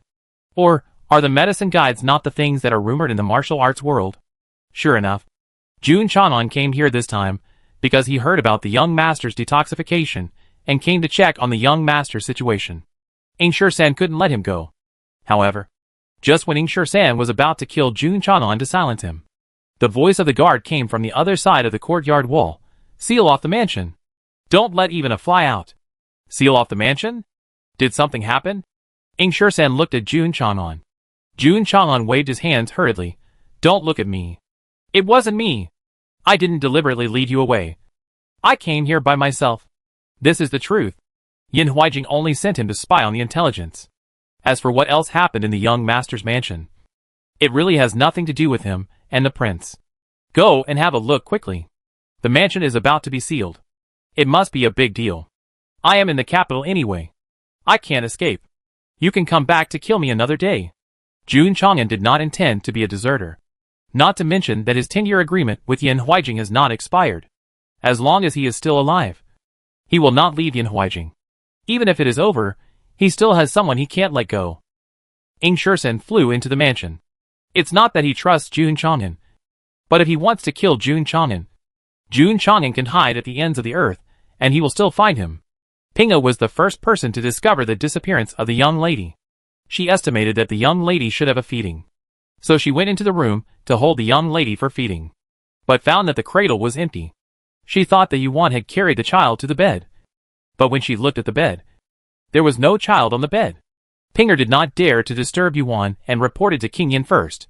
King Yin immediately ordered his men to seal off the young master's mansion and conduct a carpet search in the mansion. However, they did not even find the shadow of the young lady. Boss! Boss! In the dark alley, the third silver knife guard, who was holding Yin Shusi and climbing walls, suddenly shouted with difficulty. The silver knife guard called the boss turned his head impatiently. Hurry up and catch up. What nonsense! They must have discovered that the child is missing by now. Do you want to be caught by them? To be honest, their strength is enough to kill any master in the capital. But there is also a saying that the outnumbered cannot defeat the many. This is the daughter of the regent. At the order of the regent, can they kill all the 30,000 imperial guards? Besides, their identities cannot be exposed. In addition to getting the Holy Soul Pearl, they have another mission in the Great Show. In short, they'd better keep a low profile for now. No. Boss, this child is so heavy. I can't hold him anymore, the third silver knife guard said painfully. His expression was like he was constipated. You can't even hold a child. What's the use of you? The leading silver knife guard and the second silver knife guard stopped. Just now I could hold him, but suddenly, the third silver knife guard didn't know how to describe it. At first, the child was just a child. But as he held him, it seemed like he became a weight that even masters of their level couldn't lift. He felt that his arm was about to be disabled. You go! The leading silver knife guard winked at the second one. The second silver knife guard walked over with a look of disdain. Although he couldn't break the child's fist, that was the effect of the Holy Soul Orb. No one thought that the Holy Soul Orb could also turn a person into a weight. The second silver knife guard reached out and took the child. With a sound of duong, the silver knife guard lost his balance. His hands landed on the ground, and the whole person fell to the ground. Yin Shusi was held in his hands, and he didn't fall to any harm. But he was different. His hands were instantly swollen by the pressure of this small weight. Ah! Don't scream. When the second child was about to scream, the leading silver knife guard quickly rushed over and covered his mouth. The second child's face turned purple. It hurt so much. And you don't let me scream. Look! She's awake, said the third silver knife guard. Although he had been holding her just now, he was busy on the road and didn't notice when her eyes opened. She didn't cry, he said again. The second silver knife guard took great effort to pull her hands out from under the swaddling clothes. At this time, it was no longer a pair of silver knife guard's hands, but a pair of bare paws. Eh? She woke up. Can we get the Holy Soul Orb? Said the third silver knife guard. The second silver knife guard thought it was reliable, and hurriedly grabbed the little guy's fist with his bare paw, saying fiercely, Give it to me. If you don't give it to me, I will kill you. I don't know if he was scared. Yin Shusi let go obediently. The second silver knife guard looked at the bead in his palm with great surprise. The Holy Soul bead has finally arrived. Before he finished the word hand, the seemingly inconspicuous bead suddenly burst into a strong golden light. The second silver knife guard didn't even have time to react, and felt that his eyes were blinded. What the HL? Where is the Holy Soul bead? It's clearly the Holy Maiden Stone. The Holy Maiden Stone shone with golden light, and the entire roof was almost illuminated by it. The other two silver knife guards were far away and were not blinded by the light, but they were still very bright. In the end, the leading silver knife guard took off his black robe and covered the Holy Maiden Stone. And only then did he barely block its light. "Second brother, are you okay?" "I'm not." The second silver knife guard was blinded and missed a step, fell off the roof, and lost consciousness. The leading silver knife guard. The third silver knife guard. "Boss, this kid is weird." Although they are masters of the Saint clan, not everyone has the Saint's bloodline, so not everyone can sense the Saint's aura. Moreover, when a person's level is too high, it is not easy for others to detect their aura. Can light up the Saint's stone. Is she also of the Saint's bloodline? The leading silver knife guard asked doubtfully. It's no wonder he is so suspicious. In fact, when the Saint and Witch clan fought, many people were stranded outside. It's not surprising that there are descendants of the Saint clan left. I heard that many descendants of the Witch clan also live among the people. The third silver knife guard speculated, if she is a descendant of the Saint clan, will the female thief be one too? In terms of seniority, the female thief is her grandmother. The leading silver knife guard nodded. If that's true, it would explain why she stole the Holy Soul Pearl. She must have done it to improve her skills. But what about shaving? Is it some special ritual to steal the pearl? Of course, he couldn't figure it out. After all, he even guessed the motive of the female thief wrong. She wanted to improve her skills, but she just thought it looked good. It's a pity that there is only one pearl. If there were two, a certain shaving master, Xiao Heijiang, would have symmetrically embedded them on the shoes. The third silver knife guard said again, but what level of saint is she? Why is it golden light? Golden light? Hee. If they took off the black robe and took a look, they would find that the Saint Stone was not shining with golden light, but colorful neon light. What kind of light is there? There is light. The leading silver knife guard said, let's not talk about this for now. Since the Holy Soul Pearl is not with her, it must be in the mansion. Let's go and steal it first. What should we do with her? The third silver knife guard looked at Yin Shusi, who was awake but not crying or making a fuss, as if she was calmer than the two of them. The leading silver knife guard said, take her. If necessary, use her as a hostage. Oh! The two risked their lives and returned to the young master's mansion. The young master's mansion was blocked from the news except for the Prince Yan's courtyard, for fear of scaring the children, who were not sleeping. The rest of the place was already in chaos. The two sneaked back to Yuan's room very carefully. This time, they actually found the Holy Soul Pearl. It was actually in the cradle. Just now, they searched everywhere except the cradle.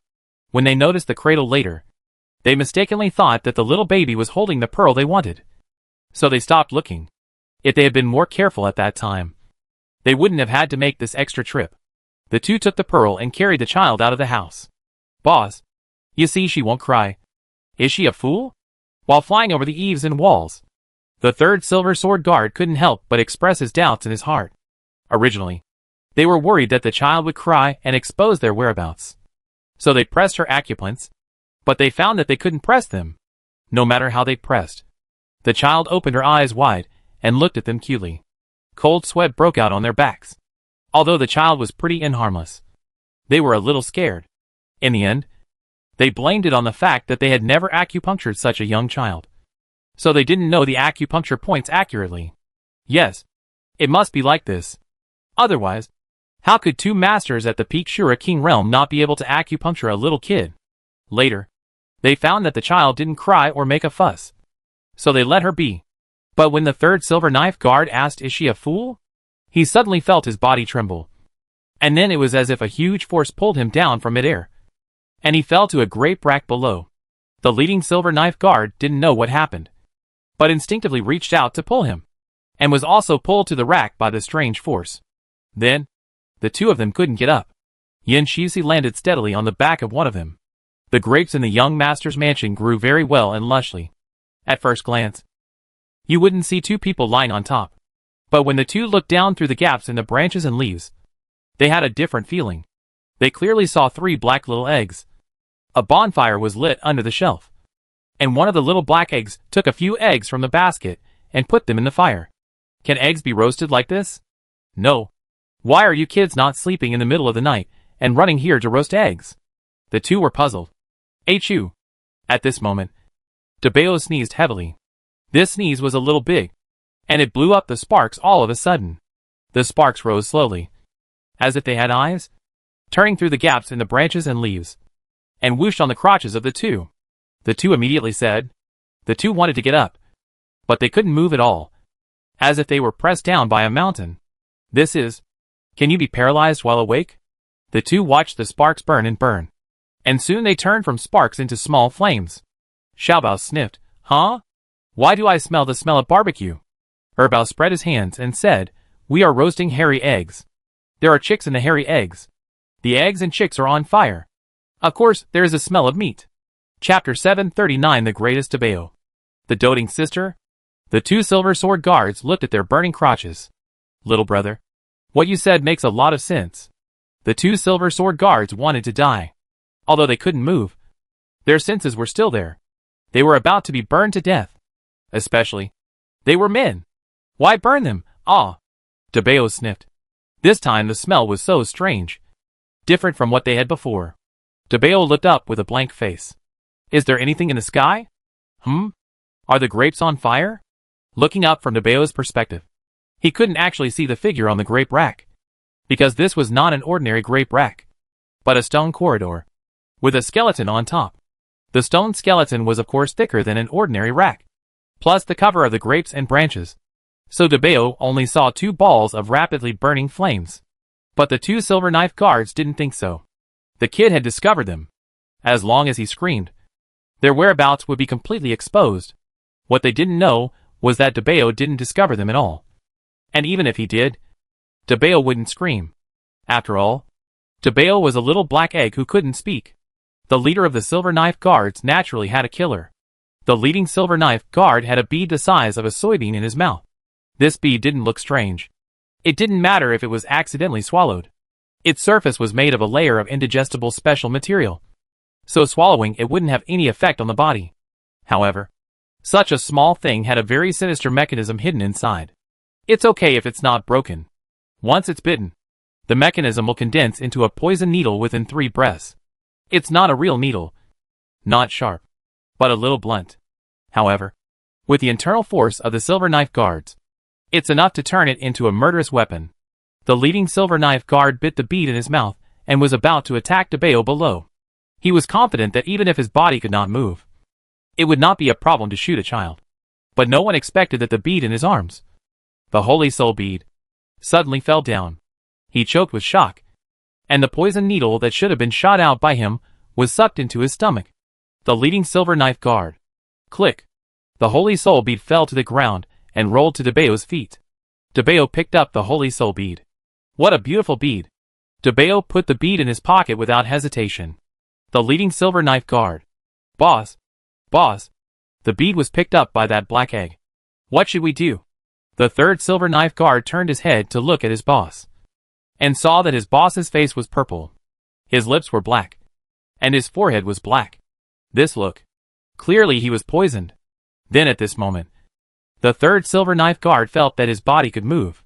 He didn't put out the fire immediately, but grabbed the boss's shoulders and shook him, saying, Boss, what's wrong with you? Damn!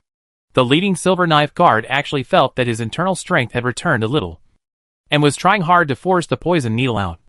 But the idiot shook it, and it went back into his stomach. Ah! Can we kill this idiot? Look! Over there. A guard discovered the fire on the grape rack, and then saw 2 figures lying on it. No! Boss! We've been discovered.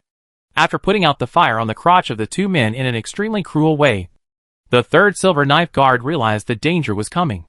If both of them could move freely, it would not be a problem for one of them to take back the holy soul pearl. The key point is that the leading silver knife guard is poisoned at this moment.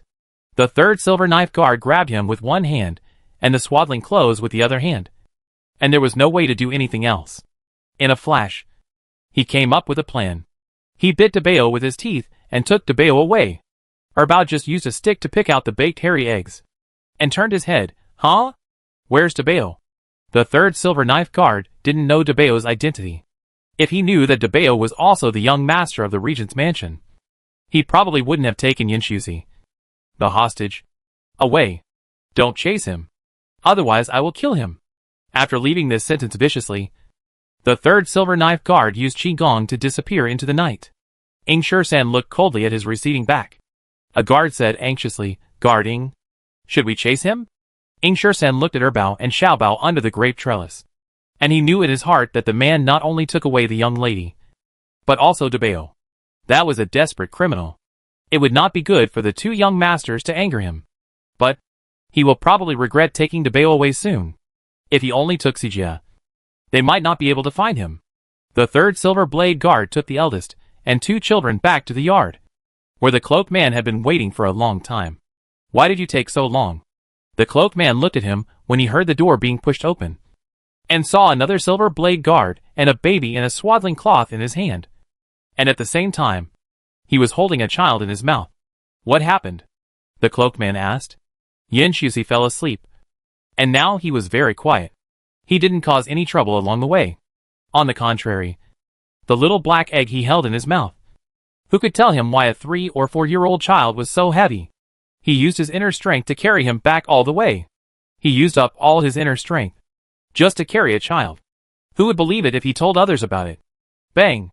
The third silver blade guard collapsed on the ground. Dabeo, who was in his mouth, and the eldest, and the swaddling clothes he was carrying also fell down. Dabeo quickly caught his sister. The cloaked man was really confused when he saw the scene. Only 2 of the 3 silver blade guards returned, and they all looked like they were seriously injured, especially the leader, who seemed to be beyond rescue. In addition, what about these 2 children? The child in the swaddling clothes was so small, like a newborn baby. Could it be the flesh and blood of that woman in the region? Then what about this little black egg? Where did he come from? If you say that this child is a servant, the cloaked man will never believe it. This child is first-class, luxurious and exquisite in both clothing and appearance. Except, he is a little bald. But the calmness between his eyebrows and the temperament emanating from his bones make people feel that he has an extraordinary background. I heard that the regent has 3 sons, triplets, who are 3 years old this year. Could this child be one of the triplets? Didn't the silver sword guard go to find the holy soul pearl? What's the matter with bringing back 2 children? Countless doubts flashed through the mind of the cloaked man. But everything added up was not as important as the holy soul pearl. Where is the holy soul pearl? The cloaked man grabbed the collar of the third silver sword guard and asked. The third silver sword guard pointed to Dabeo exhaustedly. "It's on him." The cloaked man let go of the silver sword guard and walked towards Dabeo with a cold look. "Hand over the holy soul pearl." The shadow brought by his tall body instantly enveloped Dabeo. Yinshuzi slept soundly in his brother's arms. Dabeo stared at the cloaked man in a daze, holding his sister, and took a step back. The cloaked man pressed on step by step, threatening coldly, "Did you hear me? Hand over the holy soul orb in your hand. If you don't obey, you will be beaten." Dabeo shook his head. The cloaked man was stunned. This child dared to shake his head? Was he rejecting him? How dare he be so bold? The cloaked man misunderstood. Dabeo was not rejecting him. Dabeo didn't know what he was talking about at all. "Hand it over." The cloaked man continued to threaten. Dabeo tilted his head and looked at him innocently. The cloaked man understood now. This child seemed to not understand what he meant. The cloaked man gestured. "Bead? A white bead this big?" Dabeo sat on the ground, holding his sister in one hand, and took out a bead from his trouser pocket with the other hand and handed it to the cloaked man. The cloaked man's eyes lit up. The holy soul orb, the holy clan's treasure that had been missing for so many years, was finally found by him. "Is it this?" Dabeo asked with his eyes. The cloaked man was excited and nodded like crazy. "Yes. That's it. Give it to me." "Oh," Dabeo said in his heart, and stuffed the bead into his mouth very calmly. Cloaked man. Chapter 740. Almighty Dabeo. Is this kid teasing me while asking if this is the bead I want? He swallows the bead into his mouth? Is there such an annoying kid? The cloaked man felt that his IQ was rubbed on the ground by this kid. He was in a bad mood. He had seen naughty kids before, but never such a naughty kid. The key point is that this kid is pretty and looks innocent and harmless. Who knew that he was so bad? The leading silver knife guard was unconscious. Now only the cloaked man and the third silver knife guard were awake in the room. For some reason, when he saw the cloaked man being defeated by Debeo. He felt a little relieved. Still scolding me? Now you know what kind of tough guys the children in the young master's mansion are? If you can do it, go ahead. Go on. Go on. The cloaked man took a deep breath, resisted the urge to run away, and said to Debeo, "Spit it out." Debeo didn't spit it out. The cloaked man bent down and looked at Debeo with an extremely dangerous look. "Disobedient children will be punished. Are you afraid that I will beat you? Such a young child may not understand words like kill you and destroy you. But he must understand being beaten. Right?" Debeo looked at him steadily. The cloaked man took a breath of cold air weakly. Did this child not understand? Or was he not afraid even if he understood? Is he so brave? Isn't he a fool? Only a fool would swallow something into his mouth after asking if it was what you wanted. Right? Normal people wouldn't do such a thing. Right? If the cloaked man knew Debeo's father Yin Jiuqiu, he would probably understand that Debeo would definitely do such a thing. Debeo looked at the cloaked man cutely. The cloaked man was so angry that he almost knelt on the ground. But he couldn't really kill the child. At this point, he was sure that Debeo was the son of that woman and the regent. It was natural for them to take back the things of the Holy Clan. Maybe the regent's mansion would be angry, but not so angry that they would not turn back. But if he killed their son, that would be another story. The regent's mansion would find them at all costs and avenge his son. He couldn't guarantee that their identities would not be exposed in that case. They came to the capital this time. One to find the Holy Soul Pearl, and the other to find the entrance to the Holy Clan ruins. The Holy Clan began to weaken rapidly 100 years ago, and the number of people with the blood of the Holy Woman was getting smaller and smaller. In fact, even if they had the Holy Soul Pearl, they could not support many generations. They had to return to the Holy Land where their ancestors had lived and open up their new home there. The world has changed dramatically, and the Holy Land has long since become a ruin. Not long ago, a wise man from the Holy Clan calculated the entrance to the Holy Land, which is in the capital of the Great Zhou dynasty. But the wise man had no idea where exactly it was in the capital. However, the wise man also said that the Holy Soul Orb might contain clues to finding the Holy Land. Now, the clue has been swallowed by the kid? How can he not be angry? If the hard way doesn't work, then try the soft way. He's just a kid. What's so hard to coax? The cloaked man changed his strategy, stiffly raised a smile, and said to Debeo, "That bead is not fun. I'll exchange it with you for something else." Debeo looked at him without blinking, as if asking, "What to exchange?" The cloaked man saw that the look was interesting, and he was happy. But he didn't know in advance that he had to coax the child, and he didn't have anything for the child to play with. He thought about it, and took out a jade pendant from his waist. "How about this? Do you like it?" Debeo looked disgusted. The corners of the cloaked man's mouth twitched. His heirloom was actually despised by a child? How rich is your family? A mine? A city? A country? Debeo blinked at him. The cloaked man put the jade pendant back in frustration, and took out a token from his bosom. This is the elder token of the Saint Clan, representing a fearful power. However, Debeo didn't even look at it. Do you know what this is? You little fool who doesn't know the value of things. The cloaked man closed his eyes and took out a dagger, which was the last thing he had. This dagger is very delicate, with blue gems inlaid on the scabbard, and it has good lethality. Debeo finally became interested. Here, the cloaked man handed the dagger to Debeo, because he had to hold his sister with one hand. Debeo took the dagger with the other hand, and immediately hung it on the jade belt around his waist. Then, there was nothing else. "Cloaked man, where are the beads? You took my dagger. Give me the beads quickly." Debeo shrugged. "I didn't say I would give you the beads, cloaked man."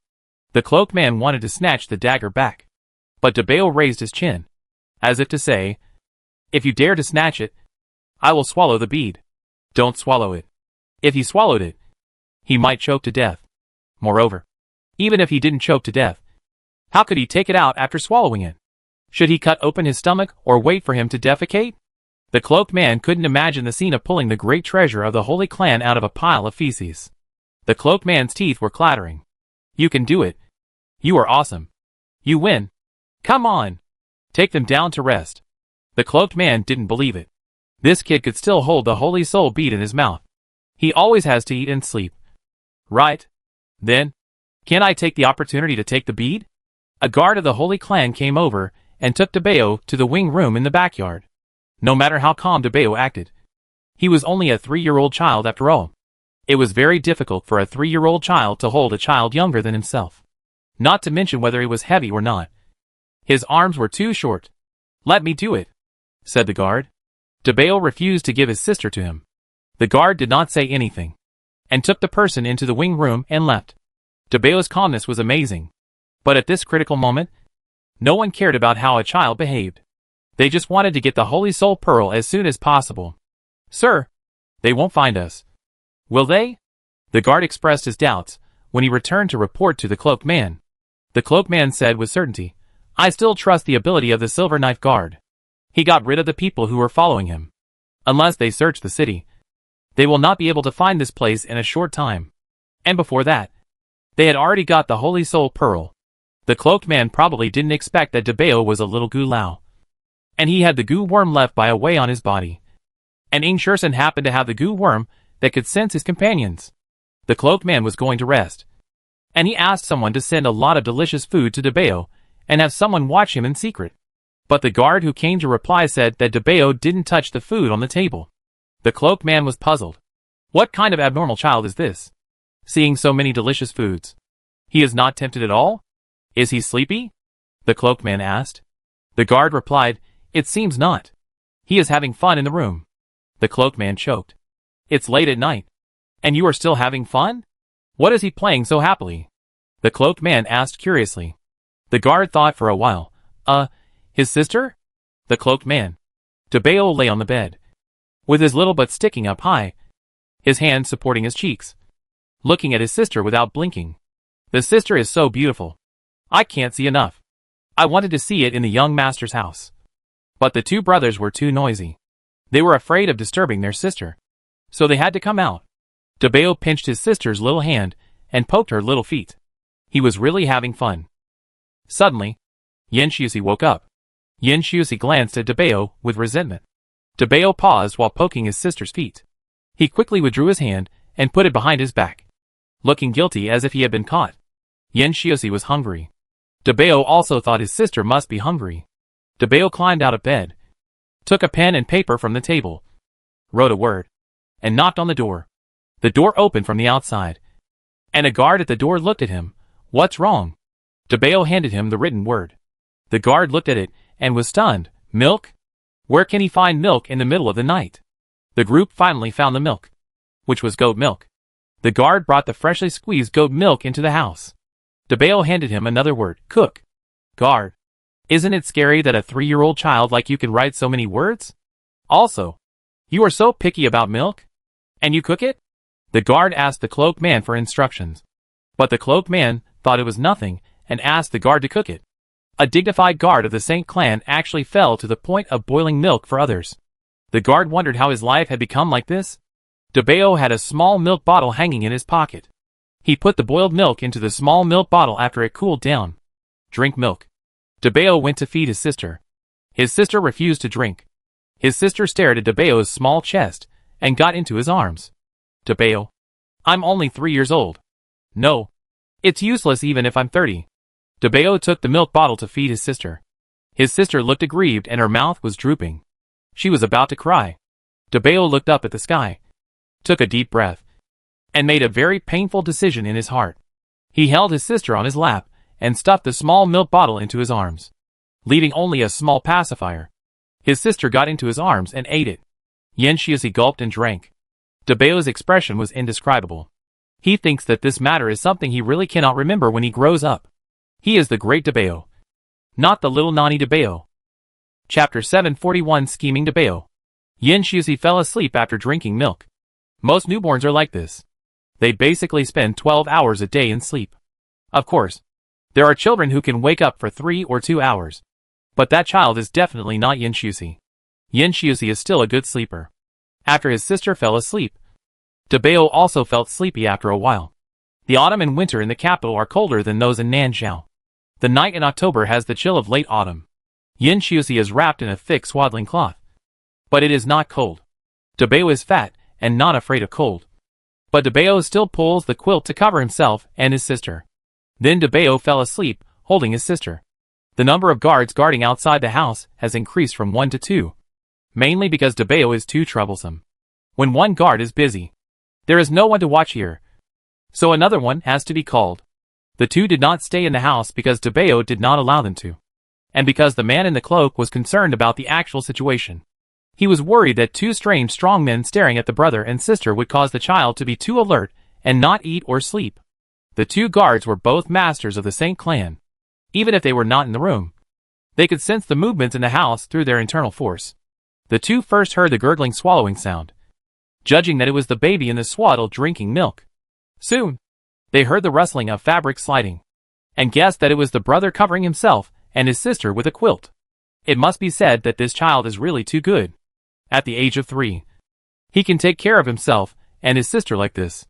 Even the Saint clan, who always regards themselves as superior, dare not guarantee that there will be such precocious children in the clan. I heard that these two children may be descendants of the Saint clan. One of the guards muttered. This seems to attribute DeBeo's intelligence to the fact that he is a descendant of the Saint clan. The Saint clan members are always proud and arrogant. They will never admit that these lowly secular people can give birth to smarter children than the Saint clan. The companion beside him snorted. So what? Their grandmother caused great harm to the Saint clan and stole the Saint clan's treasures. She is the eternal sinner of the Saint clan. The Saint clan will not accept them. That's true. The guard nodded and suddenly patted his companion's shoulder. Hey, listen. It seems that he is asleep. The guard listened carefully and was delighted. It's easy to deal with if he is asleep. Hurry up and take out the Holy Soul Pearl. The two pushed open the door and quietly slipped into the house. DeBeo and his sister slept soundly. The two exchanged glances, and one of them gently held DeBeo upright to prevent him from swallowing the pearl instinctively when his mouth was pried open later. Another person put his finger into DeBeo's mouth. He pinched out something. But it was not the Holy Soul Orb, but a small ball of paper. He opened the small ball of paper and saw that it clearly said in the cabinet. DeBeo didn't know how to write the word cabinet, so he drew a cabinet. The guard was puzzled. You can write cook, but you can't write cabinet. No. What does this note mean?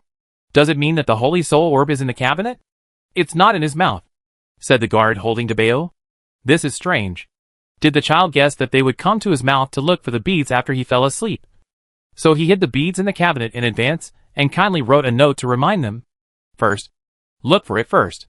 The companion asked the guard to put DeBeo down. The two opened the cabinet door and searched inside for a while. They finally found a small round thing, but it turned out to be a note. In the box, the word box cannot be written. It is still drawn. There are 17 or 18 boxes in the room. Which one did you draw? I always feel that he is playing tricks on us, the guard said. The companion said, but what if it is really in the box? Didn't you check his mouth and search his body just now? He doesn't have it on him. That's right. When the guard held DeBeo, he searched his pockets, even the cuffs and the interlayer of the purse, and there was no trace of the Holy Soul Pearl. He couldn't have swallowed the Holy Soul Orb. Then, let's look for it, said the guard. The two searched through boxes and cabinets until their eyes were almost blinded.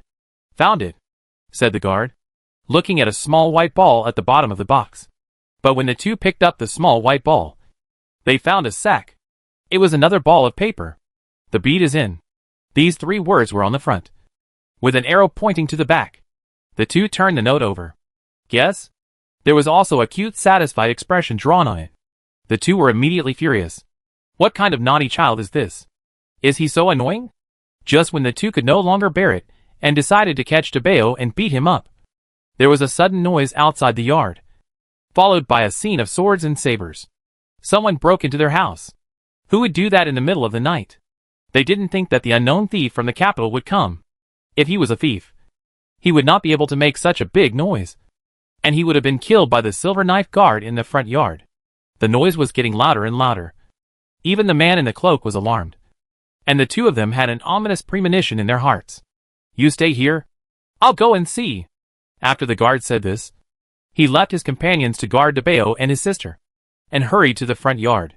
The front yard was in a fierce fight, and one of the men in black clothes killed a silver knife guard with a sword. Everyone was surprised. You know, the silver knife guard is equivalent to the existence of a high-level Shura king. When did the great Zhou have such a master? He could even kill the silver knife guard. Leave this to me. You go in and find Dabeo and the young lady. Ing Shersan said to Ing Lu beside him after killing the silver knife guard. Ing Lu nodded, okay. Take care of yourself. After that, he flew over the roof, and headed for the wing room in the backyard. 3 silver sword guards from the Saint clan tried to stop him, but they were all chopped off by Ing Shersan's sword energy. The cloaked man stepped out and looked at Ing Shersan with his eyes like torches. Ing Shersan also noticed him, and at first sight, Ing Shersan determined that the other party was the leader here, and swung his long sword and attacked the cloaked man. The cloaked man was stunned. From Ing Shersan's words, he could tell that they were from the young master's mansion. It was strange. Did the young master's mansion come to him so quickly? How could it be possible? Also, this swordsman was obviously just a half-dead warrior. How could he have a more terrifying power than the silver sword guard? And this power did not come entirely from his realm. In terms of realm, Ing Shersan was at most comparable to a high-level Shura. He was not even a primary Shura king, let alone this group of silver sword guards, who could kill a high-level Shura king. The cloaked man could see that the reason why this young man was so powerful was that he was familiar with and controlled his own power, which was beyond the reach of others. His foundation was so poor that no one would even look at him in the Death Warrior camp. He could have the strength he had now because of his own understanding. The cloaked man looked at Ing Shersan, then thought about Dabeo, and thought, when did the great Zhou produce so many talents? Chapter 742, Pressure from the Holy King. Ing Shersan would not show mercy to the cloaked man just because he appreciated him. His moves were deadly, and he did not give the other party any chance to negotiate. He did not seem to be afraid that he would be too heavy-handed and anger the other party, causing the other party to kill Dabeo and Yin Xiaoxi to vent his anger.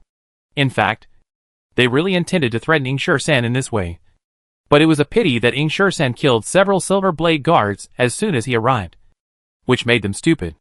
Even the cloaked man had to admit that Ing Shersan was the most powerful master he had ever seen in the Great Zhou. He never expected that this was a master that the Great Zhou could cultivate. This young man must have had some adventure. The cloaked man guessed correctly that the trip to the Ghost Clan and the Witch Clan did make Ing Shersan's skills advance by leaps and bounds. However, these were still not enough in the eyes of the cloaked man.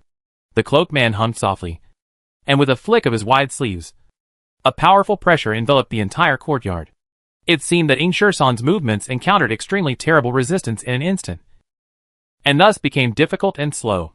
The cloaked man stretched out a hand and grabbed Ing Shersan's neck in the air. Ing Shersan used all his internal strength and sacrificed the long sword in his hand to him. Don't overestimate your own abilities. The cloaked man pinched Ing Shersan in the air with one hand, and with the other hand, he flicked his sleeves and easily cut off the long sword. However, at this moment, a white light suddenly flashed behind the cut long sword. Before the cloaked man could react, he was pierced through the left chest by this white light as fast as thunder. You? The cloaked man lowered his head and looked at the pierced chest in disbelief. Just now that was, after piercing his left chest, Xiao Gugu found something wrong. This guy's heart didn't grow on the left side. Humph! I'll pierce you again. Xiao Gugu turned around, aimed at his right atrium, and was about to pierce it fiercely. In a flash, a powerful pressure from the Holy King came overwhelming. Xiao Gugu paused in surprise. The next second, a blue and white figure came from the dark night, grabbed the seriously injured and bleeding cloaked man, and disappeared into the endless night. Xiao Gugu gritted his teeth and gathered all his strength. No need to chase him, Ing Shersan said. The other party is a Saint King. You can't catch up with him. Little Gugu turned his face away. If Ing Lu was here, he would definitely comfort little Gugu. Not to say that you are not powerful, but you are still too young. And the other party is an old monster who has practiced for who knows how many years. And there may be an ambush. Chasing after it will be dangerous. The so-called don't chase a desperate enemy. This is the truth. Ing Shersan would not say these, glanced at the remaining masters in the yard, and said to little Gugu, get rid of them. Leave one alive. Ing Shersan went to the backyard to meet Ing Lu. Little Gugu was looked down upon by others, and was in a very bad mood. He beat up the silver knife guards in the yard, and everyone began to doubt their lives. What kind of ghosts are all in the Great Show? Not enough naughty children, but also a peerless master came. plus a heaven-defying little goo worm? They were almost beginning to doubt whether their decision to come to Dezhou was correct. The guard guarding Debao in the backyard was just an ordinary Saint Clan expert. Not as difficult as the Silver Knife guard. Ing Lu dealt with him. When Ing Shisan came to the backyard, Ing Lu had already held Debao and Yin Shioxi in his arms, one in each hand. Are Debao and the young lady okay? Ing Shisan asked. Ing Lu said, It's okay. I just checked. The two have no external injuries and no signs of poisoning. Although it's not appropriate to say this. It's really a good thing that they kidnapped Debao. Otherwise, we wouldn't have come here so quickly. Yes. If Debao didn't have the poisonous insect left by a way, how could they easily find the traces of the two children? Go back to the mansion. Ing Shisan took Debao over. Debao opened his eyes dazedly. And when he saw that it was Ing Shisan, he closed his eyelids again and fell asleep. What happened tonight sounded a big alarm bell for the young master's mansion. If Ing Shisan had suspected that it was Yin Huijing's doing at first, then after fighting with the cloaked man and the silver sword guards, he changed his mind. And there was a master at the end. If I guess correctly, it should be the Holy King. Ing Shisan reported to King Yin. When Yin Shioxi was still a fetus, he didn't know how to restrain his breath. The pressure of the Holy King would occasionally overflow. This situation disappeared after he was born. Normally, the Holy King can restrain his breath and not let people with lower realms than him notice it. But the master just now released his pressure in order to take the cloaked man away. This kind of pressure may not be recognized by others. But Ing Shisan has been with the little Holy King for so long. How can he not be familiar with it? But why did a Holy King appear in the Great Show? It can't be someone from the underworld. There are no Holy Kings in the underworld. Only holy women. Could it be the Saint Clan? That's even more strange. Isn't it? Why did the Saint Clan come to the Great Zhou and kidnap the young lady and the young master of the young master's mansion? They didn't offend the Saint Clan. Ing Lu's mind was blown. Could it be that what we did in the Witch Clan was discovered by the Saint Clan? And the Saint Clan and the Witch Clan are irreconcilable. And we are on good terms with the Witch Clan. So we became a thorn in the eyes of the Saint Clan? Ing Shisan said, just for this. You traveled across the ocean from such a long distance and came to the Great Zhou? It's true that they helped the Witch King. But they didn't do it for free. They got the Witch King's tears. If the Saint Clan hates them for this, it's a bit far-fetched. Ing Lu sighed, then I don't know why. Where is the captive brought back? I'll go and interrogate him myself. After saying this, King Yin went to the secret room to interrogate the only survivor left by Xiao Gugu. It was a false alarm at night. Fortunately, although the two children were kidnapped by the group of masters, they returned intact. However, this incident still caused some irreversible effects. For example, Yin Shioxi refused to drink milk. Of course, she didn't refuse milk from everyone. She was still very obedient when Yuan fed her. But she refused to do it once she was in the hands of the wet nurse. The nurse tried to coax her, but Yin Shioxi refused to eat. This worried the nurse. The young lady was in confinement and needed to rest. She couldn't wake her up and say, "The young lady doesn't want to drink my milk. You have to feed her yourself." The nurse was anxious. And the maids were anxious too. Everyone was at a loss. Just then, Debao and his two younger brothers came to visit their sister. It's the three young masters. The maid smiled and bowed. The young lady refuses to drink milk. We still need to coax her. Or the three young masters can come over later. As soon as she finished speaking, Yin Shioxi turned her head and blinked at Debao's small chest. Slurp. Debao's hair stood on end. Chapter 743 Xiaobao. The vying for favor. And Yin Shioxi, the mischievous one. No. No! He doesn't want to be a little wet nurse. Debao. Debao turned and ran away. Woo wow! Yin Shioxi stretched out her little hand to Debao. The maid smiled slightly. The young lady seems to like Debao. The young master. Very much. Debao. The young master. Go and coax the young lady. Debao refused in his heart.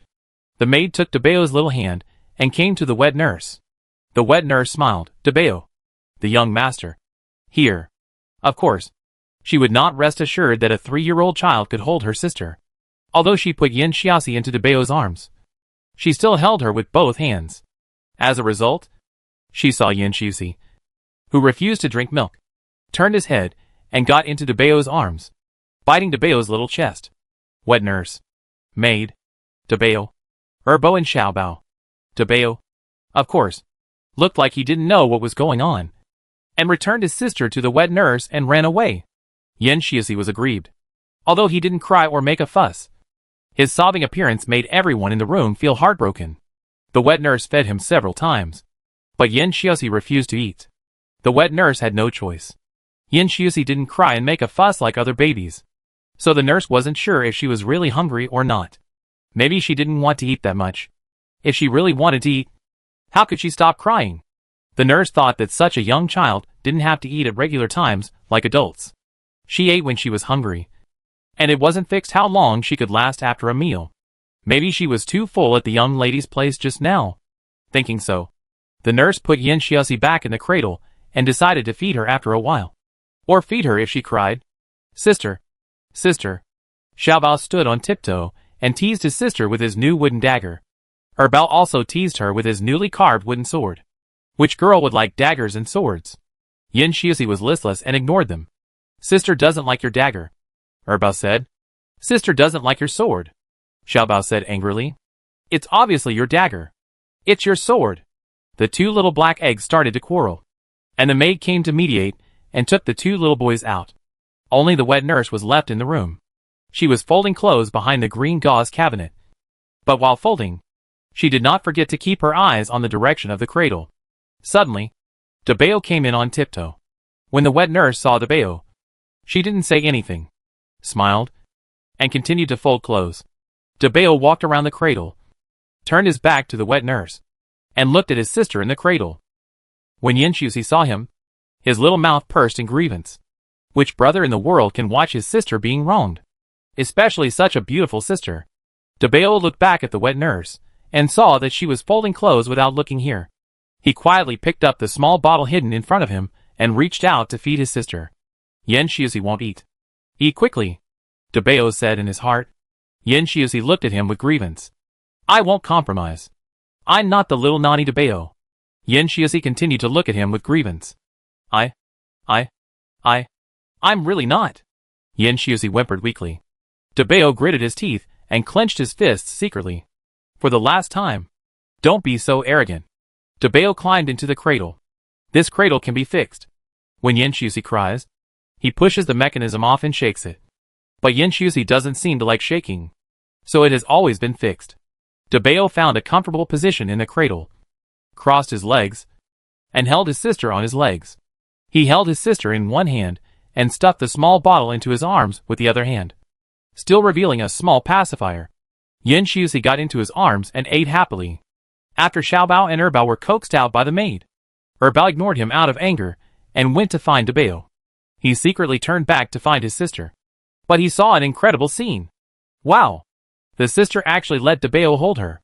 The sister ate so deliciously. He also wanted to feed his sister. Xiaobao had no idle burden. He didn't feel ashamed. After Dabeo put his sister back in the cradle, he tiptoed in and climbed into the cradle. He followed Dabeo's example and held his sister on his lap, stuffed his small bottle into his arms, and fed his sister with a small pacifier. But Yan Shizi didn't eat at all. Huh? Why don't you eat? Xiaobao asked.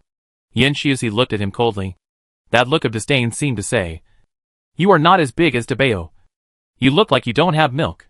Xiaobao, who was stabbed with arrows in his heart. On the other side, the king of Yin, who had interrogated the captives for most of the night, finally got what he wanted. All the masters of the Saint clan had gone through rigorous training, and even the poisonous insects could not make them speak easily. But the king of Yin did it. When the king of Yin walked out of the secret room, the captive knelt on the ground, crying bitterly, as if he was repenting for the sins of his first half of his life. Ing Lu was a little dumbfounded. How did the prince do it? In half a night. This Saint clan expert put down his butcher knife and became a Buddha? Prince? This expert? Ing Lu was about to ask. Since he sincerely changed his ways, should he let him go or keep him for himself? Then he heard the king of Yin said calmly, kill him.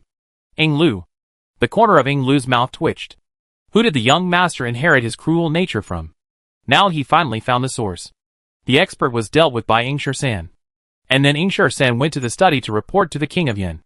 And Ing Lu was there too. Prince? Who is the other party? Ing San asked. From the Saint clan. the king of Yin said. This answer coincided with the two's previous guesses. But the two couldn't figure out why the Saint clan came to the Zhou and made enemies with the young master's mansion. What was the enemy? Why did they have to kidnap the two children from the young master's mansion? This is not something that a hidden clan would do. It's not about making enemies. It's about finding the Holy Soul Pearl. King Yin said. What is the Holy Soul Pearl? Ing Lu asked. Neither he nor Ing Shursen had ever heard of this thing. But they still felt it was a bit mysterious. King Yin said slowly, the Holy Soul Pearl is the most precious treasure of the Saint clan.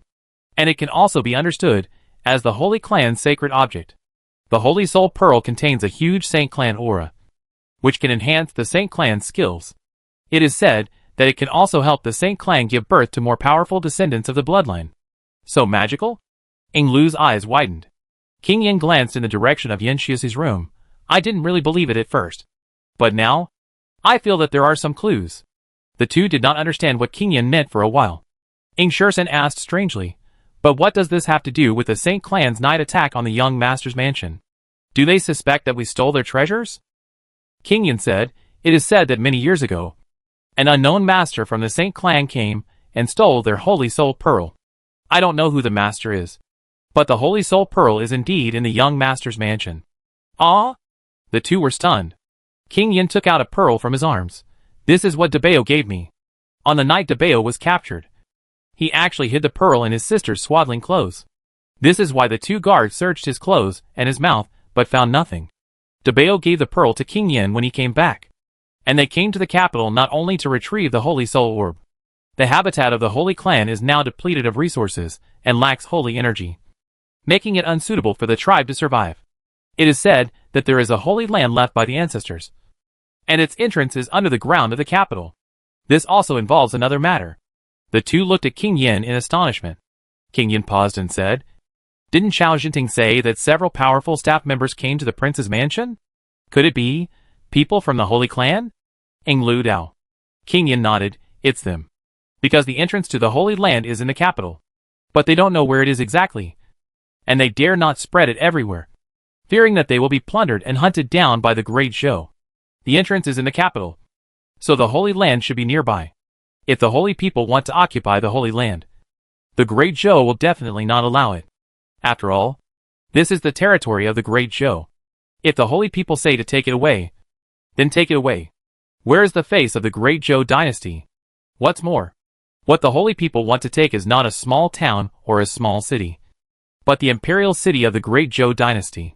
Which emperor can tolerate this? Ing Shursen frowned and said, so they thought of a way to assist Yin Huaijing. First help Yin Huaijing ascend the throne as emperor, and hold the power of the Great Zhou in their hands. In this way, they can do whatever they want in the capital. I wonder if Yin Huaijing knows about this. King Yin said, I don't know. Although Yin Huaijing's character in some aspects cannot be agreed with, one thing must be admitted. He will not be a puppet of anyone. So, the poisonous insect in Xiaolian's hand that we met last time also came from this group of saints. The saints are good at poisoning. And the Saint of Hades had a lot of poisonous insects in her hand. When he mentioned this, Ing Shursen suddenly remembered another thing. Some time ago, the Crown Princess Han was poisoned by a poisonous insect. I'm afraid it was also done by this group of people. The outside world said that the murderer wanted to kill the Crown Prince, but accidentally hurt the Crown Princess. But Yin Huaijing is useful to them, so there is no reason for them to frame Yin Huaijing. The King of Yin said calmly, then it can only be that the Crown Princess discovered their secret, and they want to kill her to silence her. Ing Shursen suddenly sneered. It seems that the Crown Princess is much more reliable than Yin Huaijing. Whether it was discovered intentionally or unintentionally, she is more reliable than Yin Huaijing. Ing Lu scratched his head. There is still one thing I can't figure out. How did the Holy Soul Orb end up in Dabeo's hands? The King of Yin pinched the bead in his hand. I'm afraid I have to ask Alwan about this. Dabeo didn't know the ins and outs of the incident. He picked it up from the ground. But the captive confessed everything. The Holy Soul Orb was in the hands of the Regent Princess. They captured Yin Shiusi in order to take back the Holy Soul Orb. But they accidentally captured Dabeo. The captive knew limited information. And the King of Yin didn't ask about the origin of the master back then. But this didn't prevent him from finding out the truth. He took the Holy Soul Orb to Yuan. Yuan was in confinement, and was worried about Yin Jiuchi. The King of Yin didn't want her to worry about other things, so he didn't tell her about last night's experience yet. By the way, Alwan, is this pearl yours? King Yin asked. Yes. When her daughter was still in her mother's womb, Yuan found that she liked this pearl. When the pearl glowed, she danced in her stomach. After she was born, she gave the pearl to her. The newborn baby was wrapped in a swaddling cloth and couldn't put things in her mouth, so Yuan didn't worry that she would choke herself. Why did father suddenly ask about this pearl? Is there something wrong with it? Although this pearl is very strange and glows when fed with blood, Yuan didn't think it was any different from other night pearls. King Yun smiled and said, It's not inappropriate. I just think it's pretty. Where did you buy it? I'll buy another one and make a pair of bracelets for Yinner. Yinner is the nickname King Yin gave to the little one. But every time Yuan called her that, she ignored it. Yuan seriously suspected that the little one didn't like this name. Yuan regretted. I'm afraid this can't be bought. This was given to me by my mother when I got married. Your mother gave it to you? King Yin was stunned. Yuan nodded. Yes. And then? It should also be given to my mother by my grandmother. It has been passed down for decades, so it's hard to buy the same one. The corners of King Yan's mouth twitched. I'm afraid that what concubine Yin gave to Jiang Batian was not this. However, he has found the master who made a big fuss in the Saint clan back then. It's impossible to say that it's not Jiang Batian. But King Yin seriously suspected that Jiang Batian didn't know the effect of this bead at all. She just thought it looked good and stole it. King Yin held his forehead. Suddenly, he didn't know what to say. After coming out of Yuan's place, King Yin took several deep breaths and managed to calm down his chaotic emotions. He comforted himself that it didn't matter if his in-laws loved to make trouble. Alwan was a well-behaved girl. Alwan didn't know martial arts. Even if she really made trouble, it wouldn't be too bad. As for his little granddaughter, although she was born a little Saint King, he educated her carefully and instilled in her the virtues of gentleness and virtue since she was young. She will definitely grow up to be the most ladylike woman in the world. King Yin came to Yan Xiuxi's room. Yan Xiuxi woke up and played alone in the cradle, and seemed to be having a lot of fun. King Yin walked over and gently held her in his arms. What are you playing? So happy? Yan Xiuxi blinked at him. King Yin said lovingly, Our Yinner is so obedient, never crying or making a fuss. You can tell at a glance that she is a quiet and well-behaved little girl. She will definitely not cause trouble for Grandpa when she grows up. Right?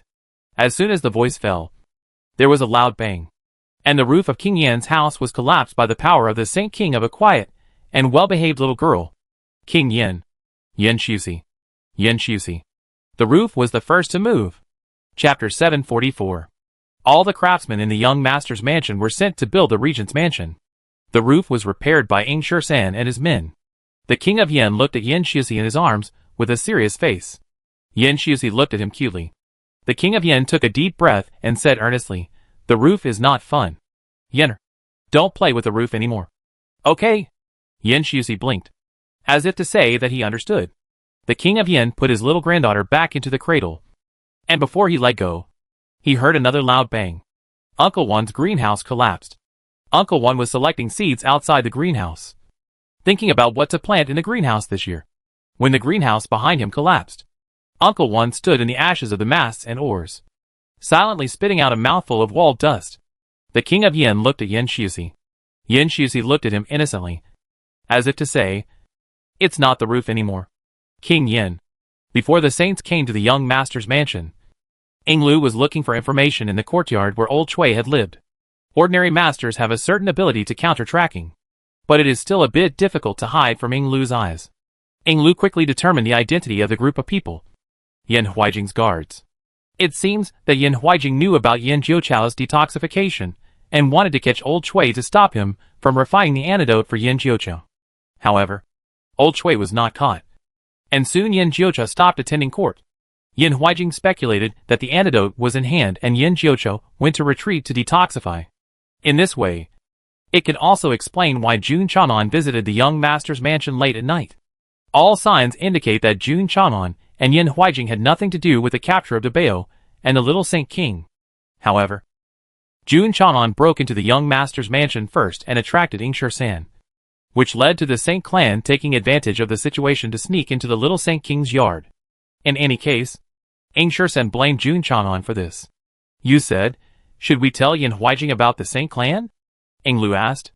Ing Shursen paused and said, "Of course I have to tell him. He has caused this mess himself. So he'd better clean it up by himself." "Can he clean it up?" Ing Lu curled his lips. It's not that he looked down on Yin Huijing, but that guy is more likely to cause trouble than to do good things. Even the crown princess knows better than him. Ing Shursen snorted and said, "Of course he can't clean it up. But it's okay to cause some trouble to the Saint clan. Besides, he almost caused a disaster.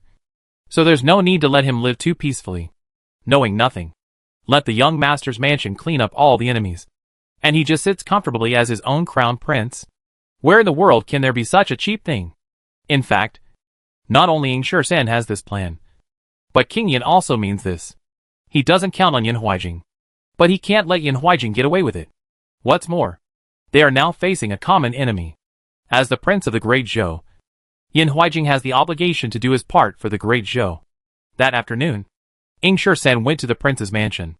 Yin Huijing was not there, and the crown princess was taking care of her pregnancy. He did not go through the main gate, but it was almost the same. He used his lightness skills to fly in blatantly. Unfortunately, the guards of the prince's mansion could not detect his trace at all. He went straight into Jun Chanon's yard. Jun Chanon was practicing swordsmanship. Hearing the movement behind him, he suddenly turned around and saw that Ing Shursen was already in the range that could kill him with one blow. Jun Chanon was once again shocked by this guy's abnormally powerful skills. He calmed down, put away his sword, and asked, "What are you doing here? Are you going to take my life?" "To take your life? Do I need to wait for you to turn around?" Ing Shursen said lightly. Jun Chanon was choked. "You said that your martial arts have improved. But how come your ability to choke people to death has also improved?" "Why? You have to practice your tongue when you are with Yin Jiuqiao? Then what are you doing here?" Jun Chanon asked.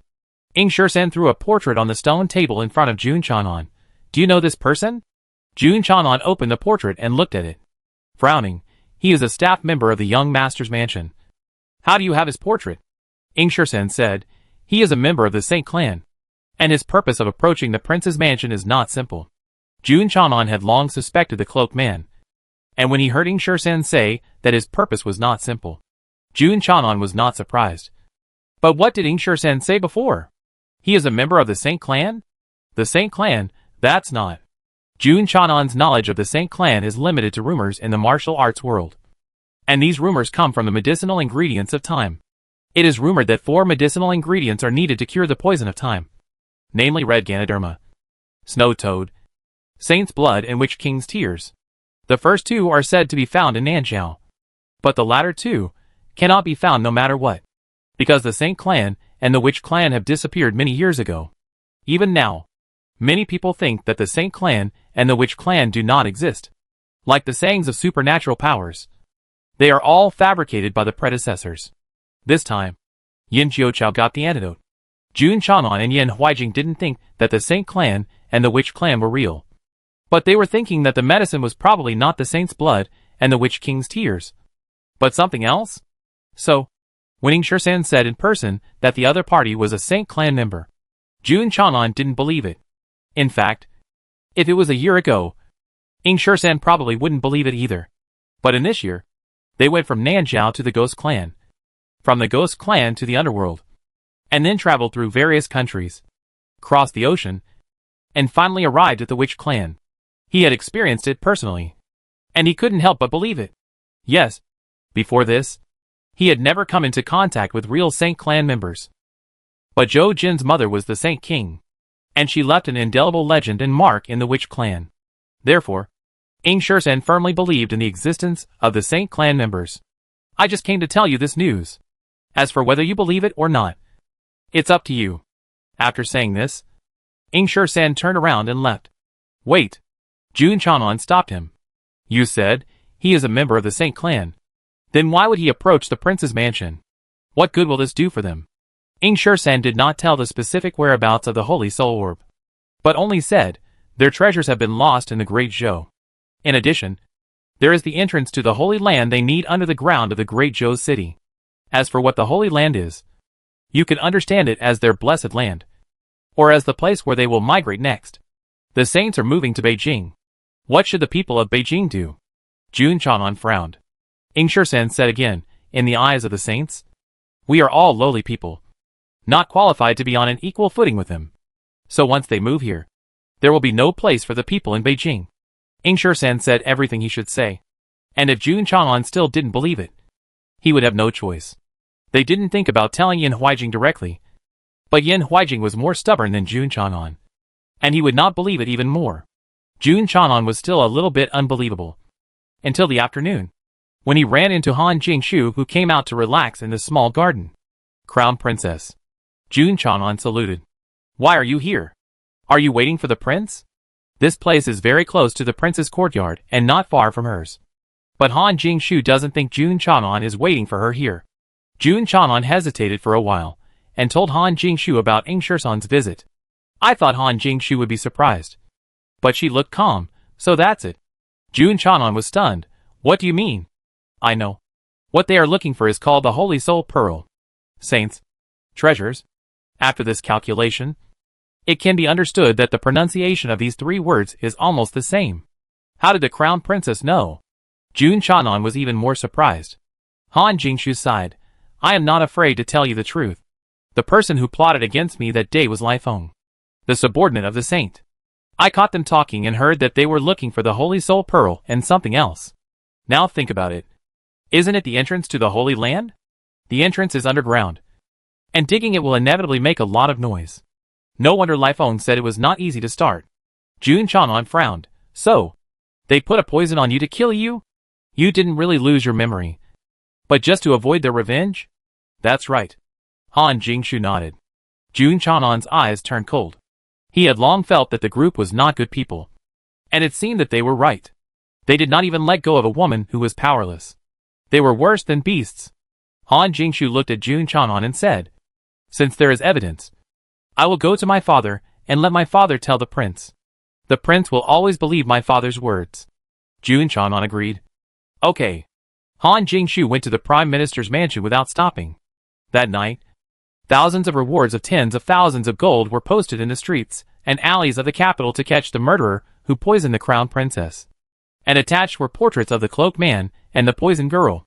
Chapter 745. The situation in the capital suddenly became tense, because in addition to offering a reward of 10,000 taels of gold, the prince's mansion also asked the regent to block the 4 city gates. And no one was allowed to enter or leave the capital before the real murderer was caught.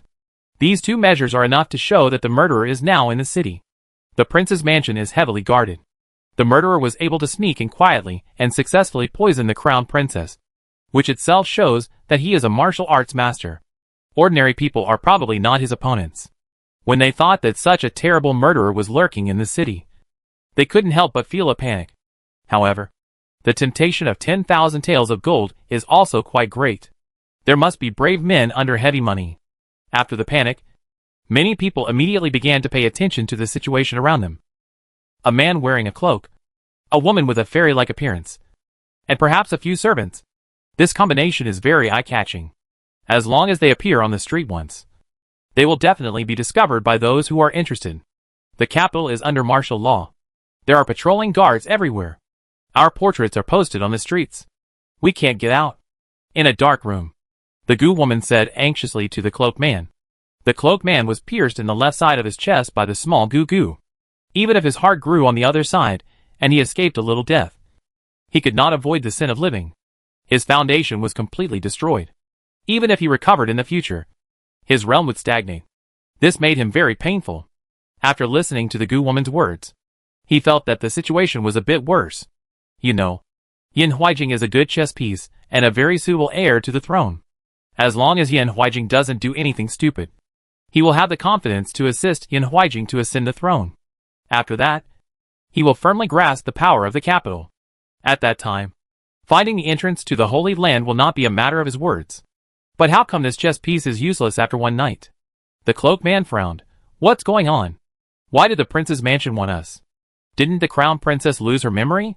The Gu woman said, I doubt that she didn't lose her memory at all. She did it on purpose. The Cloaked Man said, even if it was intentional.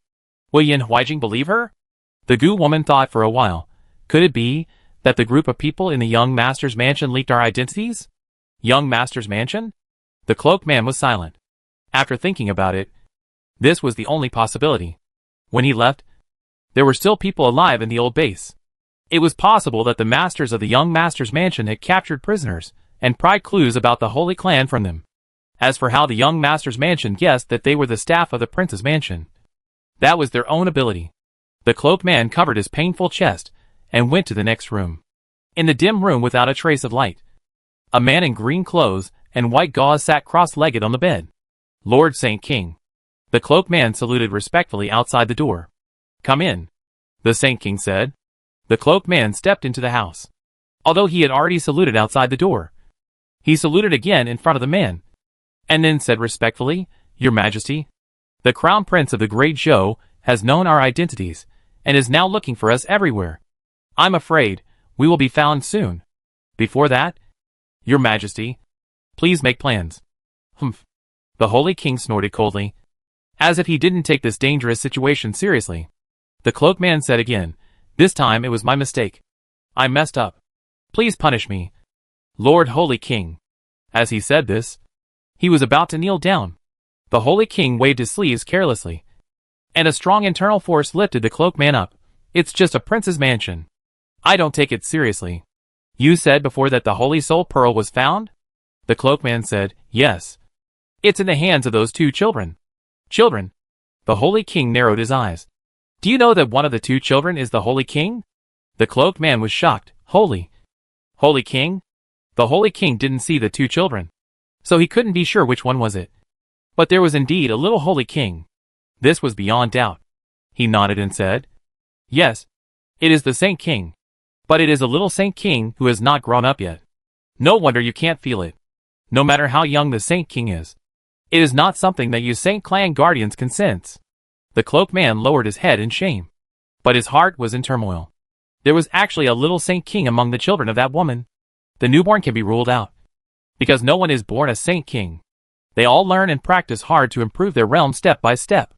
But the little Saint King who is only 3 years old is really too amazing. Could it be because of the Saint Soul Pearl? In fact, many years ago, a female Saint King of the Saint Clan sacrificed the Saint Soul Pearl with blood. She sacrificed for 10 months during her 10-month pregnancy. The fetus in her belly absorbed the breath of the Saint Soul Pearl and was born a semi-saint. This is the highest realm newborn baby in the history of the Saint Clan. Even if that woman nourished the Holy Soul Pearl with blood every day during her pregnancy, the child she gave birth to would at most be a half-saint. Of course, this does not mean that a half-saint is not powerful.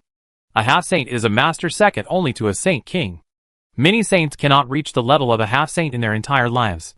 However, the half-saint of the Saint Clan practiced hard until he was 13 years old before becoming a Saint King. This is already the youngest Saint King in the Saint Clan in thousands of years.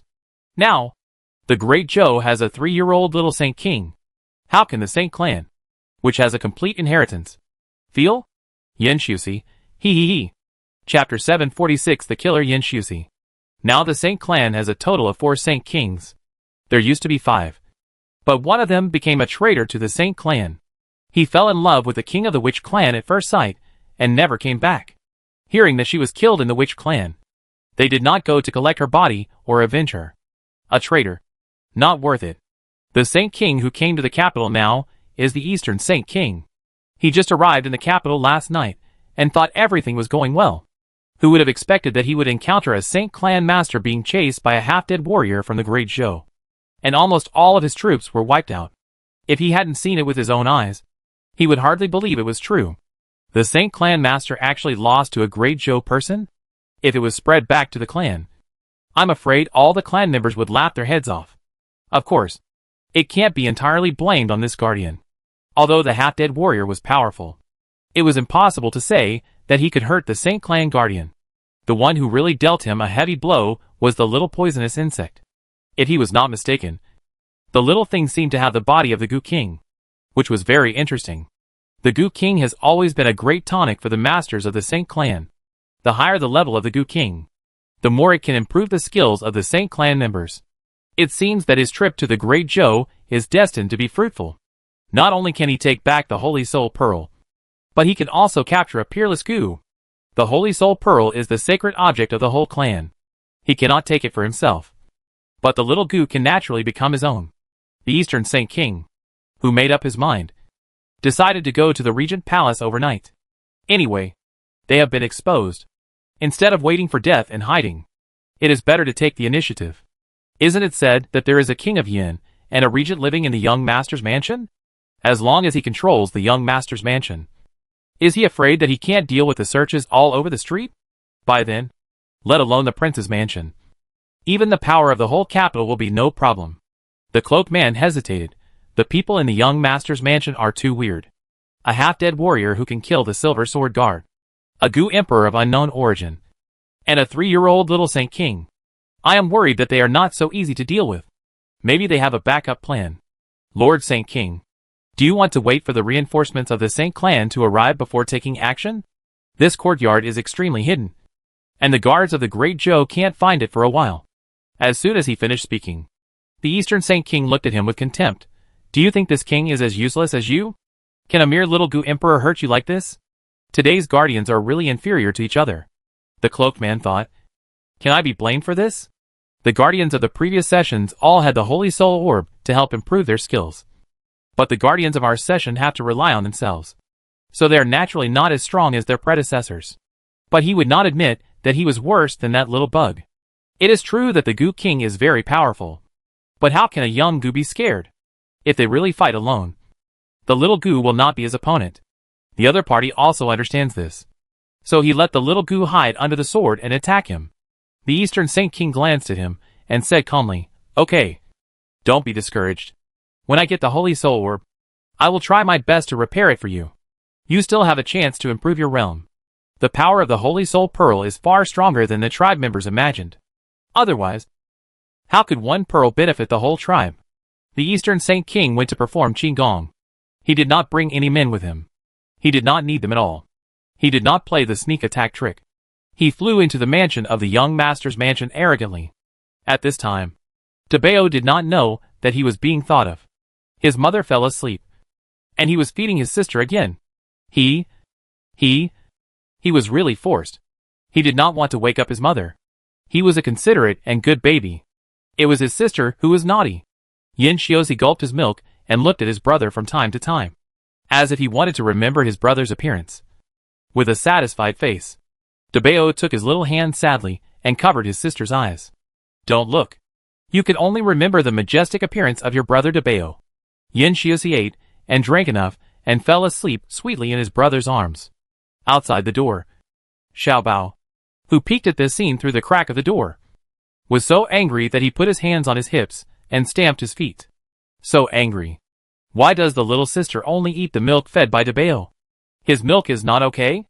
Is his milk not fragrant? Xiaobao grabbed the small bottle with both hands and sucked it hard. Xiaobao did not tell Erbao this secret because he was worried that if Erbao did so, there would be one more person to compete with him for his little sister. What Xiaobao didn't know was that he didn't care about face. But Erbao did. Erbao would not be a little wet nurse for his little sister. However, by accident, Tebeo's secret was kept. Tebeo would occasionally comfort himself, thinking that his sister was still so young, and when she grew up, she wouldn't remember that he was feeding her. Right? In order to verify his guess, Tebeo even wrote a letter to his mother. "Mom, do you remember whose milk you liked to drink the most when you were just born?" The mother's answer at the time was, "Who remembers things when you were just born?" Mom doesn't even remember anything before the age of 7. So, not only would his sister not remember, but he would also forget this humiliating history of being a wet nurse in the future. This cognition made Tebeo feel better, and he was not so opposed to feeding his sister. After all, his sister was always hungry, and he would feel distressed. Yin Shizi gulped down her milk, her eyes full of the spirit of a little fangirl. There are so many brothers in the world, but she only has this one to feed her, and she will remember her brother for the rest of her life. Achoo! Tebeo suddenly sneezed loudly. In the middle of the night, everyone fell asleep. Ing Shursan suddenly felt a strange yet familiar breath. It was familiar because it was very much like his own young lady, but strange because it had a bit of murderous aura. The young lady had nothing to do, so she demolished 17 or 18 rooms in the mansion. But her Saint King's pressure was not murderous. She was just too young and could not control her power and instincts well. This breath was clearly meant to kill people. Ing Lu, Shursan woke up Lu, who was sleeping in his clothes, and picked up the sword and rushed out. Lu opened his eyes, and instantly felt the pressure from the sky. He felt as if his soul was trembling. What a terrible pressure!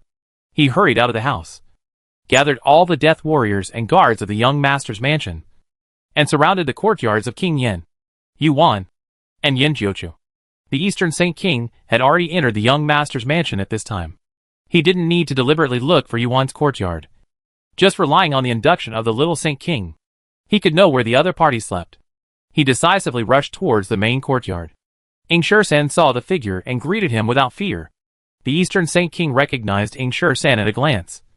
Not only because Lu was a half-dead warrior who killed the Silver Blade Guard, but also because Shursan was too young. It was amazing that a half-dead warrior could practice such skills.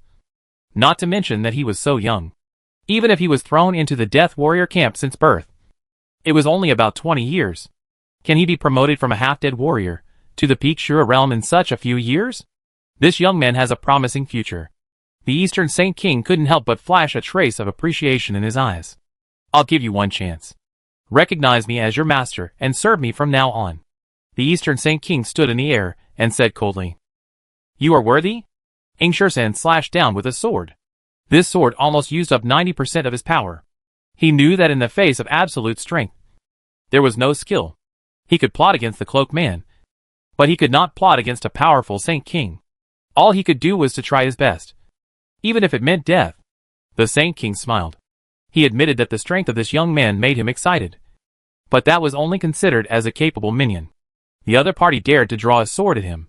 It was really too presumptuous. The Saint King didn't even move his eyelids, but just exuded his own pressure, and then froze Shursan's sword. Shursan first felt that his weapon had lost control, and then his body. He couldn't move.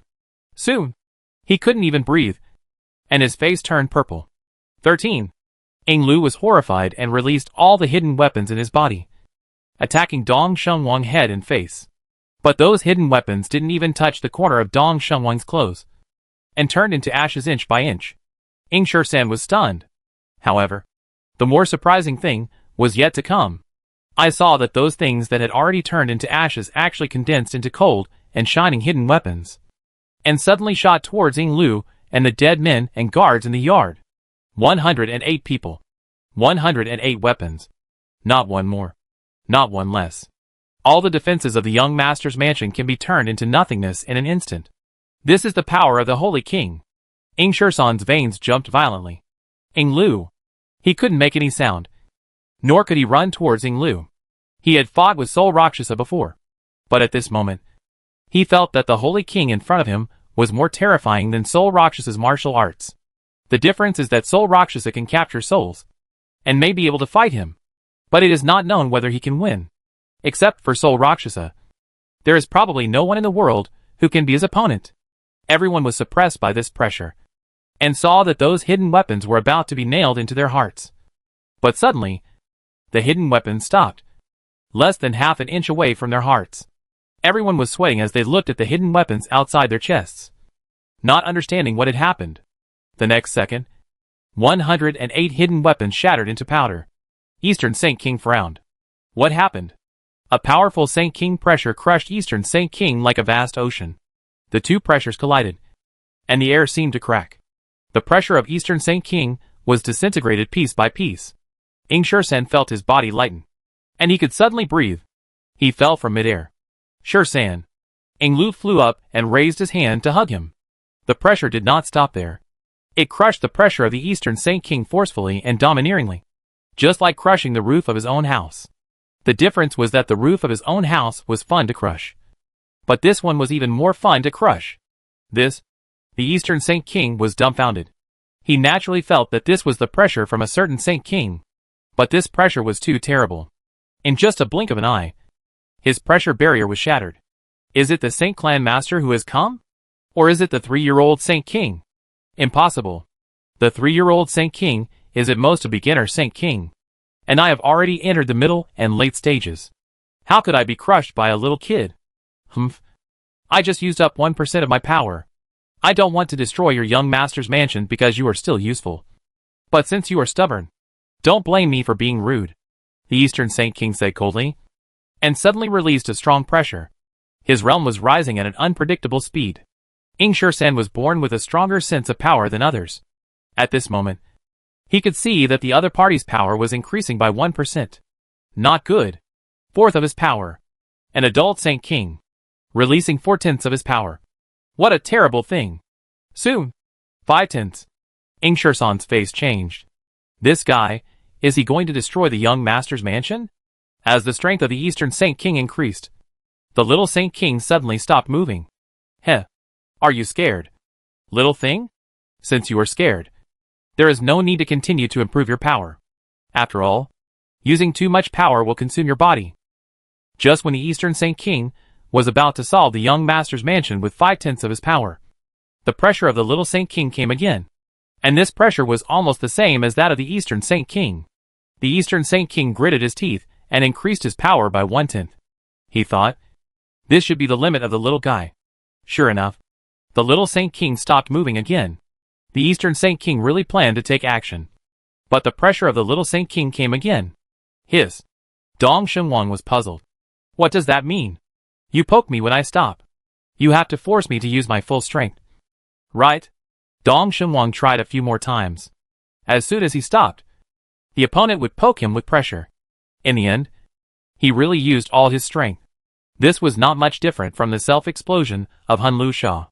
You forced me to do it. He didn't want to destroy half of the capital. But, bang, boom, when the Eastern Saint King made a move, he imagined a loud thunder.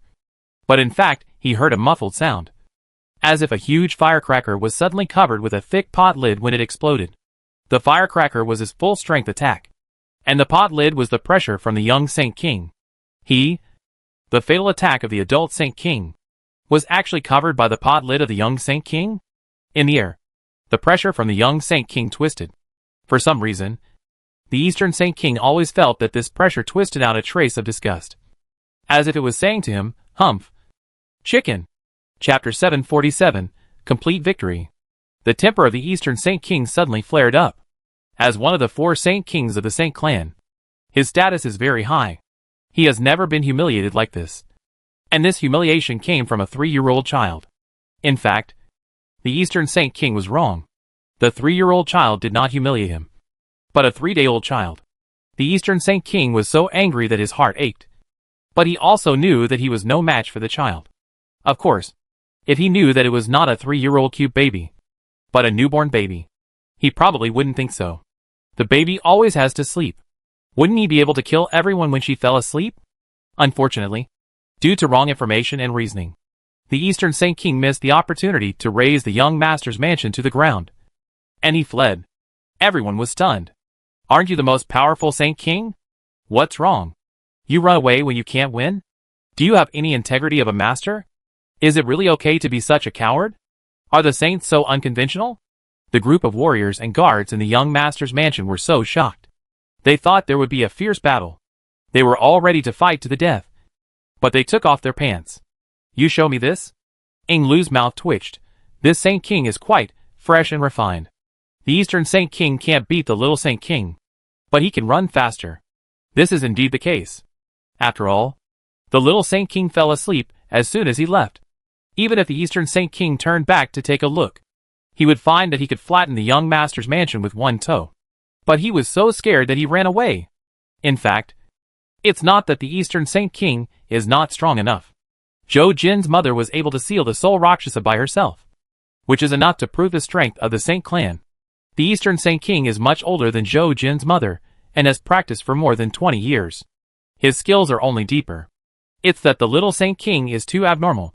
The Eastern Saint King has never seen such a scary guy. The scary thing is not only that the opponent is powerful, but he feels chilled whenever he thinks of the little guy deliberately provoking him to show his absolute strength. It's as if 56,780% of his strength is not enough for him to play with. Is there such a hateful child? This is a naked contempt for the Saint King. Of course, the Eastern Saint King didn't feel too disappointed. He felt that everything was the effect of the Holy Soul Pearl. It was the Holy Soul Pearl that nourished the kid, so that the kid could have such a heaven-defying strength at the age of 3. From this perspective, The power of the Holy Soul Pearl seems to have become even stronger than when it was in the Holy Clan. Why has no one in the Holy Clan ever reached this abnormal level before? The Eastern Holy King would never admit that a descendant of the Holy Clan who was living among the people was more talented than an Orthodox Holy Clan member with a complete inheritance. Most likely, the Holy Clan had a Holy Soul Pearl shared by all members of the clan, which dispersed the power of the Holy Soul Pearl, while that kid had a Holy Soul Pearl all to himself. So he was so powerful. The cloaked man was recovering in the room. Suddenly, he saw the Eastern Saint King returning empty-handed. He was not surprised at all. It was as if he trusted the Eastern Saint King's strength very much, but subconsciously felt that the Eastern Saint King might not get much advantage from him. He calmed down, went out respectfully, and saluted with his right hand on his left shoulder. "Sir Saint King, you are back. Is it difficult to deal with the young master's mansion? In fact, you don't need to be angry. I said it before. That group of people is weird, and not so easy to deal with." The Eastern Saint King glanced at the cloaked man coldly, and said unhappily, "If you do things half as well as you talk, the matter would have been solved long ago." The cloaked man knew that he had suffered an unprovoked disaster. The Eastern Saint King was defeated, and he couldn't face it, so he had to vent his anger on himself. The Eastern Saint King snorted, "Humph. It's not that group of people are weird. It's that they hold the Holy Soul Orb in their hands. I underestimated the power of the Holy Soul Orb." In his opinion, the little guy was able to crush him tonight, most likely because he temporarily sacrificed the Holy Soul Orb and released a powerful pressure with the power of the Holy Soul Orb. When they get the Holy Soul Orb back one day, that kid will only be trampled under his feet. "Are you okay?" the cloaked man asked worriedly. The Eastern Saint King said coldly, "What can happen to me? A mere little Saint King can't hurt a hair of mine." As soon as the voice fell, the Eastern Saint King felt his scalp cool, and his thick hair fell off in an instant. The great Eastern Saint King was gorgeously bald in front of all his subordinates. The commotion this time was too big, and Yuan couldn't hide it anymore.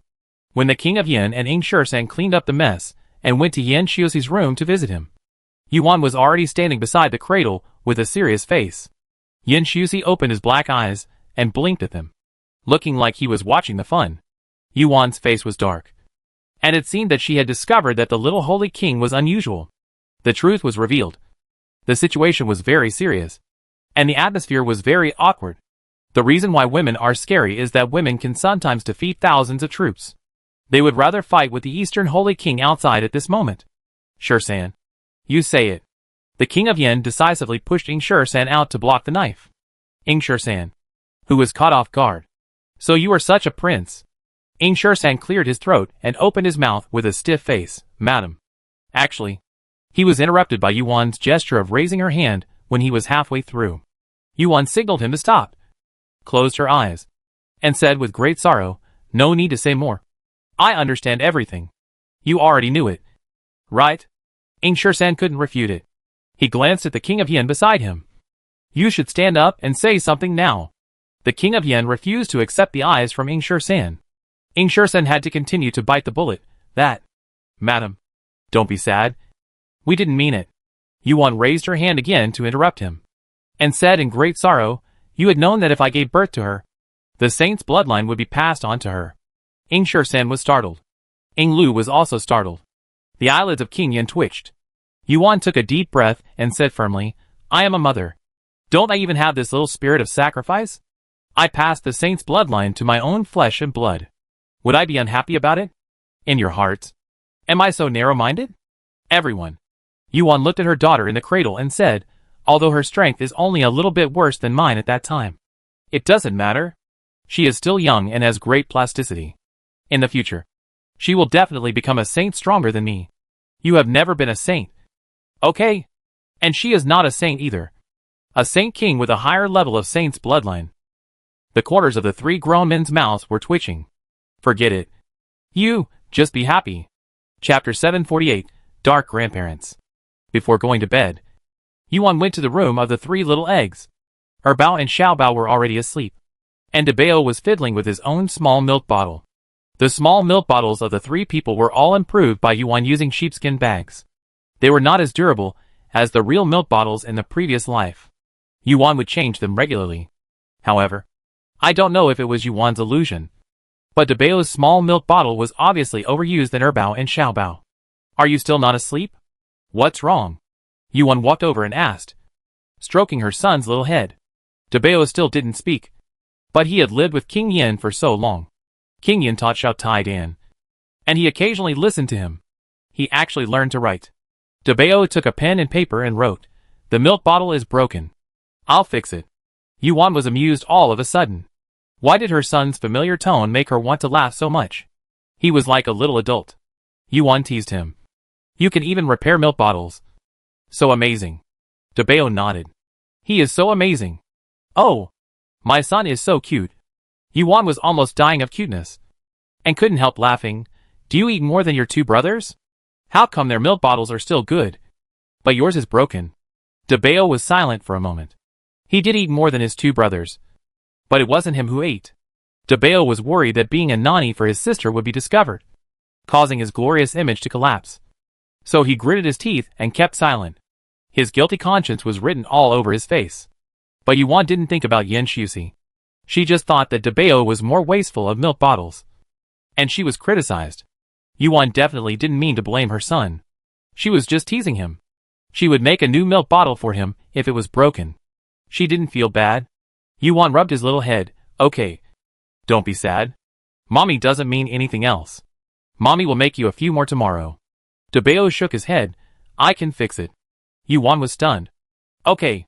You fix it. Having said that, Yuan still went back to the house and made a new small milk bottle for her son overnight. Although the young master's mansion had a lot of noise, there were no neighbors in the young master's mansion. So outsiders didn't know what was going on inside except for the servants of the young master's mansion. There were so many memorials in the court, and the Prince of Yin read them all one by one. He did not deliberately imitate Yin Jiuchao's handwriting. Many familiar ministers recognized his handwriting. But no one suspected that Yin Jiuchao could not handle the memorials for personal reasons. They all thought that Yin Jiuchao did it on purpose. I knew that the little lunatic was unreliable. He must have been tired of being the regent for a few days. So he let his own father clean up the mess. Right? This matter sounds absurd. If someone else did it, he would have been impeached hundreds of times by the censors. But the same thing still applies. Yin Jiuchao's black history is too numerous to be written down. If he doesn't come out to harm everyone, everyone will be very happy. What's more, the Prince of Yan's ability to govern the country is not bad, and can even be called excellent. After Yin Jiuchao used extremely cruel means to deal with several corrupt officials, the ministers were panicked. At this time, the Prince of Yin came out to handle the government affairs, and everyone would only be grateful to the Prince of Yin. Okay? Of course, there are exceptions to everything. The staff in Yin Huijing's mansion advised Yin Huijing to seize the opportunity and obtain evidence of Yin Jiuchao's malfeasance to force the King of Yin to hand over the power of regent. From the perspective of law and reason, this is feasible. However, Yin Huijing did not do so. He did hate Yin Jiuchao. But with a powerful enemy at hand, all his personal grudges could be temporarily put aside. Your Highness, the King of Yin was handling official business in the study, and Ing Shursen walked in. What's the matter? The King of Yin paused while reviewing the memorials. Ing Shursen said, Jun Chang'an just came. Jun Chang'an? The martial arts master beside the prince? King Yin asked. It's him. Ing Shursen answered. The King of Yin put down the memorial. What does he want? Ing Shursen said truthfully. The prince asked him to come. The prince asked him to bring us news that the people of the Saint clan, who escaped from the prince's mansion, have an army. The King of Yin frowned slightly. Ing Shursen continued, when those people agreed to assist the prince, they said that there were several small tribes outside the ocean with very powerful troops. As long as the prince could afford the price, those mercenaries would be able to serve the prince. The prince's reward has been paid, and the mercenaries are on the way to Dezhou. The King of Yin said thoughtfully, I'm afraid they are not mercenaries, but the army of the Saint clan. Ing Shursen nodded. The prince also means this. Yin Huijing was kept in the dark and didn't know anything about it. Now that the identity of that group of people has been exposed, Yin Huijing can guess that there is something wrong with those mercenaries no matter how stupid he is. However, all the channels that should be opened have been opened for them. So even Yin Huijing himself did not know where the Saint clan army had gone. How many people did the other side have in total? Asked the King of Yin. Ing Shursen said, they told the prince that there were 10,000 elite soldiers. But I think there were far more than that. How could they tell the truth to Yin Huijing? Even their motives for approaching Yin Huijing were false. And of course, the actual situation of the troops would be strictly concealed. Ing Shursen said again, the prince has been unable to contact his spies. It is estimated that after the incident was exposed, the Saint clan decisively killed the people sent by the prince to meet them. I know. The king of Yin nodded. You should first let Ing Lu check where the Saint clan army is. It is not easy for so many people to hide. Once you find out where they are, immediately order the local government to block the city. Will the government listen? Ing Shursen expressed doubt. The Prince of Yin took out a square object from the drawer. Ing Shursen took a closer look and was stunned. Isn't this the imperial seal? You always say you are indifferent to fame and fortune. But you secretly got the imperial seal? Ahem. The Prince of Yin cleared his throat. Give it to Ing Lu. Yes. Ing Shursen took the imperial seal tremblingly. Didn't you ask some assassin to steal it from the palace? You haven't even entered the palace. It's impossible that the emperor gave it to you in person. And more. Ing Shursen was about to go out. But Prince Yin stopped him again. Thinking of something. All what is in confinement. There is no need to bring some things to her. You can just do it in her name. And you still have to keep an eye on the palace. The palace? How can I get my hands into it? Before Ing Shursen could express his doubts, Prince Yin opened the drawer again and took out something slightly smaller than the jade seal, the Queen's Phoenix seal. Ing Shursen's mouth twitched. The prince's mansion is actually somewhat involved with the Honglu Temple and the royal family. Prince Yin took out the prince's golden seal again. Ing Shursen's face was full of black lines. Prince? Seriously? Are you sure you didn't ask someone to rob the palace? Is it really okay for you to take advantage of the fire? Chapter 749, The Infatuated Yin Shusi. In fact, what King Yin is really worried about right now is not the army of the Saint clan. The army cannot pass through quietly, and it will not arrive here so quickly. King Yin is not sure how many members of the Saint clan there are, which also makes him unable to make an accurate prediction of the number of Saint clan troops. But judging from the fact that the Saint clan chose to outsmart instead of using force as the first means, the Saint clan army should not be strong enough to easily flatten the mountains and rivers of the Great Zhou. This does not mean that the Saint clan will definitely lose if the two sides fight. But at least the price paid is something the Saint clan is unwilling to bear. In this case, they should try their best to hide their identities when entering and after entering the country, and not harass or slaughter the local people. Of course, all this is based on the premise that the Saint clan army believes that they are safe enough once their identities are exposed. King Yin cannot guarantee whether they will capture local people as threats and fight to the death with the Great Zhou government. Therefore, the King of Yin asked Ing Lu to take advantage of the situation and make up his own reasons for closing the city. In short, he tried to delay the Saint clan army as much as possible and wait for the reinforcements from the court to arrive. After Ing Shursen conveyed the King of Yin's order to Ing Lu set off with the imperial seal. To be cautious, the King of Yin also imitated the handwriting of the emperor to draft an imperial edict. So the false imperial edict cannot be blamed on Yin Jiuqiu. The source is here with the King of Yin. He inherited his father's business. Even with the imperial edict, he still asked Ing Lu to bring the imperial seal because he was worried that Ing Lu would encounter a situation that the King of Yin had not considered. At that time, Ing Lu could use the imperial seal to command the bureaucrats. Ing Lu was foolish in small matters, but never confused in big matters. Ing Shursen returned to the study to report to King Yin.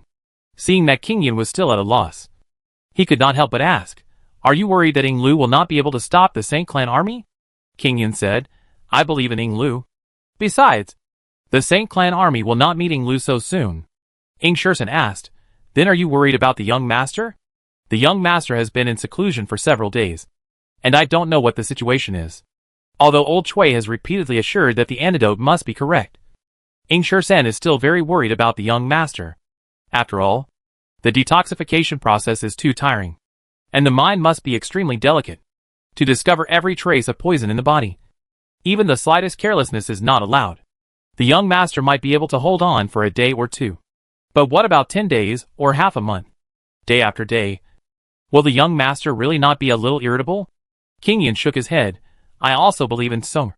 He will definitely detoxify seriously and come back safely." Ing Shursen nodded. Even if the whole world thinks that his young master is unreliable, he has followed the young master for so long and he knows his young master's temper very well. How much he didn't care about his life before. How much he cares about this life now. He has someone he wants to protect, and a reason not to die. King Yin picked up a letter, and put it down before he opened it. I'm worried about the Holy King of the Holy Clan. Ing Shursen wondered. Wasn't the Holy King of the Holy Clan driven away? He is not strong enough. And he knows it in his heart. He should not come to the door easily again. Seeing his desire to survive, after being crushed by the power of the little Saint King, Ing Shursen didn't believe that he would come to die again. The King of Yin asked, Do you know, the Saint Clan doesn't have only one Saint King? This made Ing Shursen stunned. What did the prince mean by this? Could it be that the Saint Clan has several kings? It's no wonder that Ing Shursen was so surprised. In fact, the Saint Clan and the Witch Clan are both powerful races with ancient heritage. He always unconsciously uses the situation of the Witch Clan as a reference. Now the Witch Clan has only one king. And it was only after Zhou Jin broke through that there were two. But Zhou Jin's breakthrough was not easy. He is the blood of the Saint King and the Witch King. A godlike existence. Okay. The Saint Clan can't be like this. He thought that the Saint Clan also had a king. But in fact, the structure of the Saint Clan is completely different from that of the Witch Clan. In the Witch Clan, the supreme ruler is called the king, while in the Saint Clan, he is called the emperor. The political structure of the Saint Clan is more rigorous than that of the Witch Clan, and the ambition is greater.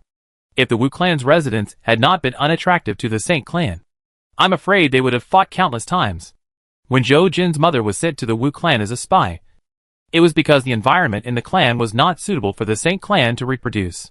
They wanted to see what the Wu Clan was like. As a result, Zhou Jin's mother reported to the Saint Clan that it was very unsuitable. The Saint Clan then gave up the plan to go to war with the Wu Clan. After a few years, the Saint Clan discovered the treasure land of Dezhou. King Yin said, I also learned this from the prisoner that day. There are 5 Saint Kings in the Saint Clan. Zhou Jin's mother was the youngest Saint King in the clan at that time. She has passed away. Now there are 4 Saint Kings left. East, West, South, and North. The one who came to kill that day should be the East Saint King among the 4. Ing Shursen took a breath. So, there are 3 other masters as powerful as him? This is terrible. No matter how powerful the little Saint King is, he can't fight 4 big guys at the same time. King Yin shook his head. They are not 3 masters as powerful as him, but 3 masters more powerful than him. Ing Shursen took another breath. He never thought that the other party was weak because they lost to the little Saint King, and he would not underestimate the enemy because of this. If so many Saint Kings really came, I am afraid that the young master would have to come out of retreat and join forces with the little Saint King to win a few points from them. But the young master just started to detoxify not long ago, and he couldn't come out for a while. They are not on the way to the capital? Ing Shursen asked, holding his breath. King Yin nodded. The reinforcements of the Holy Clan are divided into several groups, one of which is the army, and the other is these Holy Kings. Logically, the 4 of them set out to leave the Holy Clan together, but only the Eastern Holy King showed up for the time being. I guess that the Eastern Holy King was anxious to explore the way and walked ahead of the 3 of them, but the 3 of them should not be too far behind. At the latest, they should arrive in the capital in the next 2 days. The Holy Kings are not some mercenaries who show off in the city. They are highly skilled in martial arts and have deep internal strength. Even if the gates of the capital have been closed, the gates are basically useless to them. This is what King Yin is most worried about at the moment. Yin Jiuchu is still in seclusion. If the 4 Saint Kings really work together to kill him, whether they have a chance of winning is another matter. King Yin is worried that Yin Jiuchu will interrupt the detoxification in order to protect them. In that case, all efforts will be in vain. Old Chui said that he only has one chance to detoxify. If he interrupts, he will never have a chance to survive.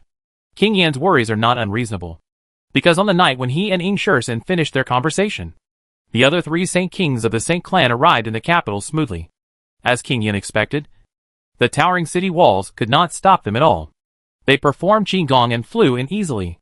At this time, Yin Xiuxi did not know that the rookie who was despised by him had called for helpers, and they would soon come to attack him. She had just taken a bath, a comfortable bubble bath. Yin Xiuxi is a clean little girl. In addition to breastfeeding, taking a bath is her favorite thing. She cooperated very well.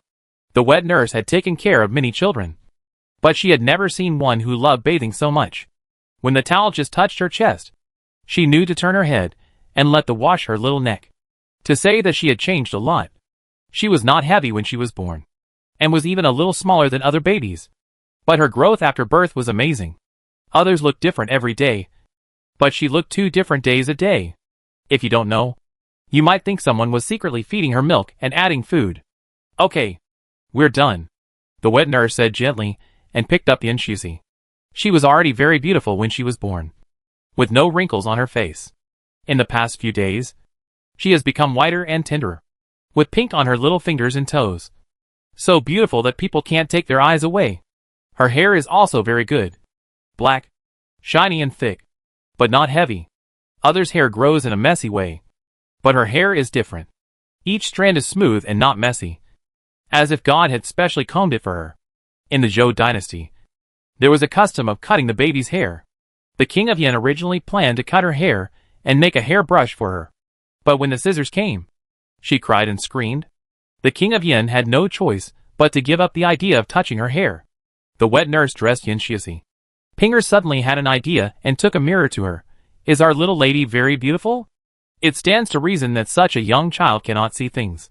But is Yin Shusi an ordinary child? She stared at the little person in the mirror and was stunned. And then she began to drool. The next second, she fainted gorgeously. Pinger was stunned, looking at Yin Shusi drooling and the infatuated expression on her little face, and couldn't help but be confused. What happened to the little lady? Although it is strange to say this, could the little lady be stunned by her own beauty? Yin Shusi, how can I be so beautiful? Chapter 750 The Holy Kings Gather. Yin Shusi is excited. It was a sunny afternoon in the capital city. In a secluded house hidden outside the market, the 4 holy kings of the holy clan gathered together. The cloaked man had a high status in the prince's mansion, but he couldn't show off in front of the 4 holy kings. He went outside to guard the door obediently. The square table was occupied by people in the east, south, west and north according to their names. The eastern holy king drank the hot tea in his cup seriously, and the other 3 holy kings all looked at the eastern holy king's big bald head and his eyebrows that were shaved without a single eyebrow left.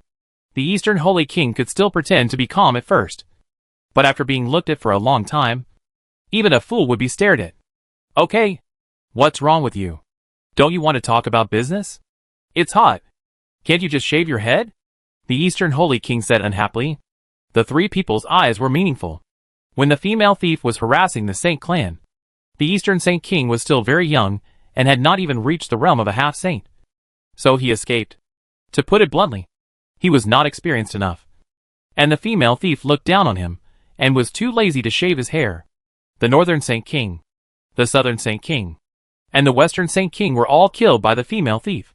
This joke made the eastern Saint king laugh at them for many years. But now it is their turn to avenge the previous shame. The western Saint king said, I heard from the Guardian Park that the other party is a little Saint king, and he is only 3 years old. Laugh at them for being incompetent and being shaved by a female thief. But look at yourself. How much better are you than the 3 of them? After all, they were shaved by the female thief herself. But the eastern Saint king was shaved by her grandson. How is it? Is it exciting? Is it surprising? If you have the ability, come on. Let's see how many moves you can hold. The eastern Saint king said unhappily. This was a great shame for him. He thought that with his strength, even if he couldn't beat that little thing, he would never let it hurt him. Who would have thought that the little thing would use the power of the Saint king to shave his hair? What's worse is that he didn't even know when the other party shaved it. It wasn't shaved all at once. He had to face the wind, whistling for so long, and finally shave it off in the yard in front of all the servants. He felt a great shame and humiliation even when he recalled that scene. He had wanted to use some hair growth cream to grow his hair before the 3 Saint Kings arrived. But who would have expected them to come so soon? If someone else had ridiculed him, he would have killed them long ago. However, these 3 were Saint Kings on par with him, and their strength was actually higher than his. How could he deal with them? Forget it. Besides, he was indeed in the wrong first. He had laughed at them for many years because of the fact that the 3 of them were shaved. As the saying goes, things change, and now it is his turn to be unlucky. Among the 4 Saint Kings, the Eastern Saint King is a mid-level Saint King, and his strength is the weakest among the 4. The Western Saint King and the Northern Saint King are high-level Saint Kings, and their strength is comparable. The Southern Saint King is more abnormal. He is a peak Saint King, and his strength is unimaginable even for the Eastern Saint King. In the Holy Clan, the bloodline of the Holy Maiden is passed down to females, and not to males. But there is no such taboo on the bloodline of the Holy King. However, not every Holy King can give birth to powerful descendants. Sometimes it depends on luck. For example, Zhou Jin and Yi Yang are both sons of the Witch King. But Yi Yang is an ordinary person.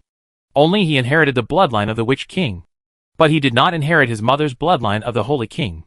The Southern Saint King was born with 30% of the Saint King blood awakened, which is not much different from the half-saint. With his acquired efforts, he can easily become the most powerful Saint King. But in general, after thousands of years of intermarriage and reproduction, even if the saints did not inherit the Saint King or Saintess blood, their qualifications are much stronger than those of foreigners. Their saint army is enough to fight 10 or even 100. Okay, stop fighting among yourselves. The Southern Saint King spoke. Let's think about how to deal with those people from the Great Zhou. The Holy Soul Orb must be taken back, and the entrance to the Holy Land must be found. As for the little Saint King, don't take it lightly. The other Saint Kings did not have much blood awakening when they were born, and most of them were acquired efforts. However, the Southern Saint King tasted the sweetness of blood. He learned everything faster than others. With the same skills and the same practice time, his internal strength increased more rapidly than others. Therefore, he is one of the few people who believe in innate advantages. He can become a little Saint King at the age of 3, regardless of whether he relies on the Saint Soul Pearl or not. The child has a talent that ordinary people cannot match. The Northern Saint King was the one with the hottest temper among the 4. He said disdainfully, "Humph. I think you are too careful. You were scared by a female thief. We were careless and underestimated the enemy back then." The female thief pretended to be sick. Who knew she could fight? If we had been a little bit prepared, we wouldn't have fallen into her trap. The Western Saint King was a staunch supporter of the Southern Saint King. Everything the Southern Saint King was right about was right. Even her farts were fragrant. The Southern Saint King who dared to confront her was going to have a hard time with her. The Western Saint King angrily scolded. "You also said that you were careless and underestimated the enemy back then. Now you don't take your opponent seriously. Do you want to repeat the same mistake?" The Northern Saint King slammed the table and said, "If you are afraid, stay in the room. I'll go by myself." The Western Saint King said coldly, "Okay. If you are not afraid of death, go. Go if you want to." Hey. Hey. Hey. The Eastern Saint King wanted to persuade them to talk less, but neither of them listened to him. It was the Southern Saint King who shocked the two with his pressure. The Southern Saint King said seriously, "The army has entered the border of the Great Zhou, but it is still difficult to reach the capital. The prince's mansion is gone, so we must get a new pass as soon as possible." The Western Saint King hurriedly said softly, "Does the Southern Saint King have any good ideas?" The Northern Saint King rolled his eyes speechlessly. The Southern Saint King said, "The Emperor of the Great Zhou is ill, and the real power is in the hands of the Regent King and the King of Yin. These two people are from the young master's mansion. As long as we control the young master's mansion, we control the lifeline of the entire Great Zhou." The Southern Saint King's purpose is very clear, much more domineering than the Eastern Saint King. He not only wants to take back the Holy Soul Pearl, but also control the Little Saint King and the entire young master's mansion. The Southern Saint King also believes that they have the strength to do so. The Southern Saint King said solemnly, "We are facing a powerful enemy. Let's put aside personal grudges. Tonight, you all follow me to go to the young master's mansion and kill people to your heart's content." The Northern Saint King glared and said, "Really? The 4 of us, go together? Isn't that too shameless?" "Ahem. I mean, it's just a little Saint King. I can do it. If you are really worried, let me go with the Western Saint King. The 2 high-level saints can definitely kill that little guy. Who wants to go with you?" The Western Saint King rolled his eyes at him and moved to the side of the Southern Saint King. The male Saint King was her ideal man, handsome and capable. The Northern Saint King was not bad either, but compared with the Southern Saint King, he was left behind in appearance. The Northern Saint King was rough and had a big beard. The Southern Saint King was elegant, outstanding and handsome. Every day when the Western Saint King saw him, she wanted to give birth to a baby with this man. The Southern Saint King automatically blocked the hot eyes from the Western Saint King and stood up expressionlessly. Get ready. We'll set off in 3 hours. Although the King of Yin was always alert, he didn't expect them to come so soon. He was looking at the military deployment map of the capital in his study, when suddenly Uncle One came to report, Your Majesty, Marshal Xiao is here. What is he doing here? The King of Yin asked indifferently. Uncle One said, Marshal Xiao is here to visit the young lady. He came alone? Asked the Prince of Yin. Uncle One misunderstood, thinking that the prince thought Xiao Shinting came to ask him to help coax the child again, and hurriedly explained, Yes, this time he didn't bring young Master Xiao. The Prince of Yin lowered his eyes to hide the flash of disappointment. The Prince of Yin didn't really want to pay attention to Xiao Shinting, but Xiao Shinting's laughter was too loud and annoying, and it was very penetrating even through several walls. The Prince of Yin couldn't calm down, so he simply put the picture on the table and went to the next yard. Yuan was still not allowed to come out to get some fresh air, and she was resting in the room. The yard was full of countless maids watching.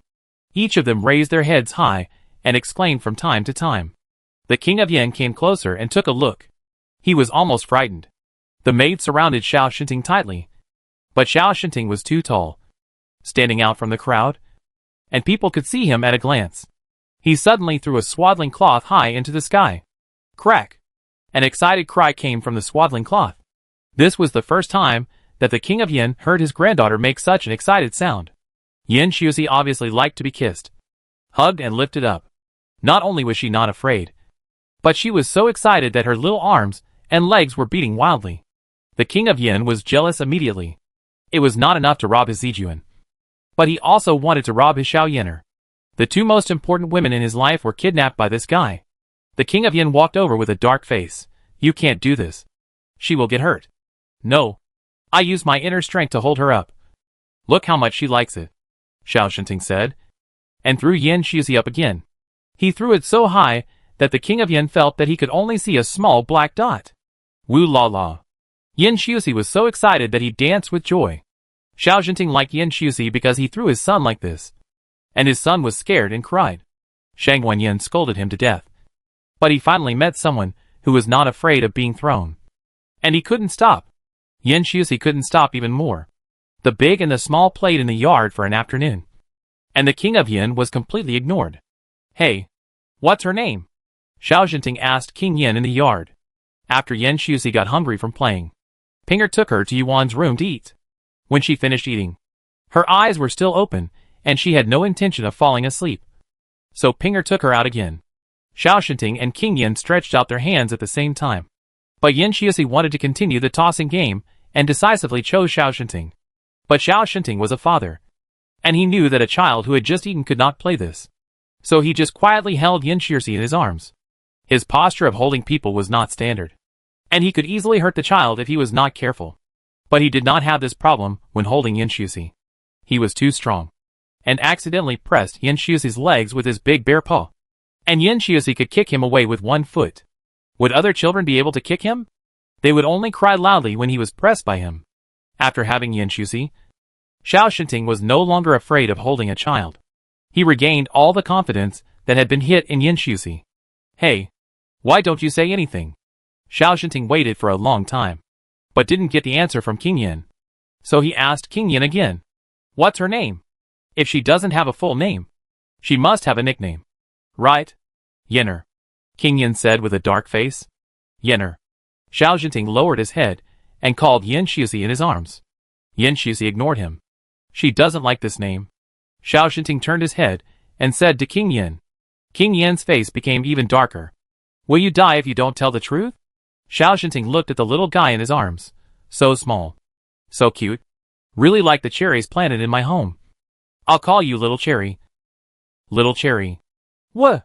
Yin Shusi tried to make the sound he could. Xiao Shinting looked at King Yin again. Ha ha. You see? She likes the name I gave her. Little Cherry. Little Cherry. Woo. Woo. King Yan's face was almost as black as charcoal. In fact, Yin Shusi's face was also a little black. She looked at Xiao Shinting resentfully, as if to say, I've given you so much face. Why don't you throw it away? Can you still have fun? Xiao Shinting spent a wonderful afternoon in the young master's mansion. After sending Xiao Shinting away, King Yan's breath was extremely cold. and Uncle One felt that he was a little afraid to get close to him. Ahem. Outside the study, Uncle One cleared his throat. Your Highness, don't worry about it. The young lady is just a novelty. When the novelty wears off, she won't bother Marshal Xiao anymore.